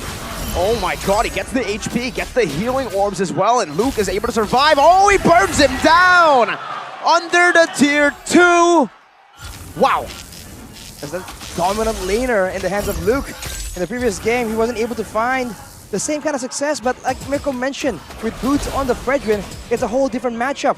Especially without any real gap closers, any really way to really threaten the X-Borg. I think Boots is gonna be a bit on the back foot, as with the in line with the keys to victory for Geek Fam actually. I was asking how can Geek Fam win the team fight around the turtle. Perhaps taking Kyrie down is step 1. Now the turtle's up. They have some form of jungle domination, but they gotta make sure that Sans doesn't do too much damage, because I kind of feel like Sans does too much damage. It's a lot of damage all the way from the early game, but winning in the EXP lane also means that Luke could be more proactive, but Belorski! Good jiggle right now, but the Terrify connects there. And it's CW who picks up the kill with the Mirror's Passion, but it's a turtle traded up top by Geek Fam. He was stuck between a rock and a hard place. A literal rock. Yeah. It's Sans like, in a rock.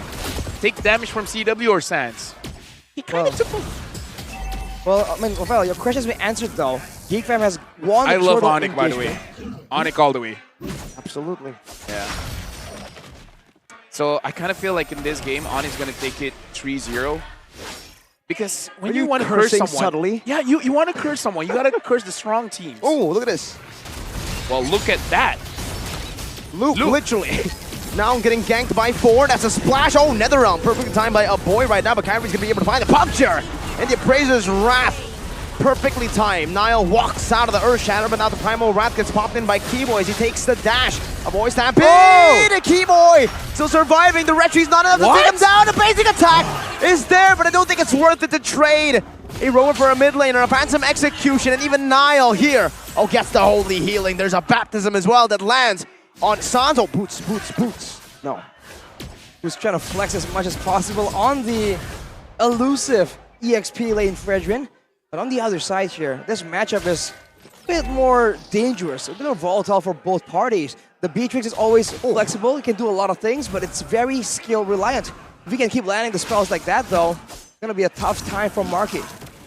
Geek Fam, again, they were managed to get the first turtle, so that's already a good start for them now. But something that Geek Fam has been doing is that they've been taking a very huge risk, and they haven't been winning those risks. Because it looks like it's a good opportunity for them to go in front and grab a kill. Every single time they do that, they get punished. I wonder, should they really change the game plan? Should they change their characters to be like, this is a bad engage, don't do it. This is one of those times where even I'm like, okay, maybe that's a bad idea. And when I'm questioning that, you know it's something bad. Okay, then I'll have to ask you, is this a good idea? The turtle, second turtle contest? Yes. Let's see. Immortality bombed by Luke. Keyboy with an onward. Getting Beloyski, but he's going to be able to flicker out there. A good baptism timed perfectly to Kyrie's Phantom Execution. As now it's Keyboy. So able to jump back with the Primal Wrath. Now Luke in the midst of it all with the Faraga armor. Jumps in Last Insanity. Comboed in. Appraiser's Wrath is there. Niall finds Keyboy. Boots is able to dash out. Now that's a trade. A jungler for a roamer. A trade that Onyx will walk away with a win. Now Bennett's Rage. Oh, what? Oh. See, I told you. The more you shouldn't do it, just do it. Well, that was... Actually, I have no idea what I'm talking about anymore. That was absolutely fortunate for you don't know, Geek no Fam. one knows. That's what Geek Fam did. Shoutouts to all the no ones out there. You guys knew. Oh, you guys also know that the predictions have not changed at all, but Kyrie! Getting gunned down by Marky. Oh, Beloy. Oh! Keyboy! Again! With an Earth Shatter. Literally smacking down to the ground. Keyboy gets the Primal Wrath to save CW. That was close. Just like that, the orange buff gets stolen away by Niall as well. And wow, that fight earlier was so weird, man. Onyx were going at it, and Kyrie was just staying in the back, and eventually he was using his spells on the turtle, as if he's disconnected from the rest of them. I wonder what that's about. But that's definitely in favor of GeekFam. Right now, GeekFam, small lead. But how do they capitalize? Luke looks more comfortable in this matchup compared to the previous one. So is this potentially a mistake coming in from Onyx, switching it up, getting the Fredrin on the EXP? For now, looking at the audience prediction, 77% is on for Onyx. 77 is a huge number, but GeekFam has beaten the odds before. They can't do it again, but everything needs to be perfect. We saw earlier that one mistake will mean that everything starts cascading down. So even if they do make a risky play, they need to have the safety measures, right? To ensure that even if they do lose out, they don't lose out on everything at the same time. The problem is Arashi. They need to make a perfect play, but no one is perfect. Shoutouts to all the no ones out there. All the imperfect men out there. And women. And women. And etc. Etc. Isn't that right, Retro? The MICC is open to everyone, by the way. MPL Indonesia Community Cup, and everybody can join in. Luke is joining in the party. So is Kyrie. Oh! That almost connected, man. That Holy Baptism predict from below. He flickered forward for that, but he didn't find Kyrie. Only found Sun. Oh, CW gets a turret down below as well. Marky spotted now. Boots jumping in with the taunt. Able to lock on to Beloisi, who still has the Holy Healing with the Suns. Stealing away the Baptism of all things. Now he praises Wrath. Oh my god. Brilliant done by Boots. A 3-man taunt as well. But now he gets blown up. Boom. Bang bada bing, says Luke. The turtle still being contested. It's 1-0. What a cracker jacker move, man. That was. Just goes Shout in. out to Gani. Shout out to Gani. That's the kind of play that Gani would love to see. Going solo against 4 members. It's curious though that the rest of the team just let him go at it without trying to help even a little bit, and now GeekFam make the play. That's a Primal Wrath, that's a Holy Baptism, and that's everything in the kitchen sink throne. Nibiru's Passion as well. The top of the damage cake. Speaking of cake, Boots here moving forward, trying to provide a little bit more vision for CW. And now they're trying to go for the turtle again, and now Luke has the Ice Queen wand. So Boots has got to be careful, man. As big of a cake you are, someone's going to eat it. Wait, okay, why is cake correlated to Boots? Well, it's actually correlated to Fredrin. Okay. He's a beat cake. Oh, that right there was a miss. No cakes. Taunt right there, and Kyrie finds it with Retribution. Niall unable to win it. Phantom Execution to the back again, but it's not going to be able to connect onto anyone. As boy is able to kite back. Luke in the back with Niall. CW with Wesker, but now gets blown up. Good Nether Realm from San, stealing it away, buying a little bit more time, but CW loses it out. Keyboy, Primal Wrath there, taken out by Niall. Boots with the taunt, and now it's going to be Kyrie jumping into the Thorn Rose, and a Baptism locks him down. He praises Wrath, not going to connect. Oh, the cancel from the Shadow Stampede, and Kyrie meets his maker. What a back and forth fight, but Onyx losing 4 members. You almost never see it happen. LaFell was saying that you tried the same thing again and again. Are you going to find different results? Turns out it's quite different right here as GeekFam take a 3K gold lead and take all control over the game, over the tempo away from Onyx. I want to say one thing, but I don't want to jinx it. So I'm not going to say it. Good. If you want the series to go longer, LaFell should stop. Oh, wait, I don't. Wait. I don't care? I don't know. What's the best response? I don't know, man. As long as it's entertaining, right? That's what you need to do, man. Come on, give us 5 games. So far, we have 2 games. Even though same picks, pretty interesting. Different results. Yeah, no one wants to go home early, man. No. Who the wants night to go is still home young. You're young. I am young. Rashi. I'm old. Oh, I see. So this doesn't apply to me, but looking at the items right here, Sans has Clock of Destiny, the Lightning Truncheon, so a lot more burst damage. The issue is the targets he wants to go for are never really in front, easy to access. If he jumps in too aggressively, he does get punished as well. Marky actually opted to go for the GDS instead of the Malefic Roar here. Is that gonna come back to hurt him technically? No. No, I don't think so. I kind of feel like it's right because you're going up against a Lancelot as well as Sans with the Valentina. I feel like more mobility is better here because in terms of the damage, Luke is already doing a lot. 2 damage, so I don't think they need more. Holy Baptism with a flicker. Keyboy now going to be able to flicker out to conceal as well. Sans getting out as well. Shield Unity going to be used up. They have baited GeekFam, but Boots is not tanky here. 3 levels ahead for Luke. And you can see just a few good hits. Boots is down to half. Hey, getting hit by fire, it's not fun. Definitely not. You get burnt. And Boots is feeling it. He's feeling the heat. But you said he was a cake, Lafel. Getting burnt makes the cake doesn't really taste good when it's burnt, so... No, burnt cheesecake. What are you talking about? Awful, man. So Boots now, he can't really be... What? Hold on. I know we're casting it. What? Blasphemy. What? Burnt cheesecakes are great. I don't know. I can't relate. I haven't tasted it. Burnt cheesecakes. You gotta let us try that. I don't think I've tried it ever. Oh, dude, you're missing out.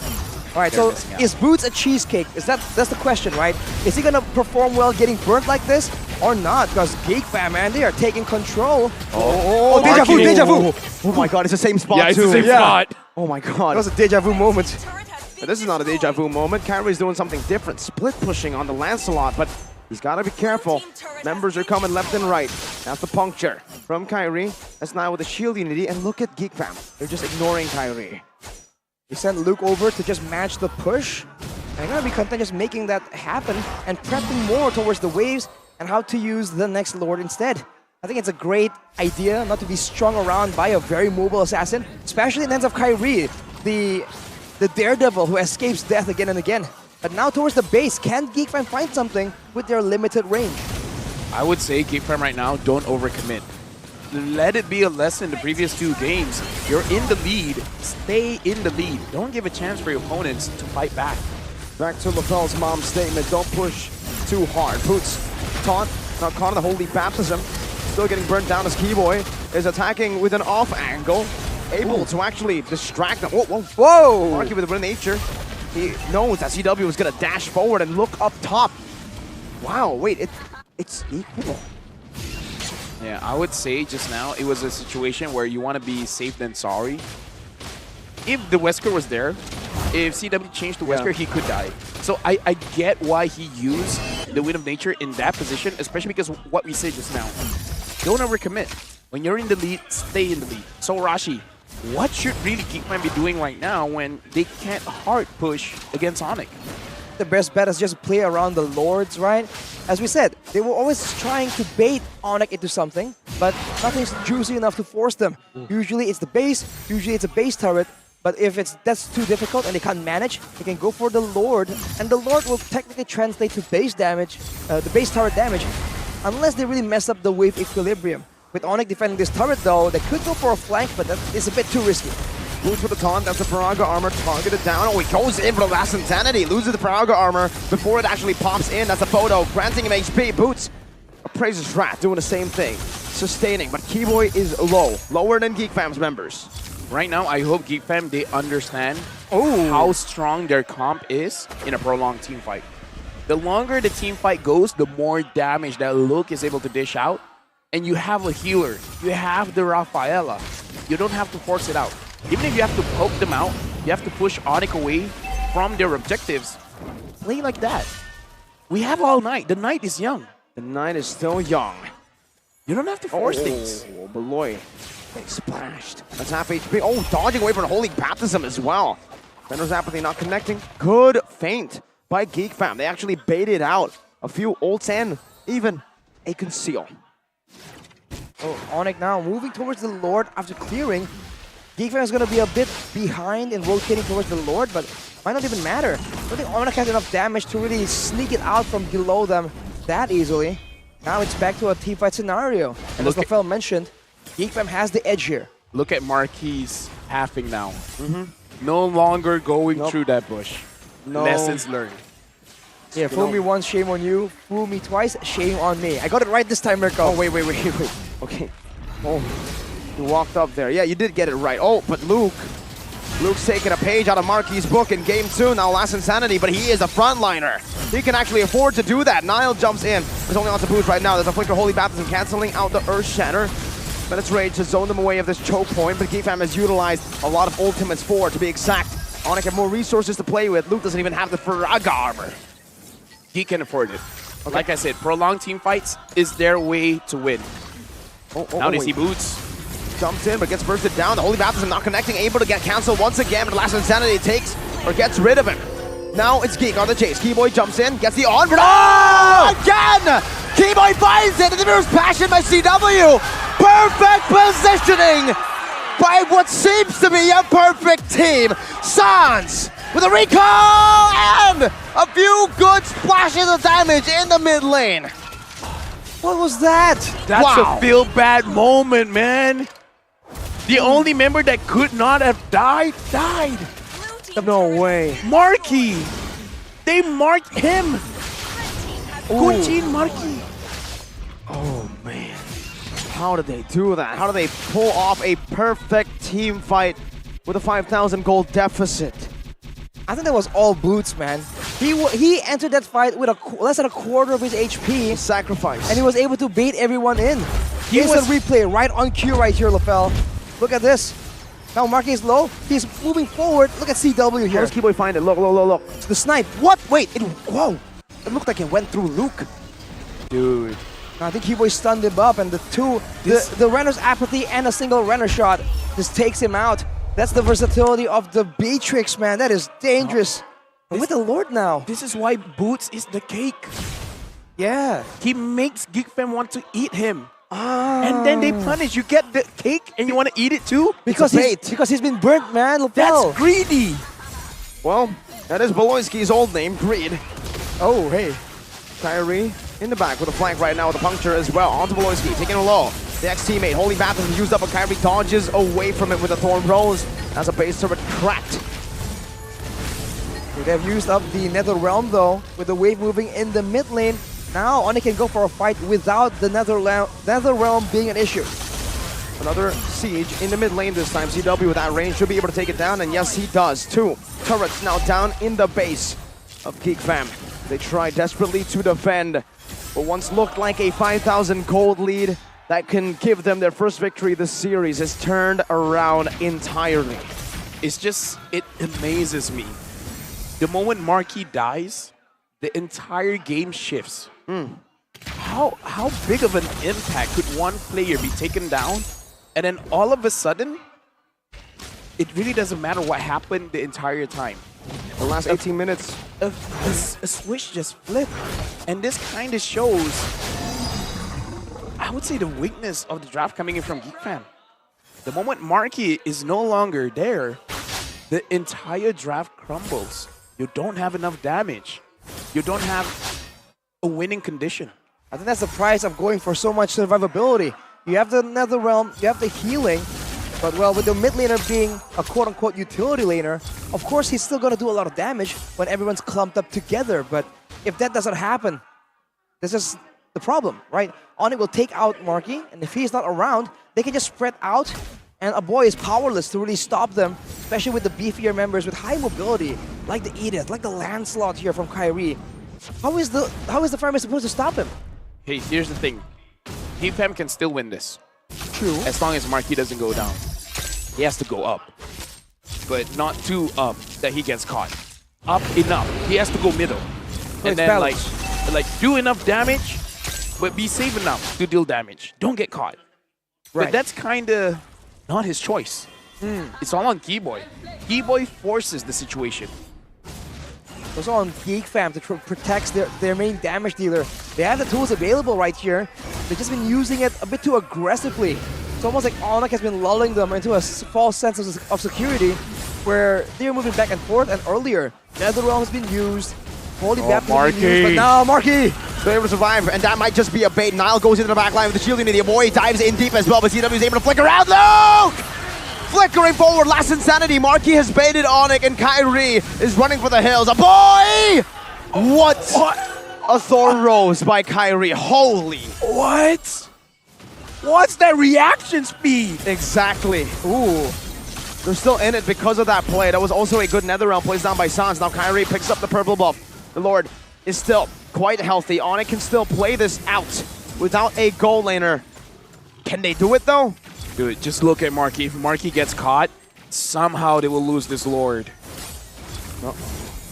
T-Boy Earthshatter. Luke dodges away. Blowski taken to a quarter of his HP. Meanwhile, look at Kyrie. Look at the angle that Kyrie has on Geekfam.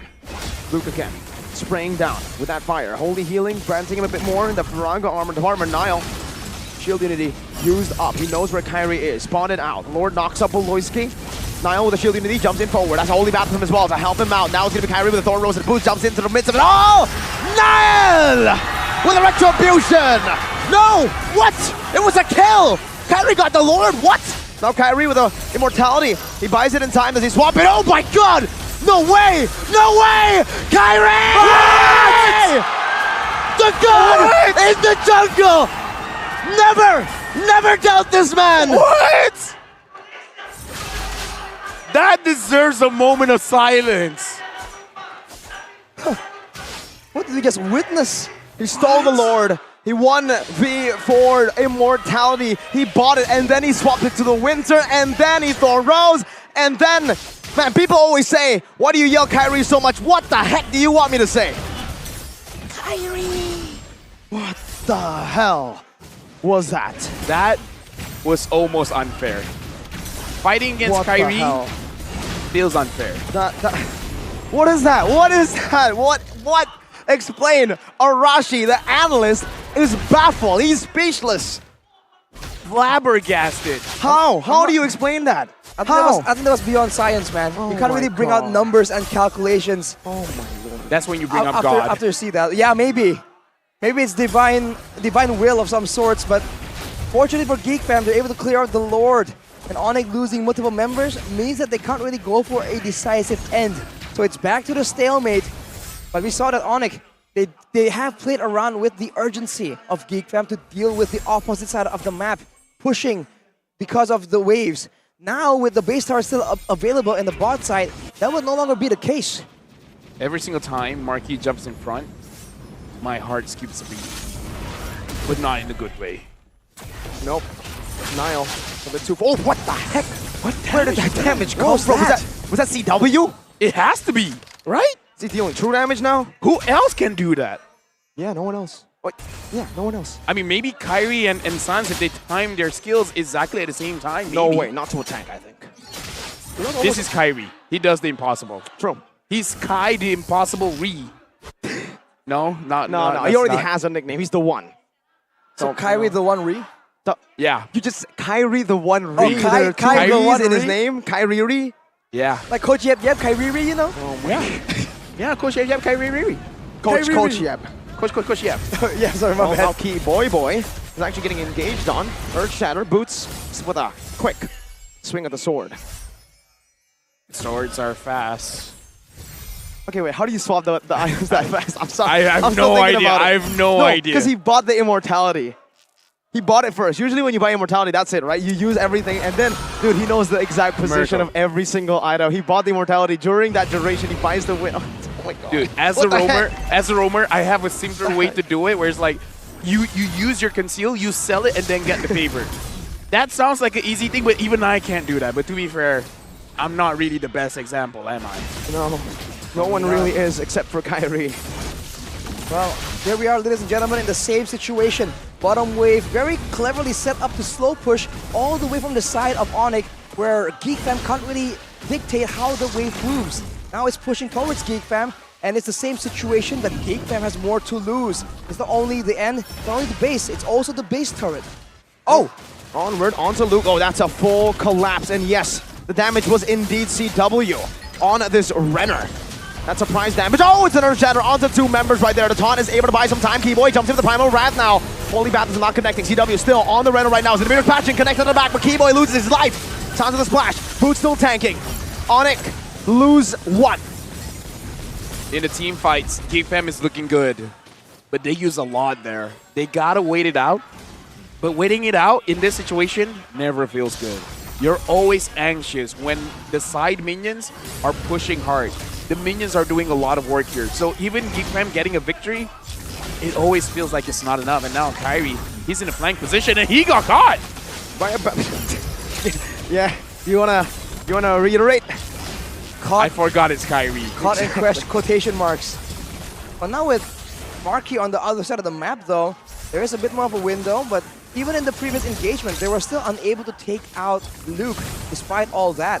Kibo is up in 20, so Geek Fam definitely want to take advantage of that, but here's a problem. Lack of engage. Boots is getting jumped quite low. Paloyski Now that might be a catch. Never. Yeah, okay, Oh my let's not God. use that word against Kyrie. How? All right. Keyboy's respawning, and Geek Fam, the entire duration of that death has not amounted to anything much. I would say Kyrie got touched. That's all you did. You touch him for a bit, and then he gets out. And then now, the Lord is playing a dance that the Lord doesn't want to be involved in. Look at how low Boots is. How do they make this work with Boots that low? Onyx has a way. They always have a way. We're coming down to one moment right here, but I really feel like Geek Fam are the ones taking it slow now. The bottom wave is pushing for them, and now Boots goes in! Flicker taunt, that's a sacrificial play. The balance rage connecting to the back, but Niall is doing the same to CW, who's now going to be 1 HP and now taken out. Even Boots has fallen. Geek Fam with a win, and this might be it. An Evolved Lord at the 26th minute. This is a good opportunity. The Lord is up. 50 If a seconds. boy has his nether realm, by the time the Lord comes into contact with the base, they might be able to force it out. But don't clump up together. The Earth Shatter will shatter your world. It will knock up everyone. Carry by the Melted Glory for additional damage. He jumps in forward, gets Chunk, Shield Unity, and the Baptism. That's Kyrie down. The Geeks have done it here. Keyboy in desperation jumps in, a Primal Wrath, and even a desperate Winter Truncheon Immortality play will not do it for Onyx. Geek Fam have fought, and they have fought their way to a one-game win in this series. It's not going to be a clean sweep. For Geek Fam, this may seem like insanity, but it's not the last insanity. They're able to push forward. Will this be another reverse sweep? Reverse sweeping 2 kings in the same playoffs? Is that even possible? Do we even dare imagine that possibility? I do dare to imagine. Yeah, I was about to say, what do you do? Well, we always said that when Onyx loses, they come back in even more terrifying shape. They're like Super Saiyans. Exactly. Now with one loss here, are we finally going to see a drastic change in the drafts? No. Or are we going to see the exact same thing, more or less? If it's not banned out, we're going to use it. We used it after a loss. You think we're going to change after a win? Perhaps giving the Fredrin to the EXP when an X-Borg is still on the table, perhaps that was the mistake. Maybe. I mean, I personally just hate Fredrin XP. What? I just personally hate Fredrin XP. You hate Fredrin? You H8 Fredrin the EXP? Yeah. Nice. At this point, you deserve to hate the Fredrin in the EXP. I got nothing else. Yeah, I was waiting for the punchline. I know, you had a very hopeful face, but Geek Fam getting that win, and hear this out, flabbergasted. Ooh, that was definitely a crackerjacker. That was supercalifragilisticexpialidocious. That's a word. That's a real word, man. Wow. That was a good word to use for this moment, yeah. That perfectly describes Geek Fam winning that game. Yeah. The Kyrie moment into the Geek Fam win. Dude, as long as Marquis doesn't die, it will all work out. So I think this is what the coach is telling him. Just don't die. Don't go in the light. Marquis. Don't jump to the light. Don't jump to the light. Jump sideways. Yeah. From the light. Sideways, backwards, as long as you keep your position. There's 12 digits on the clock. Just don't go number 12. Okay. How about 11 though? 11 is too risky. Yeah. 10, 2, like driving positions, that's great. 10, got it. 10 to 2. 10 to 2. Got 10 to 2. That's the angle. That's the angle here. Exactly. Clocks are amazing. It helps you tell the time. That's what he has to. And which position to get into a team fight. He actually has to. You have to. Why? I just like to flex. I have nothing clever to say about that. That's probably how on time he is, man. He just wants to be that accurate. One, not enough, man. Indonesian time, Malaysia time. Oh, There we Mr. go. Worldwide. Mr. No, that is Mr. Around Southeast Asia. Mr. Southeast Mr. Asia. Serumpun. Mr. Serumpun, I like that. Grassman. If I did that again, would you be mad? I would throw a pen at you. I would be incredibly upset. You do Flabbergasted. not want to see me upset. That was incredibly political. That answer. I will be magenta when I'm upset. Magenta. Magenta is like green, right? No, magenta is like hot pink. Really? Yes. What? For those who don't know, LaFell's colorblind, but don't worry. Onyx hasty initiation exploited by Geek to secure game 3. But he can't see green, not red. Hey, don't ruin this moment, okay? All right. Why do you have to do this? Yeah. What's wrong with you? What's wrong with Ani? Why they lose? I don't know, man. I'm not the analyst. You That's should be right. Why? asking that guy. I think. Why? I think they just lacked a bit of damage, man. That's Yeah. all you could say. Boots tried to make the sacrificial play, but his team was unable to actually secure. It's funny when you P5. do it in the short burst, not all the time. Gotcha. Huh. I'm disappointed with your friend, by the way. Are you? Why? Find a Why? new friend. Find a new friend. I've got one right here. You've got a friend. I'm not your... Couldn't help it. Player of the game for the Samsung Galaxy A34, A54, 5G. It's your boy, big boy Beloyski. BBB! Woo, 15 assists, able to land the Holy Baptism on a dashing Kyrie. That is no small feat for a big man. That's a big feat for a big man. Right? I mean, what are you going to say? I don't understand, Arashi. People have the Thunderbelt. Why though. you have to say it like that? Thunderbelt. What's wrong with you? What's with the Thunderbelt? Yes. Why not?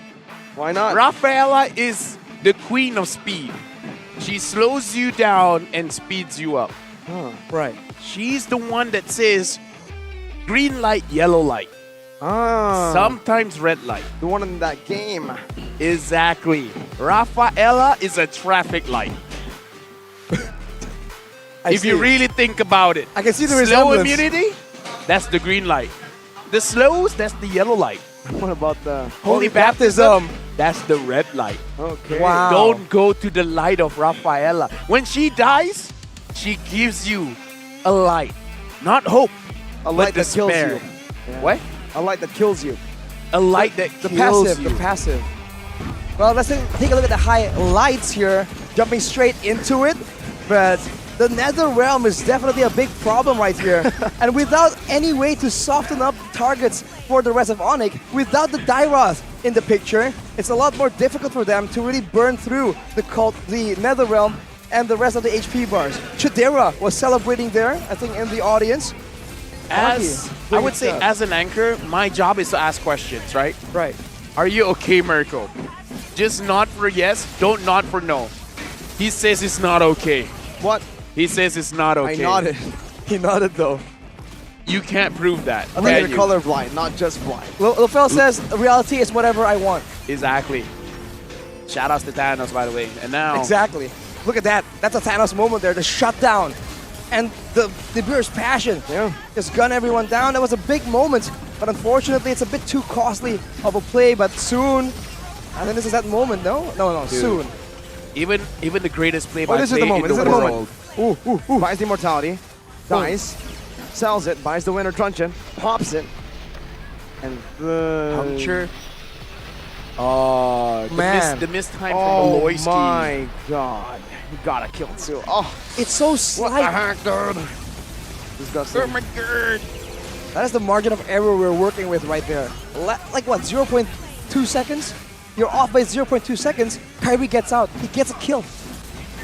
I believe that Kyrie is living in this world in slow motion. Yeah, it does seem. No. Why do you have to say it right as he dies? What? How? It's all planned. Dude, What's I the don't plan timing? the highlights. I was even about to say to Kyrie, listening to Eminem, he's like, why is he talking in normal speed? Why is he talking so slow? Yeah.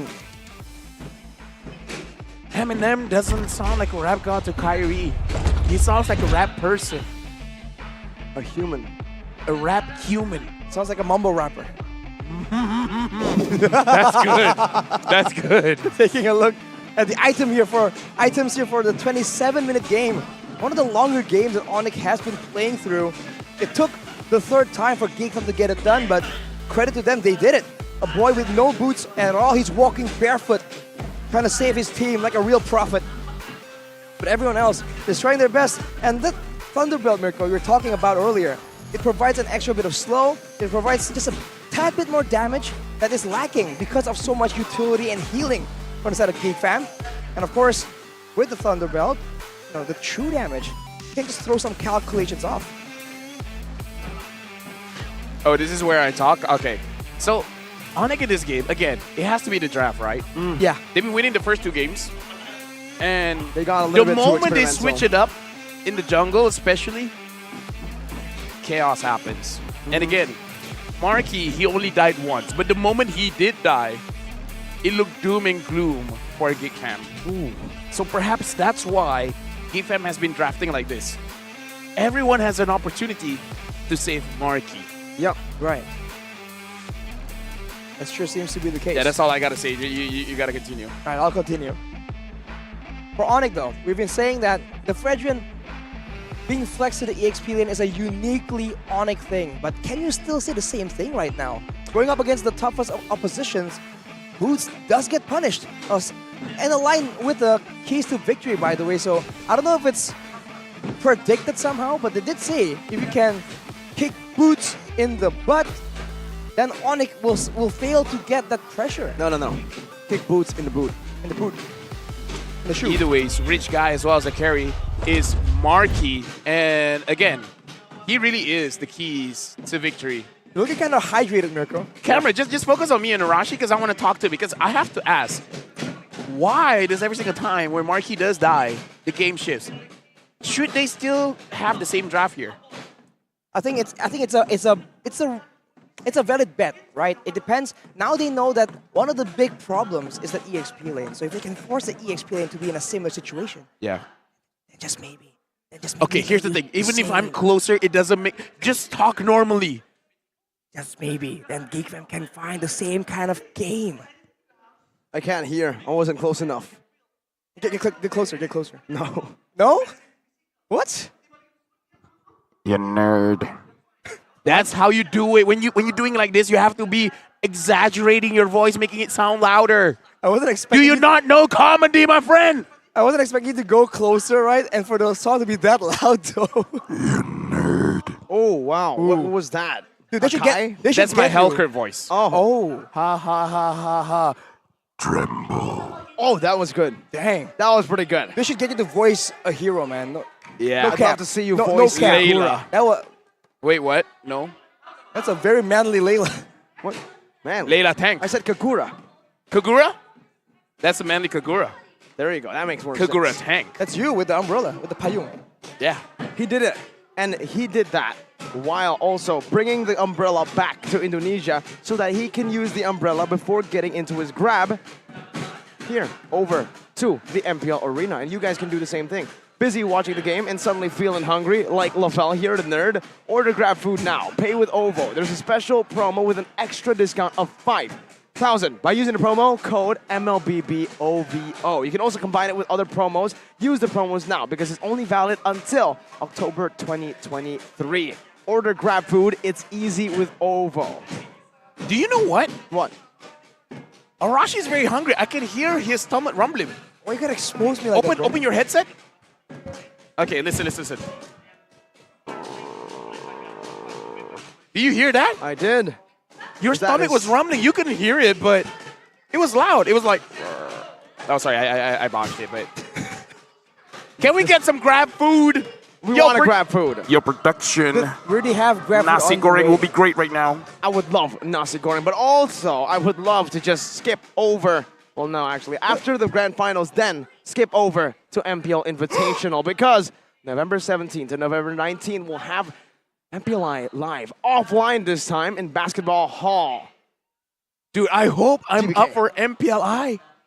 Hopefully, man, because this MPLI edition will be held within the GBK Sports Complex, just a few steps away from the location of M4. And you were in M4 in January. Yo! Indonesia's amazing. The best. The best. You want to say something? Excuse me. No, I think it's Lafel, I think it'll be good. It'll do you good to remember where you are right now and what kind of fights you want to guys, pick. grab tickets. Get tickets right now. oneesports.gg/MPLI 2023. What an amazing day this has been, has it not? It has. And it's been 3 days. You know what they can do in 3 days? It's 9:22 in Indonesia. It's what? 9:22 in Indonesia. Which clock Let me check did you my check? next watch. It's 10:22 in Malaysia and the Philippines. All right. What about your Samsung A34? What does that say? It says I'm amazing. No, it doesn't. No, as in like the phone. It's like I'm a. Yes. Seems like we're watching a crime unfold right here. We can see our Indonesian caster Pak Pulung making a bit of a statement. You guys can catch it on his own social media page. But now, match point still. But yes, so far, no changes. Could it be? Could it be? Oh my Pulung and the goodness. Onyx. Pulung and the Onyx. Pulung. That's the song, ladies and gentlemen. If you don't know, our caster here, Pak Pulung, in the Indonesian broadcast, always predicts Hates Onyx. the team with the lesser audience prediction. So never Onyx. That's why the Onyx fans have made that song for him. Pak Pulung is anti-Onyx. He despises them. Whoa. I don't know. He has a that's strong deep word. hatred for Onyx. It's a vengeance. Onyx. Other people call him Onyx. Pak Pulung says, "Oh no." Just without oh knock or oh no? Just No, oh just, no? oh no. They removed the I and the C. But for Geek Fam, they didn't remove anything from their previous drafts. Man, this is getting like trippy, man. I'm not sure like what moment came from which game. We had 3 games with a very similar situation. And I think they're starting to blend into each other. I think if we see 2 more of games like this, Okay, I this think I time, keep this up. time is Frederick going in the jungle. Rises when I give the It should, word. right? how do you know? How do I know? How? The reason why I know is right now it's 9:24. Okay. In Malaysia, it's 10:24. Yeah. Right. So I'm in the future at the moment. Oh. Whoa! Exactly. We'll see. I'm 1 hour ahead. Seems whole like hour. Onyx has been an hour ahead of these games for a lot, well, for the last 2 games, the first 2 games actually, but Geek Fam finally caught up, and the way they catch up is through the same draft. So why is it that they don't make any of these, you know, adjustments? Here's Oh, wait, that was the fell. what? This is not you. What do you mean? It's me. The audio. It sounded very similar. Oh. This is the Uranus. Oh. Oh. It was a Hellcurt voice, Arashi, but nice try. for duty. Your Pretty close enough, Okay, but this now, time X-Borg getting picked up. You know what's difficult? Going up against an X-Borg, you want a bursty mage. Paramis is not that.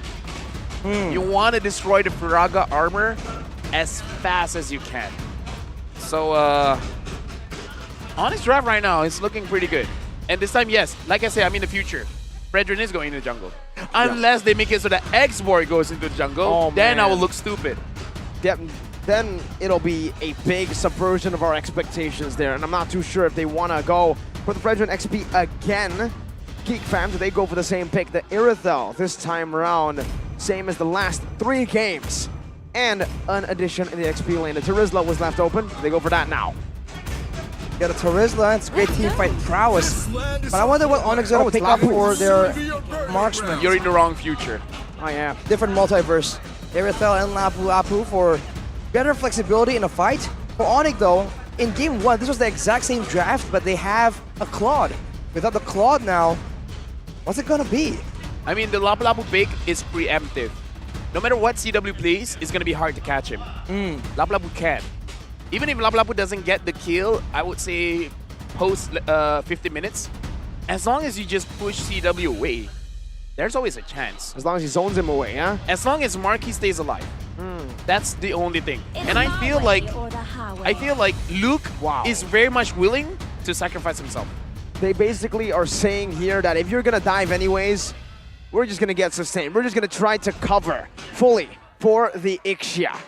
I don't know, man. I'm still feeling Onyx. You're still feeling Onyx? I'm still feeling Onyx. With Not the that drafts. way, but as even in, like, with the Ixia? Yes. Interesting choice. Because I am also still Onyx. I feel Onyx. I hope production heard that. I think they do.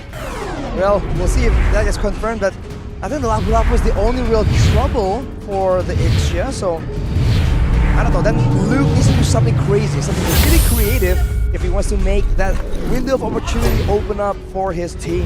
The window to a reverse sweep will open up if Geek Fam can drop Onyx again for this game. We're going into the land of dawn. Can Geek Fam do what has been thought to be the impossible? Dropping another game from Onyx. Another reverse sweep in the making for Geek Fam if they are able to successfully take game number 4. But for Onyx, the deal, the mission stays the same. One more game. Well, even the opposition technically stays somewhat the same, so the question is, with Geek Fam learning so much, improving their execution in all these games, Onyx has seen most of what Geek Fam can do on this composition, except for Luke. So we'll see if they can try and use that to their advantage, predict maybe, analyze some tendencies for Geek Fam to move a certain way. Honestly, we have to look at the setup for Luke here, because one common thing that a lot of Lapu Lapu players have been doing is have the Rupture and then build damage early so that you can have a very, very big impact. If he goes for a lot of defense here, it's not going to be looking good. And yet, oh no, he's going for defense here. Wow, Lapu Lapu. Mixed feelings a bit. I was hoping that he has the Rupture so that he could punish Boots early. He could get a solo kill, but now... with more penetration. Yeah, exactly, yeah. But he went with the Festival of Blood and the firmness. He fully intends on just being tanky and doing decent amounts of damage. Wanted to dive in the back line and stay alive long enough for his team to finally get the job done. Still a very slow-paced game at this point. I want to talk a little bit about the matchup again. We saw this earlier in game number 2, I believe, the Ixia pick, but it still remains the same, right? For the Ixia here, needs to play safe, has the advantage when it's a pure 1v1. In the previous game, it was against the X-Born. No one is diving on that Ixia except he's using the last Insanity. But this time, there's a Lapu Lapu. That's going to be a big game changer. Isn't that right, Arashi? You're the analyst. Absolutely. He is the only real big X factor here. But maybe, right, with that obvious answer on the table, maybe then Onyx was not overlooking some of the other players. Maybe then Beloyski can do something crazy and catch CW off guard. The turtle fight brewing, though Kyrie getting jumped on. Yep, has to use the taunt and the dash defensively. Boots is doing a good job at hiding them back, though. Luke, Bravest Fighter to the back right now. Sans, Bravest Fighter again, that's a flicker and a stun, but that's not going to be able to connect right now, so Last Insanity is going to be tanked fully by the 8th Fear, the Netherrealm. Good timing on the Earth Shatter, and that's first blood for Sans, who's still on the Bravest Fighter now, dashing forward to the back line. There's a taunt as well, and it's a double for Sans. It's an Earth Shatter out on the Brazer's Wrath. It's an all-out win for Onyx as Niall is left all alone, basic attacked and taken out. 4, make it 5-0. I'm sorry, but this is kind of why I don't like firmness here for Luke, because against the X-Born, true damage, your firmness is kind of like a waste of a slot. Well, every time you criticize something, the opposite happens. How is that possible, LaFell? What is this? Is it possible to learn this power? If it just happens in Malaysia, cool, but now I'm doing it in Indonesia. I'm sorry, Kyrie. It's okay. He says he is a generous god. He is? I think so. I think, well, yeah. So he will judge me? No, he won't judge you. We will be the judge tomorrow for the English auditions. Shout outs to the people going tomorrow. And CW is able to secure the gold crab here.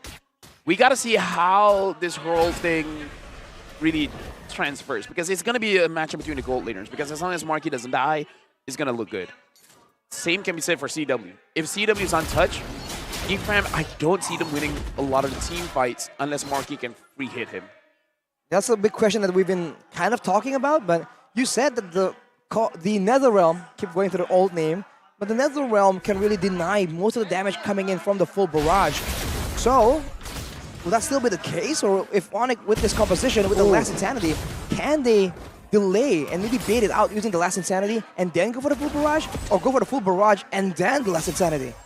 I would say, because here's the added advantage for the full barrage. It's not just damage. Hold on, look. In the 1v2 now, he's gotten rid of the Paraga armor, so Boots can't really use his last insanity, but yeah, that's all. He gets out a 2v1 that doesn't amount to anything, but Onyx still are holding on to that 1.7k gold lead. Going back to my point, the full barrage gives extra range for the first and second skill, so you have a layer of crowd control. Right. So that's where part of the thing that makes Ixia so good is that you open the cone. It's not just damage, but some level of crowd control. So that's why the Nether Realm can help you out with that. When you can't move, you don't take much damage. That's another realm defensively used up. Nile also with a push taunts. Onyx doing a good job of controlling this turtle pit for now, but Nile goes over to Shield Unity, and there you go, that's Nile with an opening from Beloy. Raven Spider to the back line, CW with a full barrage, doing a lot of damage, last insanity, and the Appraiser's Wrath, everything in the kitchen sink thrown. CW still sustaining against Luke. One more hit, he gets HP, flickers out, Luke gets the kill, but a boy has the flicker forward into 3 Onyx members. I still say kind of worth. Taking down CW, sure, 2 people had to die, but kind of worth. KW. I feel like they lost way more than 2 people right there, though. All right, then we didn't see it in the end, doesn't count. No. Gold differences by UBS Gold, though. This is where we can see that there is indeed a gold difference, but Marky is still on top, showing again that he knows where to find resources, even in the toughest of games. Keyboy, though, really outperforming Beloy here. That's never a good sign, because both of them are always proactive, always making plays, and if Beloyski fall behind, Keyboy can just take control. Beloyski, when he falls behind, he's kind of moving forward. Speaking of moving forward, Keyboy's moving backwards. Obviously, there's a full barrage there, placed down. Both Keyboy and Beloy, these 2 roamers will have to respect one another, but that just goes to show you the power, right? 4 members had to back away from 2. No dive possible against this Ixia. And we can definitely see the potential of the Lapu Lapu pick here. CW had to play way more defensively than how he would want to. So I kind of feel like we're seeing the potential, even though Onyx is at a very justifiable good lead here. But now they got Beloyski. Oh, that's a good combo, but another realm saves him now, and Beloyski is able to get the healing back in for the team. Another Nether Realm responded over. Luke with some good damage now onto Keyboy. The armor connects, but Luke dishes out enough damage to the Marquis to take him down. Now Boots is in the midst of it all, jumps in with last insanity. Beloyski should fall here, but a good flicker saves him. Full barrage, not positioned perfectly. Geek Fam get out with a win. That's the kiting from Geek Fam's composition, the speed. The flash of the Oasis completed. More shielding as well when you're low. Marky, though, wow, feeling brave right there, braving multiple members of Onyx. But this is the problem. Onyx now can't really keep Geek Fam in place if they're forced to use the bulk of their skills to initially bait out the Nether Realm. Okay, like, to be fair, it was potentially going to be very cool, right? But not enough damage just yet. Onyx pulling the turtle to their own side. Beloyski, I think he doesn't know that he is in vision of an Onyx. No, just a pixel away from that push. Oh, Nile. Pinch down, now taunted, earth shattered. That's ping pong playing with Nile as the ball. Look at the back though. Bravest Spider going to be used up right now on the CW, who's now going to be taking all of that damage. Flickers out of the way, but it's a flicker as well from Luke. Meanwhile, on the other side of the map, it's Luke, it's Nile who falls to the hands of Boots with that big explosion. Am I allowed to say if he has a teeny bit of penetration, he could have gotten that kill? I think you are completely justified to say that, LaFell. Man, that's a great take from you, and it's really showing dividends in this game. For Onyx, though, this is a great situation, kind of, because unlike last game, Geek Fam has always been solid, and they're always clumped up together, covering each other. The Geek Fam unity, Mirko and Gunny dubbed it. But in this game, with Luke jumping in so aggressively every time, it's almost like there are 2 fronts for the fight. And if Luke can't really get the job done, it's gonna get even more difficult for Geek Fam because they don't really have the same AoE combo they can rely on in those tight situations. You want to know how me and Gonny came up with that name, LaFell? Well, not really, but go ahead. It's what they call their fans, the Geek Fam unity. So we just put in the Geek Fam and the unity of their composition. Well, you also mentioned that also might be a problem. It's a full barrage, and they're going to be zoned away from their base. But yes, when they clump up together like this, then they lose out on that macro flexibility. You have already mentioned this before in their matchup against Bigatron. Was it Bigatron? Yes, I believe so. Oh, Boots getting pulled back in. Mass Insanity used up offensively. Now that's a flicker. But it's another round to save Boots. Now Kyrie is caught. Niall gonna be able to get rid of that Nether Realm HP. Niall with the Tortoises Poissons walking forward, healing in the onto Sans as well, who's gonna be forced to flicker out. Luke has used up everything on that Bravest Fighter, and Onyx are at low HP. Primal Wrath used up by Keyboy to try to deal some damage. That's a good stun on the two members of Onyx. But both of them disengage. The NetherRealm is really causing the fights here to prolong way more than it really should, because the amount of damage is actually pretty good coming in from both sides. It's just that they both have ways to make sure that they just don't die.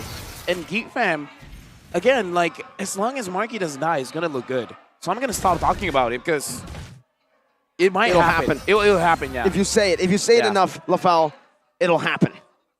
Okay, so even though he doesn't have the Rupture, at least he has the Fury Hammer here alongside with the Bloodless Axle. More survivability, but at this point it really does seem, because if you want to go for CW, maybe one extra person has to help you out just to secure a kill. Like, you yourself, you can zone them away, but getting the kill, maybe like just one basic attack from anyone might be able to be enough. Well, the question is, who is that gonna be? I think the ideal partner would be a boy, or Marky can do it, but you know that would be probably too risky for Marky. But now with Flickers burning the bot side, the top side, good fight breaks out. Oh no, Marky able to purify out of that one. Now it's just a slow build of this front to back. Concealed play by Keyboy. Looking for a pick, but unable to find it. Niall, with that mobility, just walks around, jiggles around. Not gonna lie, I was worried for Marky there. Same. Yeah. So I'm not gonna talk anything about him. He's a cool guy. I'm sure it's very nice. And he has a GDS now. That's gonna be okay. I'm not gonna say it's good or bad. Okay. I'm gonna say it's okay. Neutral answer. Yes. It's just a fact, right? He has it. Solid. Yeah. That's it. He just has it. I won't even say solid. Oh. All right. Even I think that's too much for me. Yeah. Okay. Too positive. Yeah. All right. We'll see how this neutral item will do in the next fight. It's definitely one of the items of all time. One of the items, yes. Yeah, of all One time. of the items of all time. Yeah, I mean, you're right on that part. It's an item of all time, yeah. It is. An item of all time. The greatest? No, just an item. Yeah. Not the greatest Dragon Spear, an average Dragon Spear. Ah, man. And now the Lord getting pulled by Nail. Kyrie is there showing his face. And Marky is going for the orange buff first. We really got to look at, no pun intended, look. If he's able to get onto CW, even if Onyx secures the Lord, it might be a win for Geek Fam. But the boy positioning aggressively there, you almost wonder if he's going to go for the play, right? Try and catch him off. But Sans is a Holy Crystal, Boots with the Immortal. So now if you thought that his X-Borg is annoying, about to get even worse right here as he has that second chance at surviving. Now the Lord is getting pulled by Kyrie. Oh, look. Looks like he's getting Oh targeted my by a bit. God. Backside. They find Beloy, they find the healer, they find the guy who plays the main part in these long team fights. Okay, boy. Earth Shatter only on the Nile. That's Boost getting rid of the NetherRealm HP. Zoning them away. Full barrage. A boy flickers out. Another NetherRealm comes in as a Stampede grants a boy his safety. Luke is looking for the hero play but gets terrified in. He's using the Raven Spider to sustain just a bit as Nile walks in forward. The hero play for Nile. He needs to save the game. Does he do it? He does! Nile! But now with a Terrify, it doesn't matter. They get the Lord, but Onyx fights and fights and fights. When I said Onyx could get the Lord, but Geek Fam could win, it's the reverse. Yes. Geek Fam got the Lord, noticed. but Onyx won. Man, what the heck is wrong with you? I swear, man, I can't talk. We come here to invite you as a guest. Dude. Now you're cursing our defending champions. Dude. And our new contenders of M5. Hey, you're welcome. I mean, it is competitive. It is fun. So, you know what? I'll let them keep doing it as long as it doesn't get boring. But how is that even possible? I have no idea, man. I thought it was a the Malaysian exact thing. opposite of someone else getting the Lord and then they still lose. You're right. Rashi, you're the analyst. I don't know how you're going to explain this, but how? I'm the color caster, but now I'm just casting black and white. Because it's like doom and gloom. It's also like yes or no, right? Win or lose. You decided as well. Actually, no, I'm great. I'm very unclear. I'm great. Oh, you're great. Great. We'll see if we can find a great team fight right here. Gate fam going for it. Only on to Boots, that baptism connected. Boots will be able to zone him away. Earth Shatter dodged away from Nile. In the front now, taking a lot of damage. But no, the holy healing gets him back to very, very healthy. Oh, tier 2 in the mid lane, taken down. Full barrage from CW. Even a flicker. Whoa, committed in by Chewe. Marky gets some good damage on that mid lane face. I gotta ask you, Mirko, how does it feel as a gold laner? Your entire team tells you, do whatever you want, just don't die. Oh, but before that, E-Boy, can he catch them? Oh my god, that's a lot of good combos in, but no damage for now because the NetherRealm has neutralized it. Bottom lane, they're gonna have to take care of it. The housekeeping for Onyx. Even though was interrupted, but again, try to tell us the mindset of Marky now. It's like, you're doing good, but you also have to just not die. 2-0. He hasn't died so far. Oh wait, I just talked about not talking about it. Let's talk about Boots. Boots. Let's talk about Boots. He's also. He's a Suns as well. Good guy Boots. Good guy Boots. Good He guy knows. Boots. Wait, you say good guy Boost. He's gonna go and be a tyrant in the Land of Dawn, man. Gotta be careful. We've seen it before. Where a good guy Boots and he just whacks 3 people at the same time. I mean, you can be a tyrant and a good guy as well. Oh. Or you can't. What does tyrant even mean? Like, tyrant refers to, like, in the dictionary as a unkind ruler. Oh, but I see. I might be wrong though. I'm an analyst, not a Ruler be linguist. unkind. They're used to make straight lines. A ruler. Oh my lord. Oh, now I get it. Took you a while, old man. Hey, shut up. Now, the Lord. Oh, then he'll keep talking. All right. That's the curse, man. Oh no, well, the wave is pushing kind of. I think it's gonna push in favor of Geekfam though. That's a defensive heavy crossbow used up.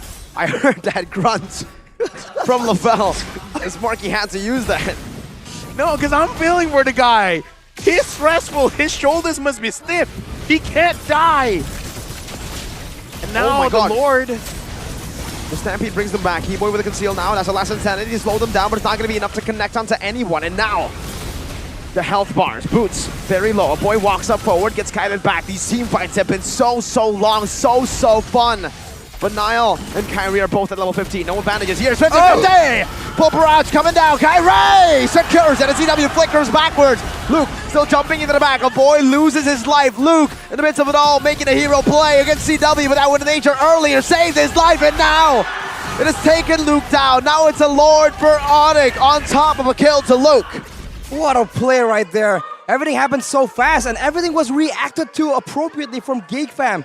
But at this point, it might just be how behind they are in gold. It might just be the lack of penetration on Luke to seal the deal for CW. He flickered backwards, gets some more channel time on that full barrage, and that was enough to just swing everything in favor of Onyx. Lord, now marching in the bot side, Onyx has a chance right here to go for the end.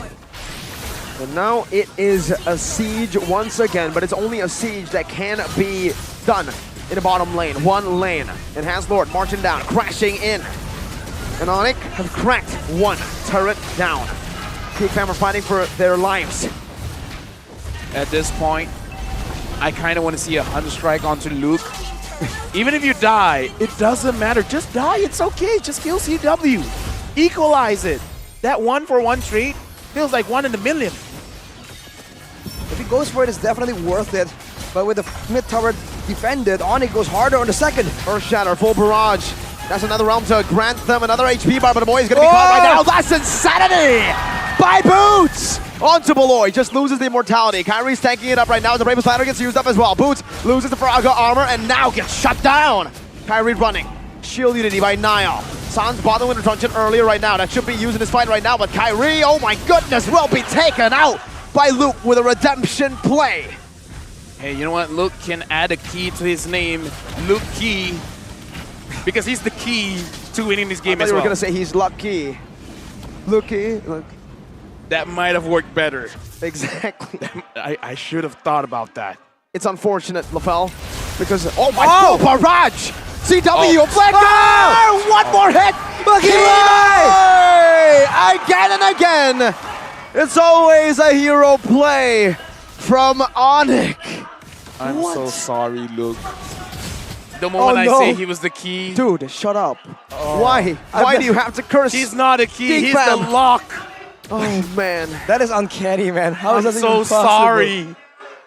Oh boy. I have no words. That was Oh, a three. man. That was a 3v5, 3v4. That was a 3v4. They just surprised the Geek Fam, and now it's the exact again. It's like a back and forth. It's like a badminton game. And now we'll have to see if Geek Fam can again pull barrage from Chewe as he's able to siege down the base turret up top. Now he's giving the shatter connecting onto a boy. Oh! A boy with a flicker play. Holy Baptism in, but Niall gets chunked low. A boy. Again, it's a stampede to chase Onyx. And now the Lord is up. A lot on the line here. Geek Fam. Again, this is just, every single game feels like a best of one for Geek Fam here. They make one mistake, and it's over. You're gonna lose to Onyx. And this is gonna be a difficult dance because this is the Lord here with no inhibitors in their base. It's not pretty for Geek Fam. And yes, this is another attempt. Okay, Hunter Strike, thank goodness. Boom. All right. We'll see if that solves the problem for Luke. Earlier with the Deathhammers a bit scattered, Onyx were able to take advantage of a 3v5 kind of, right? Going with the full barrage, no trade back in the fight, but now it's a 5v5. Beloyski has no flicker though, and neither does CW for another 10 seconds. Clock is ticking. Uh-oh. Big mistake there. Primal Wrath already used, and that's why you see the conceal here. Oh boy, using this to get some more of a position, but Kibo used the Primal Wrath to get back to full HP. Is that's gonna be Luke chunked? Let's see. The battle. Niall knocked up, taunted up right now. Is that's gonna be the Earth Shatter and the full barrage again from ZW, but Luke! Not able to find it. Kyrie gets the retry, and the Brazers round, but he loses his life to members. It's Kyrie and Niall who get taken down. Oh my god, no. Oh, Sans made a Price the mistake. immortality. Sans baits it out. CW with a flank onto the back. The Holy Baptism is there. A boy pulls Sans back. He gets the kill. CW is chasing a boy, but look at the other side. Keyboy versus 2. Dashes forward with the onward. Now Marky can do it. Oh, bottom lane is CW who wins it. But now it's a 2v1, making it a 3v1 with a boy. Wait, hang on a minute.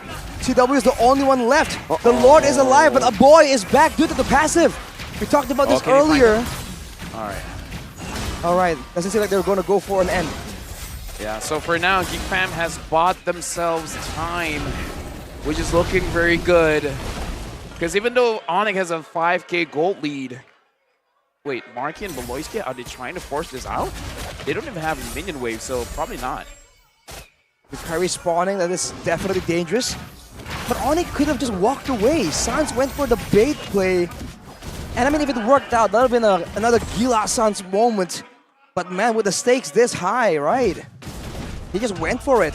I guess that's the good thing and the bad thing about Onyx. They just go for it, no hesitation. I would say that's a very rare mistake coming in from Sans. It's almost like he knows Geek Fam will do something to him. So he used the Winter and is like, oh, wait, it's a pause. It is a pause. That Winter literally grants you an in-game pause, and then an immortality. So does it everyone again. is using Winter. Now. Now they are. And we finally get a break from the high, all right, time to order super grab high food. action. To order food. Grab food? Grab food, you want? Oh, yeah. I could use some food right now, definitely man. use some grab food. Yeah. Getting some airtime in the fight, in what is potentially the final game right here. Marky Ara, please. Wow. Marky Ara, please. I have a Helker voice, but I think I can do the Ara. Go ahead. Ara. Not bad. I expected something worse. Yeah, something worse. That's not bad either. I thank expected you. like you to meme it out. Oh, nah, fam. When it comes to the Aras, You it's take it gotta be seriously. legit. It's gotta be legit. Era. Well, look at that. Ayang aku nonton playoffs dulu ya. It's telling his girlfriend, his partner, that he's gonna be watching MPL You're playoffs assuming, first. girlfriend. Oh, could just be a friend. You're right. It could just be a friend. Could be anyone, actually. Could Let be me just you, say Rashi. the statistic for MPL Malaysia, we're having less and less single audience. You coming in single, You live with a couple. Wow. Because they're always like, if this team wins, I'm gonna confess. Oh, wow. And the confession works. Us casters, we hype it up. So that's cool. We Put them on the spot. Exactly. We're like telling the girl, if you say no, that's a bad move. With a capital D. A bad move. That's the D of the bad. Yeah, you get it. Okay. Well, and speaking of girlfriends, LaFell, we've got what? some girlfriends here. Oh, Girlfriend congratulations. of Sans. That's Awa. That's also Yeb's wife. Oh, wow. You know, I have a bad habit now. Okay. I always ask people, it's like, how long have you guys been together? Oh, no. And I say, oh, I'm sorry to hear that. Wait. Well, why? Why? Why would you do that? I don't know, because they expected a congratulations, so I say something else. Huh. Well, Subvert expectations. that's chaotic That's evil. what Geek Fam are doing. Ooh. They're subverting expectations. They are going in and then saying, nah, I was joking. Man, LaFell just chaotic evil at this point. I Why am. would I am. you say that? No, I think I'm a chaotic good. I think I'm a good person because Is it good? I'm. I guess you're testing the relationship, No, and if I'm, it I'm works. very humble.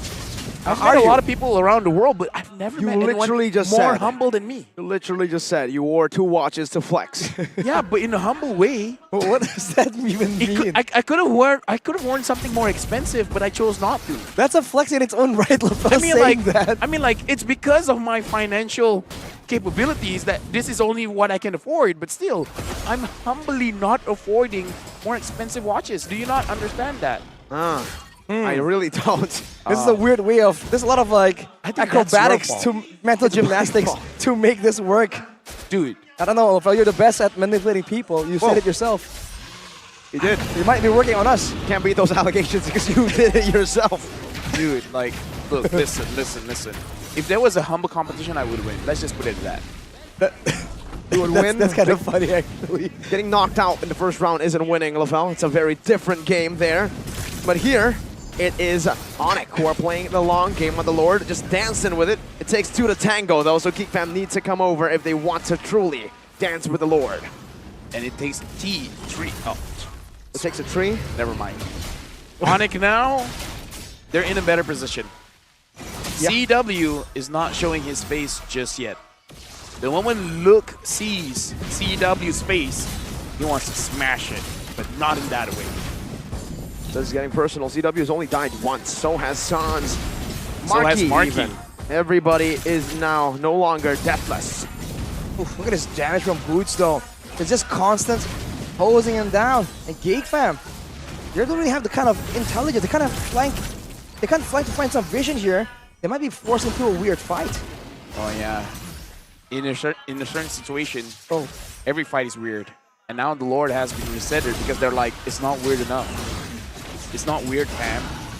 It's Geek Fam. Ooh. Well, this is a great moment for Onyx, though, because the wave on top, that was building up from a single wave. Now I think it's consisting of 3 to 4 waves total.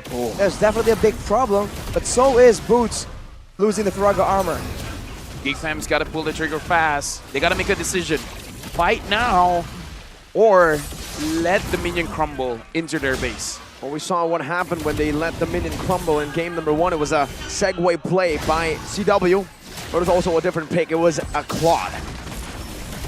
Now they're looking for more. That's going to be Keyboy with an onward, knocking Nile down. Kyrie jumping forward right now. Their Lord is at very low HP, and it's Marquet who fights it, but the full barrage is there to deny any sort of full commitment. But I think for Geek Fam, that is the biggest W so far this series for them. If this was game number 2, they would have continued to fight. Just saying that. Definitely not ideal for Onyx right there. With everything working towards them, they were the ones who initiated the first move there to break the stalemate. I feel like they should have forced Geek Fam, like you said, LaFell, with the lack of engage to try and do something and maybe overextend for the punish.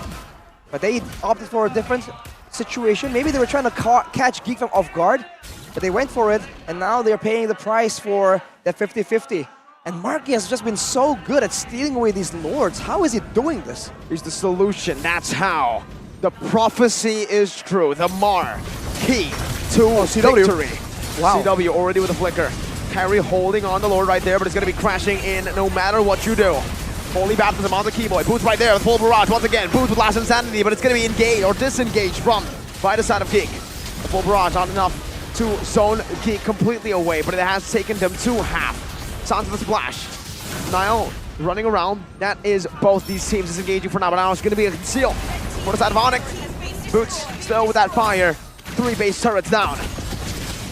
First attempt for Geek Fam to drop it down is 9 up. Is the second time going to be good? Last insanity to the back. Woloski doesn't lose his life. That's going to be the immortality bought by Sans as Luke drains it down. Still able to survive. Keyboy loses immortality as well. Oh! Right now the minions coming down into the base. Kyrie holding it off. They're not able to free hit the base right now as that's going to be one more mini wave. A boy getting out. Full barrage! From CW! And that's a stun, that's a defense of Onyx a lifetime. A boy respawns back in. CW picks up a double kill. I'm lost for words. That full barrage prevented Geek Fam of having the possibility of getting the reverse sweep then and there. Now the odds are even. No team has the The odds are even indeed. No CW with an immortality. Kyrie saving him. Rose Gold Meteor bought by CW, but it's not going to be enough for him to survive. A boy puts his foot down as he shuts him down. Keyboy, Kyrie, and Boots. 3 members against the 3 members of Geek. It's an all-out brawl. Luke is waiting for the cooldown on that Bravest Spider. That's the Earth Shatter and the Primal Wrath connecting, and then the Razor's Wrath as well. Winter Truncheon bot. Luke buys the immortality. Last Insanity connected to the bag, but it's a boy who finds the kill. The sustain is not enough. Boots buys the Winter Truncheon, kites them back. Kyrie in the midst of it all, taunts them up, and disengaged for the team. Running away, the Stampede to chase him once again, pulls him back. Holy Baptism, but Kyrie used the Retribution. Kyrie's running away, another Baptism comes out. Kyrie trying to sustain, trying to survive the Holy Healing. The Bravest Spider, everything in unison used up to Kyrie. Still surviving, what the heck is this man built of? Kyrie, the god in the jungle. I'm sorry, if you do that with Lancelot, I can wrap my head around it. What the hell? That's not even an assassin! What a god. Psycho Fred in the building. What is that? That Kyrie is unfair. He's the one. He's the unfair one. Man, Onyx did lose several members right there though, so Geek Fam gets a free Lord. But you just don't feel like it's a guaranteed win even now. It's unfortunate that earlier CW got caught out there. That was weird, man. Beginning with the base defense, he moved forward too far and flickered backwards. With this pause, Mirko, how does Kyrie keep doing this? Dude, I don't know, man. How? I don't know. Dude. Every time I think about it, I'm like, it can't possibly happen again, right? You're not on a lance. And MSC, I'm like, yeah, I mean, you're getting chased by 4 Echo dudes, right? You're surely gonna die. Surely. I even said it. There's no way you escape from this guy. And then he's like, shut up, Mirko. If you do it once, cool. Maybe if you do it twice, yeah, that's great. 3 and on a veteran. And on different tournaments. Oh my god. World Series. SBS, don't forget. SBS. Oh my god. MSC. MPL. Now what? I don't know, man. Even oh my god, the M series. Do you remember the Hayabusa? That's why I was talking World Series as well. Oh my, I forgot about that. 100% should have died. Kyrie, Shoutouts to Naisu. He was casting that one, and he was like, I was so glad I was casting that game. What's Naisu's line? I remember it vividly. Wait, how is he doing it? You know, when he did that, I love it because that is the first time ever that Kyrie did that in the world stage. He practiced his mind off. He really did. Practice his mind off. Yeah. Thank you. I remember that. JC Rezabek, shout out. Tuna Man. Let's include Arashi in this conversation. Right. Arashi was part of M4. He knows. How are you feeling, man? Sure was if I was working on that day, but feeling a bit slightly left out. I wasn't working on that day. I didn't watch. Hey, you know what? You know the moment, of course. Of course you know the moment. That's crazy. What's next for Kyrie, Oh, there's man? Amox. Wait, what? Yeah, look. Oh, Amox. Yeah. When did he arrive? And he's sitting on the Geek Fam side. I mean, he was once a geek and always a fan. I was about to say that. Always a fan part. Gotta complete your sentences. I'm waiting, okay? Anticipation is I don't want to complete it now. You already took my... No. You took my... No. I'm not going to give it to you, man. You know what I'll give to the audience here? A read of their signs. Go geek, go big. But they can't even hear your voice. Go big, you say? Go big, because it's rhymes, right? You can't just be go geek, go... Oh, yo. B-boy's girlfriend is sleeping. That's Anya. Oh, what? I mean, that's one way to wake someone up. True. That's how I wake myself up every day. Wow. Wow. That's extra. That's extra support coming from the audience for Onyx as well. Waking up the crowd to support. I'm sure they want a game 5. Look at their faces, man. Look at the crowd. They're loving it.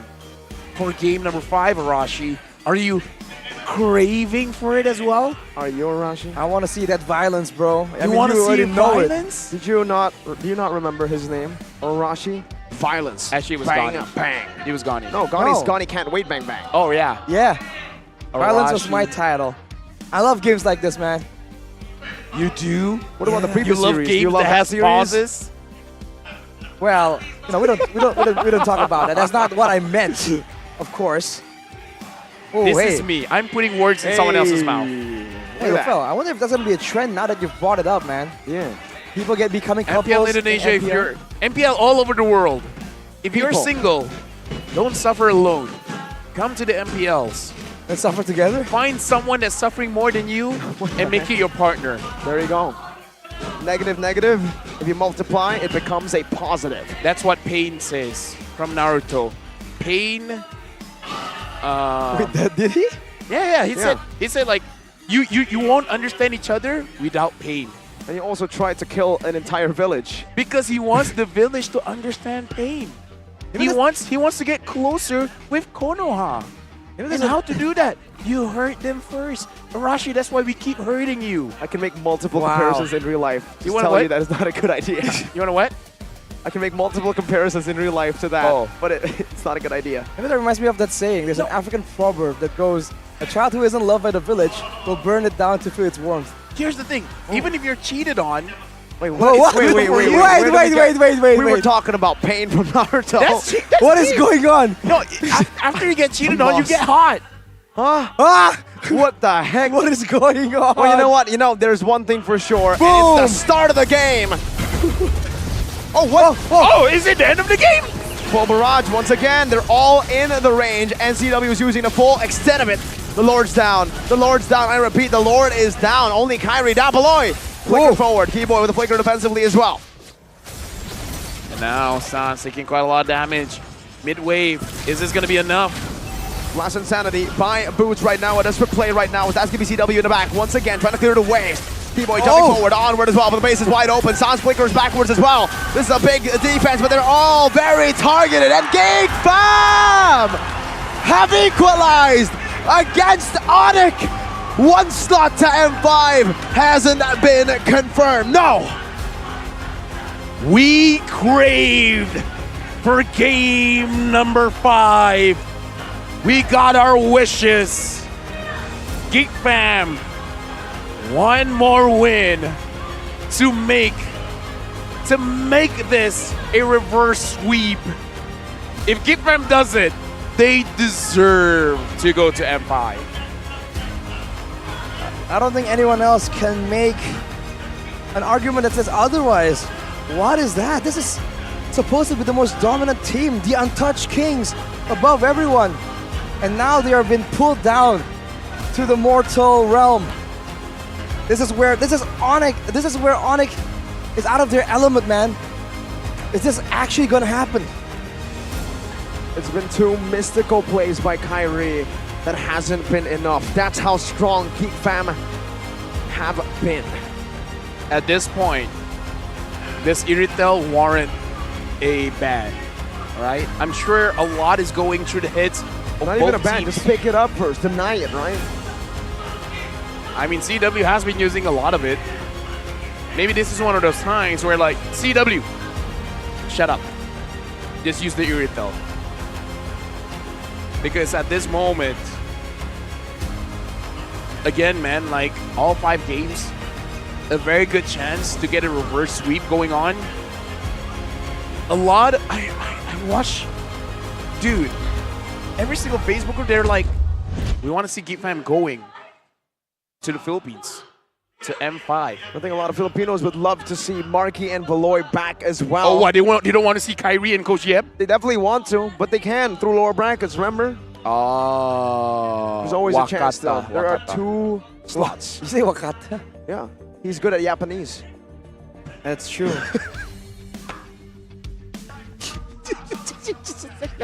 Yeah, Japanese. That's actually pretty good. Right. Hey. Hey.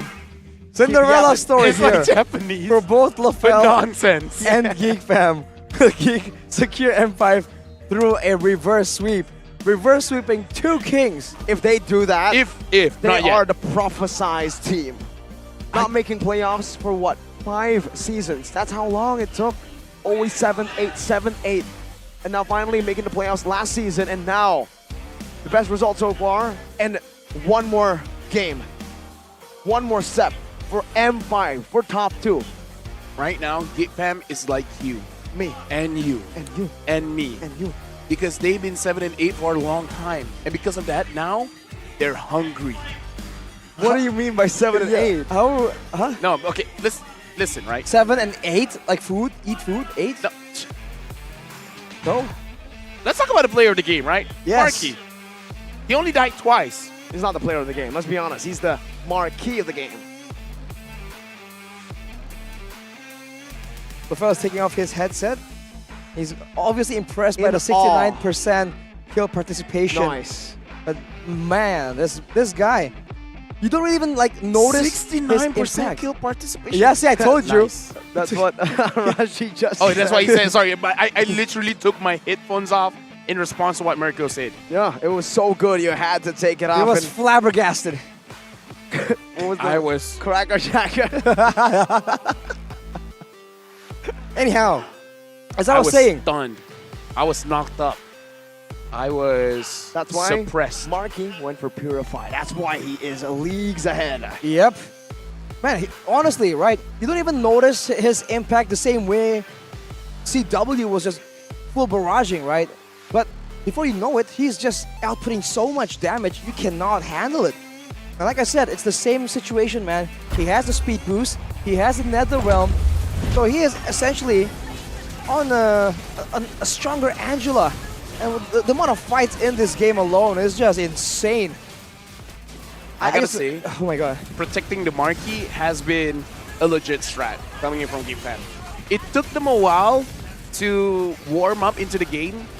It took them 3 games for them to be like, okay, now we see what's going on. Now we're good. But again, Onyx made an adjustment. Actually, the moment Onyx made an adjustment, that's where things crumbled, right? In game number 3, they switch it up, Fredrin into EXP. I don't know. What should Onyx really be doing? Because when you see that Marky is a problem, is it time to just say, go full dive? I'm not sure, man. I mean, again, like, what was the problem here for Onyx? I'm trying to dissect it here.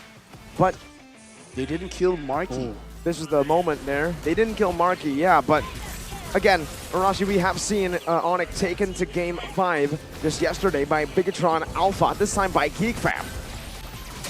You have to wonder what is going on. Are the improvements in the MPL right now that massive?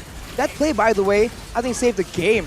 Beloyski, I think, landing a Holy Baptism onto CW, turning what was a 3v2 situation, deleting CW. Bit of an uncharacteristic moment there, because CW is usually the one that's untouched. He always has the right positioning, has the right foresight. But in this game, Geek Fam with their craftiness have forced Onyx into mistakes of their own. And look at this, even in the items, you just get confused. Thunderbolt on Beloyski in the previous game, no longer here.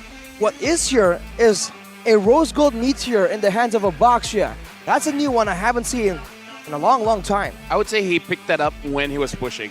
He Yeah. just needs the extra defense to have 1 or 2 more basic attacks. Let me just say we haven't started game number 5, but I believe in Onyx. I believe Onyx. We've been believing can all close this throughout. out. Hey, we predicted Onyx from game number 1. And I still believe Mirko. You do? I never lost hope. The strongest Never of doubted curses. Man. Keyboy, by the way, has the Queen's Wings and the Thunderbolt. At one point in the game, I think when they Is initially it won, this point where he should use a Chow? What? Keyboy. The Chow? Just get Marky. I feel like Beloyski won't allow it though. But you have to ban out these heroes that can go Purify. The Irithel, the carry maybe even, right? Because with the Purify here, I don't think the Cho would have been a viable choice. What about the Kaja? There you go. Now we're talking. It's possible, but We've been talking all this time. We've been talking for 4 games. you know What what are I you talking mean. about? We're talking. We're talking about the drafts. We're yapping. We're yapping over No, here. You're yapping. Oh. We're talking. All right, I'm sorry. This is how you treat your guests? Yes. All right. I didn't see you talking to Wolf like this. Because Wolf was stunning me. What? He was stunning me. He has stun immunity? He was stunning. Mirko said he was stunning me. He was stunning no, you? I said I was stunning me, not you. Wait, what? Huh? Okay, now I'm confused. It's too much Japanese here, man. too much No, we're yapping. all yapping. We're really good at Japanese. But I was gonna say, Keyboy had the Holy Crystal at one point. I think that was when they were about to like counter push, but that's where CW got caught out. So, Keyboy? Yes, that's where he had the Holy Crystal, and I guess throughout the rest of the game, he swapped it out again and again. And that's just crazy. It's a 30-minute game. I really felt that it was a lot longer. I still don't like the firmness, but maybe because I don't like it, it worked out. Oh my god. I mean, he has negative KDA, but he did his job. He really did. I mean, Luke played an important, a crucial role in this game. Every time on CW, stopping him and halting him, even though he has a negative KDA, his impact was positive. So kids, don't worry about KDA. Just go to the back line. You can do Charge forward. You can do it. Make a beeline. You can fly Well, wait. You can literally fly. onto the gold laner and shut him down. I guess if you have Matilda, that can happen. You can fly You can fly. with Matilda, With Yuzong as well. Oi. Aldous, Yeah. right? I guess. Looking at the stats here, though. Oh, our boy did the most damage. It's funny how the Turtle Lord turret ratio, dead even. That's a coincidence, I guess. But yes, we were talking about the Faramis in the late game. It takes time to ramp up, yada, yada, yada. There you have it. Almost 180,000 damage. Even above the Irithel. Luke also has a 69% kill participation. Though, to be fair, Marky in this game is playing much more disciplined-like because For sure. he legit, he could cannot deal way die. more damage. He could deal way more damage. He chose not to put himself in a dangerous situation. He had to, right? Because he's the main DPS. Meanwhile, for the Faramis, much more versatile as to how he approaches these team fights, the angles he can disengage and even engage from with the Shadow Stampede. But honestly, I forgot what I was saying earlier before we were talking about Marky. I'm just saying, Paramis, he can go for those more risky ones because even if he dies, he can come back before we get into the break. Right. It's a short death timer. So, Short break. let's go to a break.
Aku kan berdiri dan terus berlari, terus ke arah puncak tertinggi.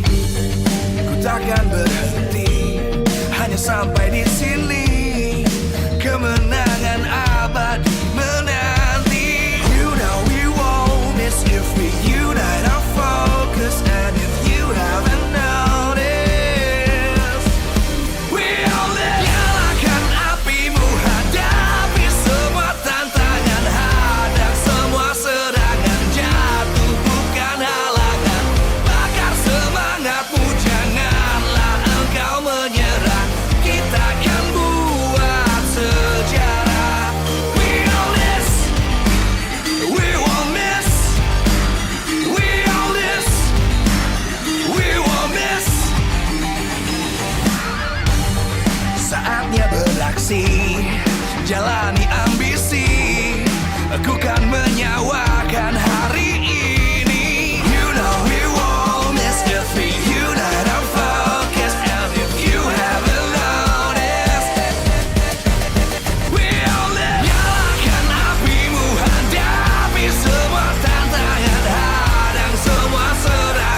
terus berlari, terus ke arah puncak tertinggi.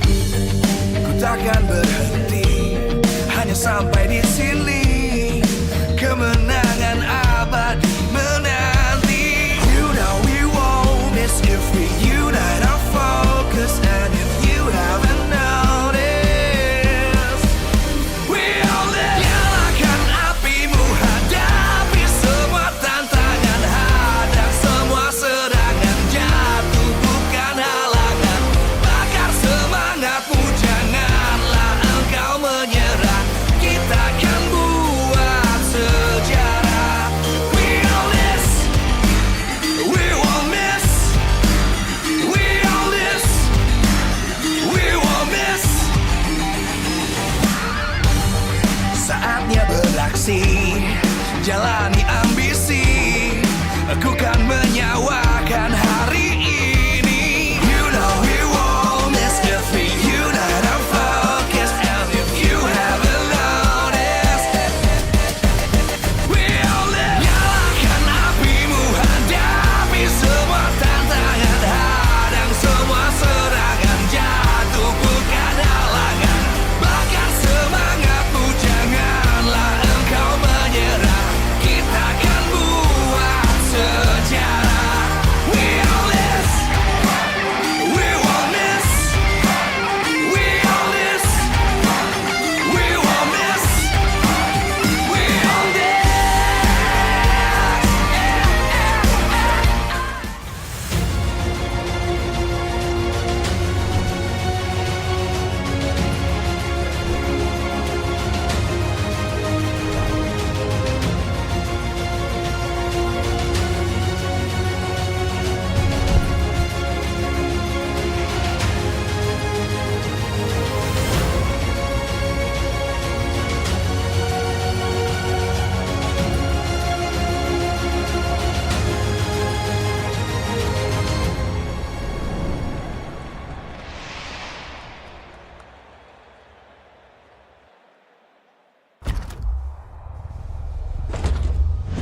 And now we're back with game number 5. And before we even begin, Mirko, how's your throat?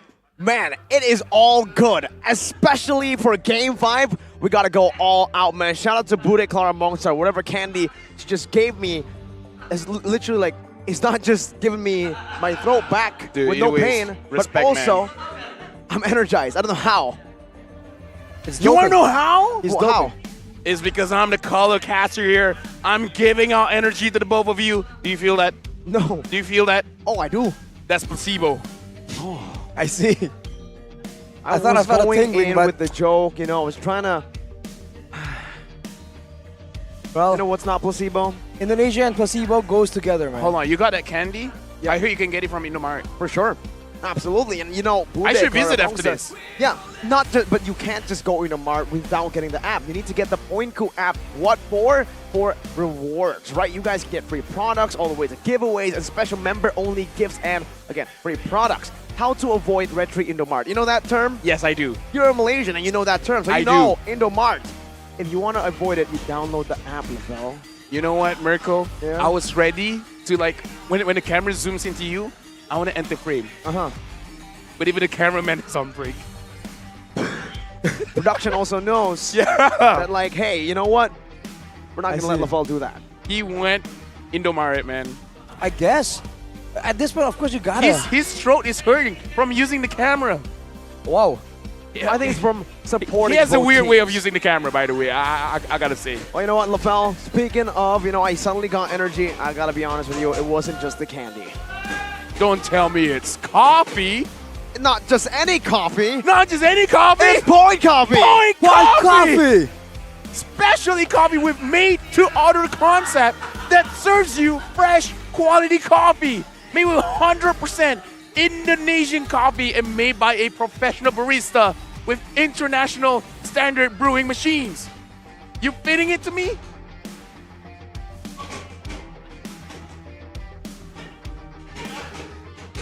Oh, you're gonna finish it? Yo, do two at once. No way. No way. Does this We're work? gonna cast Does this work? Lavelle drink Point Coffee. This time there's a special discount on the collaboration menu from Point Coffee with MPL ID Season 12. Enter the code DISCON PC Play on your Indomart Point Q app right now and get a 30% discount on matcha latte, caramel macchiato right here, and lemon tea. Get yourself always on I'm full of energy! And make your day. Let's go! Or your game. Do it together. Be legendary. Dude, I can do play-by-play now. There we go. Boom. Close enough. I can do play-by-play in Japanese. Japanese. Japanese play-by-play sounds interesting, I must It say. is. Watashi wa is ready. It just sounds like weeb. Omae wa ready? Ready. Right. What does omae wa mean again? You are. You are ready, yes. Oh my, what it is like, are you are ready? Question mark? I kind of feel like it's a statement more than a question mark.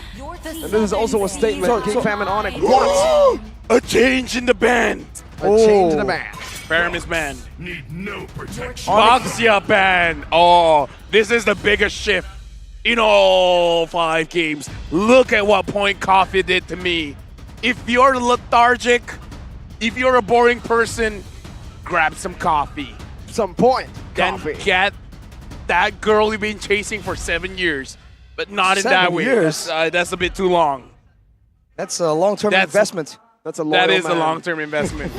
Sometimes it works. And hey, for King Fam, the Angel. Oh, my no. goodness Angeloy! gracious. It's Angeloy. The mythical creature that should not have been let open. The Shadow Analyst has told me through the shadows that if you go for Angeloy, 100% sure win. That's a statement. Did you talk to the Shadow Analyst in the toilet? I didn't. Is that how he concealed his identity? He just lives in the toilets? Well, you know, the toilet lights are pretty bright, and with bright lights, the shadows will be casted. With Closet Bowls also comes very nasty shadows. But Beloyski on the Angela. Wow, but the Mathilda though. Now you can fly. Once again. You can literally fly. Which one's better though? A fly or whatever the hell Angela does to you? Possess. No, not really. He just is floating and heals you. You're and gives kind of you shield. possessing It's someone. like Point Coffee, you know, you're more durable, you move faster. Faster, stronger. Is it a bird? Is it a plane? No, it's Angela, baby. No, or Matilda. Very interchangeable. Very interchangeable indeed. Wait, what are we talking about again? Angela Matilda. Angela Mathilda. All right. But, right, Geek Fam now can go for the Iritha and maybe even a Yu Song. Oh, the Yuzong is good. It's gonna be great. Both? Yuzong and Iritha? Could it be? Why not full dive into the back right now? And yes, boom, bang, bada bing. I My told you I lord. met the Shadow Analyst. I can predict drafts now. But why in the toilet though? I mean, to be fair, inside the cubicle, no one will know, right? And he used a voice changer to be like, "Yo, Mirko." That's not how he sounds like. Oh, how does he sound like? Hey, Mirko, you think you're... That's low-key kind of lame. Oh, but you know, he is an analyst. He isn't a bodybuilder. But hey, Come on. Fel, can you imagine you're in the bathroom and you hear that? Make the sound again. Do the voice. Hey, yo, Arashi. Man, I'm getting out. What? I'm leaving the bathroom. What is Yo, that? Arashi, come back. That's scary. Flush. All right. Well, now the claw, quad though. isn't picked up. Yep. And again, it's like when you pick up the healers, no one's gonna catch the quad. Nope. At this point, Onyx could win without fighting. They just have to win the lanes and then push the end. And then what is Geek Fam gonna do? The only thing that they can do is put Angela in the mid, but is that really a good idea? Right? Picking up like a Minotaur? If you put the Angela on the mid, it's not going to be Angeloy, it's going to be Anjaboy, right? Yep. And it's not 100%. We have seen that the Anjaboy, a boy on the Angela, isn't as effective. Then change it up. How? A What? Boyjala. I'm not talking about a name here, LaFon. I'm talking about the pick on the player. All right. My bad. It's all right. Minotaur mid. What? Wait. Edith mid. I think a Hashtag standard lemon. mid laner should work best for a boy. We have seen that on damage-dealing heroes, he is able to be that carry, a shadow carry, similar to their analyst. Marquis the first, but when he falls, there's always someone to back him up. The question is, what kind of hero will allow him to deal that much damage? Marky. Well, literally key levels of Eudora? damage. Wow. That's a bit too bursty, but I don't know, man. At this point, I wouldn't be surprised, right? They probably know something we don't, but the Fredrin gets banned out. And with the Fredrin banned out here, that is a big shot. Let me just say, you said too much burst. Let me tell you, my friend, someone that says too much burst does not have fun in the game. Okay. There's no such thing as too much burst. If you can one-shot anyone, you do it. Isn't that right, Miracle? Doesn't it satisfy you when a Fanny comes in, and while the Fanny is going out, a lightning follows from above the head of the Fanny? The retribution? And it strikes down. No, Eudora. Right? Eudora-phobia. I mean, I'm not saying he's going to pick it up, but it'll be cool. Definitely. I think you do have a point here, right? Going up against these sustained heroes, if you do have the damage output to one-shot someone and not be able to give that opposing team the heart guard or the sustain, it'll be a big blow to this composition. I'm concerned about one thing though, the Direth left open. There was no reason for Onyx to adjust around that somehow, but they did. It's still on a 100% win rate, I believe, and it's open, and against such big healing, big shielding, you could use a little bit extra damage. Right now, I just gotta say, I kind of feel like Angela with Irtel is much more dangerous here for both teams. It's dangerous for Onyx because it's hard to stop this Irtel, but it's dangerous for Geek Fam because you might give Marky a false sense of security where you feel like you can go forward, and then that might be a trap setting up by your own team, right? I feel like right now it's gonna be a sustained battle. They've denied away the Faramis. They left an Angela open. They picked up the Mathilda, knowing that Angeloy is a thing. If they keep going back and forth for a prolonged fight, Angela will shield one person. Mathilda will provide mobility and shield multiple people at the same time. That is what I think is gonna happen.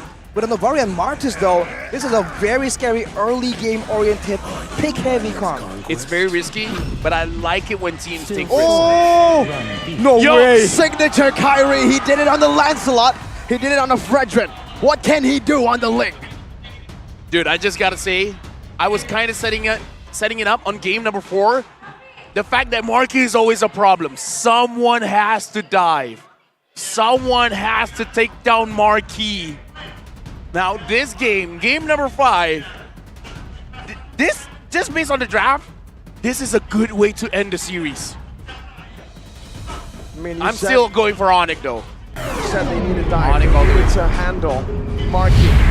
Who better than Kyrie to send this impossible mission, this impossible task against an Angela, against Sustain? I feel like we're talking about the fights a lot, but I think we're gonna see a macro masterclass as well. Global ulti in the Angela, high mobility on the Ling. It's gonna be a game of chicken, and I cannot wait to see who crashes first. Going into the land of Dawn, can Marky survive the onslaught that Kyrie will drop on his head? Game number 5, who wins this? Onyx or Geek Fam? One slot to M5. We wouldn't have it better than this. Game 5 to determine who gets to the M5 World Championships, the defending kings, Onyx, or the newcomers, the usurpers, Geek Fam. Going back to the drafts here, we usually see that if we see an Angela, the Irita and Yuchong gets picked almost by default. That is not the path that Onyx is going for. No, Angeloy. First blood for Kyrie as the crowd erupts. Hey, listen. Beloyski has been planning all along. Whoa.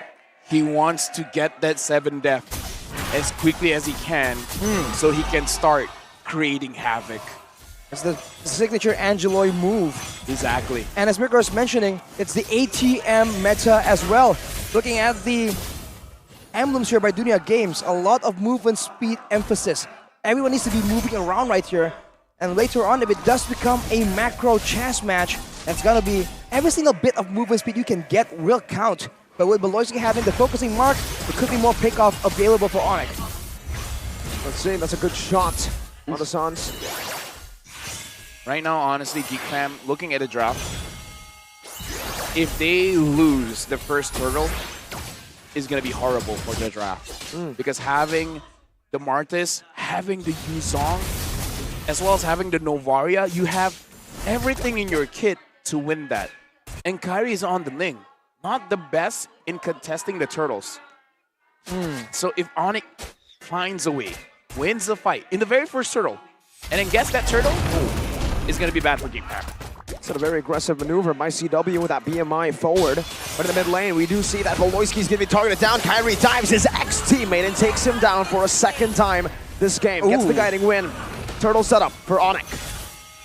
Now, I'm scared to speak. Because Onyx has been getting a little bit too much advantage here. Oh, Sans has the hard guard stolen, by the way.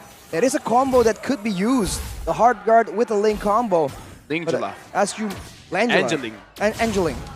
As you mentioned, Wolfel, if they can get the first turtle, it's going to be dangerous, and they're going to do it in their signature style. Going for aggressive plays before, instead of during the Lord and the Circling Eagle. That's the power spike. Level 4 for Mathilda. Let's take a look at the talent's prediction. Ooh. Presented to you by the Samsung Galaxy A34, 5G. Sans.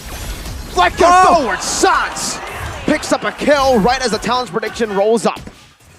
Honestly, again, I kind of feel like Onyx, they understand how important this first turtle is. GeekFam, not so much.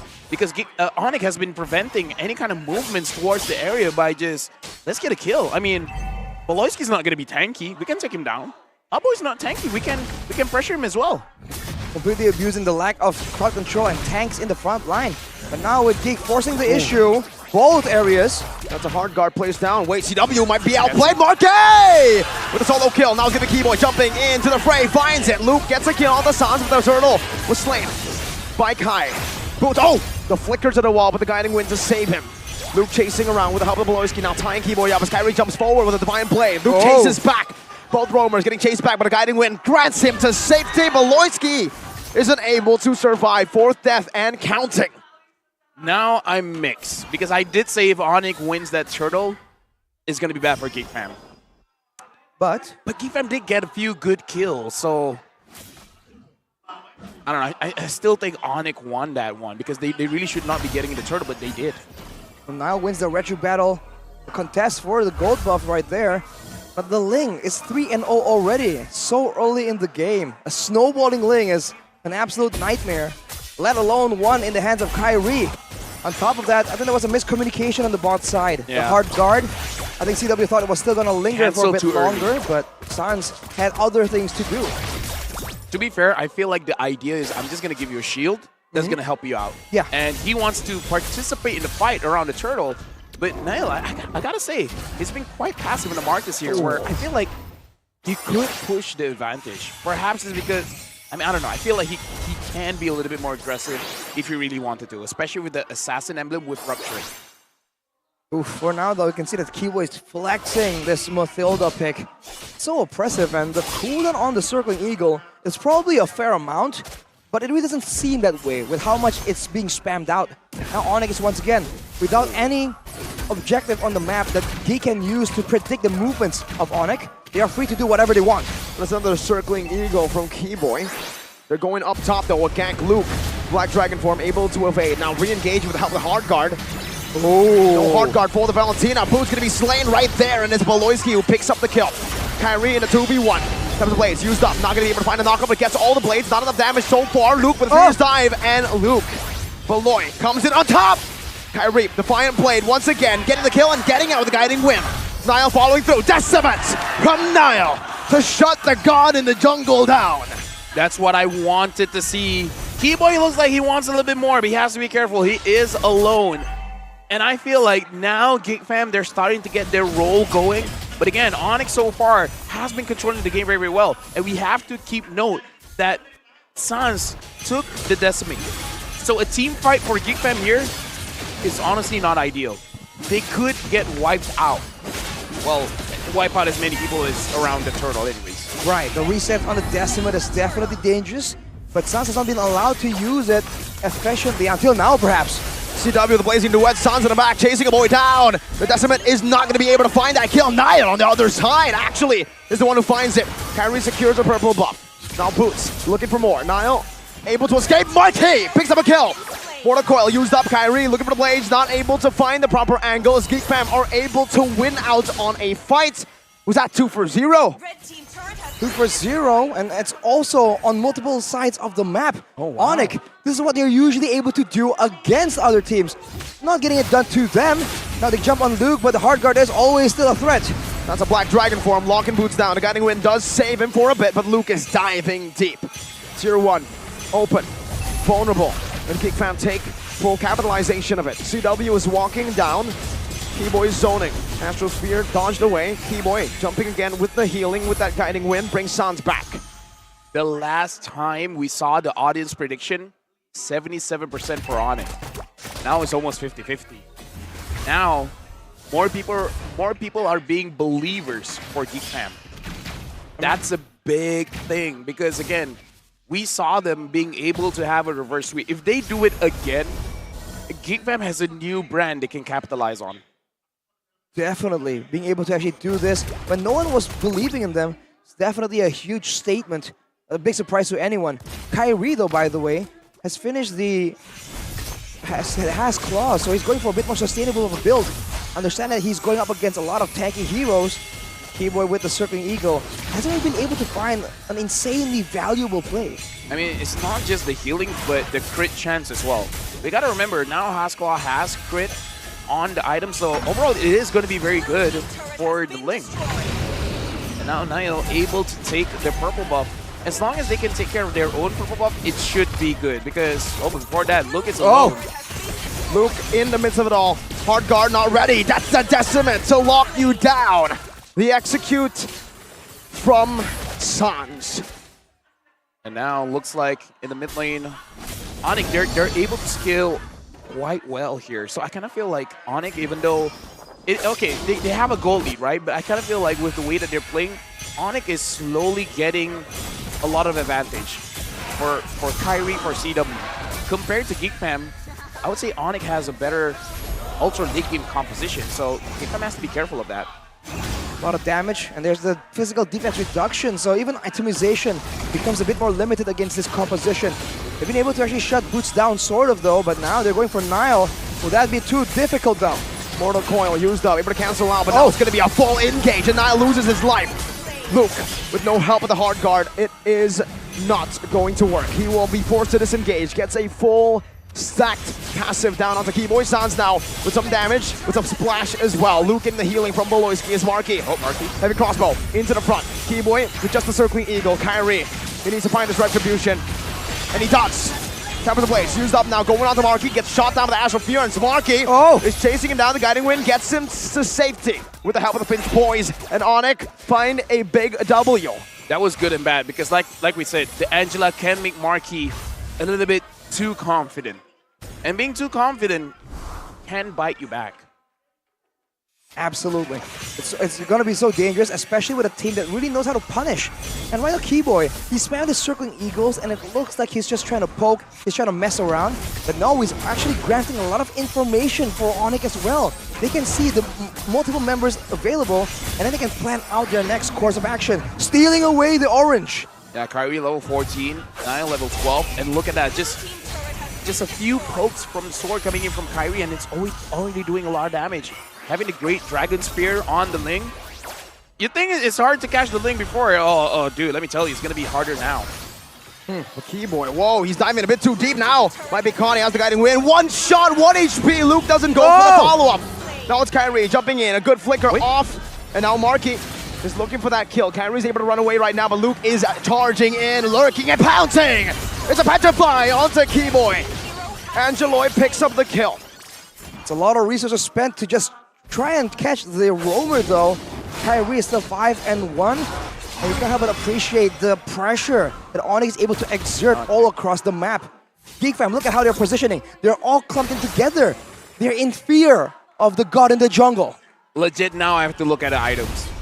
I want to see if Kyrie already has 3 items, because it kind of feels like it. I think so. And same as CW. It's only 11 minutes, but they're making like 15 minutes kind of itemization here. They're farming a little bit too fast. The farming pattern from Onyx is something we've always appreciated. And by the way, just a big shout out to the Mathilda pick, why it's so strong.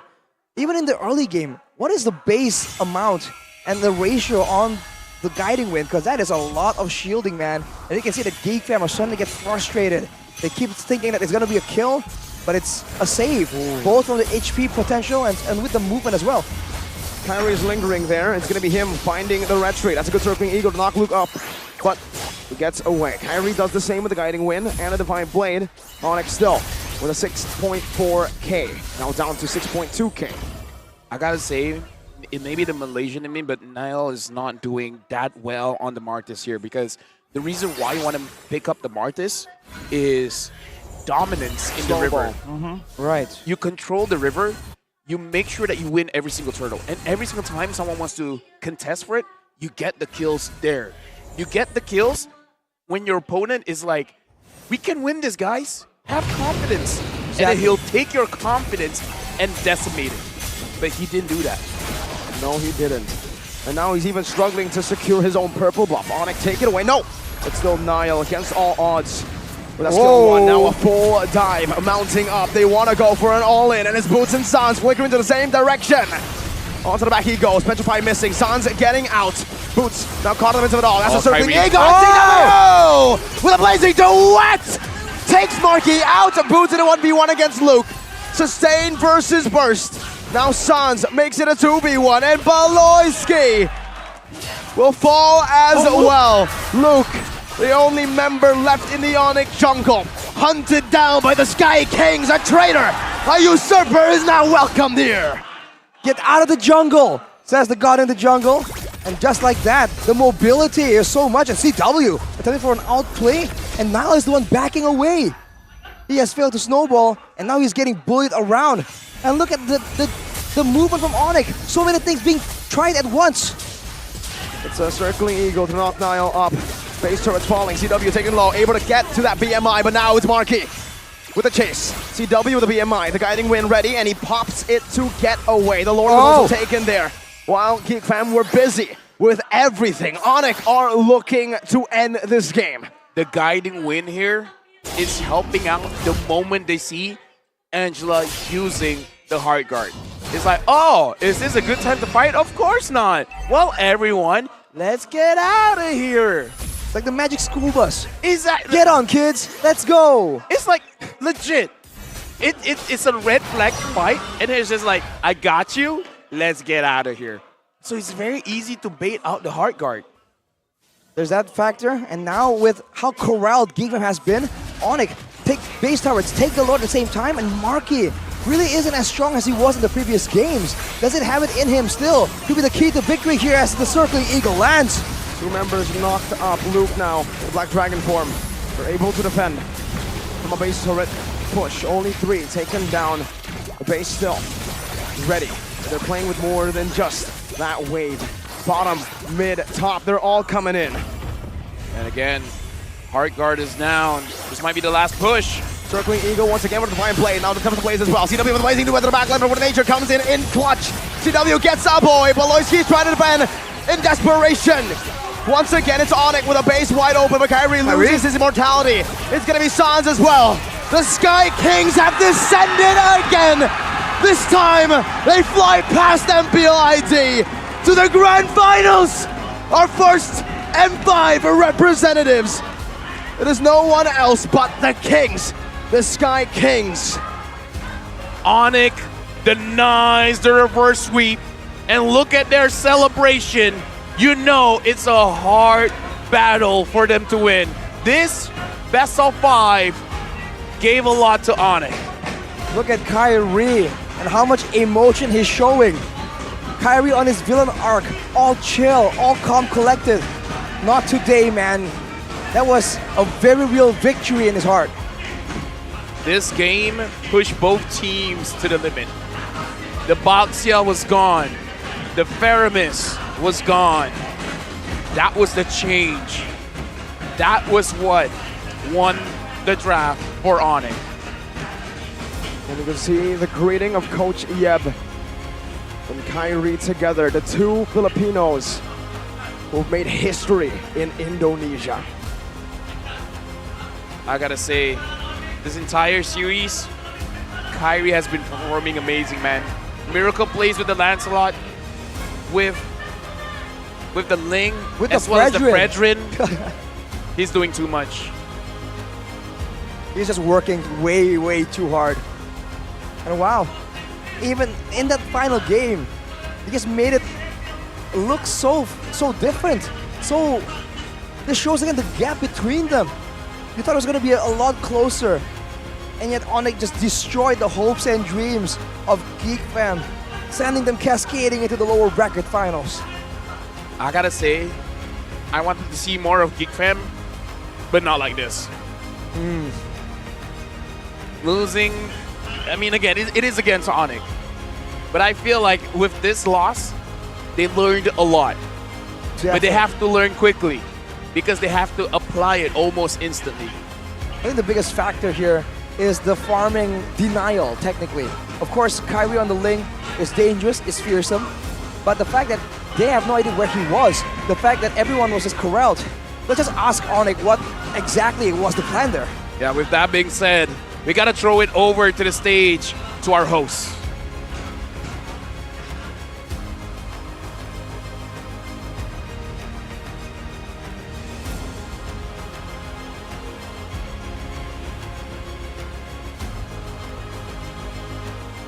Yang berhasil mengamankan tiket M5 adalah Onyx. Tim Onyx, mereka mendapatkan 2 gelas sekaligus. Slot untuk babak Grand Final dan juga M5 World Championship. Kita bisa melihat bagaimana mereka benar-benar selebrasi untuk slot ini.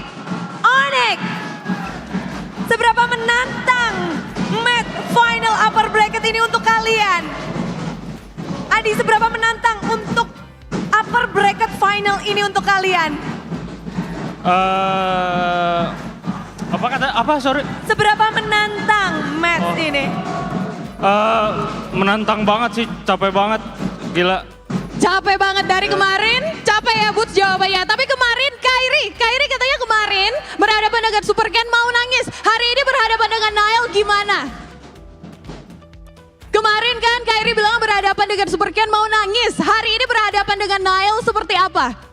Translate.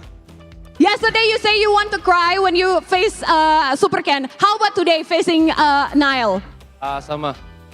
Sama? Yeah, because I want to qualify in M5 with Baloy and Marky. Oh, dia emang mau untuk compete dengan Baloy dan juga Marky. But how do you feel facing Geek Fam in this final upper bracket against them? Seru banget. Seru banget. I saw you jumping on the chair. How does it feels like to win this final upper bracket? Is it different feel with other match? Ya, tadi gua teriak sampai suara gua habis. Teriak sampai suara itu saking sangat senang ya ekspresi dari Kyrie. Dan tentunya ada player yang begitu sangat memukau ya dalam match kali ini. 5 game beruntun siapakah yang akan menjadi player of the match? Sonic, siapa untuk kali ini? Final upper bracket pemain M5 nih bos. Siapa nih? Siapakah? Mari kita cek bersama-sama. Inilah dia player of the match dari tim Onyx. Kyrie! Okay, this time is Kyrie, but I want Coach Yap to answer this. Coach Yap, how do you see Kyrie in this playoff? Kayak biasanya. Ini Kyrie yang biasanya, makin jago nggak sih? Ya, dia tetap konsisten, yang kalem. Apapun kami kasih hero, dia bisa main. Oh, apapun yang dikasih Coach Yap, Kyrie bisa. Nah ini Bude, mengapa Kyrie San sama Keyboy, ini kita baru dapat informasinya, masuk ke nominasi M5 Anniversary Award. Jadi Sonic, ada 3 player dari Onyx yang masuk nominasi untuk M5. Ini bersama dengan jajaran juga player-player internasional. Kita kasih tepuk tangan dulu untuk Onyx. Begitu luar biasa, tapi lagi dan lagi mereka udah masuk, mereka juga harus nge-prepare juga. But guys, kalian masuk ke jajaran berarti bisa dibilang top player internasional. Kalian bertiga, gimana kalian melihat hal itu? Keyboy, top player loh internasional. Nggak terlalu peduli sih. Soalnya gue pengen menang doang, bareng-bareng. Mainnya bareng-bareng. Nggak terlalu peduli. Gak terlalu Yang penting peduli. menang bareng aja. Yang penting menang bareng.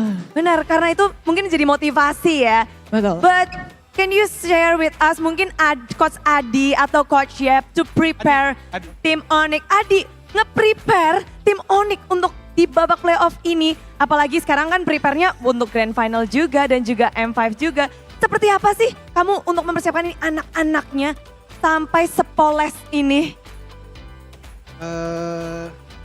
Mungkin lebih banyak happy aja sih. Happy lah. Selain nonton horor kita makan gultik bareng. Itu ada tambahan sekarang. Oh, sekarang makan gultik ya, ada ketambahan. Iya, tapi kalau gimana kamu melihat, kan untuk coach sendiri nggak bisa fokus ke tim sendiri dong. Pasti harus melihat tim-tim lawan. Hal apa yang paling mungkin menantang untuk Coach Adi dan Coach Shep dan jajaran coaching untuk playoff ini? Apakah ada tim yang bikin kalian gimana atau ada suatu hal kah? Untuk tim lawan kita di MPL Indonesia ini mungkin lebih ke draft sih. Karena kan ini hitungannya patch baru juga kan. Dan kita itu masih mengulik lah bahasanya, masih cari mana yang terbaik buat kita. Dan kayak kita di playoff ini benar-benar kayak cari yang terbaik lah. Dan alhamdulillah di pencarian ini kita dapat tiket M5. Tapi di bawah naungan Coach Adi dan juga Coach Yep, 3 player Keyboy Sans Kairi masuk dalam kategori di M5 Anniversary Award. Menurut Coach Adi itu seperti apa tuh? Sejujurnya memang mereka pantas sih mendapatkannya kalau dari gue pribadi ya. Karena memang gue tahu banget gimana caranya mereka mau improve setiap hari lah bahasanya. Dan kayak ya harapannya mereka bisa lebih improve lagi sih setelah melihat itu, nggak cepat puas. Wow. Tentu improve terus. Dan memang ada banyak sekali yang bisa dilakukan untuk improve dan terjadi pula dari semua player. Namun mereka juga harus improve nih karena kayaknya ngelawan Geek Fam sempat kewalahan. Kemarin pun demikian lawan Bigetron. Kalian akan melawan salah satunya nanti di Grand Final. Besok baru lower bracket final. Namun kira-kira siapa yang akan kalian lawan lagi untuk Grand Final? Menurut aku sebenarnya siapapun yang bakal masuk final beda lah sama MSC. Jadi itu bakal jadi teman baru kita. Siapapun itu, BTR atau Geek Fam. Dua-duanya 3-2 nih Coach Adi. Iya, kalau milih apa ya, dua-duanya jago sih. Jadi ya semoga besok yang terbaik aja yang menang. Biar bisa lawan kita dan ngebuat game seru lagi. Yang lawan kalian berarti akan menemani kalian di M5 loh. Milih? Iya, akan sama siapa nih Grand Final dan juga ke M5-nya? Kayaknya ini sih, BTR lah. Karena ada anak gua, Vin. Oh, akhirnya memilih satu ya? Karena Vin ya? Karena ada Vin. Berarti Vin bakal absen untuk 5 kali beruntun-untun ya? Untuk Vin, untuk ke babak M-Series. Namun kalau ngelihat dari performa tim Onyx hari ini begitu luar biasa. Tentu saja ini banyak banget yang menantikan untuk kalian semua. Ngajak mereka untuk mendukung kalian udah langsung ke M5 sih, bukan Grand Final lagi ya. Coba untuk Sobat Onyx yang hadir di sini dan juga yang ada di rumah, Adi, Coach Adi. Ya dong.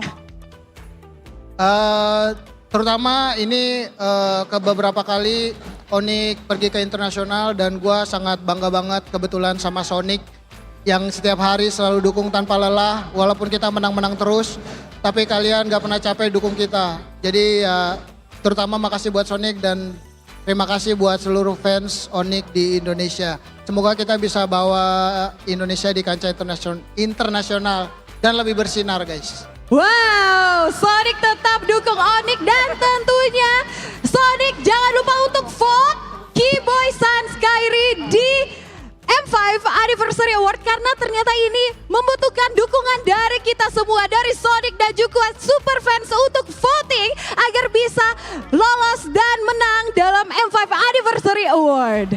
Ya, player kebanggaan kita, kebanggaan Indonesia juga. Mereka sudah memberikan yang terbaik dan hari ini lagi dan lagi 3-2 terjadi untuk tim Onyx. Lawan yang tidak mudah dan penentuan juga tentunya untuk tim Onyx. Sekali lagi ini adalah momen untuk tim Onyx menselebrasi slot mereka di Grand Final dan juga slot mereka di M5 World Championship. Sekali lagi untuk Onyx dan juga tim Sonic dan juga untuk semua super fans, mari kita sambut, inilah dia, tim Onyx.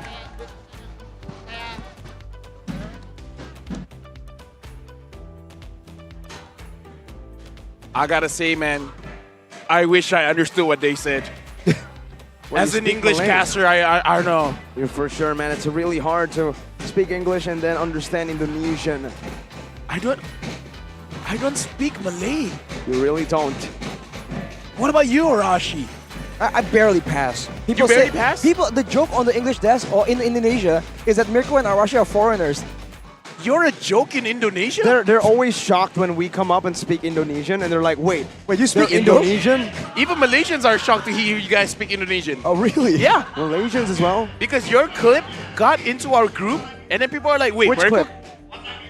The one where you say nice things about me. Oh, hey. Thanks for a shout out, man. Shout out to Jonathan Liandi.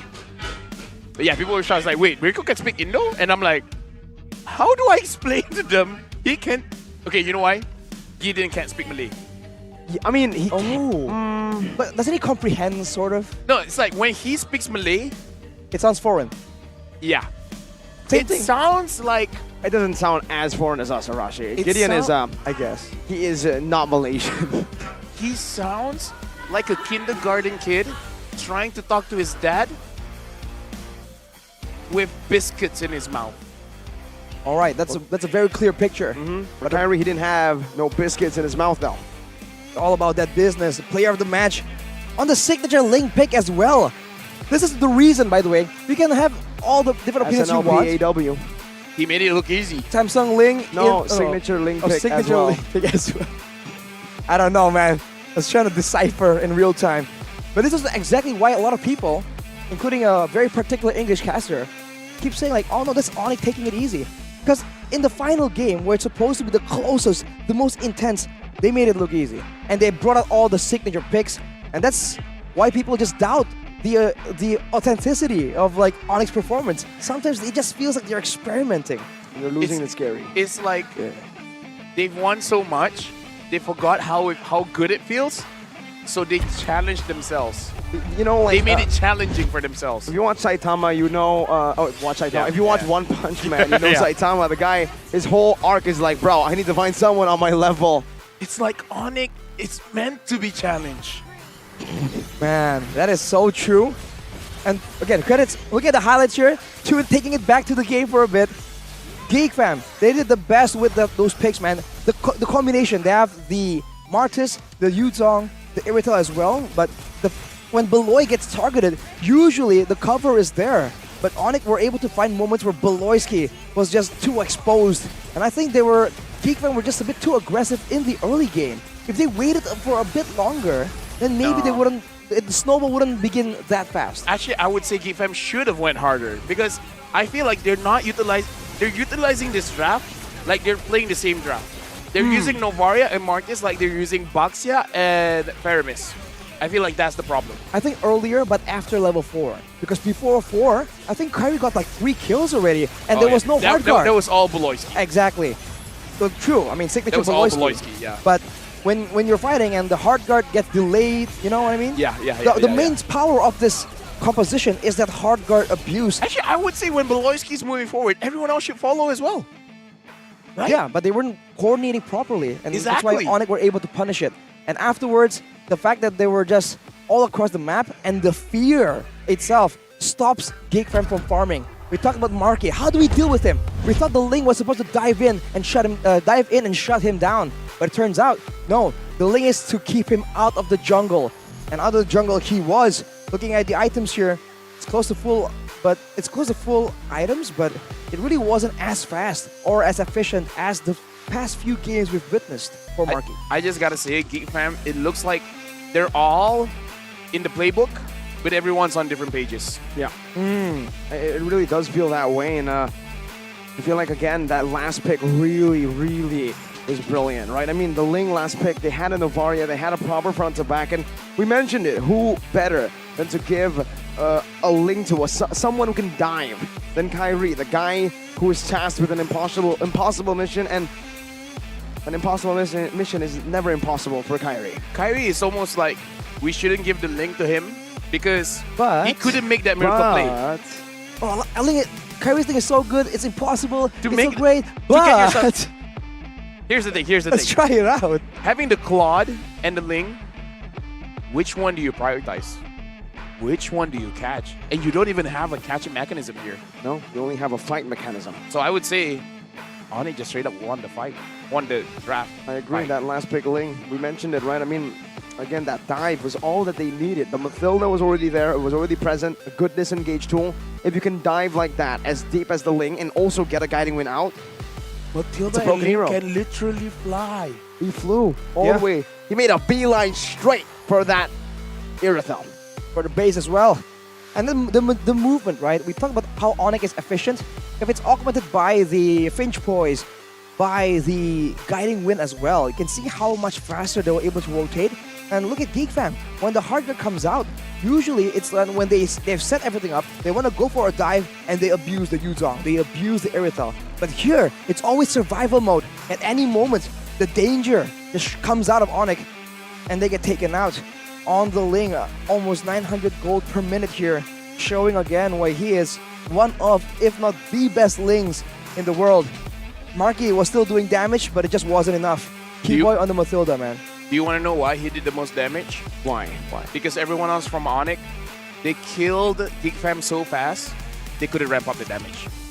Yeah. I think, again, this was something that you mentioned as well, right? One shot, that one-shot damage, if you're able to have that big of a damage output, where's the hard guard? When is it gonna come? No such thing as too much burst. No. And by the way, Onyx still respected that because Kyrie went for the Sea Halberd. It's a very underrated item, by the way. The stats are not bad at all, but it lowers any kind of shielding, any kind of healing. And like we said, the proactive player right here is Kyrie. It's not that, oh, we put the hard guard on someone, get full shield, and go in. No, Kyrie jumps on you, and you're like, whoa, you shield him, but it's mitigated by the Sea Halberd. So everything really plays out perfectly for Onyx. And it's also a very, very cheap item for what it gives you, right? The effect, the base stats as well. Very cheap. Very You're a cheap valuable. item. No, I'm saying you're a cheap item. I'm a cheap item? What? It's okay as long as I'm value, dude. And I'm not? No. Oh. You are. I'm joking, man. I am joking. By the way, MPL Invitational is back. And bigger than ever before. For the first time, MPL Live fans can witness the action live at the GBK Basketball Hall from November 17th to November 19th. The MPLI edition will be held within GBK Sports Complex. It's just a few steps away. I could walk right now. I'm going to walk right now. Whoa. Sorry. I need to make a statement. From M4. This is not the M4 Arena. This is Mahaka Square. And I'm even on the wrong date. Exactly. If you guys want tickets. It is the 13th of October, not the 14th or the 15th. Let me just check my watch. Man. Oh yeah, it is 13th. What is this pose, bro? You don't even have it. Oh, you do have a date on there. Well, get your tickets here. And oneesports.gg/MPLI-2023. Don't put the wrong date. Yeah. 2023. Made you look. Made you look. You thought it was 2022? No, because coming here, I thought my passport was expired. Oh, Olius actually had a problem. Yeah. That problem. Yeah. It wrote 2024. I thought it was 2023.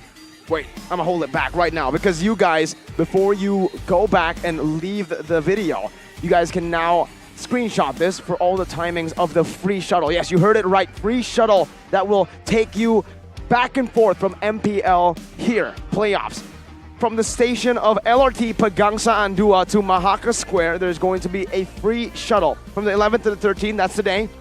And also for the last 2 days, 14th to the 15th, just look there, 12 a.m. to 10 p.m. I believe, right? 12 p.m. Wow. 12 Not 12 p.m. because that will be your reverse time, right? Because 12 p.m. is in an hour. Right? That's midnight is a.m., my guy. Kind of. Yeah, that's what I said. 12 a.m. is within an hour. Yeah. So that's why tomorrow is 12 p.m. I am for the stupid. shuttle. But you're not wrong. I'm never wrong. Oh, okay. I like the I'm a humble confidence. person, but I'm never wrong. Wait. He's a humble person. He never brags. He's always humble. But he's never wrong. And he comes number one in the most humble competition somehow, some way. MHC, most humble competition. Most MHC? humble caster. What? Most humble caster. That would be Wolf. MHCC, most humble casting competition. Yo, There was beat no that. why. Be more humble than me. Sit Get down. on my level. Be humble. Sit down.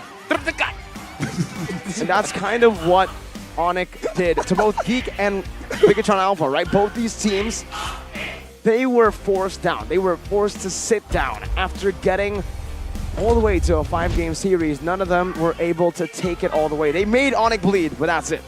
That's about it. Onyx will let you. It's almost mean, man. They'll let you have that false sense of achievement. Like, we're gonna do it. We're gonna do it. And then the final game is a beatdown.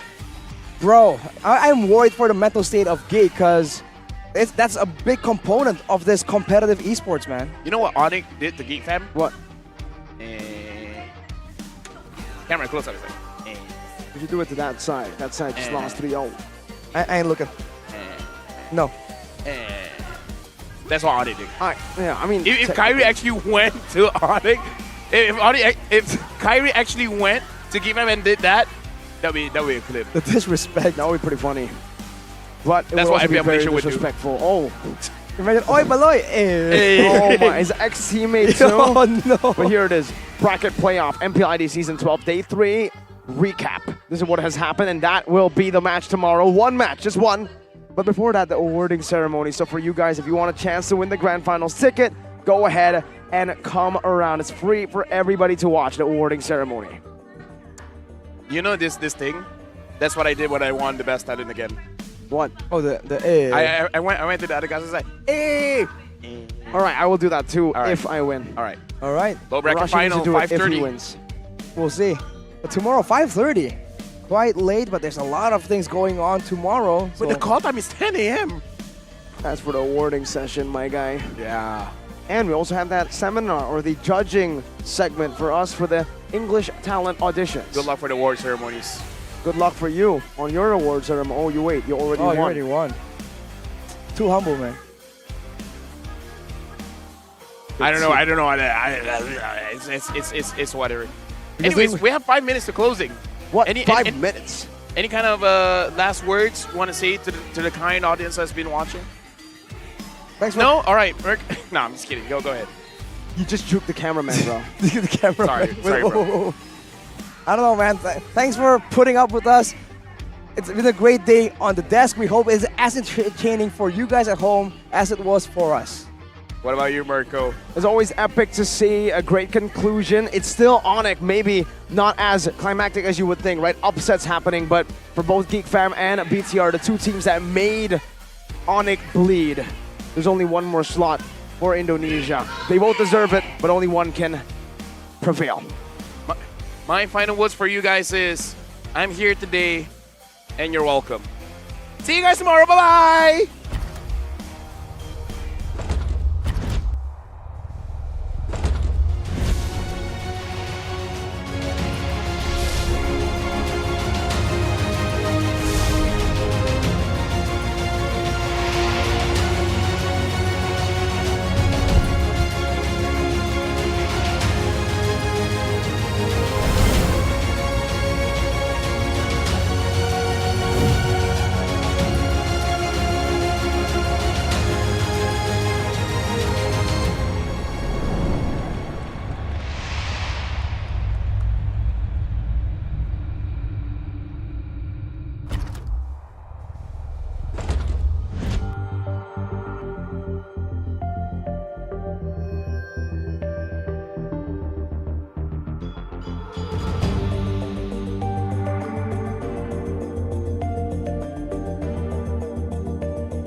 Kan berdiri dan terus berlari, terus ke arah puncak tertinggi.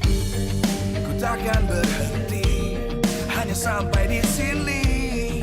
Kemenangan abadi menanti. You know we won't miss if we unite our focus, and if you haven't noticed, we'll nyalakan apimu.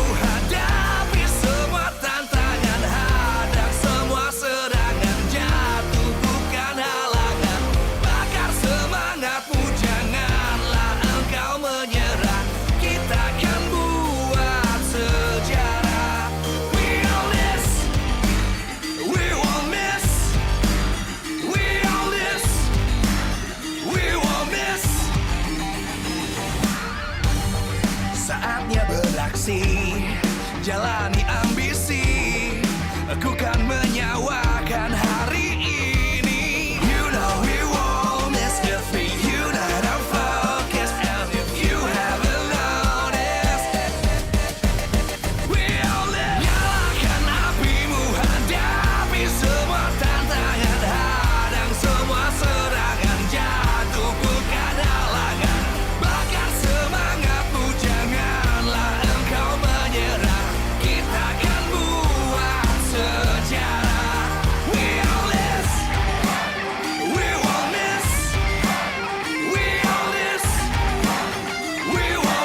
dan terus berlari, terus ke arah puncak tertinggi. Ku takkan berhenti, hanya sampai di sini. Kemenangan abadi menanti. You know we won't miss if we unite our focus. And if you haven't noticed, we all live. Nyalakan apimu, hadapi semua tantangan, hadang semua serangan, jatuh bukan halangan. Bakar semangatmu, janganlah engkau menyerah. Kita akan buat sejarah. We all this, we won't miss. We all this, we won't miss. Saatnya beraksi, jalani ambisi. Aku kan menyawa